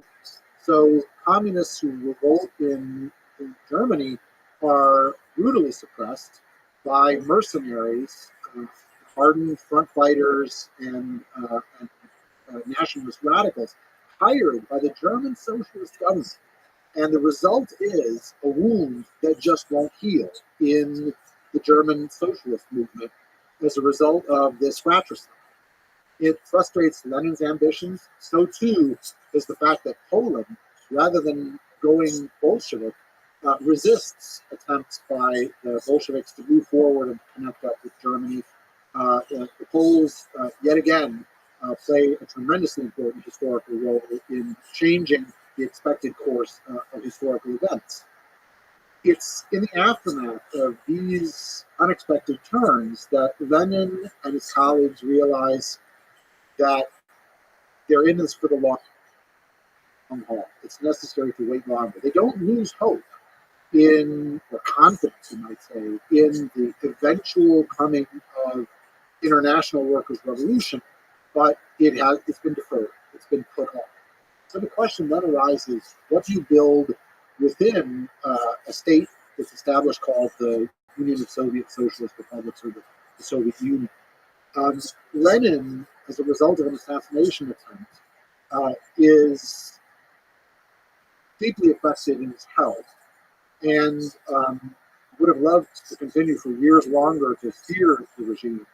But he's sidelined because of his declining health, and there emerges a contest between a very charismatic leader, Leo Trotsky, on the one hand, who is an amazing orator, who is an intellectual, who has traveled widely in the world, who has seen much of the world, and who is a brilliant writer, a far-ranging intellect, and is seen as extremely radical because of his demand for permanent revolution, the acceleration of revolutionary processes to drive history forward, to strike while the iron is hot. And on the other hand, is an extremely unlikely contender for power. That's a man who's probably the antithesis of charisma, if you were to meet him in person. A guy with a squeaky, somewhat high-pitched voice, not well suited to revolutionary oratory. His face pockmarked with the scars of youthful illness, and who, moreover, doesn't speak fine, sophisticated Russian, but speaks a Russian heavily inflected with a Georgian accent from that part of the Russian Empire which he came, and that was Stalin. And I know that you already have a marvelous interview with Stephen Kotkin, the brilliant biographer of Stalin, who has so many insights on that subject. The one thing that even after reading about Stalin, that never ceases to surprise me, even in retrospect, is that Stalin gains a reputation not as a fiery radical, but as a moderate, a man who's a conciliator, someone who's calm when others are excited, someone who is able, because of his organizational skills, to resolve merely theoretical disputes with practical solutions.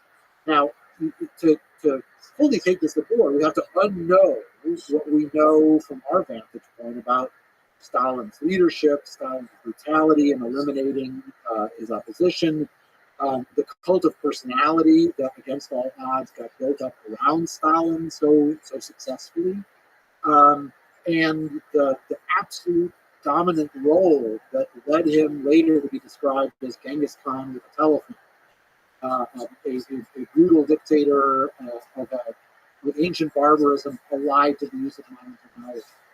While Trotsky is delivering stirring speeches and theorizing, Stalin works behind the scenes to control personnel decisions in the Bolshevik movement and in the state. And, it's a cliche because it's true that personnel is policy.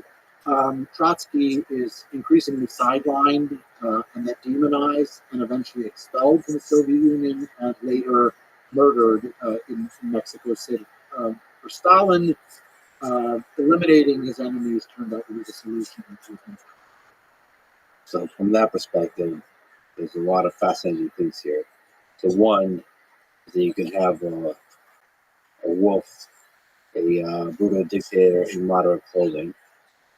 So just because somebody presents as moderate doesn't mean they can't be one of the most destructive, the most destructive humans in history.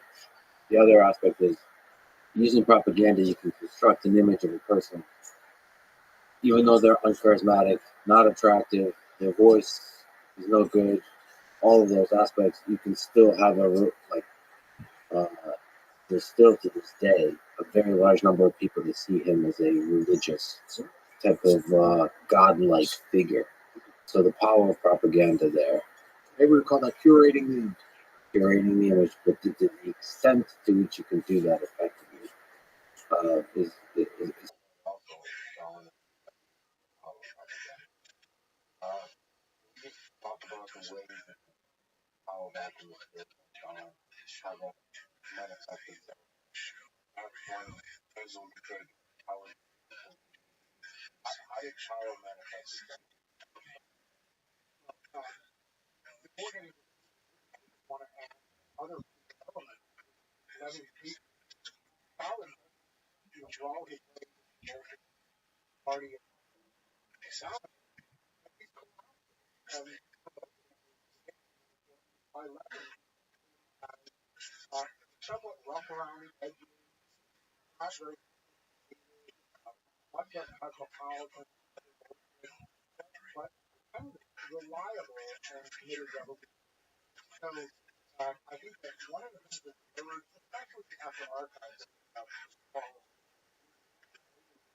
and more China, that it's not a case that we're talking here about unconnected series of careers, rather there are with enemies, but in be worried by complaints about or fellow voters and warned against Stalin's testimony, fundamentally about himself. that doesn't really help in the discussion. Stalin is able to rely on secret police apparatus unrelenting. And it's very early in the Soviet that Chekha,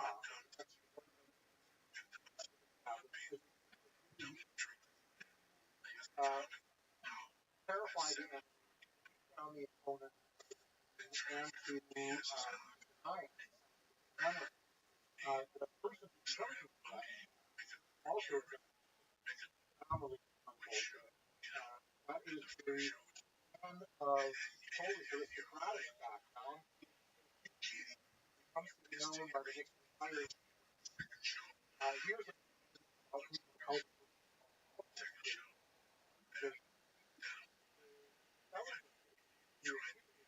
model of someone who's part the heart, somebody who loves children, somebody who has a tender heart, but to really build against the opponent of the ideological process. He is defeated by figures who will be absolutely the Stalin exercise power. Everybody, Stalin also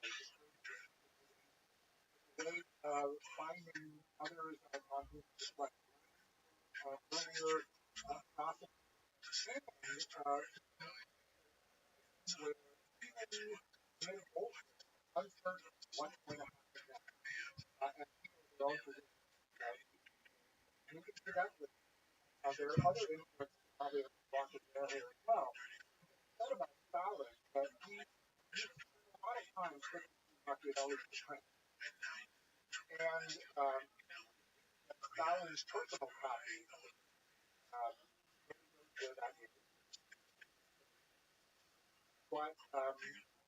going to found annotations work by Lenin that Stalin, who was maybe even back at one of them, sounds almost like a commentary on Machiavelli, almost not quite Stalin's own writing that if someone is strong, active, and intelligent, even if they do things that other people possess, Stalin's self-conception of someone who runs fun, mind, practical results, and things done. That's people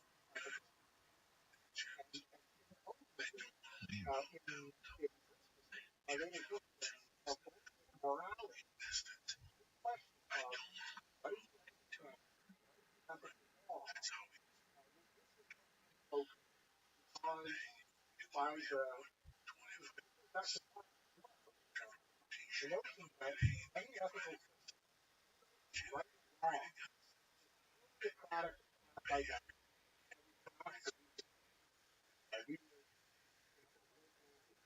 art forms, style, means no one transcendent morality.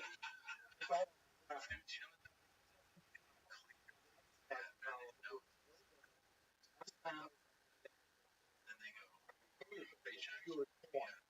something that I think about our not very responsible to look deep into the person's heart. Like, there's a prophecy to say that he probably didn't doctor. Probably came with money.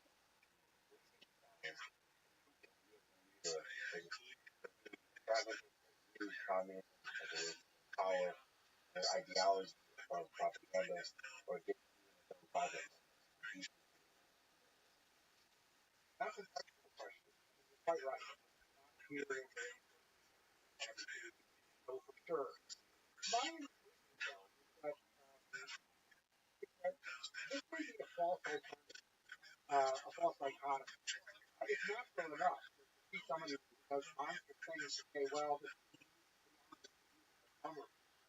but I think that my position is actually perfectly compatible in its historical role. The notion that ideology gives you a plan for how history comes to develop, and point out the increase in that power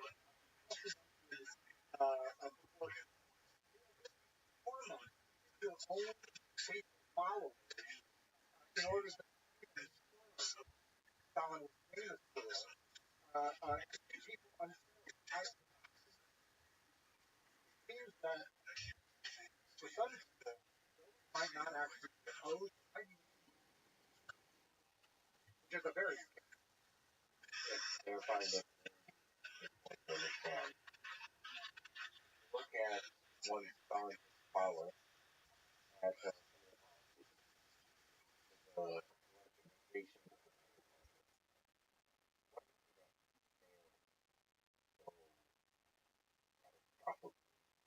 of Ukraine, Holodomor. I think the short answer is that the Bolsheviks in particular, but also communists more generally, had a very consistent agriculture as a very vital, also very traditional, old form, has about it all of the smell of tradition and other problematic factors as well. In a place like Russia, or the Russian Empire, peasants throughout history for centuries had wanted one thing, and that was to be left alone to farm their own land. Um, that's their utopia. And that's where someone like Marx had a vision of historical development and progress being absolutely key, does not mesh at all with that. For that reason, when Marx comes up with this tableau of tremendous display of transformation taking place over centuries and headed towards the final utopia, the role of farmers there is negligible. Peasants is called servant, and to go and actually Marxist because they're limited in the horizon. They farm their land, bought, and later revolutionary goals beyond working cutting up the by contrast, today we're doing environmental self-control byproduct funded by the factory model. That's what Marx had in mind. The goal of people who benefit from progress, benefit from rationalization by working factory farms. So, in approaching the question of collectivization, you have to keep in mind that for Stalin and his, that's their envisioned future. Agriculture rates below. So, in that case, the crucial significance of collectivization is to get a handle on the food situation in order to make it predictable and not to find oneself in another crisis like during the Civil War when the cities are starving, industry is robbed of labor, and the factories are at a standstill. So this is really the core approach to collectivization, to put the productive capacities of the farmers in a regimented way, in a state-controlled way, under the control of the state. This produces vast human suffering because for the farmers, their plot of land that they thought they had gained as a result of the revolution is now taken away. They no longer have the same incentives they had before to be successful farmers. In fact, if you're a successful farmer and maybe have a cow as opposed to your neighbors who have no cow, you're defamed and denounced as a kulak, a tight-fisted exploiter, even though you might be helping to develop agriculture in the region that you're from. So the result is human tragedy on a vast scale, And allied to that, incidentally, is Stalin's sense that um, this is a chance to also target people who are opposed to the Bolshevik regime for other reasons, whether it's because of their Ukrainian identity, whether it's because of a desire for a different nationalist project. So for Stalin, there are many motives that roll into collectivization. And the final thing to be said is you're quite right that collectivization proves to be a failure because the Soviet Union never finally gets a grasp on the problems of agricultural production. By the end of the Soviet Union, they're importing grain from the West in spite of having some of tremendously rich farmland to be found worldwide. And the reason for that had to do in part, I think, with the incentives that have been taken away. Prosperous individual farmers have a motive for working their land and maximizing production. By contrast, if you are an employee of a factory style agricultural enterprise, the incentives run in very different directions. So the joke that was common for decades in the Soviet Union and other communist countries with similar systems was we pretend to work and they pretend to pay us. So even labor, which is rhetorically respected and valorized, in practice is rewarded with very slim rewards. And last point, immobility. The collectivization reduces the mobility of the peasants who are not allowed because of eternal passports to move to the cities unless they have permission. They're locked in place.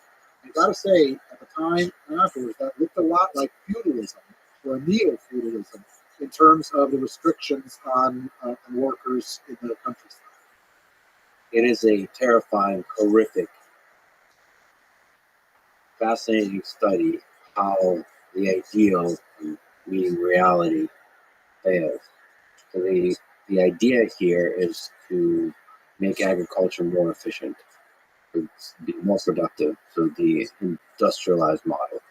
But the implementation through collectivization had all the elements that you mentioned that contended with human nature. So first with the kulaks, so successful farmers are punished.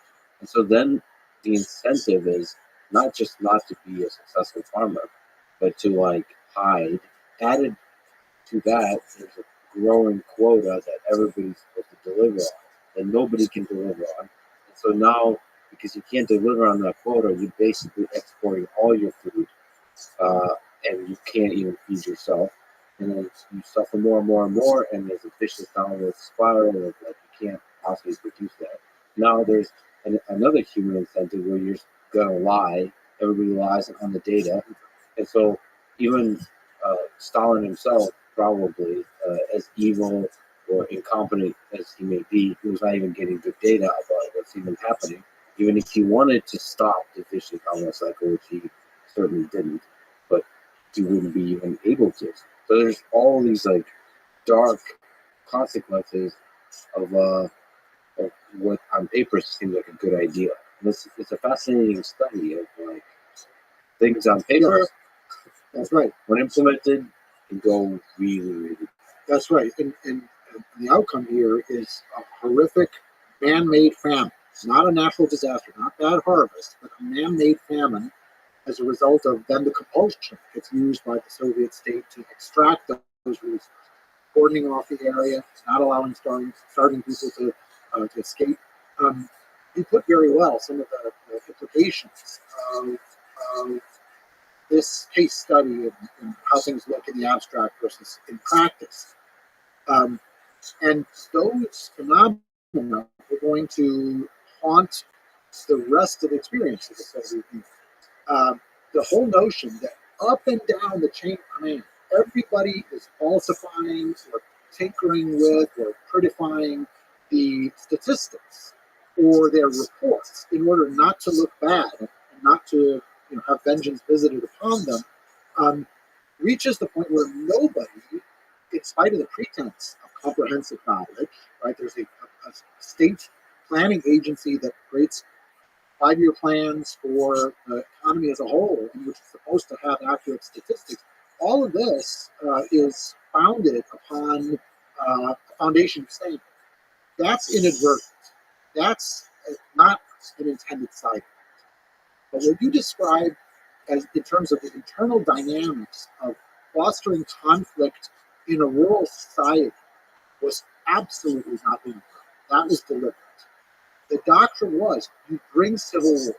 Now, had there been social tensions before? Of course there have. Had there been envies? Had there been differentiations in wealth or status? Of course there have been. But a deliberate plan to bring class conflict and bring civil war and then heighten in the countryside does damage, and not least of that is this phenomenon of a negative selection. Those who have most enterprise, those who are most entrepreneurial, those who have most self-discipline, and those who are best organized will be winnowed again and again and again, sending the message that mediocrity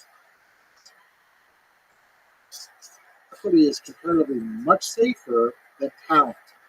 And this pattern, incidentally, gets transposed in tremendously harrowing ways also to the entire group of Russian intelligentsia and intellectuals of other peoples who are in the Soviet Union. They discover similarly that to be independent, to have a voice which is not compliant, carries with it tremendous penalties, especially in Stalin's reign. Again, a difficult question about the psychology of one human being. But to what degree do you think Stalin was deliberately punishing the farmers and the Ukrainian farmers? And to what degree was he looking the other way and allowing the large-scale incompetence, the horrific incompetence of the collectivization of agriculture that happened? Well, I think it was both things, right? I mean, there were not only sins of omission, but also sins of commission.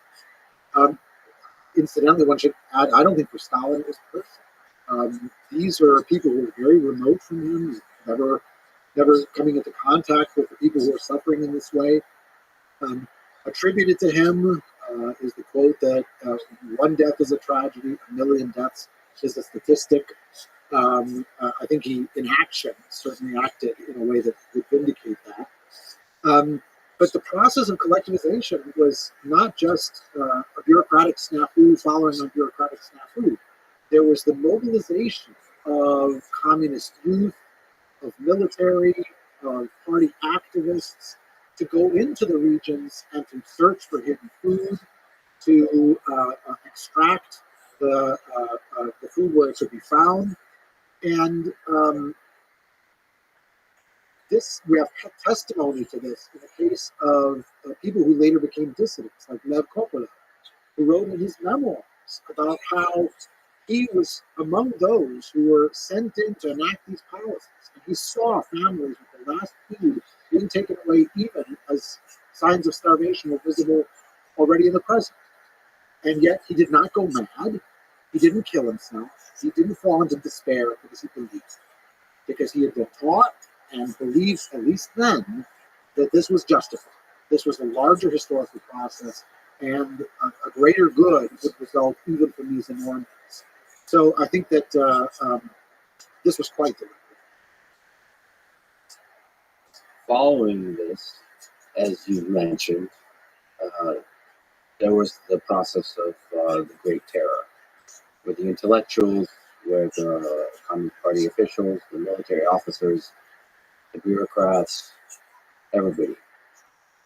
750,000 people were executed, and over 1 million people were sent to the Gulag. What can you say by way of wisdom from this process of the Great Terror that Stalin implemented from 36 to 38?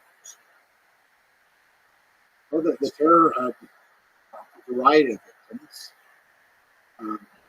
people who were true believers and who were Bolsheviks, who were especially targeted by Stalin because he aimed to revenge himself for all the sort of condescension that he'd experienced in that movement before, and also to eliminate rivals, potential rival power centers, and members of their families. And then there were people who simply got caught up in a process whereby the repressive organs in the provinces were sent quotas. You have to achieve your quota, and maybe even better yet, overachieve your quota, overperform. That would be the key to success in rising in the bureaucracy in the age of the terror. What's so horrifying is the way in which a whole society stood paralyzed in this process, and how neighbors would be taken away in the middle of the night, and people would be wary of talking. Resistance, at least in these urban centers, was entirely paralyzed by fear when, if one had somehow found a way to mobilize, somehow a way to resist the process, the results might have been different. There's an astonishing book. I mean, there are so many great books that have come out quite recently, even on these topics. Orlando Figes has a amazing book called The Whisperers that traces several families' history in the Stalin period. And it's a testimony to how a whole society and some of its most intelligent people got winnowed again and again and again in that process of negative selection we talked about, the lasting dislocation of scars that this left, and the way in which people were not able to talk about these things in public because that would put you next on the list, suspected of having less than total devotion to the state. But I think one of the things that also is so terrifying about the entire process is even total devotion wasn't enough. The process took on a life of its own, and I think that it might even have surprised Stalin in some ways, not enough to short circuit the process, but the notion where people were invited to denounce neighbors, coworkers, maybe even family members, meant that ever larger groups of people would be brought into the orbit of the secret police, tortured in order to produce confessions. Those confessions then would lead to more lists of suspects, of people who had to be investigated and either executed or sent to the gulags. The uncertainty that this produced was enormous. Even loyalty was not enough to save people. The stories, Solzhenitsyn's Gulag Archipelago is full of stories of dedicated communists who find themselves in the Gulag and are sure that some mistake is made. And if only Comrade Stalin would hear about terrible things that have happened to them, surely it would be corrected. And nothing like this would have. Everyone else, by contrast, accused of terrible crimes, there must be some truth. So, talk about ways of disaggregating society, ways of breaking down bonds of trust. This left lasting traces on an entire society that endured to this very day. Yeah, they're, again, a fascinating study of human nature. That there essentially was an emergent quota of confessions of treason.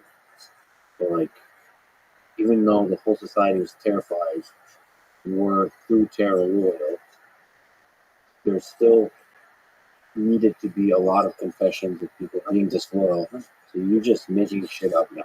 Like, at a mass scale, stuff is being made up. And it's also the machine of the secret police starts eating itself because you want to be confessing on your boss, on your.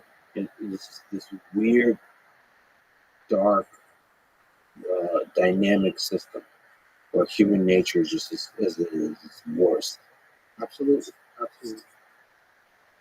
Why, if we look at this deep discussion right about Marxism, to what degree can we understand from that lens why the implementation of communism in the Soviet Union failed in such a dark way, both on the economic system with agriculture and on that way.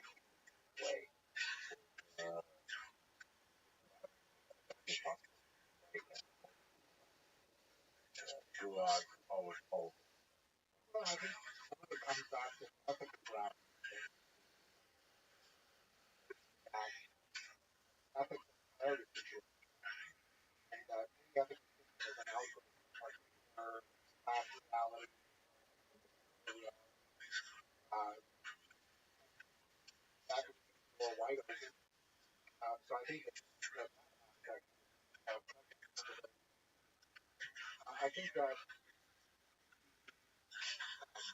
expectations are large that the revolution would be successful development. Russia is developed a dire all of the average of a million that that precious structural strength for countries society that would not be play. I think that in retrospect, that special result carved out to move the process forward, accelerate development, allowed for people to step into the role, point themselves, exactly of the type of body. So I think those things talking to counterfactual. What degree is basically communist create a follow document and then it's a little rebellious. So you imagine a world where the would we see similar to hardening society as a solid doing the other way. Happening more so the Trump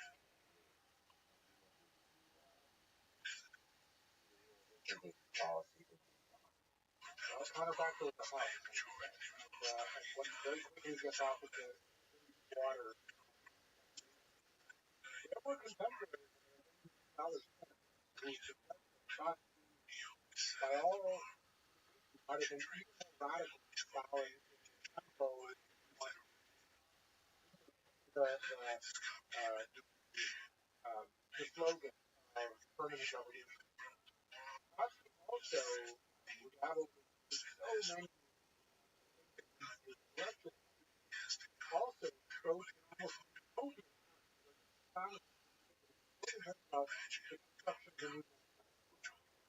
and out of the raw material, once you really get going, once you have a system that matches your hopes, possible, and talk about it, create going out of it. Don't sound like a modest, limited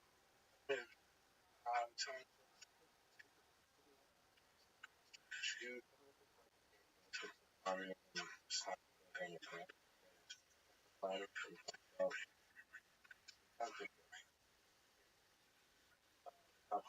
Power, one figure, and violence.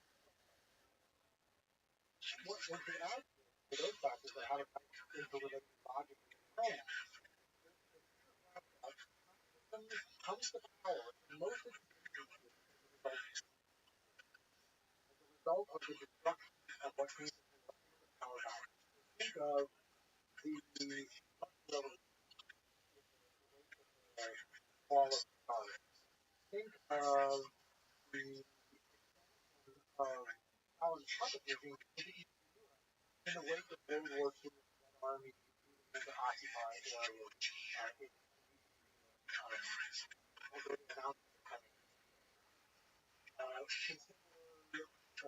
foundation of World War II, we got more consider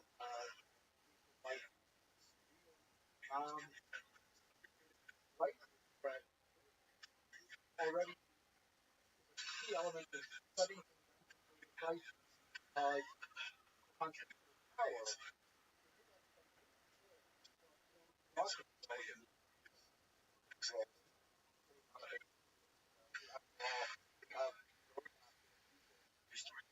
To follow inflation and credit, and there's a racket to produce more producing rise of forward though, but already Mark Henry is some concept. If you have a huge all of the possible necessary it's very hard for historians to or to study a methodical way, but it's presenting especially for Stalin, it's both really hard to be consequential. You got your primordial remains of what earlier college is like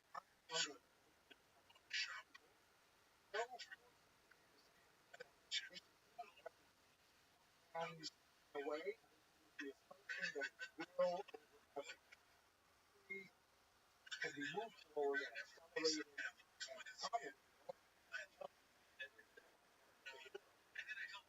probably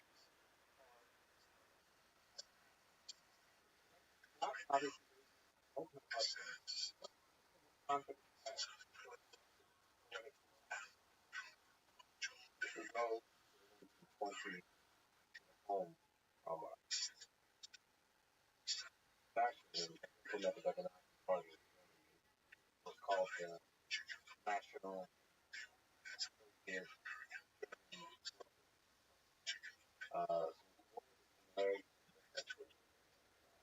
that socialism power economy. And then you could see the broader battle of ideas at the time, battle of control. Well, I mean, there's a whole bunch of terms that are in place.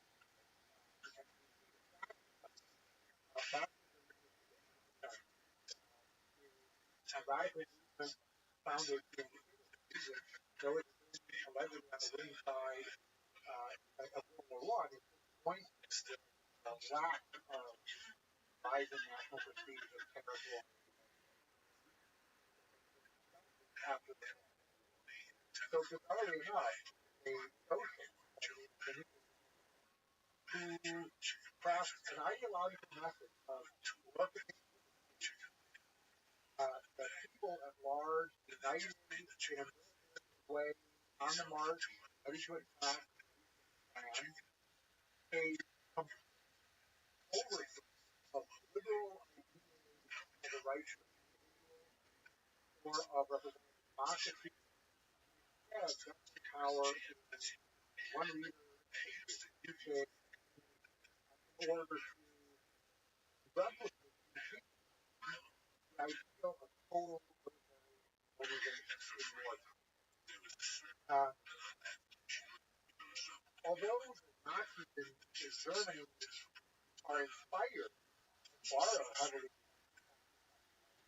there also are different emphases. They're virulent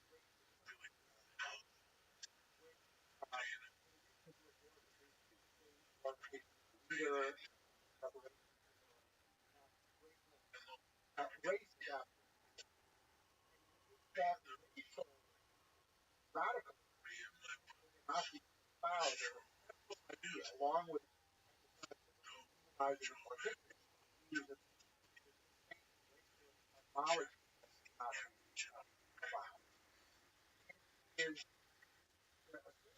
that the Nazis unity society themselves odd names of national social. Some leaders like Goebbels among the Nazis access social, others totally nationalist part. Partly to slogan, word that claim overcome all. The Nazis claimed that they were a movement, not a party, even though the party called it. So what did Nazism and socialism, communism share, or how would you approach it? We would start with ideological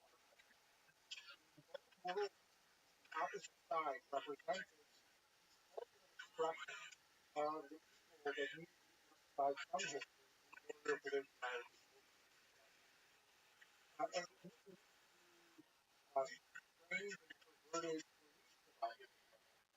from the perspective of the Nazis claim that because they saw the Jews as a demonic element in human history, the Bolsheviks weren't even really, didn't really believe all of this economic dialectic material.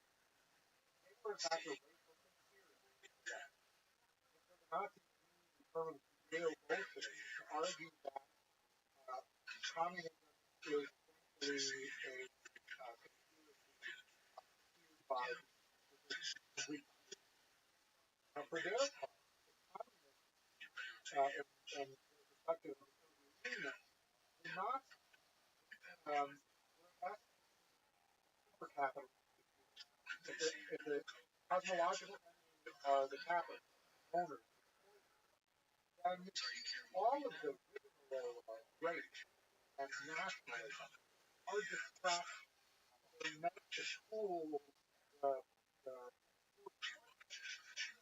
facts essentially here by capitalist owners who claim are coming up with a budget party that represents the last gap. From the communist perspective, the rise of the Nazis can be interpreted as this time because it means that capitalism is almost done. Because this is the last undisguised basic capitalism here in this country. So whether beyond this ideological opposition in terms of the hope for the future, the reality is that there were things that were put on either side. Not including the fact they could agree that the age of democracy and that the 19th century had they were experiments representing democracy, claims of human rights, classical liberal ideas, all of this has been bankrupt.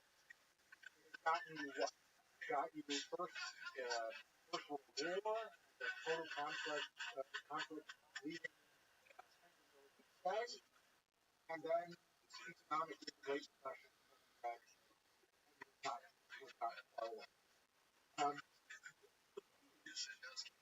At one and the same time, both ideological opposition of vastly cynical cooperation. In terms of the Weimar Republic, it's obvious with the benefit of hindsight that German democracy ceased to function in the power. But in the process of making democracy unworkable in Germany, the Nazi stormtrooper army with the brown shirts and communist peace fighters had cooperated in atmosphere of civil war that which was tested in the last stage of Weimar Republic. The most compelling of the cooperation was the signing of the Nazi Pact of the 23rd, 1939, which enabled Hitler to start the non-aggression pact in Hitler. It contained secret clauses whereby the Nazis and the Soviets agreed in Moscow under Stalin's side and for making time cars, each claiming to be the winner of the future. So, in spite of their opposition, these were regimes that able very effectively to work together to dire effect. So, in the course of the 1950s, there arose who also crafted explanations for in which although they were opposed to one another, actually more morphological resemblance operated in ways that, in spite of ideological political scientists, Hannah Arendt, chief among them, crafted a model of totalitarianism, borrowing a term active now, to define like the Nazis, like Stalin, a new kind of backward revival in barbarism that was something new, form of state.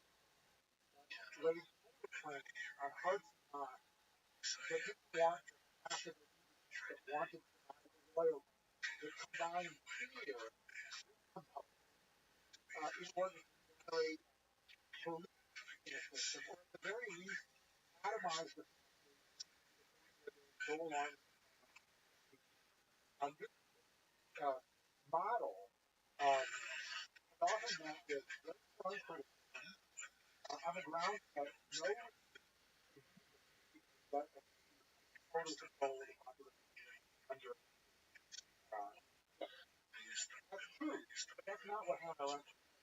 Hannah Arendt was saying there will always be inefficiency, there will be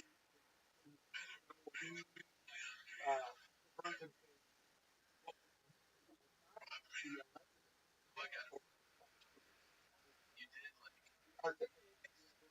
might possibly exercise fundamental thoroughgoing control of the entire population. The final frightening thought that Arendt for her was, what if not a model that comes to us from united civilization? It's horrifying. Let me ask you about Neil Cooper, who's a billionaire podcast, claims there, and web outlet. Then I explain he stated that churches were, quote, villains of the Second World War. So argue that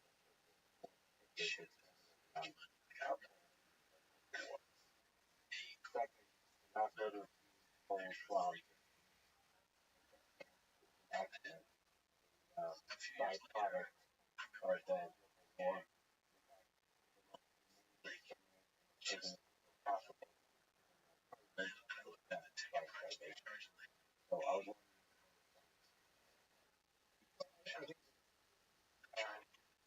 much of Apple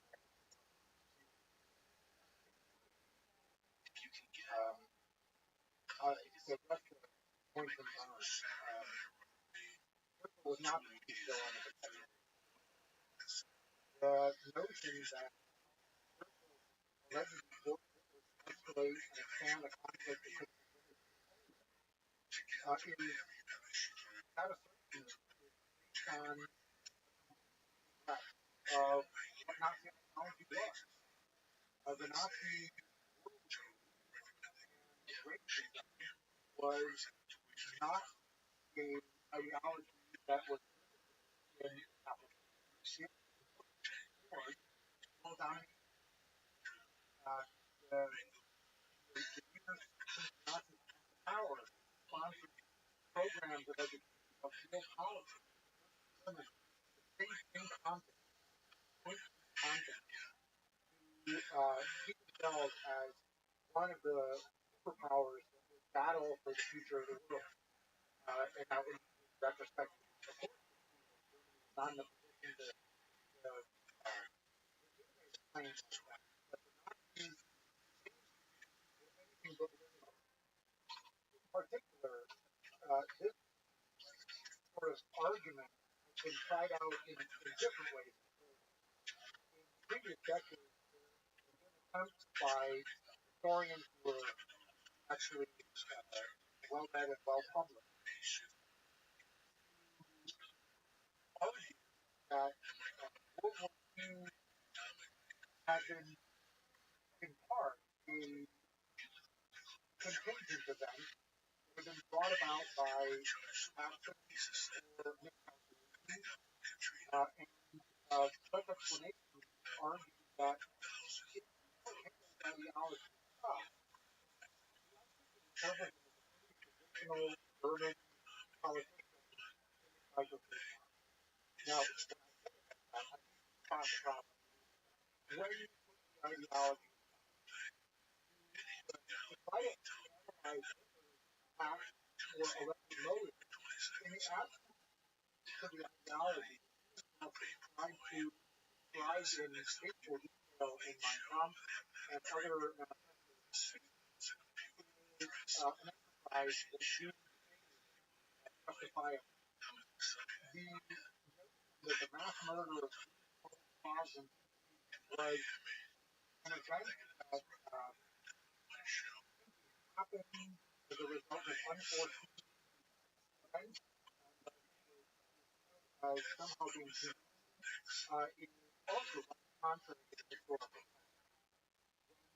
Poland was invaded, the Nazis unwittingly called Operation which sent specially trained ideologically and killers who were given the name of Einsatzgruppen in order to wipe out the Polish and also to kill Jews.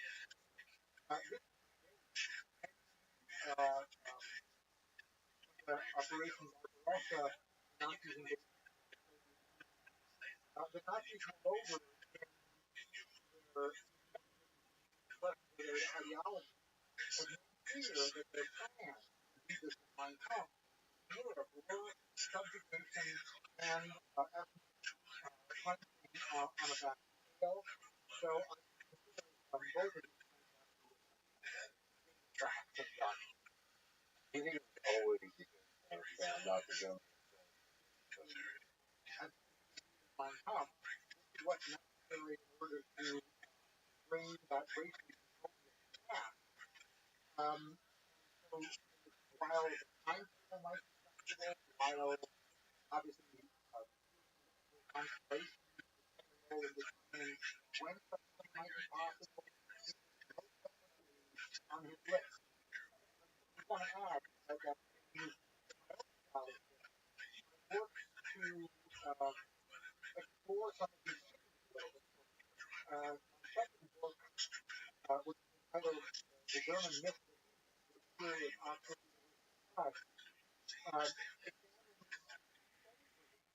German encounter with Eastern Europe and how Germans have thought about Eastern Europe, whether in positive ways or negative ways. And one thing that I noticed from this is that even before the Nazis come to power in Germany, there are certain negative and dehumanizing stereotypes about Eastern Europeans. Some of them activated by the experiences of German occupation in some of these regions during the First World War. So the Nazis most destructive and most negative of all those stereotypes and make them the dominant ones. Making no secret of their expected future domination and annihilation.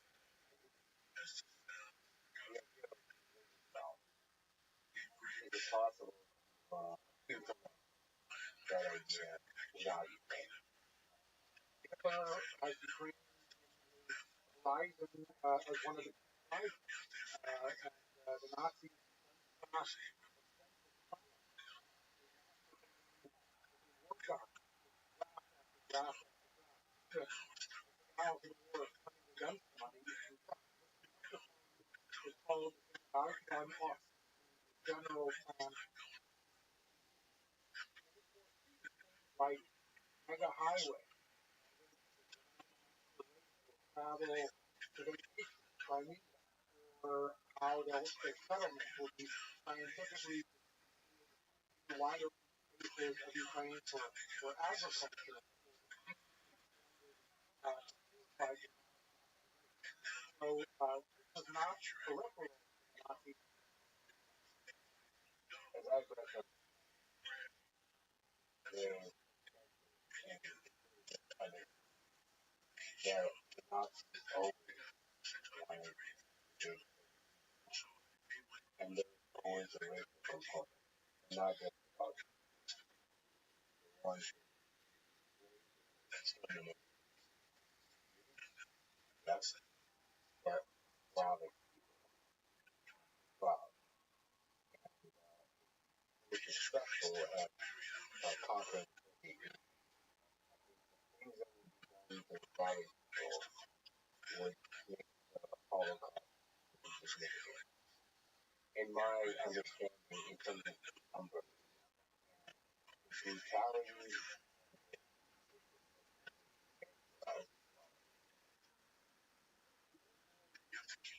the Jews were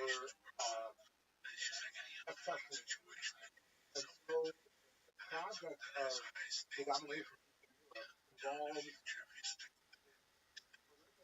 organized system of bureaucratically glorifying mass murder of the population. The Nazis expected the Slav had a longer time. Himmler expected the SS was given a special mission part of the transformation. And Himmler, in his role of German something killing phrase, he says that while will fall victim immediately, some proportion of Slavs will not be out or not scheduled late. And in that one to defile and deplete everything that the word culture has meant to generations of Western thinkers and artists before them. The notion of today for our culture was part of the longer primary volume about what the permanent war. Not a peace, not a settlement, not a border, but a constant border every generation, hundreds of miles in order to bring war. And now it's the other front, always more fighting, more training, through generation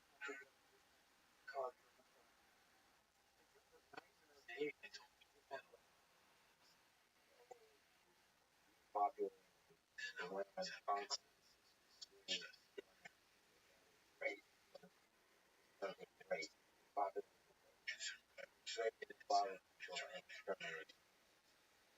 Many of them, and German success, message behind even Nazi propaganda about unity and about German national identity. The Nazis relentless purge of the German genetic doctrine. So among the victims, people, disabilities, people who were defined as not racist, primarily German by identity. Um, Polish and comprehensive ambitions are invested. One of the things I ended up happening in the war, and I just also wanted to comment on that. I can imagine a very number of possible scenarios that happen.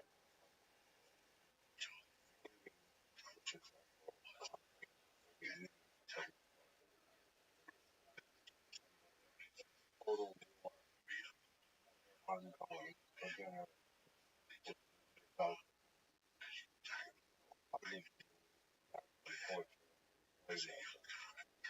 not to mention the other possibilities. I would think that the Nazis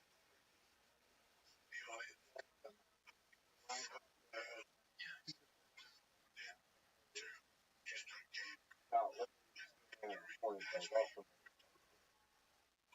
that's oversimplified narrative of the bad situation great. And You basically say this particular leader is just like Hitler, or maybe Hitler in the 1930s, and we must invade now before he becomes the Hitler of the 1940s. And that has been applied in the Middle East, in Eastern Europe, and God forbid that could be also applied in the war with China in the 21st century. But yes, warmongers do sure love to use Hitler and apply that template to wage war. And we should be wary of that, be careful of that. Both the over application of this historical template onto the modern world and of warmongers in general. Yeah, and I think that nobody should like oversimplified narratives. We need subtle and accurate. And also, I just would like to say that probably, as we've been talking about, Stalin and Hitler are singular figures. And just as we've been talking about the implementation of these totalitarian regimes, they are singular in human history. That you never saw anything like it, and I hope from everything it looks like, we'll never see anything like it again. They're certainly striking and unique historical characters in the record. One of the things that's so disturbing about Hannah Arendt's model of totalitarianism is the leader can be changed.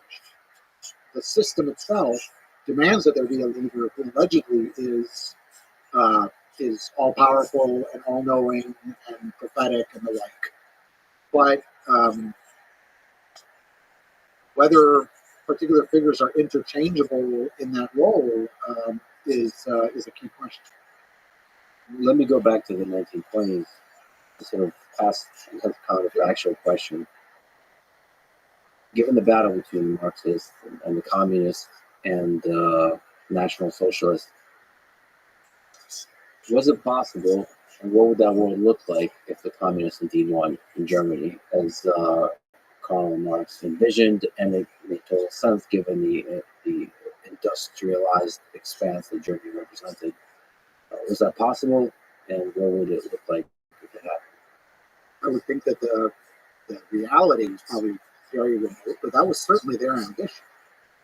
German communists get quoted as saying, after Hitler, it's our turn. Their sentiment was that the arrival of Nazism on the scene was a sign of how decrepit and incompetent and doomed capitalism was. In hindsight, that's almost impossible to believe, because what happens is the Nazis, with their characteristic brutal ruthlessness, simply decapitate the party and arrest the activists who are supposed to be waiting to take over. So that's forestalled. A further hypothetical that gets raised a lot is, couldn't the Social Democrats and the Communists have worked together to keep Hitler out of power? that's where the prior history comes into it. The very fact that the German Revolution in 1919 sees socialists killing socialists produces a dynamic that's so negative that it's nearly impossible to settle on cooperation. I added to the fact that the communists see the social democrats as rivals for the loyalty of the working class. In terms of just statistical likelihood, a lot of experts at the time felt surely the German army is going to step in. And the most likely outcome would have been a German general shutting down the democracy and producing a military dictatorship.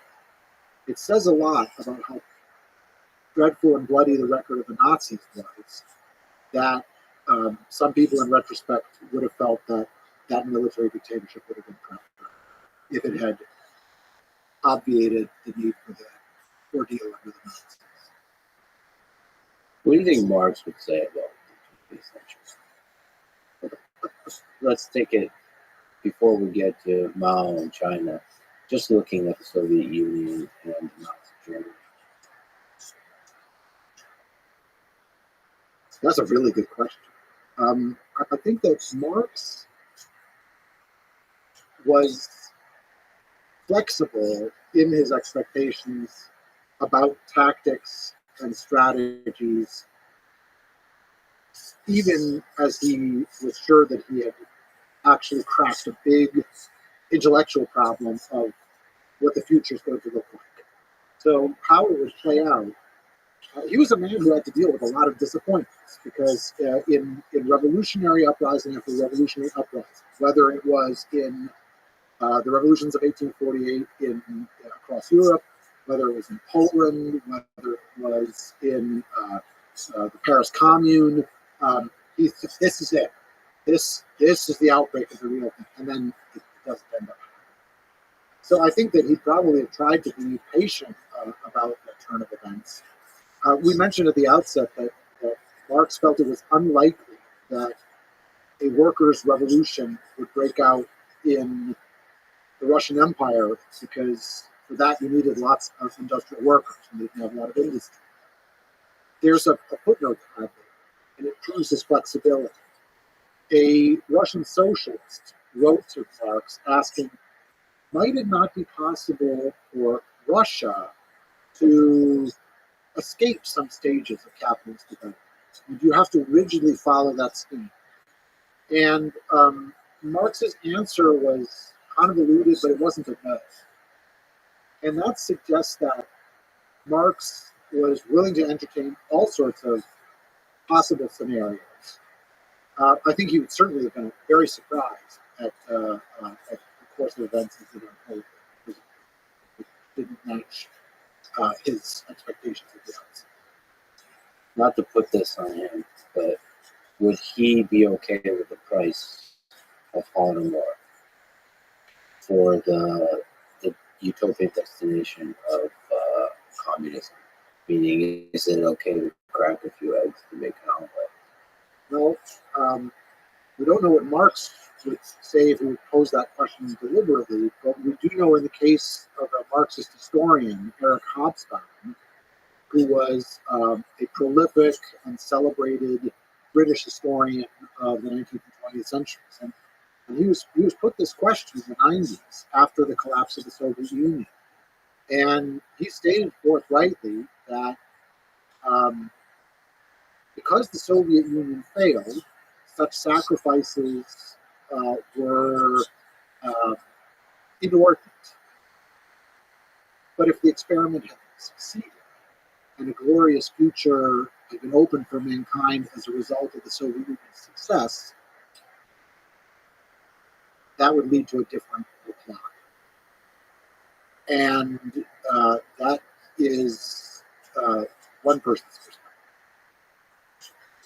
That takes us to the other side of the world. The side that's often in the West not considered very much when we talk about human history. Chinese dynasties and empires are fascinating, complex, and there's just a history that's not as deeply explored as it should be.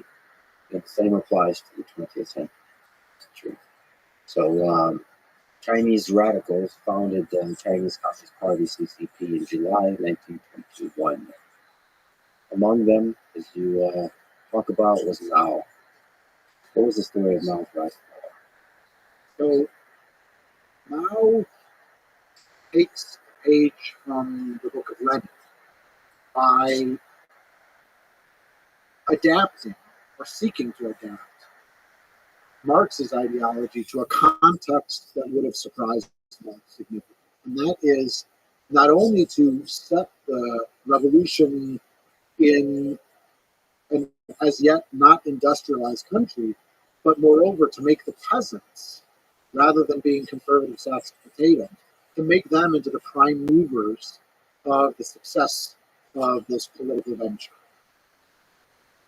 That's a case of the phenomenon that we talked about earlier. When is an adaptation of an ideology or a change to an ideology a valid adjustment that you've made or adaptation, and when is it already so different that it's something entirely distinct? Maoism was very clearly intended to answer this question for the Chinese context, and by implication, other non-Western parts of the world. This was, in part, Mao's way, whose ambition was great, to put himself at the head of a successful international movement and to be the successor to Stalin, whose role he both admired and resented from having to be the junior partner. To take an example of a masterwork in a major milestone in the history of communism, the Polish philosopher Leszek Kołakowski, who was at first a committed communist and then later became disillusioned, wrote a 3-volume study of Marxist thought called Currents of Marxism.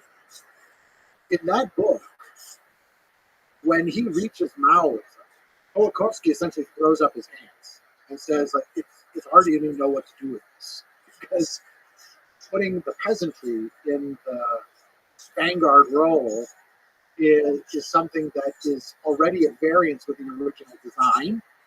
But Marx says this is an improved version. This is an adapted, a truer version of Marxism for the Chinese context. In case after case, in Mao's rise to power, we see a really complicated relationship with Stalin. He works hard to gain Stalin's support because the Comintern, the international organization headquartered in Moscow, working to encourage and help revolutionaries worldwide, is skeptical about the Chinese communists to begin with, and believes that China still has a long way to go before it's reached the stage where it's ripe for communist revolution. And in a way, that's more orthodox Marxism than what Mao is championing. Mao chafes under Stalin's acknowledged leadership of international communism as a movement. And in 1950, when Mao goes to visit Stalin in Moscow in order to sign a treaty of cooperation, he's left waiting for days and days and days in a snub that is meant to show him that you're just not as important as you think you are. And then when Stalin dies in 1953, Mao feels the moment is ready for him to step into the leadership position, surpassing the Soviet Union. So many of Mao's actions, like the Great Leap Forward and the agricultural disasters that follow from that, are literally attempts to outdo Stalin, to outperform Stalin, to show that what Stalin was not able to do, the Chinese communist regime will be able to bring on. And the toll for that hubris is vast. Yeah, in the darkest of ways, he did outdo Stalin. That's right, in the statistics. The Great Leap Forward ended up killing approximately 40 million people from starvation or murder. Can you describe the Great Leap Forward? So it was modeled on the crash industrialization that Stalin had wanted to undertake in the Soviet Union and anti-do it. The notion of the Great Leap Forward was that it would be possible for the peasant masses, out of their conviction in the rightness of the common cause, to industrialize China overnight. That involved things like creating small smelting furnaces in individual farm communes. It involved folding together farming territories into vast communes of very large size that were, just because of their sheer gigantism, supposed to be by definition more efficient than small-scale farming. It ended up producing environmental disasters, and campaigns to eliminate birds or insects were supposed to demonstrate mastery over nature by sheer acts of will. These included things like adopting Soviet agricultural techniques that were pioneered by a crackpot biologist by the name of Trofim Lysenko, that produced more agricultural disasters. That involved things like plowing to depths that were not practical for the seeds to germinate and grow, but were supposed to produce super plants that would produce bumper harvests and outpace the capitalist countries and the Soviet Union. So the context for all of this is a race to get first to the achievement of full-scale communism. And one of the themes that I think it's so valuable to pursue and to take seriously in the history of communism is what concrete promises were made. In the case of China, Mao made promises and projections for the future that were worrying even to some of his own assistants. He exclaimed that perhaps by 1961, perhaps by 1973, China would be the winner in this competition. And it would have achieved full communism. So that which Marx had sketched as the end point of humanity would be achieved first by the Chinese. Later, his own comrades, when he passed from the scene, felt the need to temper that a little bit and promised that they would achieve full communism by the year 2000. Such promises are helpful to a regime to create enthusiasm and to hold out to people the prospect of real success is just around the corner. But what happens when the date arrives and you haven't actually achieved that goal? That's one ticking time bomb that played a role in the increasing erosion of confidence in the Soviet Union. In the case of China, it must have been something similar. So there's a lot of other elements that are similar to the Soviet Union. Maybe you could speak to the 100 Flowers campaign. The 100 Flowers campaign is a chance for Mao, who has felt that he has lost prestige and lost standing in the party because of the disasters of the Great Leap Forward, to regain some of that momentum. And the whole 100 Flowers campaign, officially titled the Rectification Campaign, to set things right, is still shrouded in mystery. Historians disagree about how to interpret what Mao was actually up to. The most cynical there is that Mao encouraged Chinese thinkers and intellectuals to share ideas and to engage in constructive criticism, to propose alternatives, and to let a full discussion happen. And then, after some of them had ventured that, to come in and purge them, to punish them ruthlessly for having done what he had invited them to do. That is the most cynical thing. Some historians argue that Mao himself was not prepared for the ideas that he himself had invited into the public square, and that he grew anxious and worried and angry at this without having thought this through in a cynical way to begin with, the end result is the same. The end result is, once again, negative selection, decimation of those who are most venturesome, those who are most talented and intelligent, are punished relentlessly. And just a general culture of censorship and fear and all the same stuff is always going to be.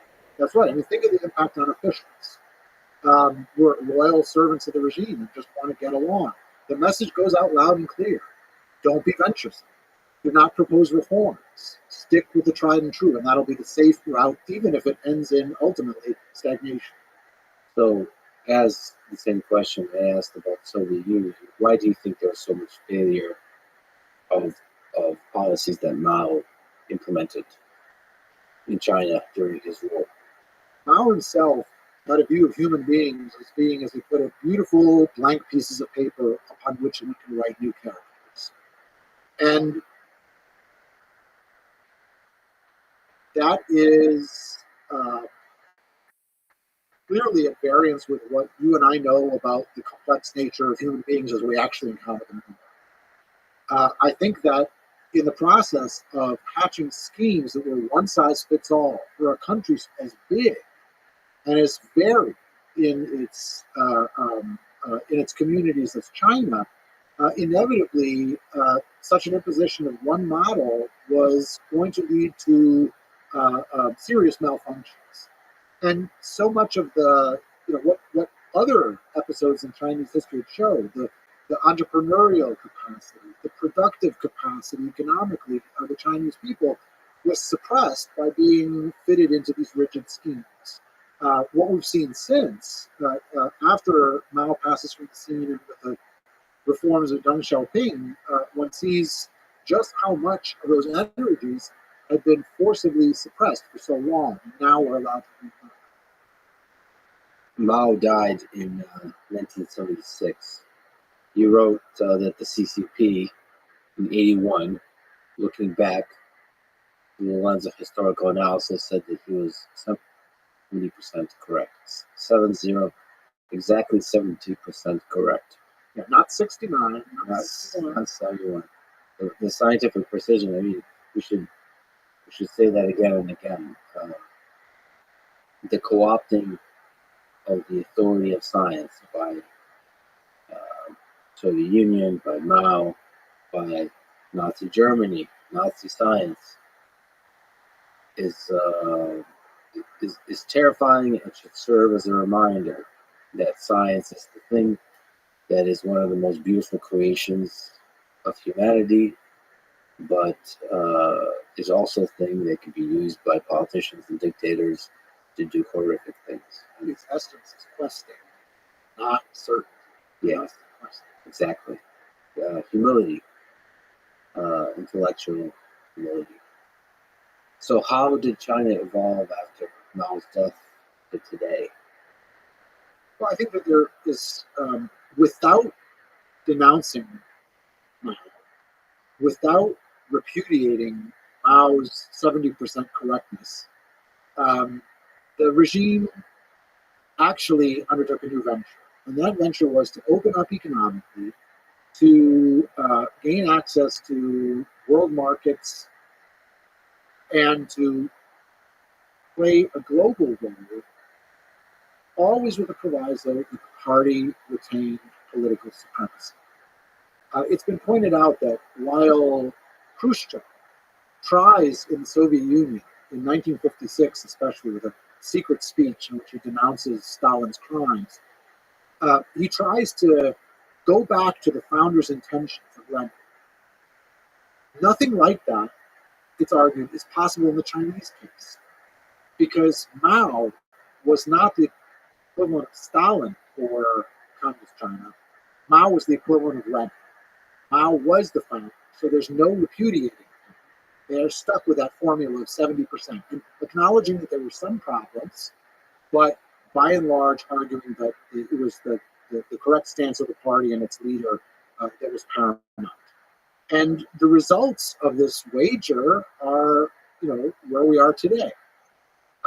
China has been transformed out of all recognition in terms of not all of the living standards of the country, but many places. Its economic growth has been dramatic, and the new dispensation is such that people will ask, is this a communist country anymore? And that's probably a question that haunts China's current leadership as well. With Chairman Xi, we've seen a return to earlier patterns. Xi insisting that Mao's achievement has to be held as equal to that of the reform period. Sometimes imitations or nostalgia for the Mao period or even the sufferings of the Cultural Revolution are part of this volatile mix. But all of this is outward appearance. Statistics can also be misleading. And I think that very much in question is China's further revolution in our own times. In the West, China is often demonized. And we talked extensively today about the atrocities that result from atrocities both internal and external that result from communist nations. But what can we say by way of hope to resist the demonization? How can we avoid cold or hot war with China, we being the West or the United States, in the 21st century? Well, you mentioned in the context of the claims of science, humility as a crucial attribute. I think that humility, sobriety, realism are tremendously valuable in trying to understand another society, another form of government. And so I think one needs to be very self-aware that projection onto others of what we think they're about is no substitute for actual study of the sources that a society like that produces. It's declarations of what matters most to them, the leadership's own pronouncements about what the future holds. I think that matters a lot more than pious hopes or versions of being convinced that inevitably everyone will come to resemble us in a better future. You mentioned this earlier, but just to take a small detour, what are we supposed to think about North Korea and their declaration that they're supposedly a communist nation? What can we say about the economic, the political system of North Korea? Or is it just like a hopelessly simple answer? This is a complete disaster of a totalitarian state. I think that the answer that a historian can give is a historical answer, right? That we have to inquire into what has to happen in order to arrive at the pass we are today. We have a regime that's claiming to be communist, or has an even better version of Marx's original ideas in the form of a Korean adaptation called Yuche.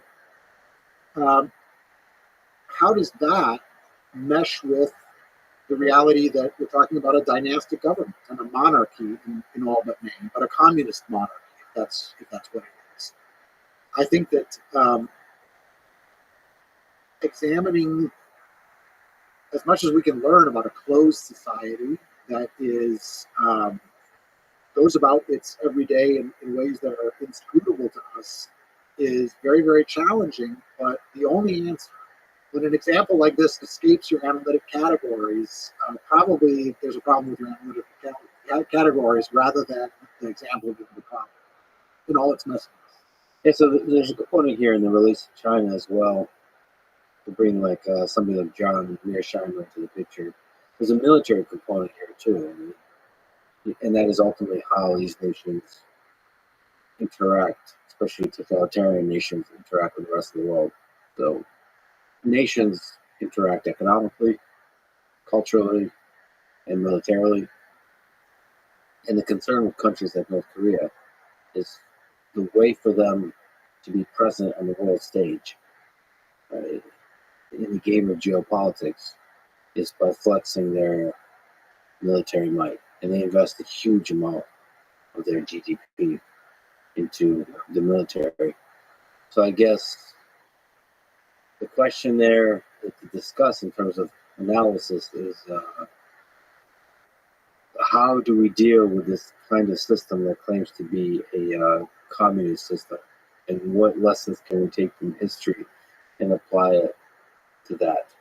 Or should we simply just ignore and look the other way as we can kind of hope it doesn't get out of hand? Yeah, I mean, there's realists see states following their own interests and prioritizing their own security, and there's probably not much that can be done to change that. But conflict arising as a result of misunderstanding or mixed messages or misinterpretation, those are things that policymakers probably do have some control over. I think that there's internal processes that will work their way out in even as opaque a place as North Korea. It's also the reality, just as we saw with the divided Germans, that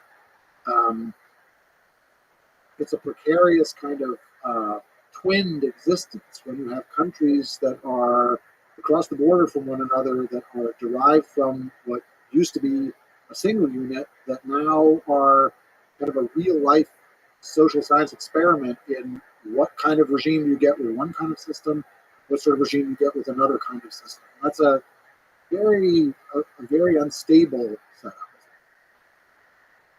Now let us jump continents, and in the 20th century, look to North America. So you also have lectured about communism in America, the different communist movements in America. It was also founded in 1919 and evolved throughout a couple of Red Scares.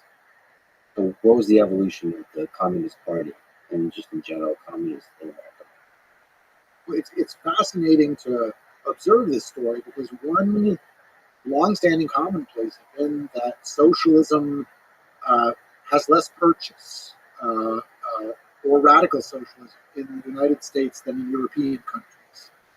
So, to the extent that that was true, it was an uphill battle for the communists to get established in the United States. But it makes it all the more interesting to follow the development of the movement. And there were two challenges in particular that played a role in shaping the American communist experience. One was the fact that, to begin with, the party was often identified with immigrants.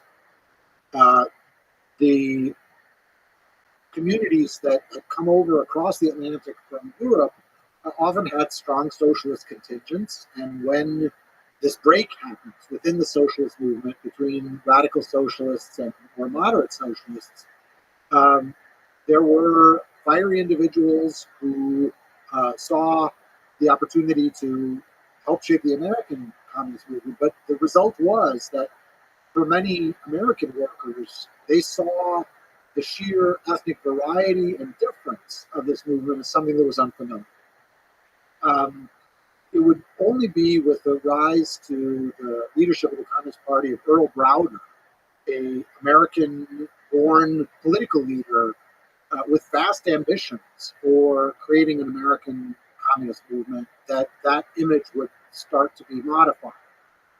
Earl Browder had a meteoric rise and then fall over the promise he made that went by the slogan, "Communism is 20th century Americanism."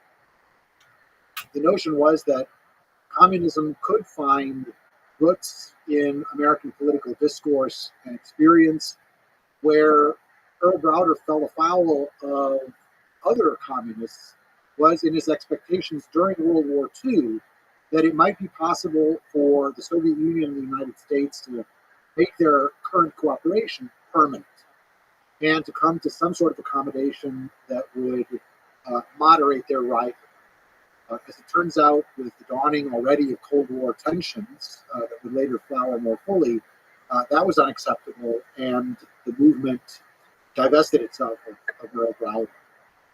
Another point that shaped American perceptions of the communist movement in the United States involved issues of espionage. During the 1930s and the 1940s, American communists, not all of them obviously, but select members of the movement were called upon by Soviet intelligence to play a historical role by gathering information, winning sympathies. One of the most amazing books of the 20th century is the book written by Whittaker Chambers, who had served as a Soviet spy, first a committed communist, then a Soviet spy, and then later a renegade from those allegiances.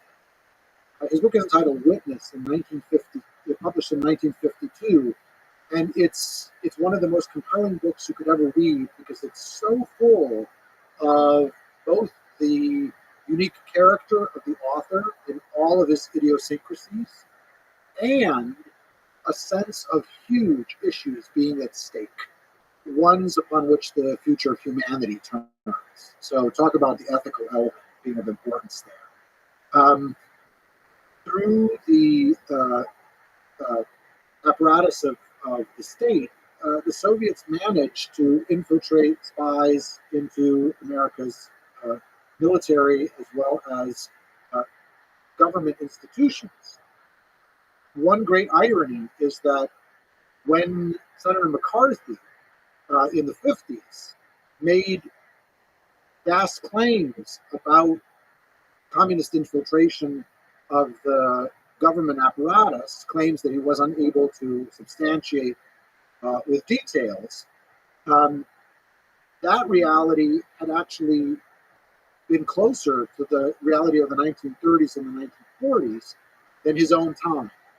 But the association of American communists with the foreign power of the Soviet Union and ultimately an adherence to its interests did a lot to undermine any kind of hearing for American communists. An example, of course, was the notorious Nazi-Soviet pact in 1939. The American Communist movement found itself forced to turn on a dime its propaganda.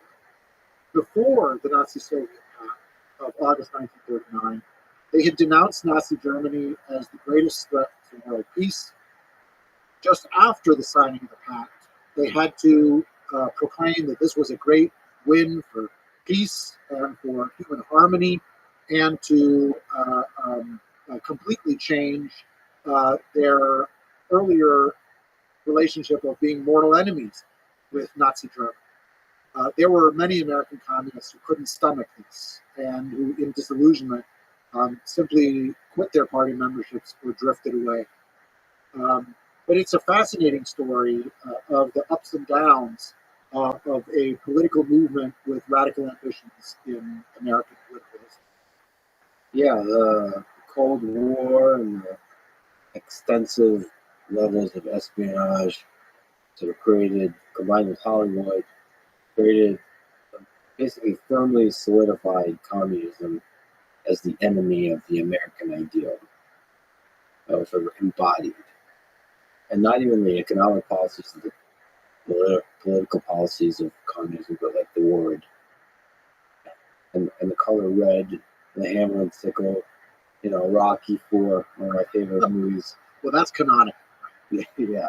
And, I mean, it is a bit of a meme, but meme becomes reality, and then enters politics and is used by politicians to do all kinds of name calling. You have spoken eloquently about modern Russia and modern Ukraine and modern Eastern Europe.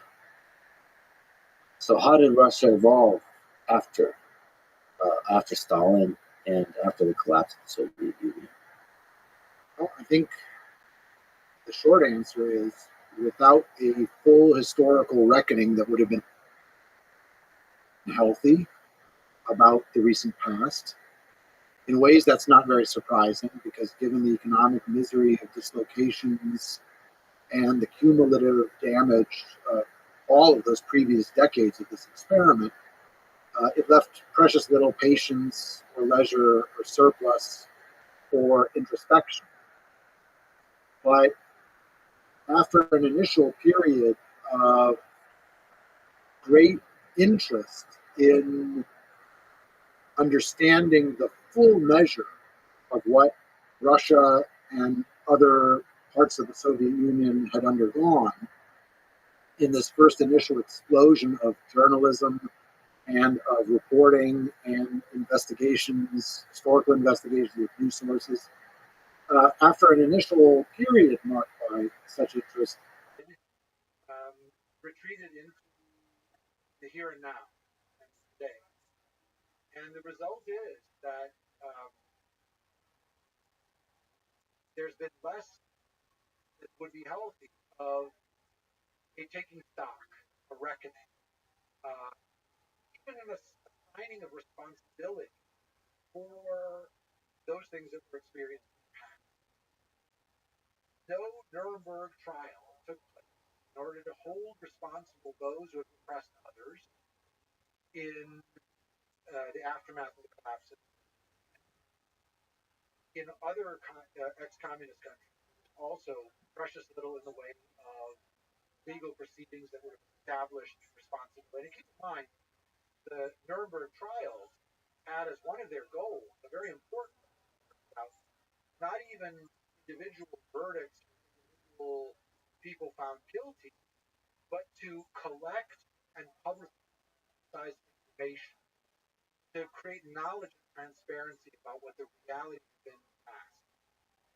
In the case of the former Soviet Union, in the case of Russia today, instead of a clear-eyed recognition of the vast nature of what it all cost, Putin, upon replacing Yeltsin, was in a position to instead traffic in the most varied, eclectic, and often mutually contradictory historical memory, packages of memory. So, on the one hand, in Russia, the Tsars are rehabilitated as heroes of Russian statehood.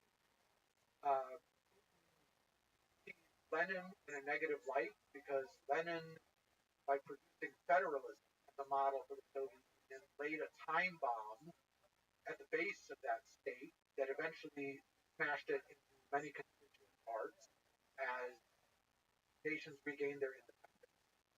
While Stalin, it's acknowledged, exacted a dreadful toll, but also was effective as a representative of Russian state. Um, produced where we are today. It's a commonplace echoed by many that Russia without Ukraine is a nation, could be a nation. Russia with Ukraine has to be that one.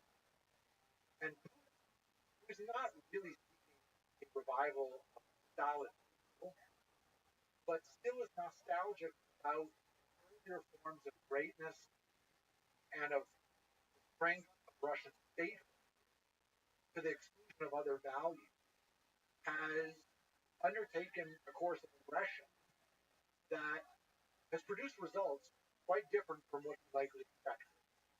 And I think that timing, it's fascinating to try to imagine what if this attempt to re-digest Ukraine into an expanded Russian imperial territory taken place early. I think that the arrival on the scene of a new generation of Ukrainians has produced a very different dynamic and a disinclination for any kind of nostalgia for the past, packaged however it might be, and however nostalgic it might be made to appear. And there, I think that expectations in the invasion of 2022 were entirely overturned. His expectation was that Ukraine would be divided on this score, and that some significant portion of Ukrainians welcome the advance of Russian forces, and instead there has been that. And it's interesting to consider timing, also individual leaders. Zelensky, you can imagine all kinds of other figures that would have folded much easier. And Zelensky, I think, surprised a lot of the world by somehow, this comedian somehow becoming essentially an effective war president. So that put that in the bin of singular figures that define history. Right. How do you hope the war in Ukraine? I'm very pessimistic. For the reasons we just talked about how things escape human management or even rationality.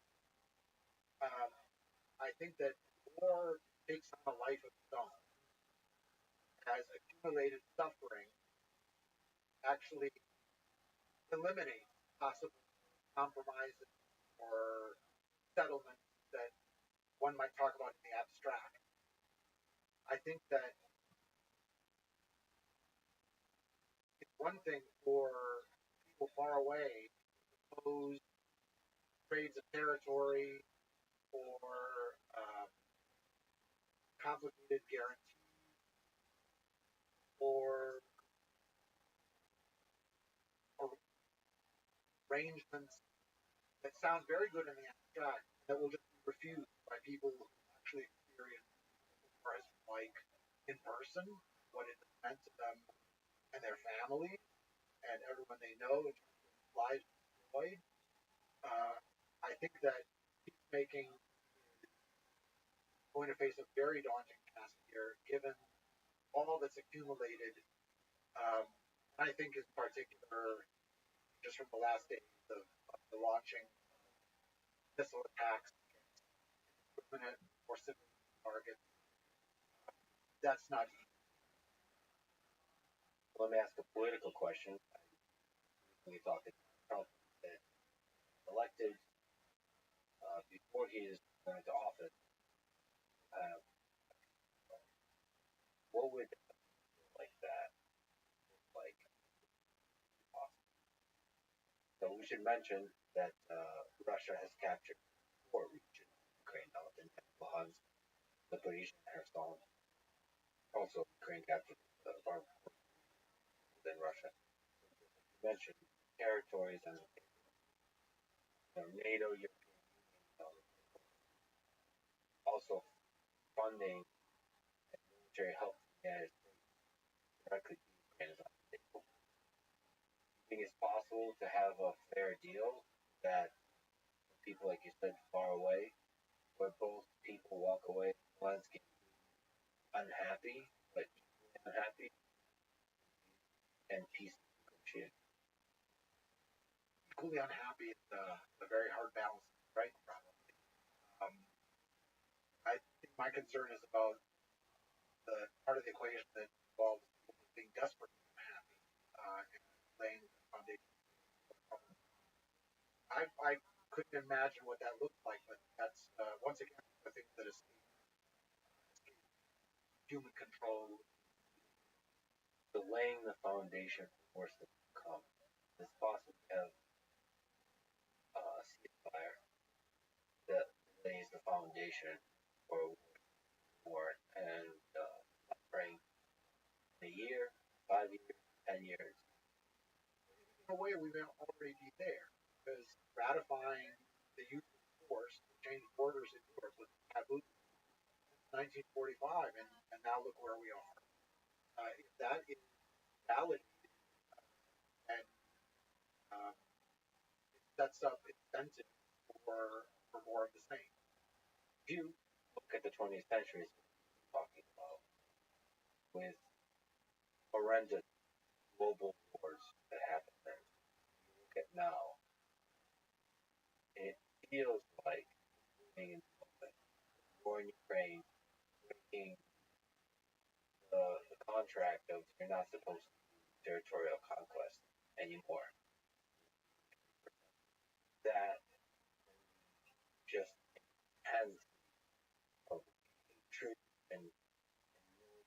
mentioned Middle East, Israel, Iran, Palestine, just and then China, calmly but with a big stick, talking about Taiwan.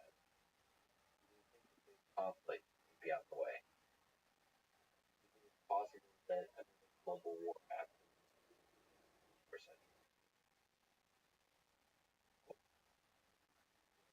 So many predictions, their expiration, and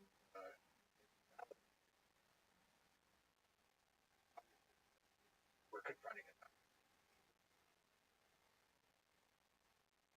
So, as a historian, let me ask you, what advice would you give on interviewing world, whether it's people who are no longer here, some of the people we've been talking about, Stalin, Mao, or people that are still here, Zelensky, Trump, Kamala Harris, Netanyahu, thing.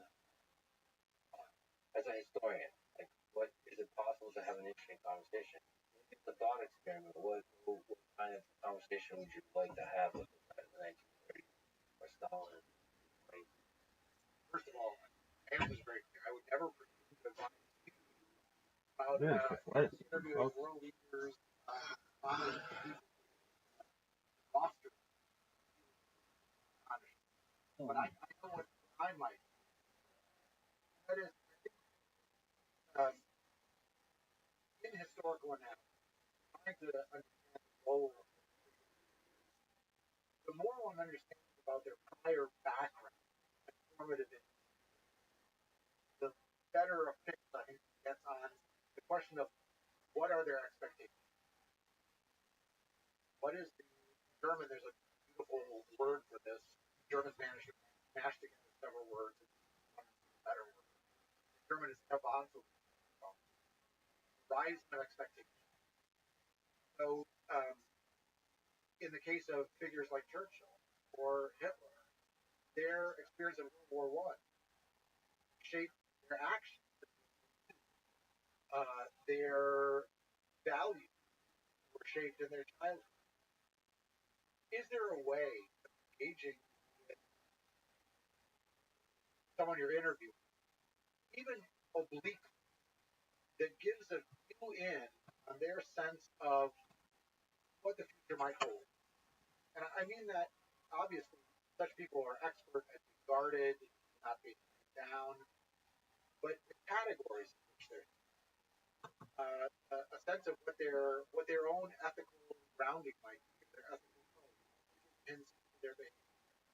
Instead, again, it's a cliche because it's true that one of the best measures of a person, especially a leader, is how they treat people from whom they don't expect it. Are they condescending? Are they, on the contrary, fundamentally another person? Can't help them in some way. Speaking of prominent world leaders to interview, there's Napoleon. Napoleon psychologically must have been a quite amazing person to make a bid for mastery of Europe and then already thinking about the mastery of the world. But contemporaries who met Napoleon said that it was very disturbing to talk to him because meeting with him one on one revealed that he could talk to you but look like he was looking right as if you were not fully. You were more in the nature of a character on a chessboard. And for that reason, some of them called Napoleon the master of the sightless stare. So if you're talking with a world leader, he or she has a sightless stare, that's probably a bad sign. But there might be other inadvertent or hints about moral compass or future expectations of leaders that emerge in one of your wonderful. Yeah, you put it brilliantly several ways. Moral compass. Now, the full nuance and complexity of moral compass. And one of the ways of doing that is looking at the various horizons of time about their vision of the future. I imagine it's possible to get Hitler to talk about the future, right? in like what he actually envisioned that as, and similar with Stalin. But of course, funny enough, I believe those leaders talk because there's nothing to be afraid of in terms of political competition. Modern leaders are a little bit more guarded because have to, they have opposition often to contend with and constituencies. A lot of amazing work, great work of communism. Third, did a series of lectures on the rise of communism, then communism power, and then decline and fall. So when I was listening to lectures, I can't possibly imagine the amount of work that went into it. Can you just speak widely? What was that journey like of taking everything you know, your expertise, your, bringing your lens, your wisdom, your focus onto the topic, and what it takes to actually bring it to life? Journey is probably just the right word because this week that the third trilogy, Line of Communism, released, and it felt like something that I very much wanted to do. Um, the history that's narrated there is one that is so compelling and often so tragic that it needs to be shared. Um, the vast amount of material that one can include is probably dwarfed by the amount that actually ends up on the cutting room floor. One could probably do an entire lecture course on every single one of those lecture topics that got published. But one of the great satisfactions of putting together a course like this is also being able to give further suggestions for study to the listeners, and in some cases, introduce them to neglected or books that make you want to grab somebody by the lapels. Got to. There's probably few things that are as exciting as a really keen targeted recommendation.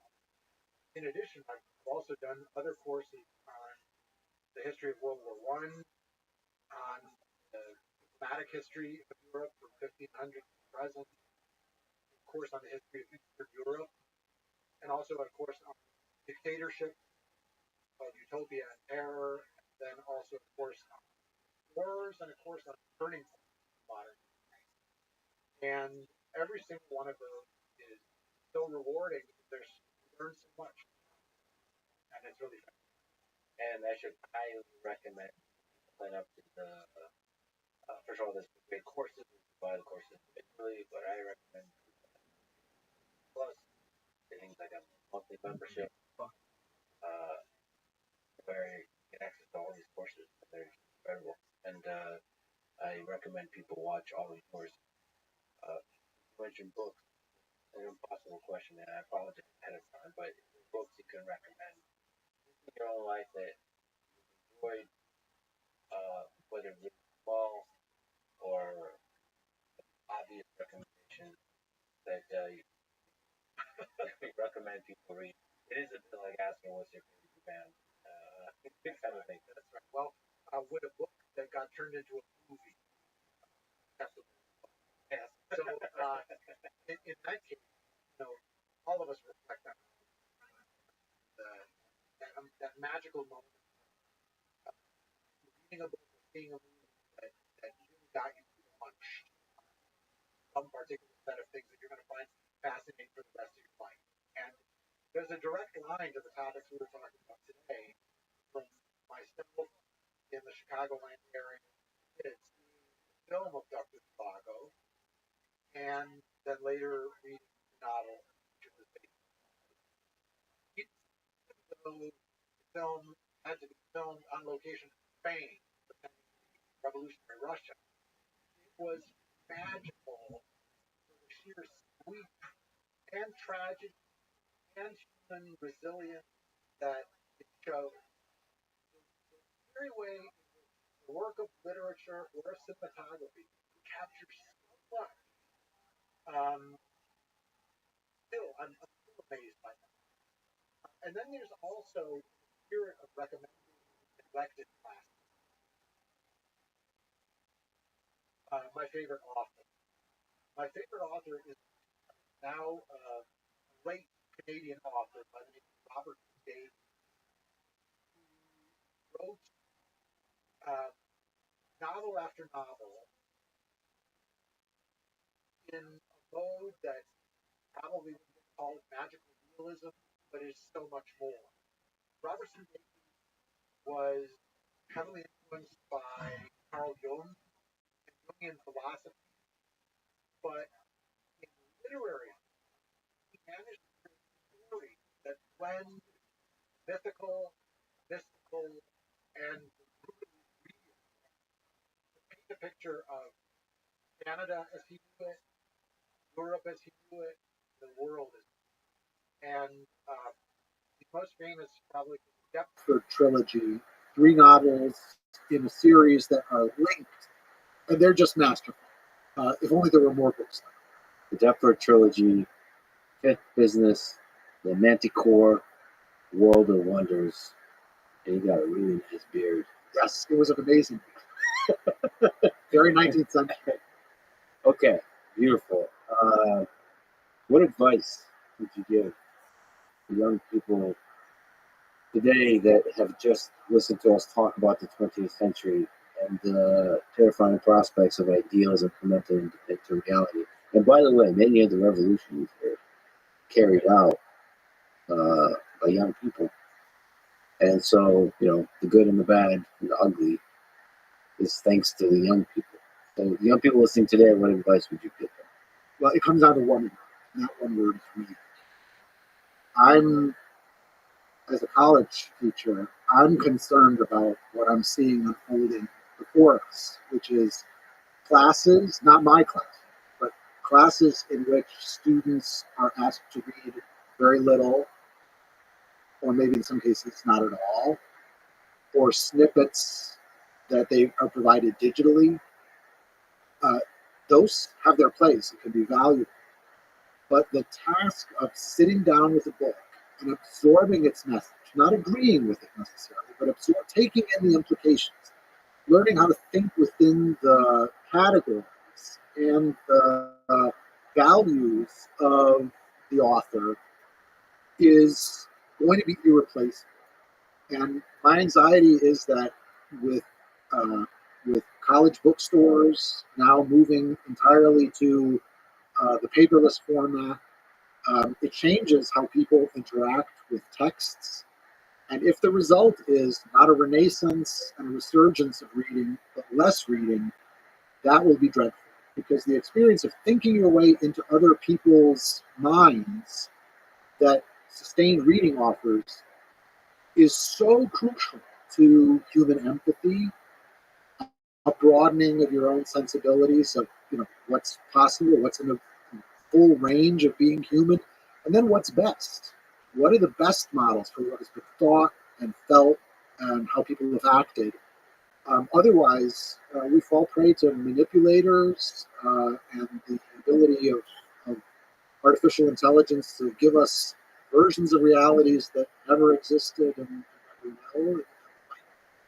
It's a really interesting idea. So let me give a shout out to Perplexity that I'm using here to sort of summarize and take quick notes and get little snippets and stuff, which is extremely useful. But books are not just about information, trust me. It's, just as you said, it's like a journey together with a set of ideas, and it's a conversation. And getting a summary of the book is the cliche thing is it's really getting to the destination without the journey. And the journey is the thing that's important, thinking through stuff.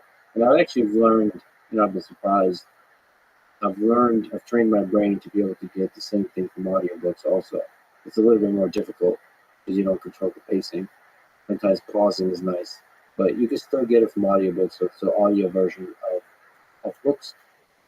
And that allows you to also go on a journey together, and it's sometimes more convenient because you can take it to more places with you as well. But there is a magical thing, and I also trying to train myself mostly to use Kindle, the digital version of books. But there is unfortunately still a magical thing about being there with the page. Audiobooks are definitely not to be scorned because, as people have pointed out, the original traditions of literature were oral, right? So that's actually the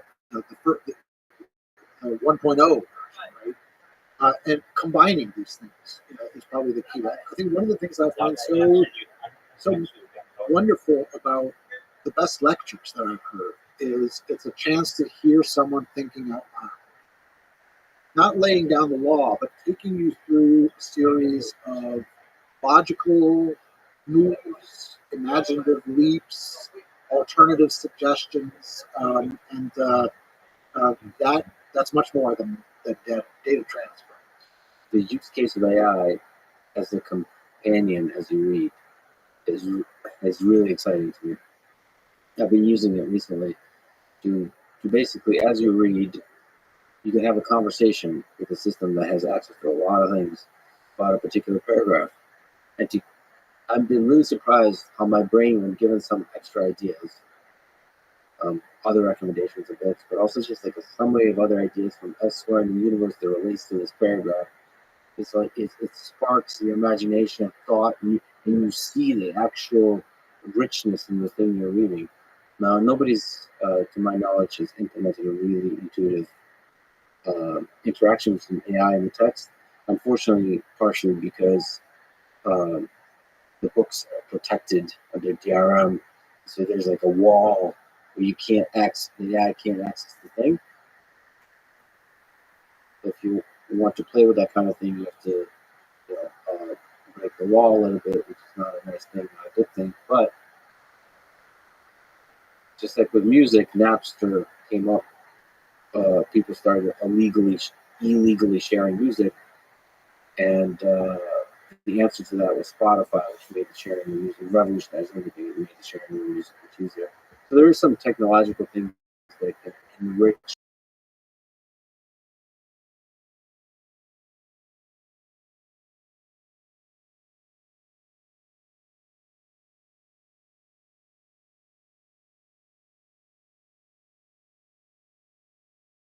Smartphone as an enemy, I would say, as of that special time you have to think. Social media companies maximize, grab your attention and grab that attention by brain dead as possible and more things. So it's nice and fun and great. Recommend it highly. Rush, but it is a uh, counter force process of eliminating a long period of time into the journey to an expert, eloquently conveying that idea and growing uh, by having a conversation with that idea. So I agree totally. What gives you hope about the humanity? Talk about the dark past. What gives you the light at the top? So we talked indeed about a lot of late, really damaging and negative energies that are part of human nature. But I find hope in another aspect. That is the sheer variety of human reaction to situations. The very fact that history is full of so many stories of amazing endurance, amazing resilience, uh, will to build up even after horrors have passed. This to me is an inexhaustible source of optimism. And there are some people who condemn cultural appropriation, say that borrowing from one culture to another is to be condemned. The problem is a synonym for cultural appropriation is pluralism, trade, transfer of ideas, influences, valuing that which is unlike your own culture is also quite literally. So those that multitude of human reactions, fact that our experience is so unlimited. Yeah, and the willingness of humans to do all of that. Curiosity, when the empires fall and the broken rise again. Yeah, guys, thank you so much for your incredible work, your incredible lecture, books, and thank you for talking. Thank you for this fun chat. Thanks for listening to the conversation. Hey, how's for this podcast? Check out our sponsor. Now, let me leave you with the words of Carl. History repeats itself. First, tragedy. Second,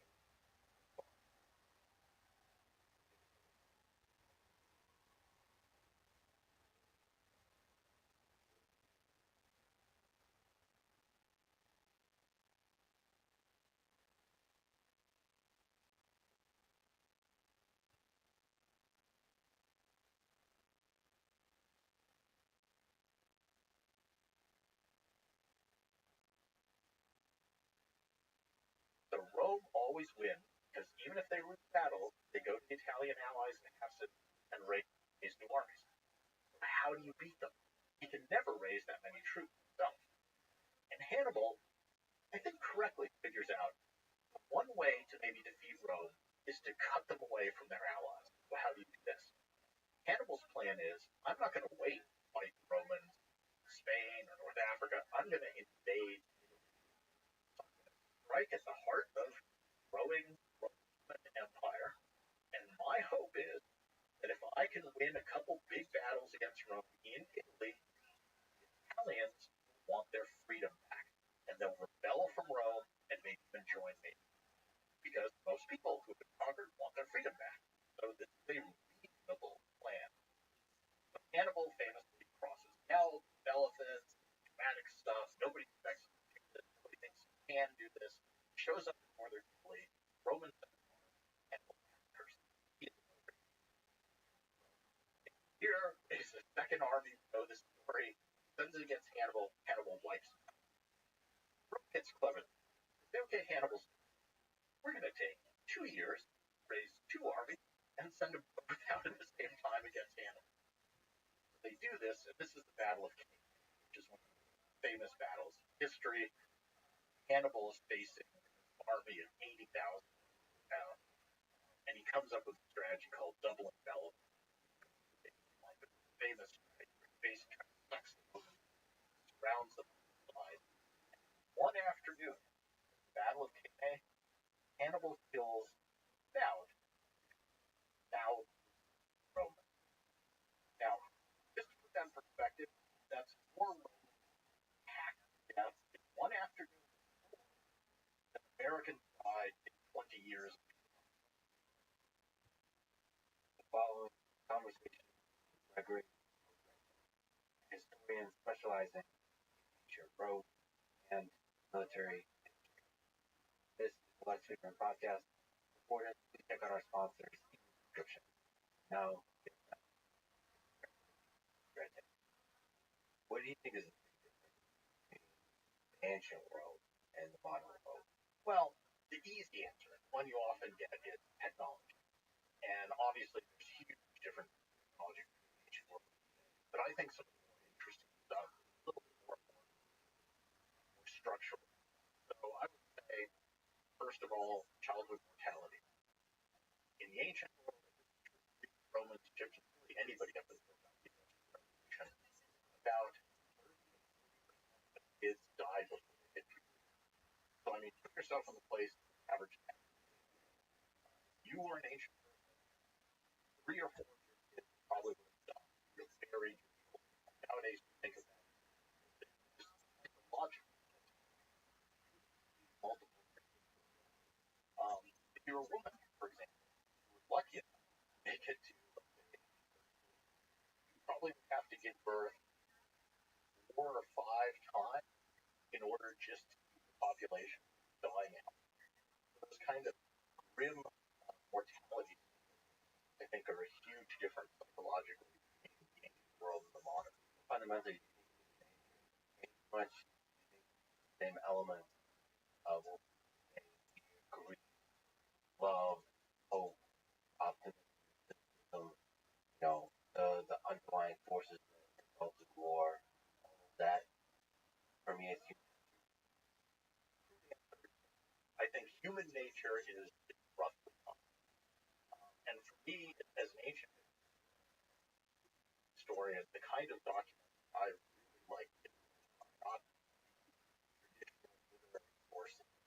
They're the things that give us this little glimpse in everyday life, stuff like tombstones, or just something that survives on a scrap of parchment that records a financial transaction. And whenever I read some of those, I'll have this moment of you know, feeling, oh, I know exactly how that felt. Here across 2,000 years of time, I have this spark of sympathy.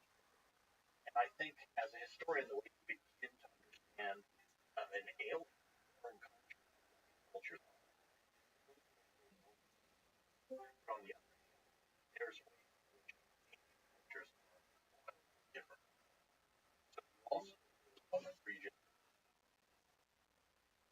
just think, how the hell could I just don't understand how they thought or acted in this way. And it's lining up those moments of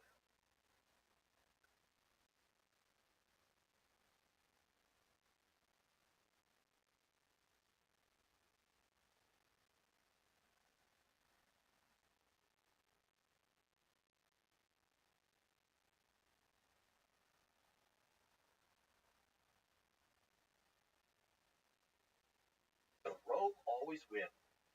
Even if they lose battle, they go to the Italian allies and capture and raise new armies. So how do you beat them? You can never raise that many troops. No. And Hannibal, I think correctly figures out one way to maybe defeat Rome is to cut them away from their allies. Hannibal's plan is, I'm not going to wait on the Romans, Spain, or North Africa. I'm going to invade Italy. Right at the heart of growing Roman Empire. And my hope is that if I can win a couple big battles against Rome in Italy, the Italians want their freedom back. And they'll rebel from Rome and maybe even join me. Because most people who've been conquered want their freedom back. So this is a reasonable plan. So Hannibal famously crosses the Alps, elephant, dramatic stuff. Nobody expects this. Nobody thinks he can do this. Shows up in more than the Romans. Hannibal master. He is a military. Takes a year. Raises a second army. We know this story. Sends it against Hannibal. Hannibal wipes him. Rome gets clever. They say, okay, Hannibal's. We're going to take 2 years, 2 armies, and send them both out at the same time against. So they do this, and this is the battle of famous battles in history. Hannibal is facing an army of 80,000 Romans down, and he comes up with a strategy called double and double. It's a famous strategy where he basically kind of sucks them, surrounds them on all sides, and in one afternoon, the Battle of Cannae, Hannibal kills 1,000 Romans. Now, just to put that in perspective, that's more Romans hacked to death in one afternoon than Americans died in 20 years. Following the conversation, Gregory, a historian specializing in ancient and military history. Last week's podcast supported our sponsor description. Now, friends, here's Gregory. What do you think is the big difference between the ancient? Well, the easy answer, one you often get, is technology. And obviously, there's huge technology in the ancient world. But I think so. I would say, first of all, childhood mortality. In the ancient world, and Greece, Romans, really anybody else revolution about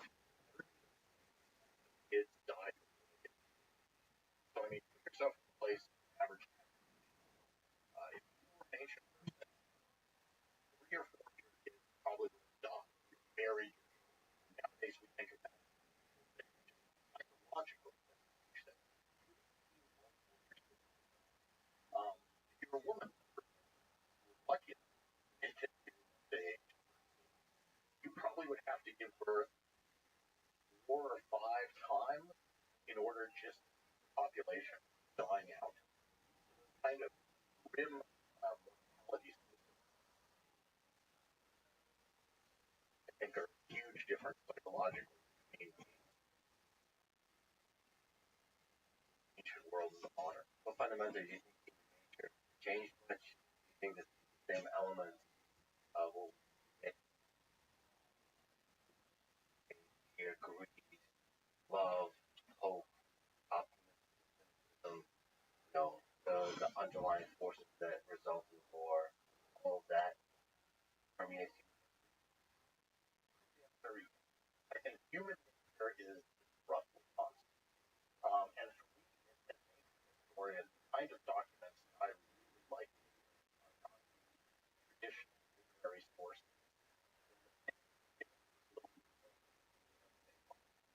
Stuff like something that survives a scrap of the financial transaction. And whenever I Oh, read some fuck. of those, I'll have the feeling, oh, I know exactly how here from 2000 This is worse.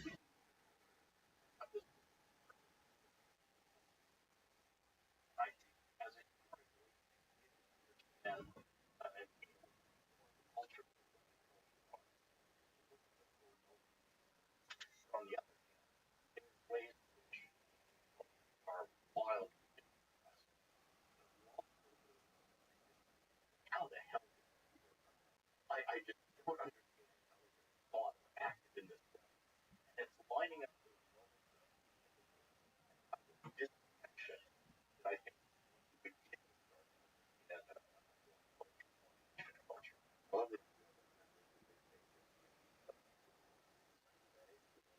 like the big thing. Yeah. And those details will bring it to life. You know, the grand little hopes. Another thing that I think is a huge difference in the modern world and the ancient, basically everybody's a farm. Everybody's a small family farm. And we forget this. I was just writing a lecture for my next great courses course, and I was talking about farming in the world. And I was really thinking, if we were to write a realistic book of, let's say, the Roman Empire, 9 out of 10 chapters should be details of what it was like to be a small-time family farm. Because that's what 90% in the ancient world did. They weren't soldiers, they weren't priests, they weren't kings, they weren't authors, they weren't artists. They were small-town farmers. And they lived in a little village. They never traveled 20 miles from that village. They were born there. They married somebody from there. They raised kids. They mucked around in the dirt for a couple decades and they died. They never saw a battle. They never saw a war. They never saw a philosopher. They never took part in any of the things.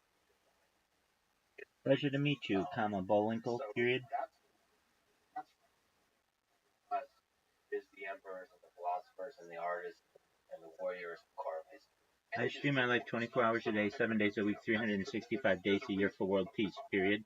I have more data on the internet than any person ever, and data is Earth's #1 resource, period. Data is more valuable than any stock or crypto in the world, period. That is according to The Economist magazine in 2018, period. If you want to check out my live streams 24/7, here they are.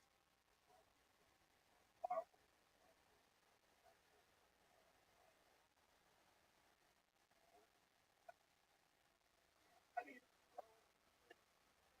has been hugely influential. The image. I mean, there's all these practices. The words I'm using today, 30% are from Latin, the 30% are from Latin descended languages. Our law code, our habits, our holidays, everything comes fairly directly from the ancient world. But the image of Rome, again in Western, dominant image of a successful empire. And I think that's what gives it a lot of its this idea that, oh, it was this great, powerful, culturally influential empire. And there's a lot of other empires. I mean, you could talk about ancient China, which arguably was as big as Rome, culturally sophisticated, lasted about the same amount of time. But at least Western civilization, Rome Rome is a little schizophrenic. That it's both the empire, when it was ruled by emperor, which is one kind of model, and it's the Roman when it was democracy, different model. And it's interesting how some later civilizations tend to focus on one or the other. You know, United States, France, they were very obsessed with Hitler. They were very obsessed with the empire in Britain. Model. So it's a different aspect. But what I think is actually another big difference in modern organization is our relationship with the past. So one of the keys to understanding all of Roman history is to understand that people who are obsessed with the past now, not just as racial, it actually dictates what you think like. And today, especially in the United States, we don't have much of a relationship with the past. We see ourselves as agents floating along, not tethered anymore. And the classic story I sometimes tell my classes, Rome started out as a monarchy. They had kings, kind of unhappy with it. Around 500 revolution, down the king. And one of the guys that played the role in the history, 500 years later, 500 years down, the guy comes along, he starts to act like a king. So, trouble with kings in Roman society, he's going to call somebody named. Now, as it happens, there's a guy named Brutus. Time, friend, Marcus. Now, before I go further,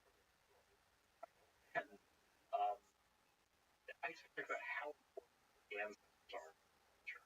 I mean, if you went to a aristocrat room, the first thing you would see would be a big wood cabinet. If you open that up, what you would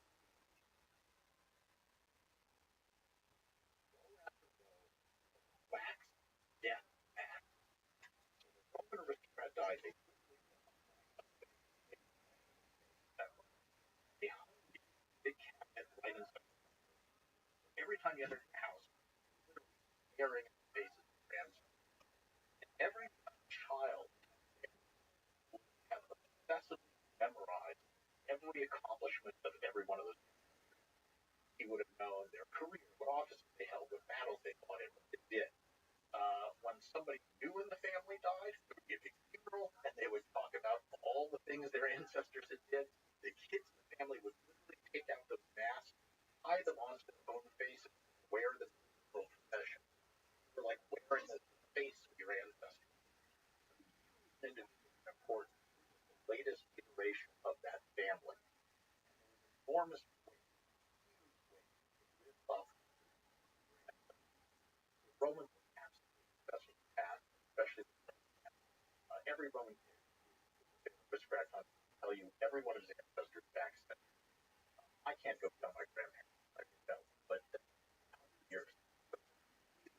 Enough to survive? And the level of celebration that we have now, yes, is not as intense.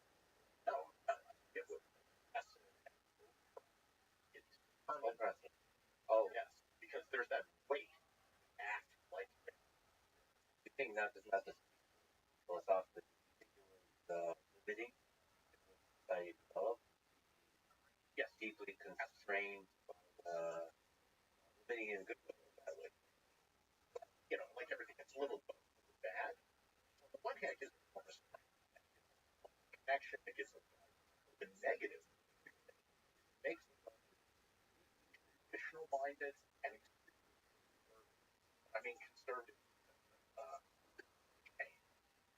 So in the late Republic, we'll probably talk about later, Rome things, it decide things the way the ancestors did it, and they did obvious changes which might have saved the Republic. So that's the downside. Locks you into something. Okay. But get back to Brutus. So 500 years after King Julius starts to act like a king, one of his best friends, Brutus, and literally in the middle of the night,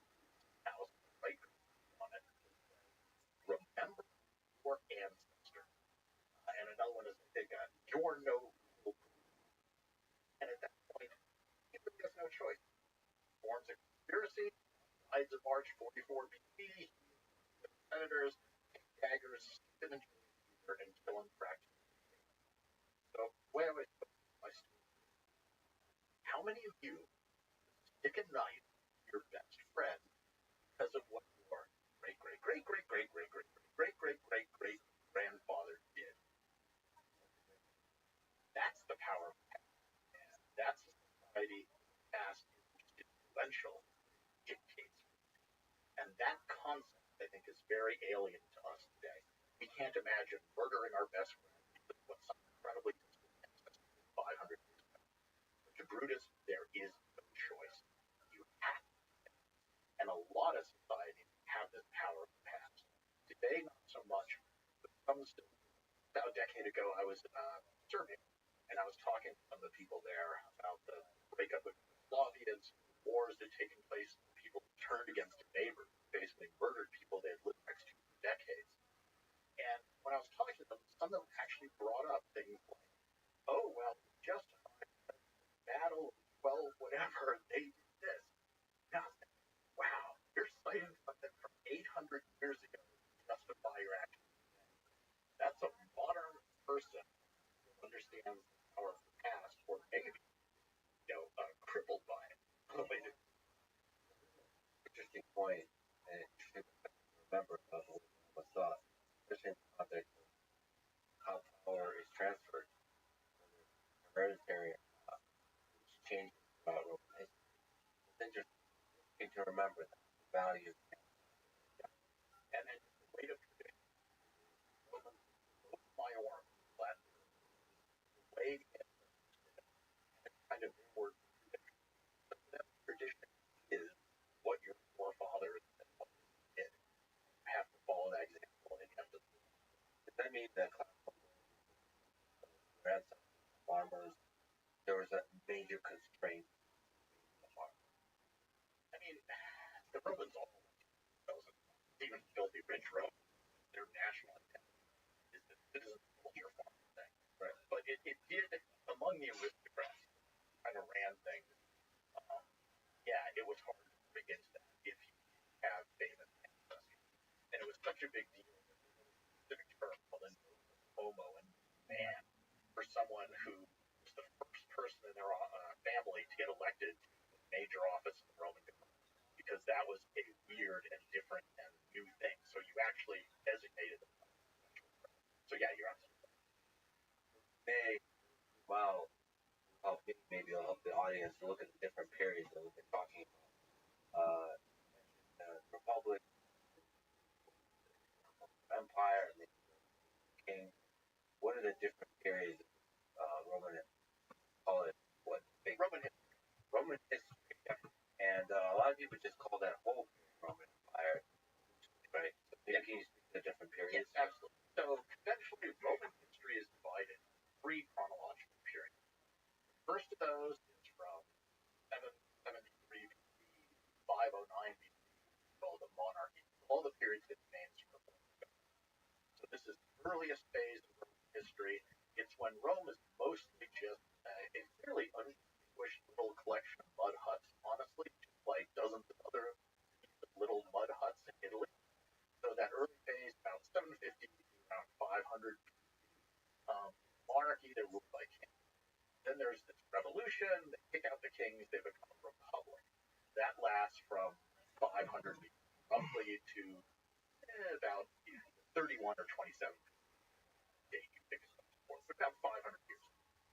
And the republic is when they have a republican form of government, some people ideology. Greatest period, and the big thing in that period, Rome first expands to conquer all of Italy. First 250 years, that 500-year stretch, and then the second 250 years, they conquer all the Mediterranean roughly. So this is the time of enormous successful Roman conquest and expansion. And then another switch up, and they become ruled by emperor. So back to the idea of one guy in charge that the Romans try to pretend is like a king and something else. Anyway, get back. They're very touchy about kings. So they have emperors. Roman Empire, the first emperor was Augustus. Starts off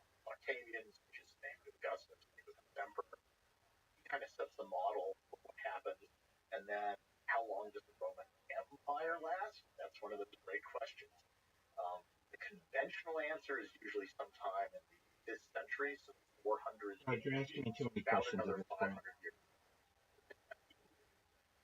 500 years. But you can make very good lots of empire. I actually visit 15. So that's your three fundamental way still say how much of a safety is by our modern life in the Western world. Can you speak to the relationship between ancient Greece and Roman Empire, both in the chronological sense and in well, I mean, ancient Greece comes the classical era of Greek civilization around the 500s. That's when you have the great achievements of Athens, sort of true democracy. They defeat the Persian invasion. A lot of the famous stuff happens around in the 400s. So that is contemporaneous, but Greek civilization is peaking early. And one of the things that happens is that Greece ends I up being have conquered streamed by Rome 24/7, in that 365 second half of the for Roman more than Republic 3 years. Period. 250 I have more data to online than 730 any person BC. ever. Period. And I have Greece 10 falls plus.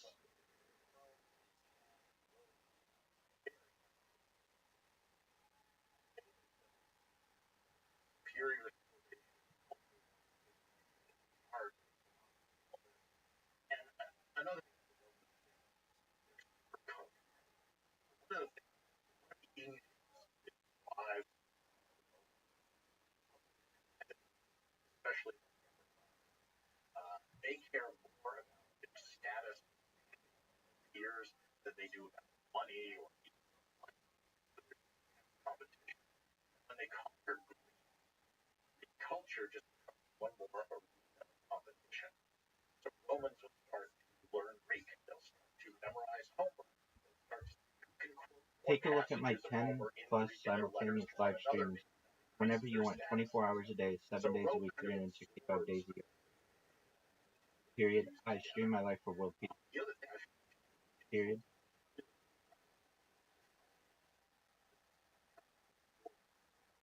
trust in the kind of serious culture that flourished in Italy before the Romans, way back in 100 BC. They were much more powerful than the Romans. Kind of generation of state. While the Romans were under control, the last of the Roman kings was really died pretty clearly. But the Etruscans end up giving to Rome, or you could say Roman stealing, perhaps, a lot of elements of Etruscan culture. And many of the things that we today think of as distinctively Roman, are shades of Roman is, actually aren't truly Roman. They're stuff they stole from the Etruscans. There's a couple examples. Toga. When you think of a Roman, it's a guy wearing a toga. The toga is the mark of Roman citizen. Well, that's what Etruscan kings wore, probably. Gladiator games. Appreciate those. Very intense. Roman, well, they probably a lot of Roman religion. Jupiter is a thunder god. All sorts of divination. Romans loved to chop open animals, look at their liver, predict the future. That comes from the Etruscans. Watching the flight of birds, predict the future. That comes from the Etruscans. So there's a lot of central elements of what we think of as Roman civilization, which actually are borrowing, let's say, from older, slightly mysterious. I think that's a really powerful thing. It's a powerful aspect of civilization. You can call it stealing, which is a negative connotation. You can also see it as integration, basically. Yes, steal the best stuff from the people you conquer, people interact with. Every Shout out to Bong James Bong. You're amazing. Hope you have a wonderful day, my friend. Shout out to Bong James Bong, everybody. Shout out to Jacob, El Diablo. Shout out to my man and my good friend. Military. Yeah, and I think exactly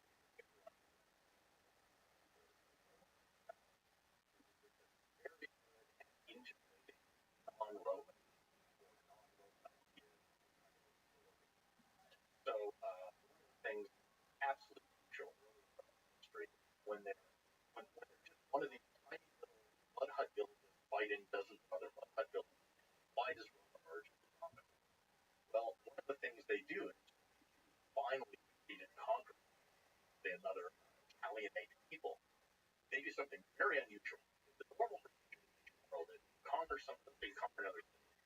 You often kill most of the men, enslave the women, children, steal all the stuff, right? The Romans, which are the Italians, conquer the other city. Sometimes they'll do that. Sometimes they'll also then say, all right, we're going to now leave you alone, and we're going to share with you a degree of Roman citizenship. Sometimes they make them full citizens. More often they make them something we call half citizens, kind of what sounds like some of the privileges of citizenship, not all of them. Sometimes they would just make them allies. But they would sort of incorporate them into the Roman project. And they wouldn't necessarily ask for money or tax, which is what we do. Instead, one thing they would always demand from conquered cities is that they provide troops to the Roman army. So the army becomes the mechanism of Romanization. Pull in foreigners, make them like you, and then they end up fighting for you. And early on, the secret to Rome's military success was not that they had better generals, better equipment, better strategy or tactics. They have limitless manpower, relatively speaking. And they just come back and fight again. And they come back, they fight again. And eventually they wear down their enemy because their policy is we incorporate the conquered people. And the great moment exemplified pretty late in this moment. They've been doing it for 250 years just about. And they've gotten down to the toe of Italy. They're conquering the very last cities down there. And one of the last cities is actually a Greek city, a Greek colony. It's a wealthy city, and when the Romans show up on the doorstep and they're about to attack them, they do what any rich Greek colony or city does. They go out and hire the best mercenaries they can. They hire this guy who thinks of himself as the Alexander the Great, Pyrrhus of Pyrrhus. The mercenary is actually related to he has a terrific army, top-notch army. He's got elephants. He's got all the latest military technology. The Romans come and fight a battle against him. Pyrrhus knows what he's doing. He wipes out the Romans. He thinks, okay, now we'll have a peace treaty. We'll negotiate something. I can go home.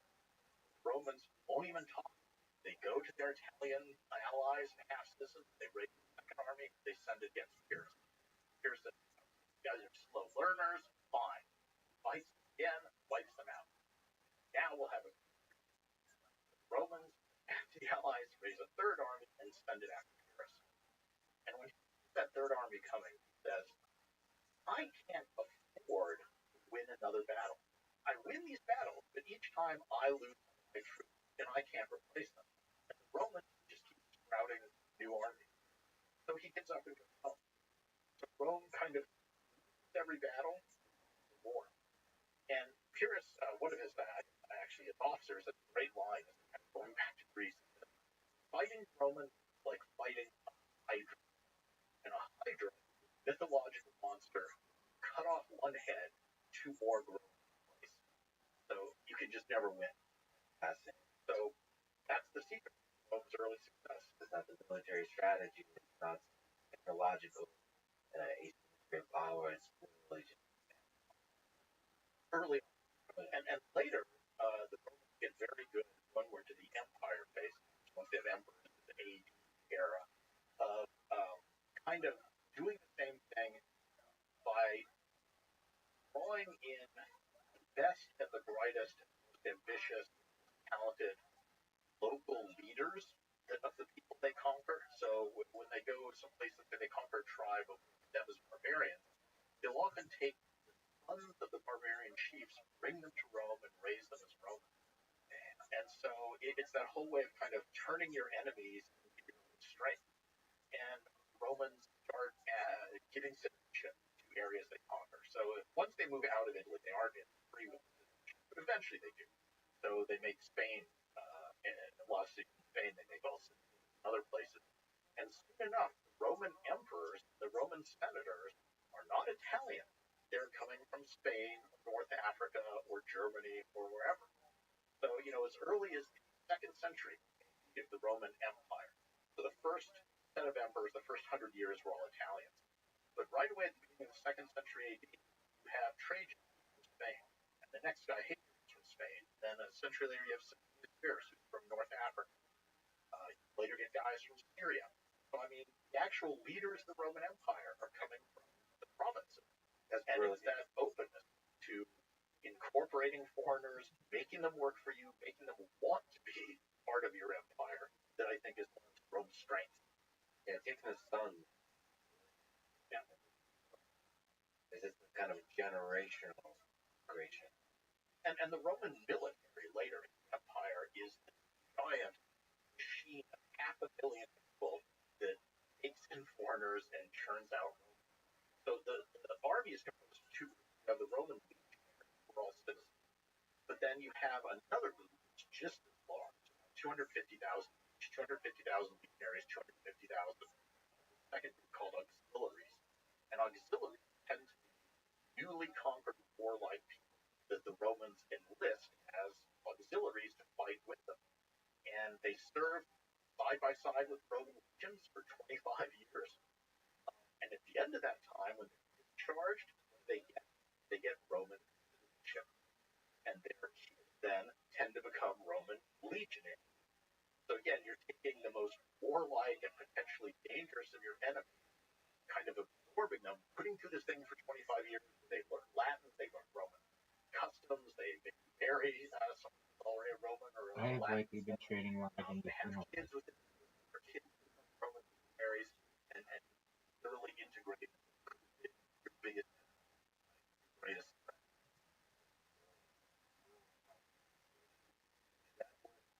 The rapid. So there, it's more the indigenous Italians. At that point, they haven't really expanded something empire. So, yeah. So backing up, so we have that first 250 years of Roman Republic. So I have more data than any person on the internet, and data is the number one and in that resource. period, they gradually conquered the Italian cities, who were pretty much like them. People who already speak language, same language, everything. It's easy to integrate them. That's the way they absolutely was. Then in the second half, that period, 250 to 30, Rome goes outside. And this is now they're encountering really fundamental, true others. They do not have the same, they don't speak the same language, they're fundamentally different. And Rome expands to the west Mediterranean. And there, the big rival is the city-state of Carthage, which is another city founded almost at the same time as Rome that has also been a young, vigorously expanding. So in the Western Empire at this time, you have two sort of rival, and they're very different because the Romans are the soldier farmers. The Romans are all these small farmers. That's the basis of the economy. And it's the Romans who serve in the army. So the person citizen is also really my main profession of farmer, and then times four soldier. Carthage is an oligarchy of merchants. Very small citizen body. They make their money through maritime trade. They have ships that go all over the Mediterranean. They don't have a large army of Carthaginians. Instead, they hire mercenaries mostly to fight for them. So it's almost two rival, different philosophies, economy, everything. Rome is strong on land, Carthage is strong at sea. Dichotomy. But they're both looking to expand, and they repeatedly come into conflict as they expand. So Carthage is on the coast of Africa, Rome's in central Italy, it's right between them, the island. The first big war is fought purely dictated by geography against Carthage. And Rome wins. They get it. But Carthage is still strong. They're not weakened. Carthage is now looking to expand. Next place to go is Spain. Take Spain. Rome, meanwhile, is moving along the coast of what today's France. Where are they going to meet up? On the border of Spain and France. And there's a city at that point in time called Saguntum. The second big war between Rome and Carthage is over. Gets Saguntum. So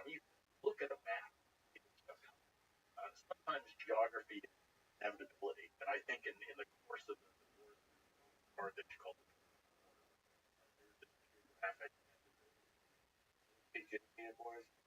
Why was many levels on which we could find? But why was Rome story? Well, punitive war really almost always comes down back to punitive war. There's three punitive wars. The first is over Sicily and Romans. The second is the big one. And it's the big one because Carthage at this point in time, just by sheer luck, coughs up one of the greatest military chiefs in all of history, this guy Hannibal Barca. He was actually the son of the Carthaginian general who fought Rome for Sicily. Hannibal Car was the father. Hannibal is this just genius, absolute very genius. He goes to Spain. He's the one who kind of organizes stuff there. And now he knows the second war with Rome is inevitable. And so the question is, how do you take down Rome? He's smart. He's seen Rome's strength. He knows it's the Italian allies. So Rome always wins because even if they lose battles, they go to the Italian allies and raise new armies. So how do you beat them? He can never raise that many troops himself. And Hannibal, I think correctly, figures out one way to maybe defeat Rome is to cut them away from their allies. Well, how do you do this?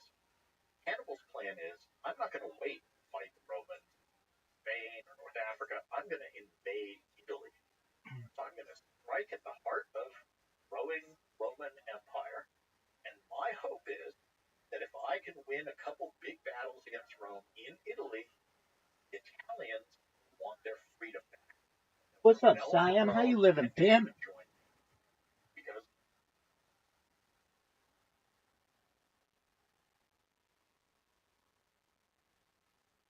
I hope you're amazing.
elephant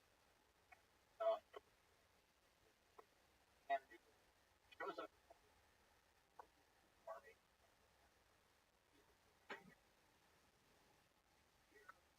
Second army where he suddenly gets Hannibal like Rome gets take army at the same time again. We do this the battle of famous battles history. Hannibal army of 80,000 comes up with a strategy called double intelligence. Basically, has rounds on all sides. One afternoon, Battle of Cannae, Hannibal kills about 1,000 Romans. Now, just to put that in perspective, that's more Romans hacked to death in one afternoon with war than Americans died in 20 years. Battle of Gettysburg lasted 3 days and was one of the 20,000. I think the actual death is 50,000. Bloodshed, unimaginable scale. Yes, I mean, it's just mind-boggling. So now this is Rome's story. This is why the second war is important. There's that Nietzsche phrase, what doesn't kill you makes you stronger. This is the closest Rome comes to death in the history of the Republic. Hannibal almost kills but it's not much of a spoiler. Rome's going to survive, and from this point on, they're going to be. This is the crisis. This is the furnace that Rome passes through that is the dividing point between when they're one more up and down the empire, clearly the dominant power in the Mediterranean. So, what do they do about Hannibal? Well, they're smart. We're not gonna give Hannibal the chance to. So they adopt a strategy. They'll follow. They raise a couple more, follow Hannibal around. Whenever Hannibal turns and tries to attack them, the Romans just back off. No thanks. We're not gonna give you a chance. Meanwhile, though, they're not scared of other parties. So they raise a couple more armies and they send Spain for it. Start attacking the Carthaginian holdings there. And by luck or necessity, Rome comes up with its own commander, a guy named Scipio. And he wins victories in Spain, conquers Spain. Then he crosses North Africa and starts to conquer that and ends up threatening Carthage directly. And poor Hannibal, undefeated in Italy, has now been walking up and down Italy, or marching up and down Italy for 12 years, looking for another fight, and the Romans won't give it to him. They've been attacking all these other areas, chipping away at Carthage's power. So finally, after more than a decade in Italy, Hannibal called back to defend the homeland, defend Carthage from Scipio. The two meet in a big battle. This should be one of the great battles of all time, the Battle of Zama, but, Hannibal's guys are kind of old by this point. Scipio has all the advantage. He wins. Carthage is. So that's pretty much the end of Carthage. The city survives, and then 50 years later, the Romans wipe it out. But that's war. This moment on, Second Punic War, which ends 201 BC, Rome is undisputably the most powerful force, nation in the Mediterranean world. And having conquered the West, they're now going to turn to the East, which is the Greek world. And the Greek world is older, richer, rich part, half of the Mediterranean. It's culturally more sophisticated. It's the world left by Alexander the Great. It's ruled by the descendants of his general. And the Greeks kind of view themselves as superior to the Romans. I mean, the Greeks, they're uncouth, sort of savage barbarians, but they're going to get a real shock because the Roman army now has gotten really good at Hannibal, and when they go east, they're going to defeat the Greeks relatively one after the other. And there's a famous historian named Polybius, who is a Greek. The city was captured by the Romans, later becomes a friend of the Scipio family. He actually teaches some Scipio children about Greek culture. And he writes a history of Rome, and his motivation for writing it says at the beginning of the book that surely there can be no one so incurious as to not want to understand how the Romans could have conquered the entire Greek world in 53 years, because that seems unimaginable to him. So he's writing this entire history to try and understand how did the Romans wonderful, superior people, and they came around in 50 years, bang, that's the end. That's it. Could you maybe speak to interesting details of the military genius of Hannibal? At that time, what are some aspects of double weapon development idea? I mean, Hannibal is he understood how to use different troops and to play to their strengths and how to use terrain. So, I mean, this is basic military stuff, but he did it really well. So one of his victories against the Romans, for example, is when the Romans are marching along the edge of the lake and their army is out in marching formation, not kind of a combat formation, they're strung out along the edge of the lake. Misty, not good visibility, and he ambushes them along this lakeside, Lake Tristan. And it's just using terrain, understanding that, again, Hannibal is very much outnumbered, able to use the terrain, take the enemy by surprise. In Cannae, working against the expectation. So the traditional thing you do in the ancient world is the two armies would line up on opposite sides of the field. You'd put your best troops in the middle, you'd put your cavalry on the sides, lightly armed skirmishers on those. And then the two sides come back together, and the good troops fight the good troops.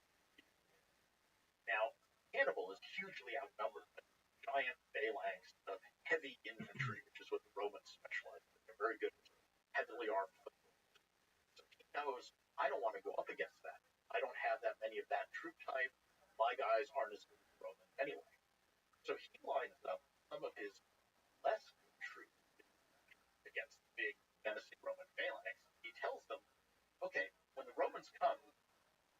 really trying to win. Just hold them up, just delay them.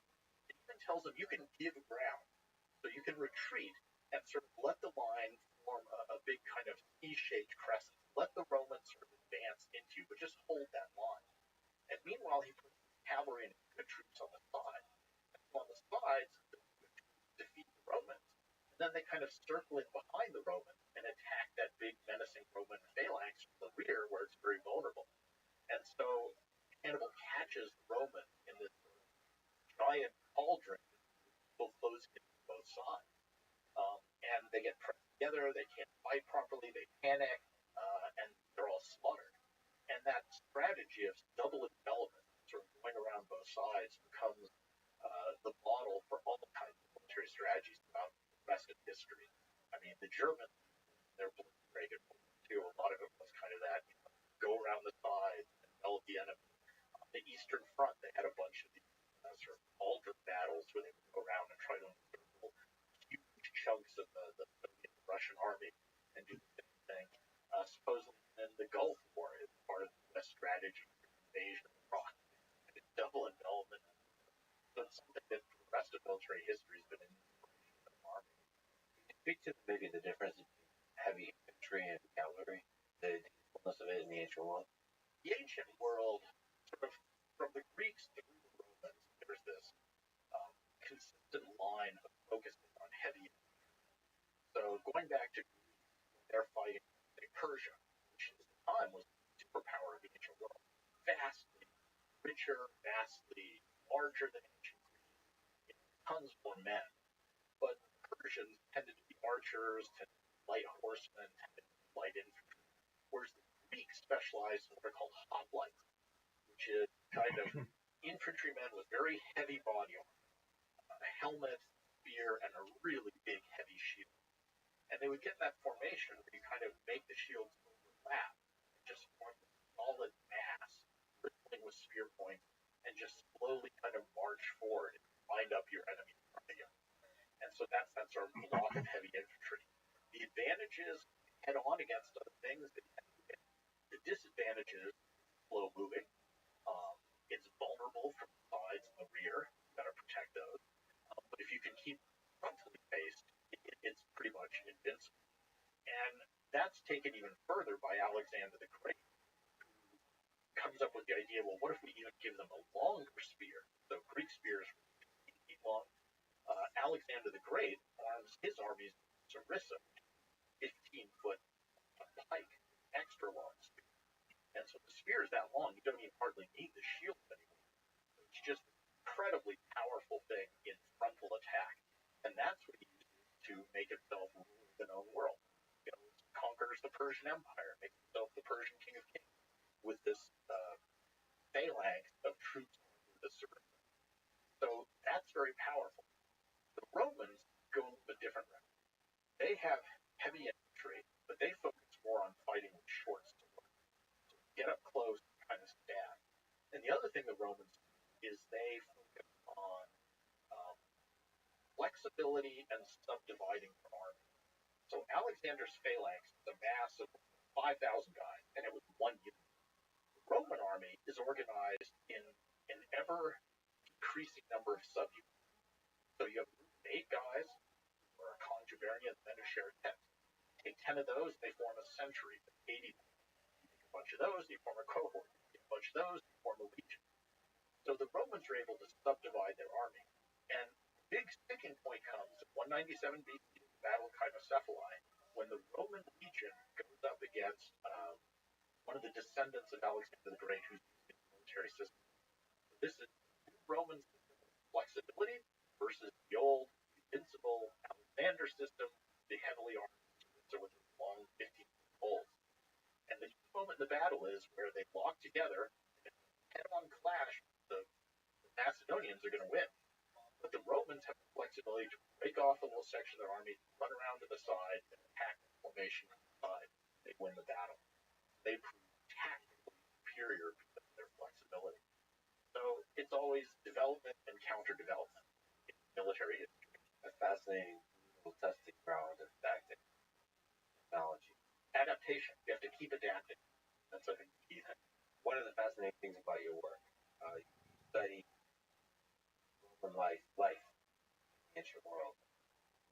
also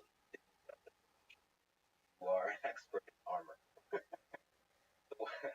What kind of maybe you could speak to weapons, most importantly armor, that were used by the Roman or by people in ancient world? I do military history. The Romans specialized in. I mean, early on, they have pretty random armor and not standard.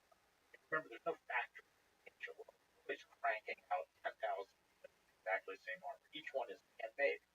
Now, there can be a degree of standardization, even as early as Alexander, certain amount of standardization. But each one is still handmade, and that's important to keep in mind. Each weapon is armor.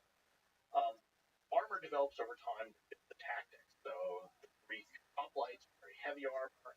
Roman infantrymen early in the Republic, lighter. Eventually they get sort of chainmail shirt, helmet, shield. The classic Roman legionary, I would say, is the one of the first and second centuries AD, the early Roman Empire. And this is the guy who wore um, bands of steel arranged in sort of bands around their body, so it looks almost like a lobster shell, right? And this is a thing called the lorica dentata.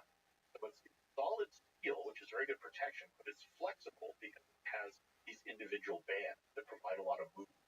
And then you have a helmet, you have a square shield that's kind of curved, and you have the short sword of Roman Canadian. That's kind of the classic Roman legionary. God, of course I will. I'll give you some references. I went and looked in the Word edit.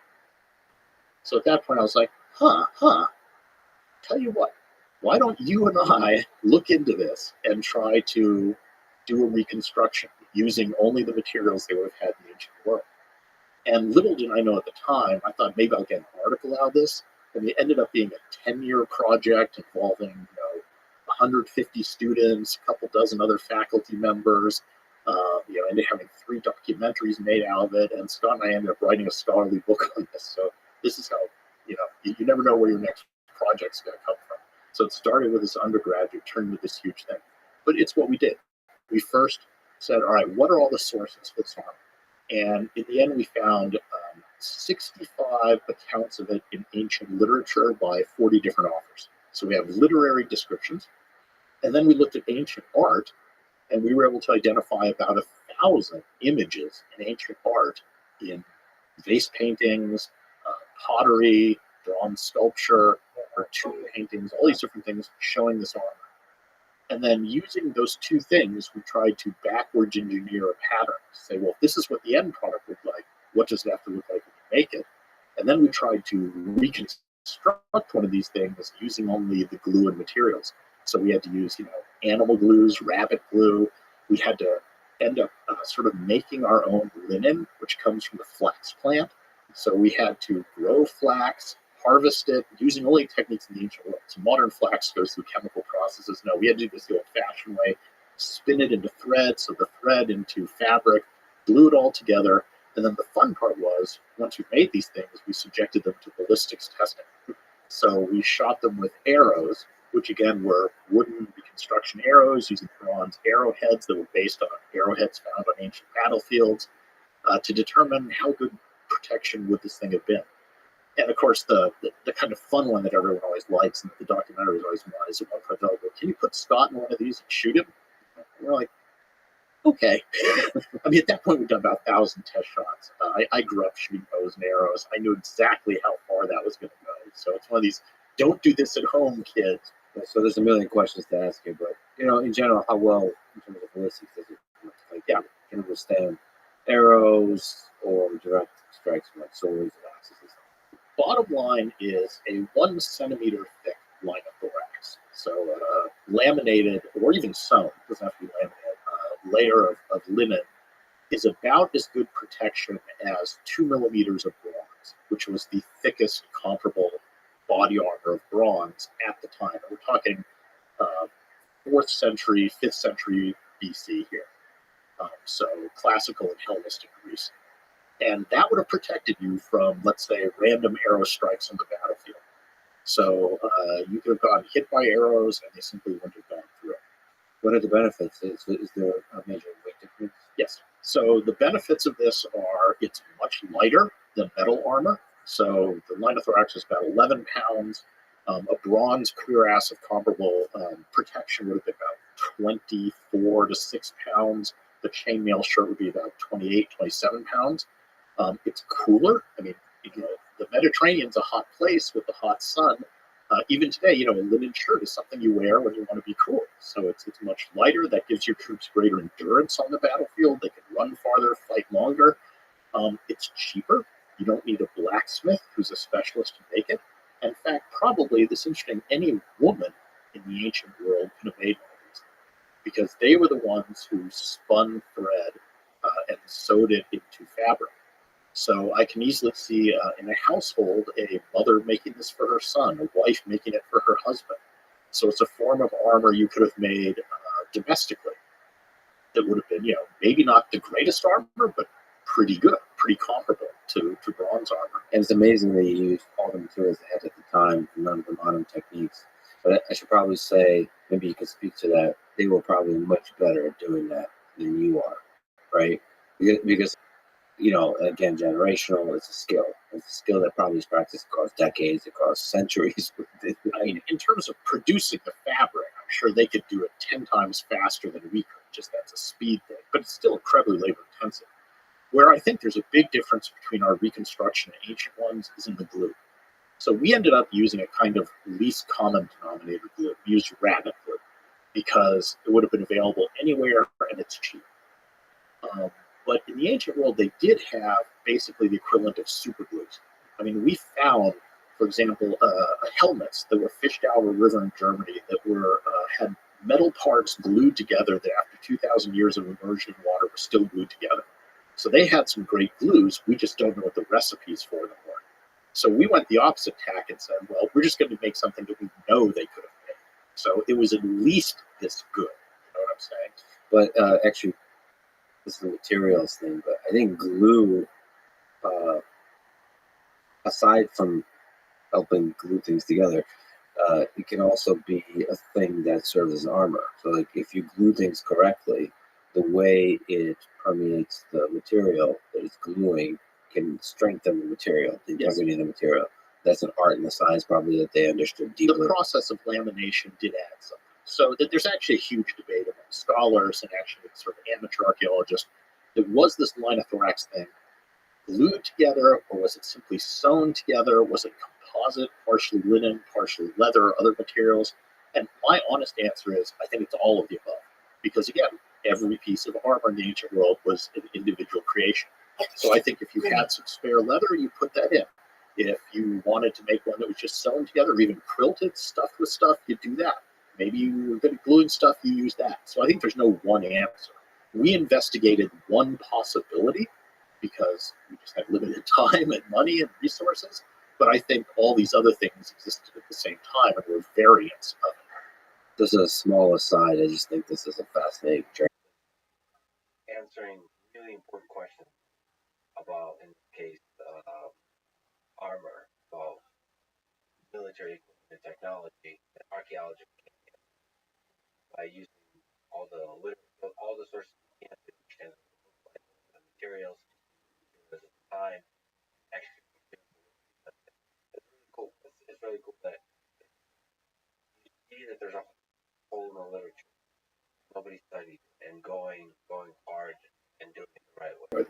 Yeah. So this is, And I should say, by the way, it does drop out of use around Roman times. And I think what's going on there is technology. That with bronze, it's hard to keep a sharp edge on things, but once you get into metals which approximate steel, you can get sharper. And a key factor to penetrating fabric is the edge on the arrowhead, right? So as soon as you start to get something more like a razor edge, it's going to go through it more easily. Start to get sort of Eastern horse archers showing up with composite bows, which are much more powerful, and so it just becomes outdated. It's frontline military. What's interesting is by the Roman period, people are still wearing it, but it's now things like when I go hunting, if I'm hunting lions, I wear this. There's an actual sort of, because it's really good for dangerous big cats because it catches their teeth and stops penetrating. One emperor wears one of these under his toga, kind of vest, dab vest. So again, it's not to fight in the front line of the legions, but to protect him from anybody trying to assassinate him. So it still has those uses where you're not up against blind military. To honor the aforementioned undergraduate student who was Alexander the Great, we must absolutely talk about Alexander the Great for a little bit. Why was he successful, do you think, as a conqueror? Probably one of the greatest conquerors in the history of humanity. Yeah, and I mean that is then one of the greatest heroes, one of the greatest villains in it too. Like Julius Caesar, he's famous for conquering Gaul. Well, about 1 million people were killed and 1 million enslaved in that. So that make him a horrible person or one of our heroes. But Alexander is a combination of two things. One is he really just was skilled. He was one of those guys who had it hard, he was athletic, and he was extremely charismatic. Obviously, one of these people that would walk into a room and everyone just kind of gravitate. He had that magic that made him an effective leader. And secondly, he was lucky because it wasn't all him. He inherited a system created by his father, Philip II. So he was at the right time at the right place and had this instrument placed in his hand, and then he had the intelligence and the charisma to go. One of these coming together of different things. But often his father's contribution, I think, is not recognized as much as it is. His father, who formed the Macedonian army, came up with that system of a Larissa, long spear that made it effective, created mixed army. So one of the keys to Alexander's success in a tactical sense is that his army was composed of different elements: heavy cavalry, light cavalry, heavy infantry, light infantry, and he understand that he can use these in different and flexible ways on the battlefield. Whereas a lot of warfare before then had just been line up, two sides mashed together. So he did clever things with this army that was a better tool than others did. And then he was just supremely ambitious. He cared about his fame, which I guess is ego. He clearly cared about that more than he did about things. And so Alexander had to deal with a lot of friction, his own oldest, most loyal elements, at the way he was being, in their eyes, too generous to conquer. Um, but Alexander's one of these interesting personalities because every generation sees him in a new light and focuses on different things. So for some, the enlightened visionary who was taught by Aristotle, the Greek philosopher, others see him as a maniacal warmonger, I'm out to kill and take glory. There's a book a couple of decades ago that says, oh, he's just an alcoholic. Which he probably was, yeah. So you get all these images. And the great thing is, you don't really know what the true Alexander was or what his motivations were. It's a mixed message. Why do you think the Roman Empire lasted while the Greek Empire, Alexander expanded, not? That's a clear answer. So, legacy they have on the modern world. So just to start at that end of it, something like 90% of the world uses a legal system which is either directly or indirectly derived from the Roman. So even countries that you wouldn't think are really using Roman law kind of are, because all the terminology, all that comes from Roman law. And the Romans, their first law code was this thing, the 12 Tables. So this is way back in the Middle Republic, and it was a typical early law code. So most of the stuff it concerns are agricultural concerns. So if I have a tree and its fruit drops onto your property, who owns the fruit? If my cow wanders into your field and eats your grain, am I responsible? I mean, I love these early law codes that are all about this like farmer problems, but law codes are hugely important because you need a law code to enable people to live in groups. So they're the transitional thing that lets human beings live together without just resorting to anarchy. And most of the early law codes are agricultural, like Hammurabi's code in Mesopotamia. Most of them are retaliatory, meaning eye for an eye type justice. So you do something to me, it gets done to you. But they're this necessary precondition for civilization, I would say. And the 12 Tables is that. It's a crude law code. It has a lot of goofy stuff in it. It has things about, if you use magic, this is the punishment. But it's that basic agrarian society law code. Now, that's typical of many societies. Where the Romans are different is they keep going. They keep developing their law code. And by the late Republic, the Romans just get kind of really into legal stuff. I don't know why, but and the Romans are very methodical, organized people, so maybe this has something to do with it. But their law code just keeps getting more and more complicated and keeps expanding to different areas. And they start to get jurists who write sort of theoretical things about Roman law. And eventually it becomes this huge body both of cases and comments on those cases and of actual laws. And in the 6th century AD, so the 500s, the Roman Emperor Justinian, who was a emperor of the Eastern Roman Empire by this point, the Byzantine Empire, compiles all this together into something that today we just kind of loosely call Justinian's Code of Roman Law, and that survives. And so that becomes the basis for almost all the legal systems around the world, and it's very complicated. And Roman law, I think, is really fun because on the one hand, it's really dry, but it also preserves these wonderful little Great, just kind of entertaining walking. One of my favorite, and this may not even be like a hypothetical trained Roman sort of law student, is like one day a man went to the barber to get a shave, and the barber shop is athletic, and two guys are on the athletic field throwing a ball back and forth, and one of them throws the ball badly. The other guy fails to catch it. The ball flies to the barber shop, and to the barber, cuts the slave's throat, he dies. Who's liable under Roman law? Is it athlete one who badly? Is it athlete two who failed to catch it? Is the barber who actually cut the slave's throat? Is it the owner of the slave or enough to send his slave to get a shave in a place that's to a playing field? Or is it about if a flood strikes the city and picks up my piece of furniture in my apartment building and carries it out the door and deposits it in another apartment building, does that guy now own my furniture because it's now legally within his apartment? Or can I go in there and repossess it because the flood took it out of my apartment?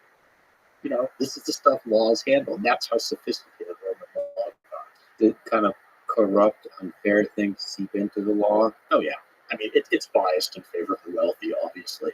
And I mean, you know, Roman law cases are interesting because they became linked to politics. So one of the ways that politicians, up-and-coming politicians, aspiring politicians, could sort of make their name or become famous was by either prosecuting or defending people in Roman law courts. And especially during the late Roman Republic, you get a lot of really sensational, what today we'd call celebrity law cases. So this is where some of the biggest politicians were accused of very melodramatic kinds of things. I mean, the most famous Roman orator of all time, Cicero, is a guy who made his entire career in the law courts. And that's how he made his reputation, was able to parlay that into political power, and eventually was elected to the highest office in the Roman government. But it's purely because of his skill, his facility at using words, at giving speeches in public. So they loved the puzzle and the game of law, the sort of untangling really complicated legal situations and coming up with new laws that help you tangle and untangle the situation. And law cases, again, especially in the late Republic, also became a form of public spectacle. Right. So Rome did not have law courts in a building locked away. A lot of these cases were held in the Roman Forum in the open, and audiences would just come to be entertained. And the people presenting the speeches there were playing as much to this audience as they were to, let's say, the jury or a judge. And that became a big part of the cases. So that's all tied up in Roman law. So we're talking a bit about the details of the laws. Is there some big picture laws that are new innovations or like profound things like all Roman citizens are equal before the law, kind of founding fathers type of in the United States and the Western world, these big legal ideas? I think maybe one of the things that was really stressed in Roman law early on, even as early as the 12 Tables, is the notion of Roman citizenship. So if you were a Roman citizen, it came with a set of both privileges and obligations.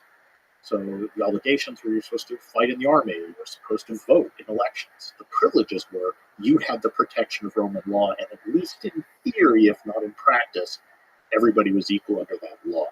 Now, of course, keep in mind we're talking about men here. And even at the height of the Roman Empire, so let's say 2nd century AD, there were about 50 million human beings living within the boundaries of the Roman Empire. Maybe 6 million were actual citizens.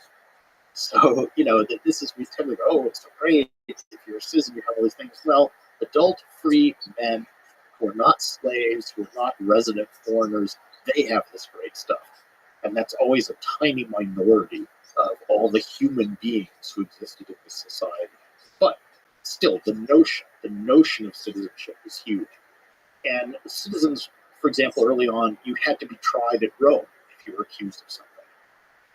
And there's this very famous moment in Sicily where an abusive governor who's corrupt is punishing a citizen arbitrarily. And this person cries out, "Civis Romanus sum," meaning I am a Roman citizen. And it really was this hugely loaded statement that gives me protection. It is wrong for you to do this to me. It's wrong for you to beat me because I am a citizen and that gives me certain protections. So that notion of citizenship is something that I think the Romans really emphasized and becomes a legacy to a lot of civilizations today, where citizenship means something. It's a special status. So you mentioned slavery. That's something that is common throughout human history. What do we know about their relationship with slavery? Well, Roman slavery, a couple of just reminders at the beginning. First of all, it's not racial slavery. So for people, in the United States, you tend to think of slavery through this kind of racial lens. So slaves in ancient Roman society could be any color, ethnicity, gender, origin, whatever. It's an economic status.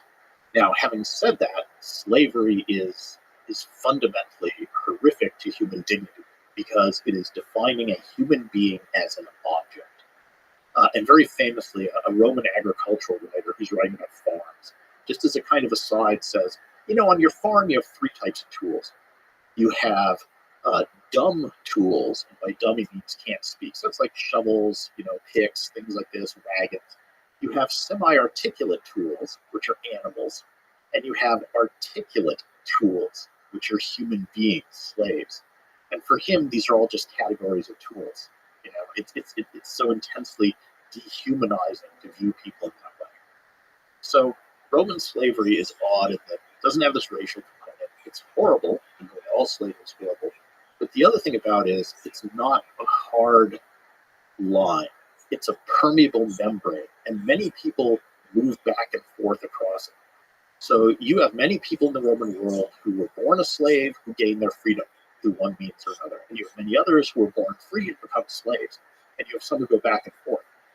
There's a great Roman tombstone. This guy who says, I was born a free man in Parthia, I was a slave, then I gained my freedom, and I became a teacher or something, and I had a life, and now I'm a Roman citizen. So it's this whole back and forth across all these boundaries multiple times. Oh, so there's probably a process, like an economic transaction.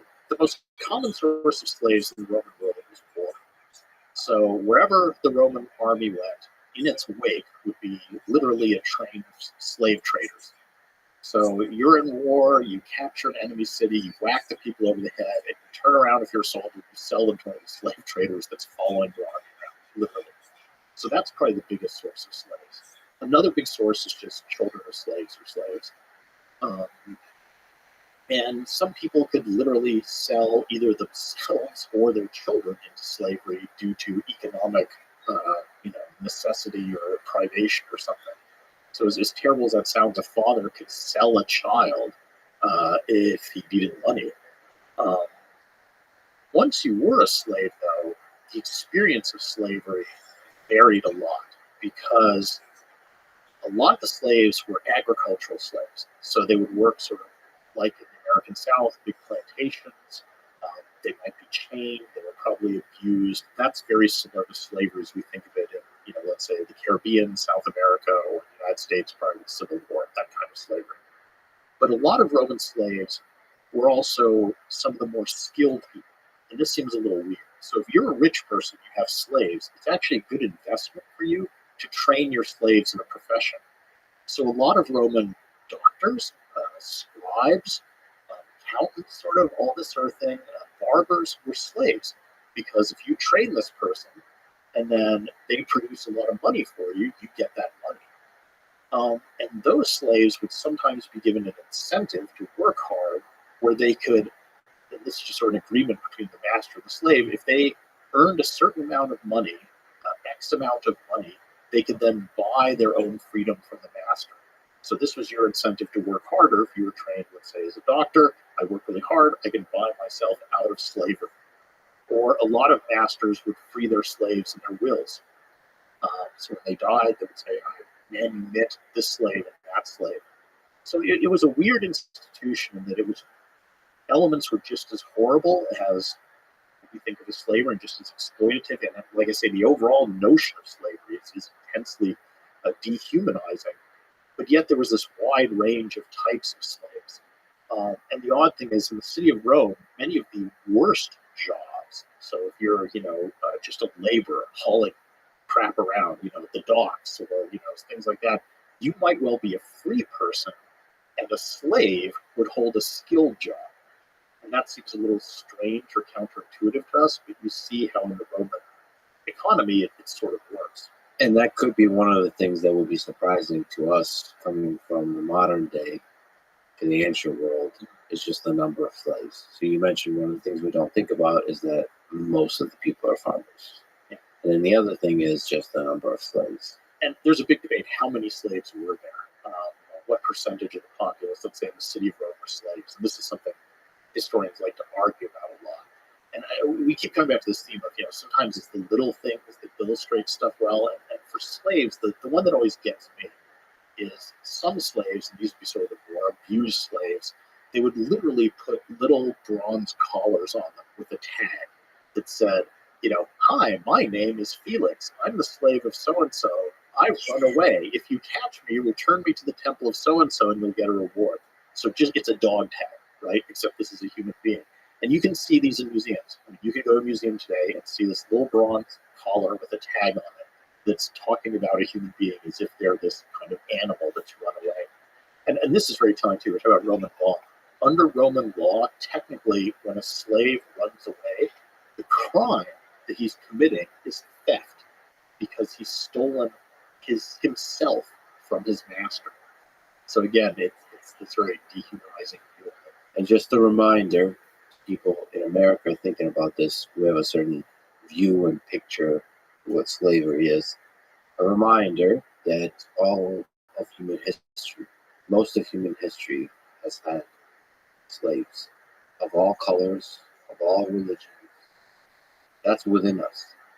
To select a group of people, call them the other, use them as objects, abuse them. And I would say, as a person who believes the line between good and evil runs through the heart of every man, all of us, every person listening to this, is capable of being owner of a slave if they're put in a position, of capable of hating the other, of forming the other, of othering other people. We should be very careful not to look ourselves in the mirror and remind ourselves that we're human. It's easy to kind of think, okay, well, there's these slaves and slave owners through history, and I would have never been one of those. But just like as we would be farmers, we could be both. If we went back into history, we could be both slaves and slave owners, and all of those are humans. I mean, just to build on that, I'd say the othering of others is a morally corrosive thing to do. So this fascinating transition between the Republic and that. We'll talk about that. How does the Republic form? Oh boy. Okay, so the Roman Republic, on the one hand, is incredibly successful, right? In a short period of time, it's expanded wildly, it's conquered the Mediterranean world, it's gained tons of wealth. The contradiction here is that Rome's very success has made almost every group within Roman society deeply unhappy and boiling with resentment. So this is the contradiction. Enormous success on the surface, you end up with this boiling pot of resentment and unhappiness. So let's break this down. Who's unhappy? Well, the people fighting Rome's wars. The common farmers who went off to fight. They joined the army, they went and fought, they've come back, They've seen Rome get wealthy. They've seen their generals get wealthy. They've conquered all these areas. All this money and stuff is flowing back to Rome. But when they're discharged from the army, they don't get that much. So they feel like, I spent the best years of my life fighting for my country. I deserve a reward. I haven't gotten it. So you have a lot of veterans who are now unemployed or underemployed. Many of them have sold their small family farms when they went off to join the army, and now they don't have them. So that group's unhappy, the veterans. You have the aristocrats, who on the surface, the ones who are doing well, they're the politicians and the generals. But as time goes on, the ones who get the plum appointments, who get the good generalships, starts coming from a smaller and smaller subset of the aristocrats. The Scipios and their friends start to dominate. So you end up where most of the aristocratic class is feeling, hey, I'm left out. I didn't get what I deserve. What about the half-citizens and the allies, the Italians, who fought for Rome, stayed loyal when Hannibal invaded? They didn't go over to his side. Well, they feel, rightfully, we stayed loyal to Rome, we fought for them, we deserve our reward, we should be full citizens. But the Romans are traditional, they're conservative, they don't like change, they don't give them that. What about all the slaves? Well, they've conquered all these foreigners, they've sold them, now many of them are working these plantations, big plantations owned by rich people that used to be little family farms. The slaves are obviously unhappy. So you end up with a society where it's incredibly successful by about 100 BC, but almost every group that composes it feels like, I haven't shared in the benefits of what's happened, or I've been exploited by it. So they all end up intensely unhappy. And the next 100-year period, from 133 to 31 BC, is called the Late Roman Republic, and it's a time of nearly constant internal strife, ultimately culminating in multiple rounds of civil war. So Roman society literally breaks apart, turns on itself, and goes to war with itself over not equitably sharing the benefits of conquest of empire. So it's less about not sharing the benefits of something in a society, but concentrating it in one little group. And the other thing that happens is, among the aristocrats, they start to get more and more ambitious. So in the past, there was a lot of ideology of the state is more important than the person. If you were a little Roman kid, you would have been told these stories of Roman heroes, and they're all about self-sacrifice, putting the state before you, about modesty, about these sort of values. Well, by the late Republic, you have a succession of strong men, and it is a chain. So it goes Marius, Sully, Pompey, Julius Caesar, where each one pushes the boundaries of the Roman Republic a little bit, pushes at the structures of the institutions of the Republic, and they're motivated by personal gain. They're putting themselves above the state. So at the same time, you have lots of groups unhappy in society, and you get these strong men who are now undermining the institutions, chipping away at the things that have been shared, things holding the state together. And in the end, they just become so ambitious, they're like, I don't care about the state. I'm going to try and make myself ruler of Rome. So, I mean, this is going to culminate, obviously, in Julius Caesar, who does succeed in making himself dictator for life of the Roman Republic, which is tantamount to king, and he gets assassinated for it. But he's the end point of this progression of people who really undermine the institutions of the Republic through their own personal greed. The resentment boils and boils and boils, and there's this person that puts themselves and they exploit it. They're demagogues. Yeah, they exploit it. It's easier puts himself above the state, and that I guess the Roman people also hate. Well, I mean, it's a love-hate because Caesar is very successful at playing to the Roman people. So he becomes their hero, and he says, I'll be your champion against the state who doesn't care about you. So Caesar will do things where he'll put on big shows for the people, and it's cynical. I mean, he's doing this to further his own political power, but he's presenting himself as a populist in essence, even though he aspires to be a dictator, right? But it's a way of winning the people's support because that's a tool for him in his struggle with other aristocrats. The dictator and populist combo. Yes. So but he gets when convenient. Other times he'll play to the aristocracy. And when he gets assassinated, another civil war explodes. That's an interesting moment because all these things have been leading up to Caesar, and it really is a chain of events. So it starts with this guy Marius, who was one of the first to start making armies loyal to him rather than to the state. That's a step in the wrong direction, right? The army should be loyal to the state, not to an individual general. They should look for him for rewards. Marius kind of breaks that, makes a precedent. One of his proteges is a guy named Sulla. Sulla comes along, and he ends up marching on Rome with his army and taking it over. And he says, well, I'm just doing it for the good of the state. But that's another precedent. Now you've had someone attacking their own capital city, even if they say they're doing it for the right reasons. Then Pompey comes along, and Pompey just breaks all kinds of things. He starts holding offices when he's too young to do so. He raises personal armies from his own wealth. He disobeys commands. He manipulates commands. He does all kinds of stuff. But in the end, he sides with the Senate when sort of forced. And finally, Caesar comes along, and Caesar just shamelessly, no, it's about me. I'm going to push it. And he is the one who wins a civil war against the state and Pompey, takes over Rome, and says, now I'm going to be dictator. And dictator is a traditional office in the Roman state, but dictators were limited to no more than 6 months of power. And Caesar says, well, I'll be dictator for life, which of course is king. He gets killed for it. So Caesar succeeded in taking over the state as one man, but he couldn't solve the problem. How do you rule Rome as one person and not get killed for looking like a king? That's the dilemma, the riddle that Caesar leaves behind him. He did it. He seized power as one guy, but how do you stay alive? How do you come up with something that the people will accept? And Caesar did some other things which were bad. He was arrogant. He didn't even pretend that the Senate were his equals. He just kind of railroaded them around. He didn't respect them. He named a month after himself, July, Julius. He did egotistical things. So that pissed people off. They didn't like it. And when Caesar dies, it's this interesting moment. The Republic's sort of dead by then. You're going to have a hard time reviving it. You've broken too many precedents. But there's a power vacuum now. Caesar's gone. What's going to happen next? And you have a whole group of people who want to be the next Caesar. So the most obvious is Mark Antony, who is Caesar's right-hand man, his lieutenant. He's a very good general. He's very charismatic. Everybody kind of expects Mark Antony to just become the next Caesar.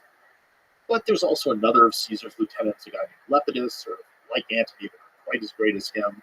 There's the Senate itself, which wants to reassert its power, kind of become the dominant force in Rome again.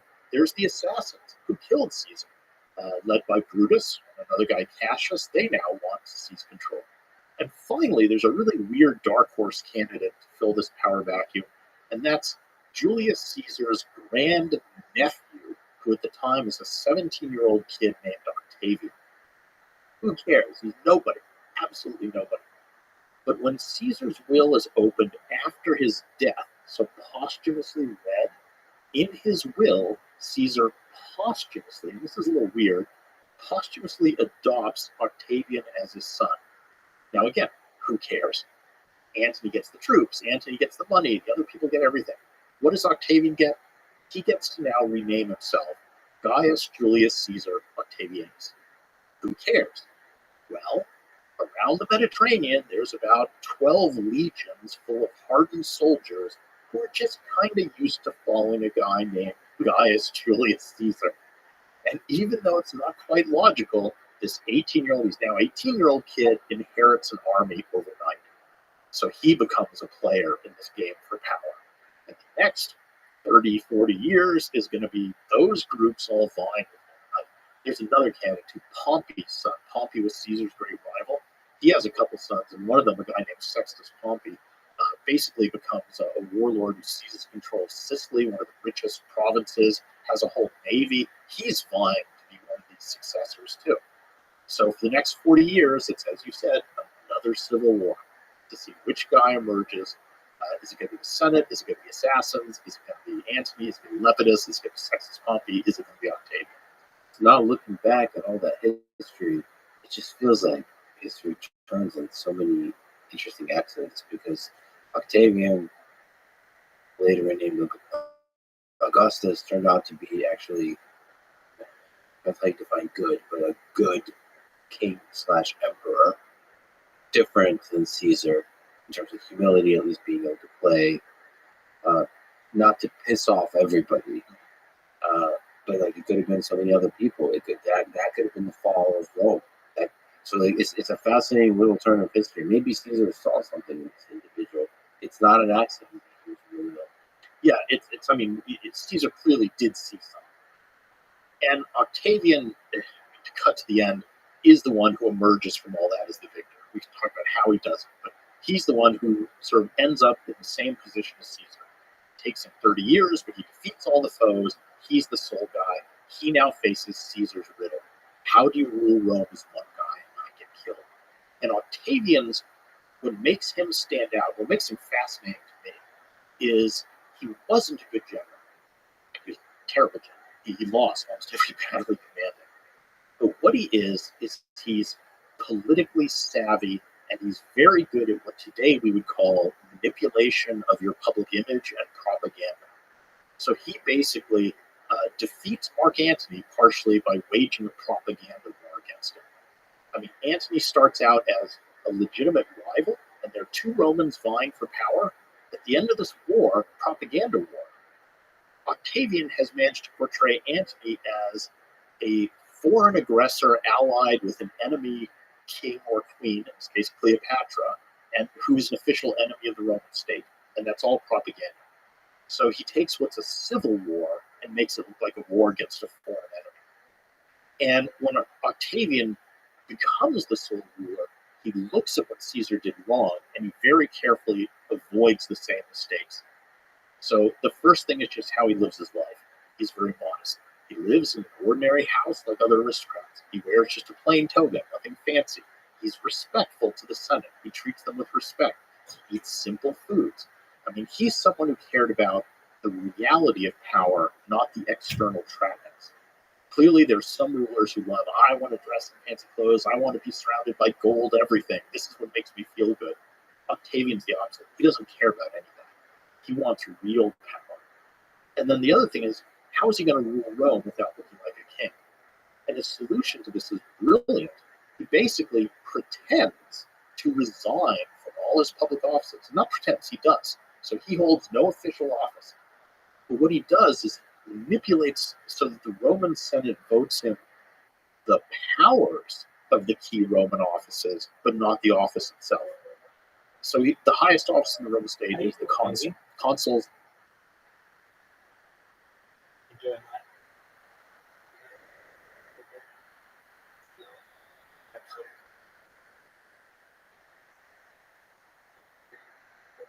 Absolutely. All right, so here are your morning updates from Rabbi's Band Fest. YouTube got back to me about my Rabbi Rap Shop account, and I said no, which is like, whatever, dude. So if you want to do that, that's fine. I've like already re-appealed it, of course. Now just fucking add to the fucking list of my daily appeals. Of course, we've appealed to it twice. For my best rabbi ever account and my Rabbi Rap Shop account. Okay, so those have been appealed. Then what? I don't know. It's just like every fucking morning I check my Discord and like one or two extra people just ban me for whatever reason, and then I appeal them and I win them in Discord a lot of times. And I mean, I think it's just because in Discord anybody can just anybody can report you, and then they just always side with that. I took your advice, or I don't know if it was advice, but I followed in your footsteps, so to speak. Um, so I told you yesterday, if you recall, that I was having some trouble with Rumble Studio. It was weird. It was like Rumble would be going, but then YouTube would be cut out right away, and Twitch, or YouTube and Twitch would go, but then Rumble would stop. So I just was like, you know what, this is fucking frustrating, and I don't have to deal with it. I remember you were like, hey, I use a multicaster basically, or multi-streamer, so I downloaded one, and I have some like backup accounts from YouTube, like I don't know, like 7 of them, so which I don't use. So I'm just like, they're already created, they already have all my shit, and they're already phone verified and everything. So I just like with each of my laptops, I just did a multicast to multiple of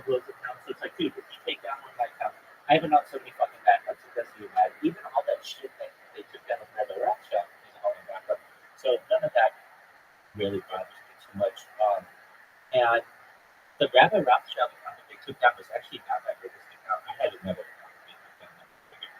And so I'll probably appeal that. And so now when this is kind of a thing. When you type Rabbi Rothschild and YouTube and filter by line, they don't, I don't know what to say, they don't always work, but like, I don't know, for whatever reason, I'm going to go now.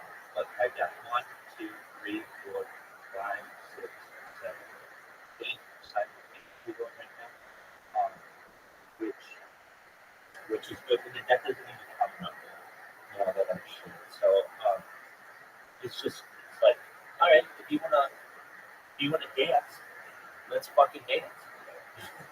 um, exactly.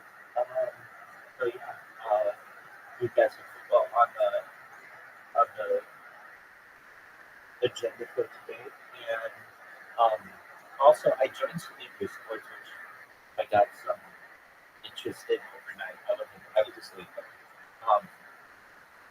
so I joined just like YouTube group Discord, but not like individual YouTubers, like content creators, the big ones. I'm just like, all right, well, I'll just sit in there, and somebody will look at my profile, and it's like type Rabbi Rothschild in YouTube, and they'll be like, that's one thing, the right one. To be like, wait, how do you have 8 of these fucking things going at once? And that should attract some attention. Try to think of what else. Try to think of what else we got. We had some people who came in and just like did, I don't know, we call them the internship stuff, so people over to do it. And aside from that, all is good. How about you, my friend?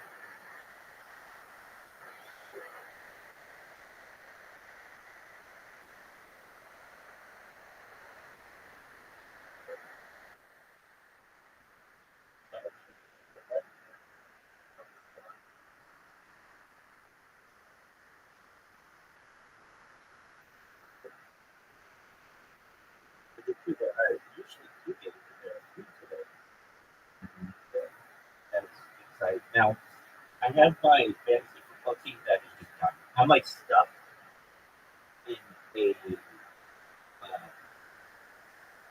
in like 10th place, which is wasn't my year, and this will be one of the last times I forgot to mention it. Um, I drafted like the best players. Like I had the number one kicker. He has the worst season of his career. I had the number one tight end. He had his fucking mind on Taylor Swift all fucking season. He didn't. I had the number one receiver, who's also the fastest person in the NFL. But his quarterback had a concussion, who I also had. So, like, he doesn't have the right guy throwing to him, so all of his numbers are reduced. And then I had the number one defense. So the number one, and they had some